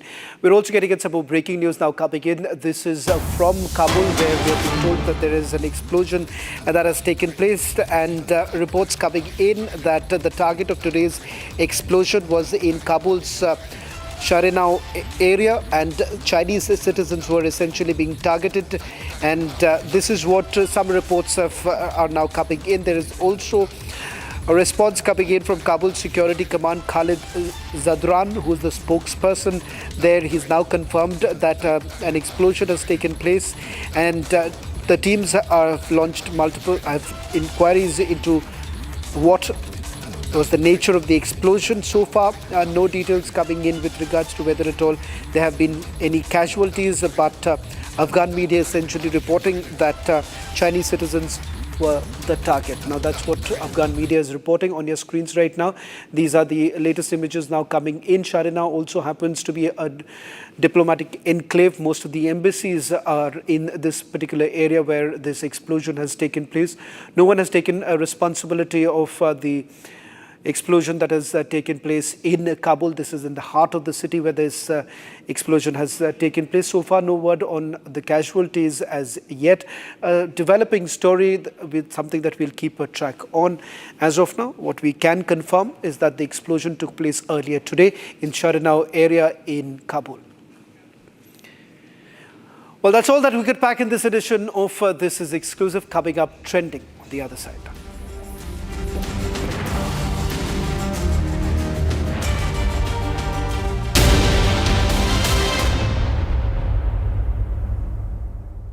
Co-powered by Century Ply Club Prime. रहो बेफिक्र।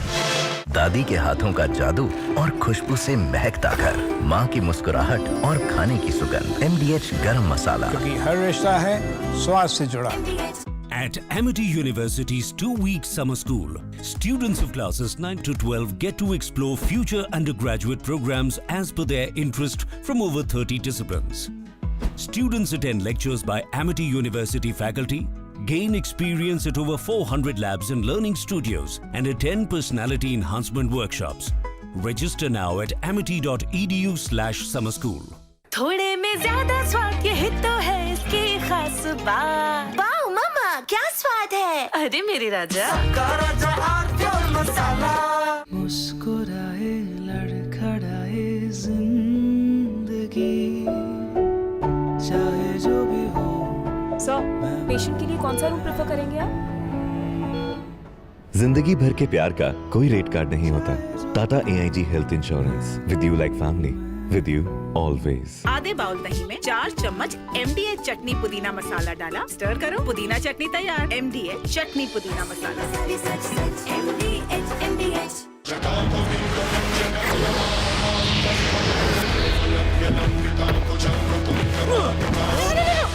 मेरी chimney टूट जाएगी। What are you doing? रानी, इस घर में कुछ है जो टूटता नहीं। ये पिलर कभी नहीं टूटेगा। रुंगटा स्टील TMT से बना। रुंगटा नहीं तो घर स्ट्रॉन्ग नहीं। रुंगटा स्टील TMT बार एकदम solid.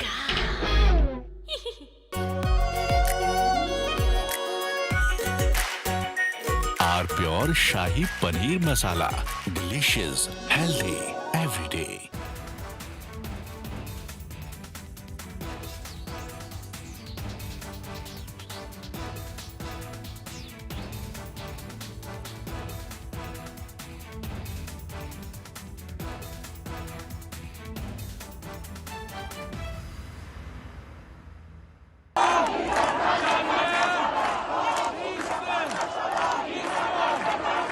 Iran is boiling. Iranians are protesting against the Khamenei regime.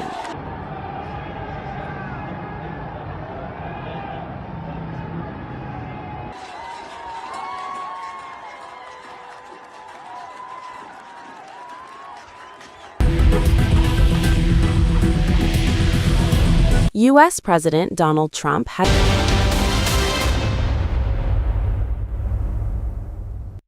Co-powered by Century Ply Club Prime. रहो बेफिक्र. आधे बाउल दही में 4 चम्मच MDH चटनी पुदीना मसाला डाला, स्टर करो, पुदीना चटनी तैयार। MDH चटनी पुदीना मसाला। MDH।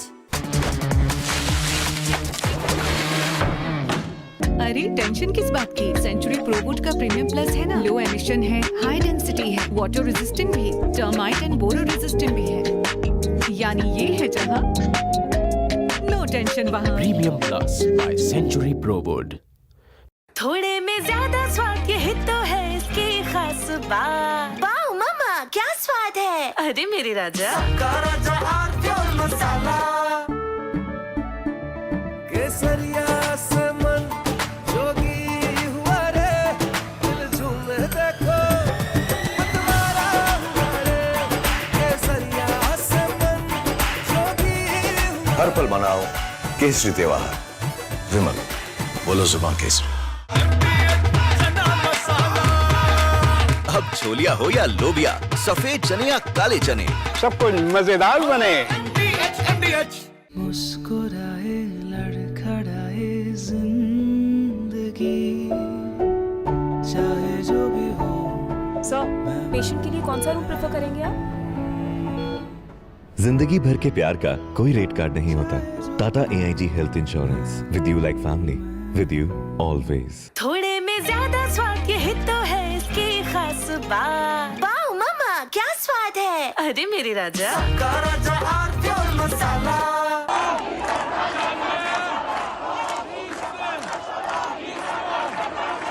Iran is boiling. Iranians are protesting against the Khamenei regime.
From your smartphones to your smart televisions, trending stories are always breaking the internet. Tonight, we have lined up for you stories that are viral. First up, we have Bollywood actor Govinda clarify to the internet of the status of his married life. Did he have a divorce, or are Govinda and his wife Sunita still together? This, as speculations have been circulating since the past couple of months, suggesting that Govinda and his wife are soon to separate. And that's not all. We have A.R. Rahman issuing a statement in clarification in a bid to quell the criticism that's followed him since his comments on an interview on pre-received prejudice in Bollywood, especially as he amplified the presence of communal angle in the Hindi film industry. Next in line is Kangana Ranaut, joining the 2016 trend online, but not without, in her signature style, triggering a row online. This, as she shared a feud where she stated that she had with a designer, Masaba Gupta, which soon caught the netizens' eye as the internet was quick to respond, divided between choosing sides amongst the two. And that's not all. We have Samajwadi patriarch Mulayam Singh Yadav's son Pratik Yadav take to social media in an explosive post announcing his divorce. We also have a viral video of the jail criminal and Neta JDU MLA from Mokama, Anand Singh, which has now triggered massive political outrage where Anand Singh is seen smoking a cigarette, and mind you, this inside a hospital premises, while the police personnel stand silently raising questions on the law enforcement and a blatant misuse of medical bail and treatment. Lastly, we also discuss how educator Vijender Singh Chauhan has grabbed the internet's attention with his comments on AI being upper caste centric. We have this and a lot more packed in this episode of Trending Tonight. I am Tanisha Avasti. Let's get started.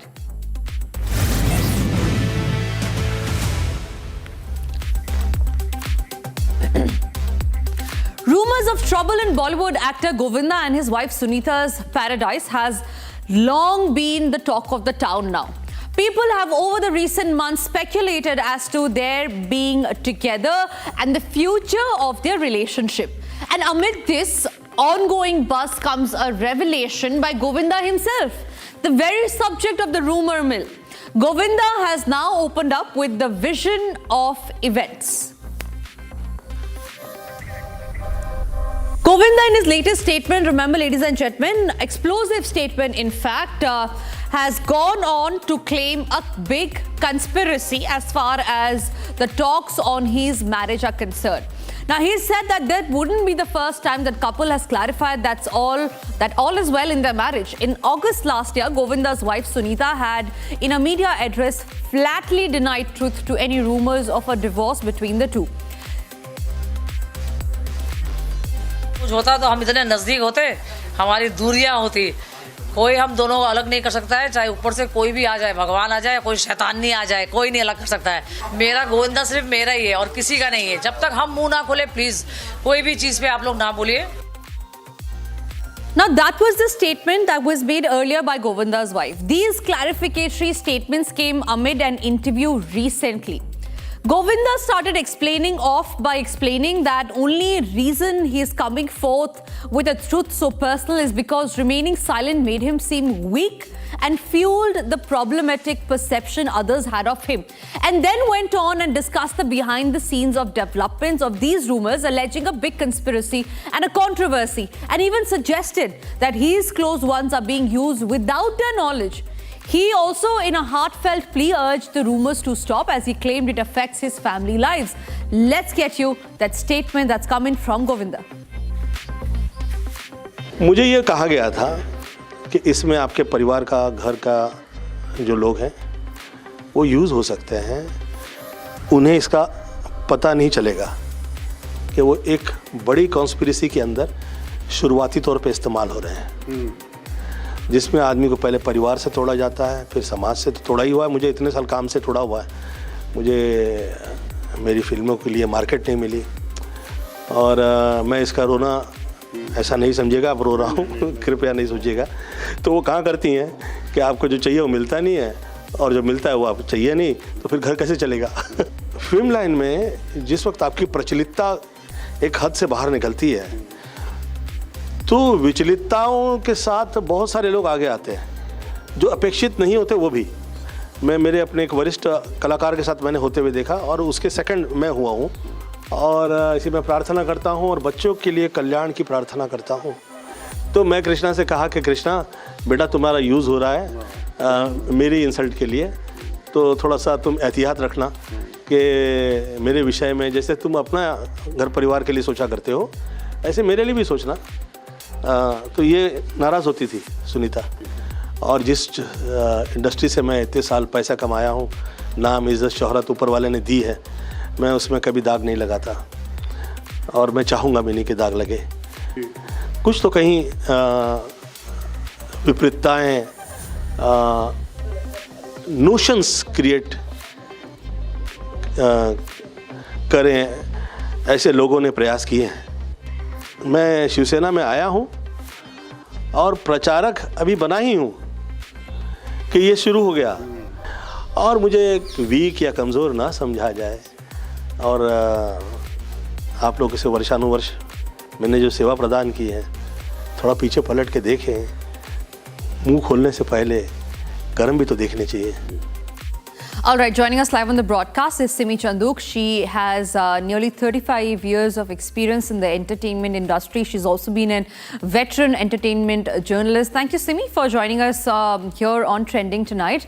Let's put together the sequence of events. First, the rumors spread about how there could be a possible break-up between the two, Govinda and his wife Sunita. And these were again addressed by Govinda's wife, where she said that yes, she fears that Govinda has an affair with somebody. Soon after which then she came on the media saying that my husband is mine. And now what we see is Govinda coming forth alleging that there seems to be a big conspiracy against him in Bollywood and that people are trying to tarnish his image. You being in the industry and learning the industry for quite some time now, give us an ear into Bollywood. What do you think and why do you think are these statements coming back and forth from Govinda and his wife? What conspiracy? The shortest question I can ask Govinda today is, what conspiracy? A conspiracy can be hatched by an outsider. His wife is talking about it. It's almost 2 years. These people are making jokers out of their fans, their followers, everybody who's watching social media. There is no conspiracy. If it's an insider, it's your wife. You all are dancing together at Ganpati, at the Ganesh Visarjan, at all the pujas, everything, New Year's. You all are hugging each other and dancing together, and then you all call it a conspiracy? What conspiracy theory is this? Explain this to me. It's not an outsider. It's your wife. And you know what? I have calculated this. I have said it in the past too.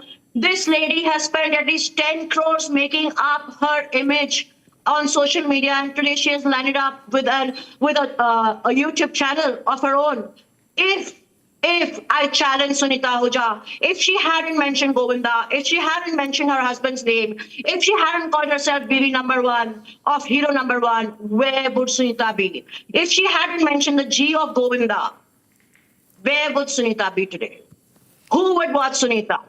I challenge her even right now. Stop mentioning Govinda. Stop making up these stories about her being the poor Abla Nari Bechari, never in a white sari. Stop talking about his affairs. Stop talking about Chichi Ganda hai, wo nahata nahi hai, wo hame pareshan karta hai. Stop talking about Govinda and let me see where you are in 2 months, Sunita. It's an open challenge to you.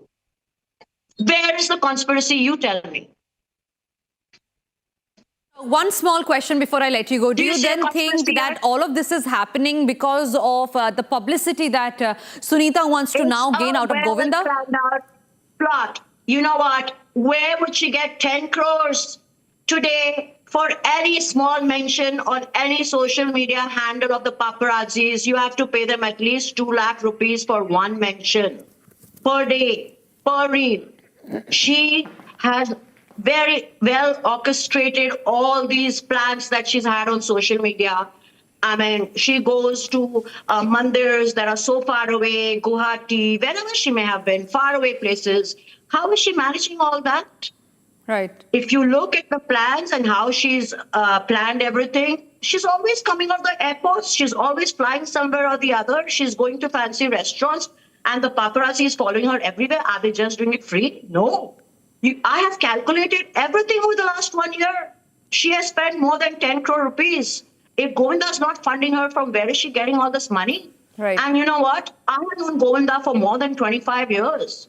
He's a fine actor and he used to be a wonderful human being. You know, I have always called him a journalist delight. When we used to go to him, I used to go to him as a rookie reporter.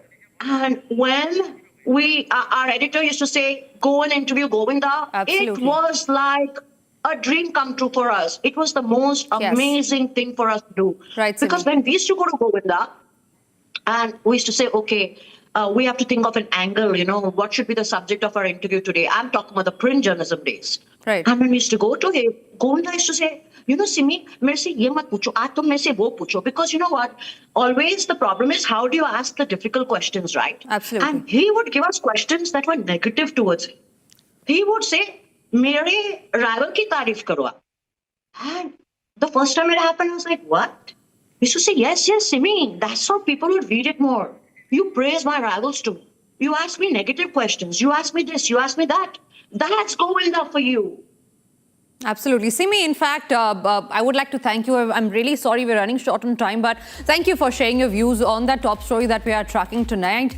And with that, ladies and gentlemen, there's another controversy that's brewing in Bollywood. Music composer A.R. Rahman has been on the receiving end of much flack lately over his recent remarks in the ongoing public debate over perceived prejudice in Bollywood. Over an interview, when asked about his experiences as a Tamil composer in Bollywood and whether he felt any prejudice, Rahman had said that he was never made to feel so. He never got to know of this. Maybe it was concealed by God. He reasons it out, saying that in the past 8 years, maybe because a power shift has happened and people who are not creative have the power now. And it was this comment that landed him in hot water, as he claimed it might be a communal thing also, but it is not in my face. Now, following the interview, Rahman faced scrutiny and backlash, prompting a clarifying statement to the public. And throughout his message, Rahman reinforced his intention to use music as a tool for cultural unity and highlighted his belief in freedom of expression and the celebration of multicultural voices within India. Here is that statement. India is my inspiration, my teacher and my home. I understand that intentions can sometimes be misunderstood. But my purpose has always been to uplift, honor, and serve through music. I have never wished to cause pain, and I hope my sincerity is felt. I feel blessed to be Indian, which enables to create a space which always allows freedom of expression and celebrates multicultural voices. From nurturing Jala, presented at the Wave Summit in front of the Honorable Prime Minister and Ruhi Noor, to collaborating with the young Naga musicians to create a string orchestra, to mentoring the Sunshine Orchestra, also building Secret Mountain, India's first multicultural virtual band, and the honor of scoring Ramayana alongside Hans Zimmer. Each journey has strengthened my purpose. I remain grateful to this nation and committed to music that honors the past. All right. Now, soon after, Rahman's daughters, Khatija and Rehma, showed their support online for their father. Both reshared a post defending their father and criticizing the abuse he has faced. The post was by Malayalam composer Kailas Menon. He said that people may have disagreed with Rahman but cannot deny him the freedom to express his personal experience. Kailas then also slammed the trolls for turning disagreement into hate and character assassination.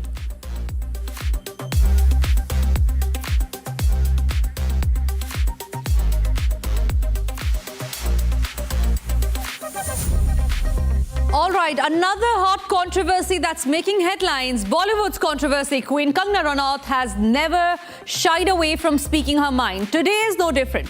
The actress turned politician took to social media to share a story today involving her former friend and designer Masaba Gupta, describing an incident that had left her quote-unquote quietly in tears. And the internet within a minute was already splits and blows over the story shared. This is as Kangana took to social media, joining the 2016 trend wherein she reflected on her friendship with Masaba Gupta, daughter of veteran actress Neena Gupta. Kangana revealed that the designer had discouraged her from wearing a Masaba Gupta sari during her visit to Ram Janmabhoomi in Ayodhya. Now, the statement spread on X and users demanded an explanation about the incident, to which the actress responded and elaborated further. Let me play that on screen for you.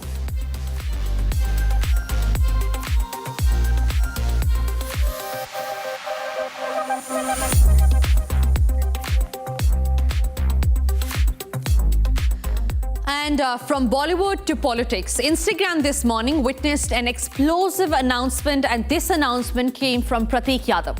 He is the younger son of Samajwadi Party patriarch Mulayam Singh Yadav, as he divulged into the internet of his intention to swiftly divorce his wife Arpana Bisht Yadav with a picture of his wife labelled quote-unquote family destroyer.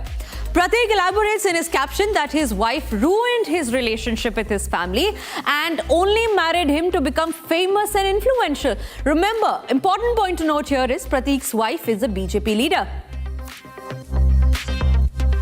Ladies and gentlemen, these claims were vehement and nothing short of an explosion. He claimed that he'd like to divorce his wife as soon as possible as she ruined his family ties in her bid to become famous and influential. He goes on to elaborate that his mental health consequently has suffered and that she is not bothered by it. He laments even as to his misfortune to have married such a bad soul.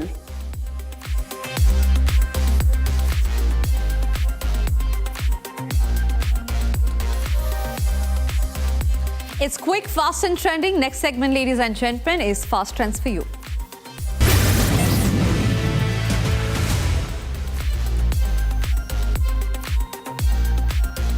Kriti Sanan's sister Nupur Sanan recently tied the knot with singer Stephen Ben in a grand and joyous wedding ceremony. The celebrations were marked by love, laughter and emotional moments with several glimpses shared on social media, adding to the buzz. Nupur posted stunning pictures from her Chuda ceremony wherein she looked radiant alongside her sister Kriti Sanan and other family members, making the festivities even more special.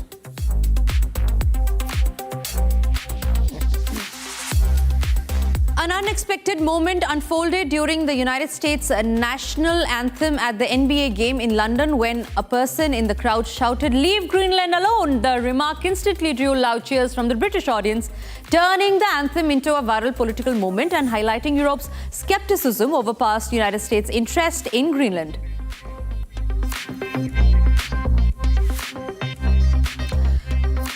Within hours of its much-awaited inaugural run, the Vande Bharat sleeper train was spotted covered in litter, leaving many shocked and disappointed. Passengers carelessly discarded waste, overshadowing the excitement of India's premium train service. Social media users expressed outrage over the lack of civic sense, calling for stricter awareness and responsibility. The incident has sparked a debate on public behavior, reminding everyone that modern amenities require collective respect to shine. Pavana Nagaraj shattered the Indian indoor long jump record with an impressive 6.47 meter at the Owen Howitt Invitational. She eclipsed the previous 6.44 meter mark set by Mayoka Johnny, signaling her meteoric rise on the indoor athletics circuit. The performance not only sets a new national benchmark but also marks a significant milestone for Indian athletics, showcasing the country's growing strength in track and field events. World champion Gukesh drew massive attention at the Tata Steel chess tournament in Netherlands. Fans and chess enthusiasts flocked to witness his game, celebrating his skill, composure and rising stature in global chess arena. The young grandmaster's performance not only impressed onlookers but also strengthened his growing fan following, highlighting India's continued prominence in the world of chess.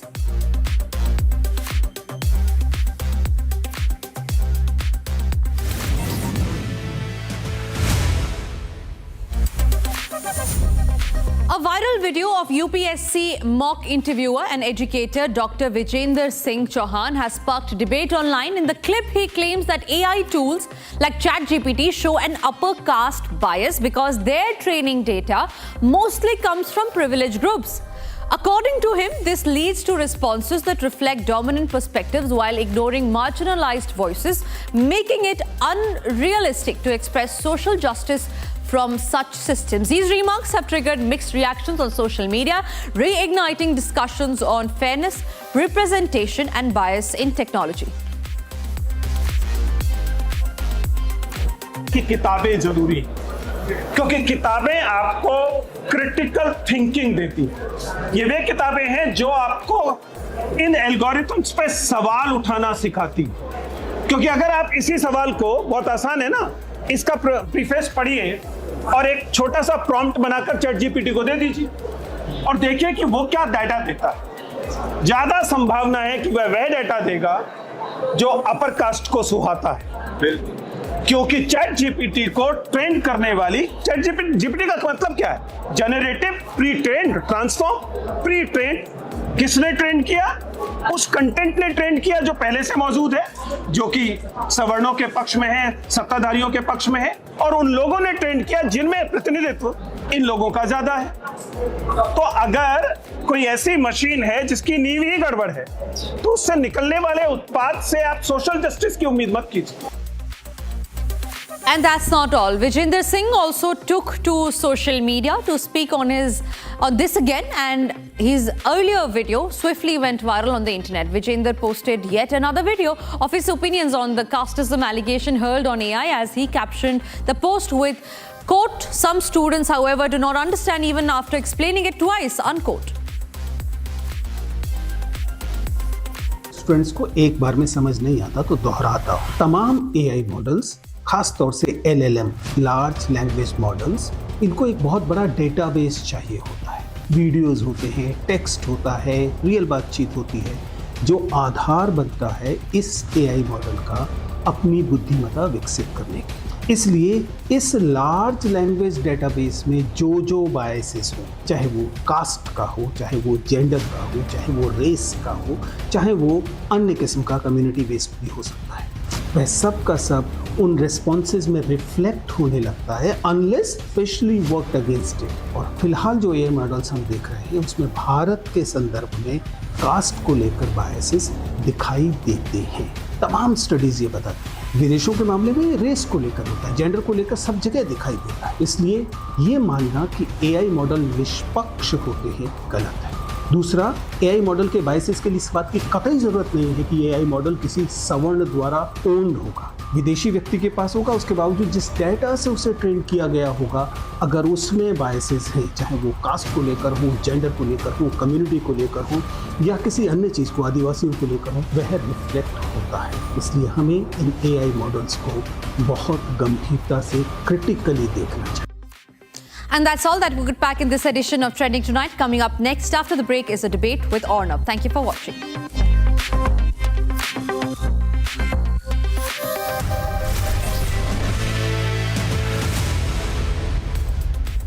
Co-powered by Century Ply Club Prime.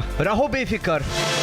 At Amity University's 2-week summer school, students of classes 9 to 12 get to explore future undergraduate programs as per their interest from over 30 disciplines. Students attend lectures by Amity University faculty, gain experience at over 400 labs and learning studios, and attend personality enhancement workshops. Register now at amity.edu/summer school. थोड़े में ज्यादा स्वाद, ये तो है इसकी खास बात। वाओ मामा, क्या स्वाद है? अरे मेरे राजा, राजा और प्योर मसाला। मुस्कुराए लड़खड़ाए जिंदगी, चाहे जो भी हो। सर, पेशेंट के लिए कौन सा रूम प्रेफर करेंगे आप? जिंदगी भर के प्यार का कोई रेट कार्ड नहीं होता। Tata AIG health insurance, with you like family, with you always. MDH की देगी मिर्च, देगी मिर्च का तड़का, अंग अंग फड़का। MDH की देगी मिर्च। अरे टेंशन किस बात की? सेंचुरी प्रोवुड का प्रीमियम प्लस है ना, लो एमिशन है, हाई डेंसिटी है, वाटर रेजिस्टेंट भी, टर्माइट एंड बोरो रेजिस्टेंट भी है। यानी ये है जहाँ नो टेंशन वहाँ। Premium Plus by Century ProWood. Our pure suji pasta, उबालो, मिलाओ और खाओ।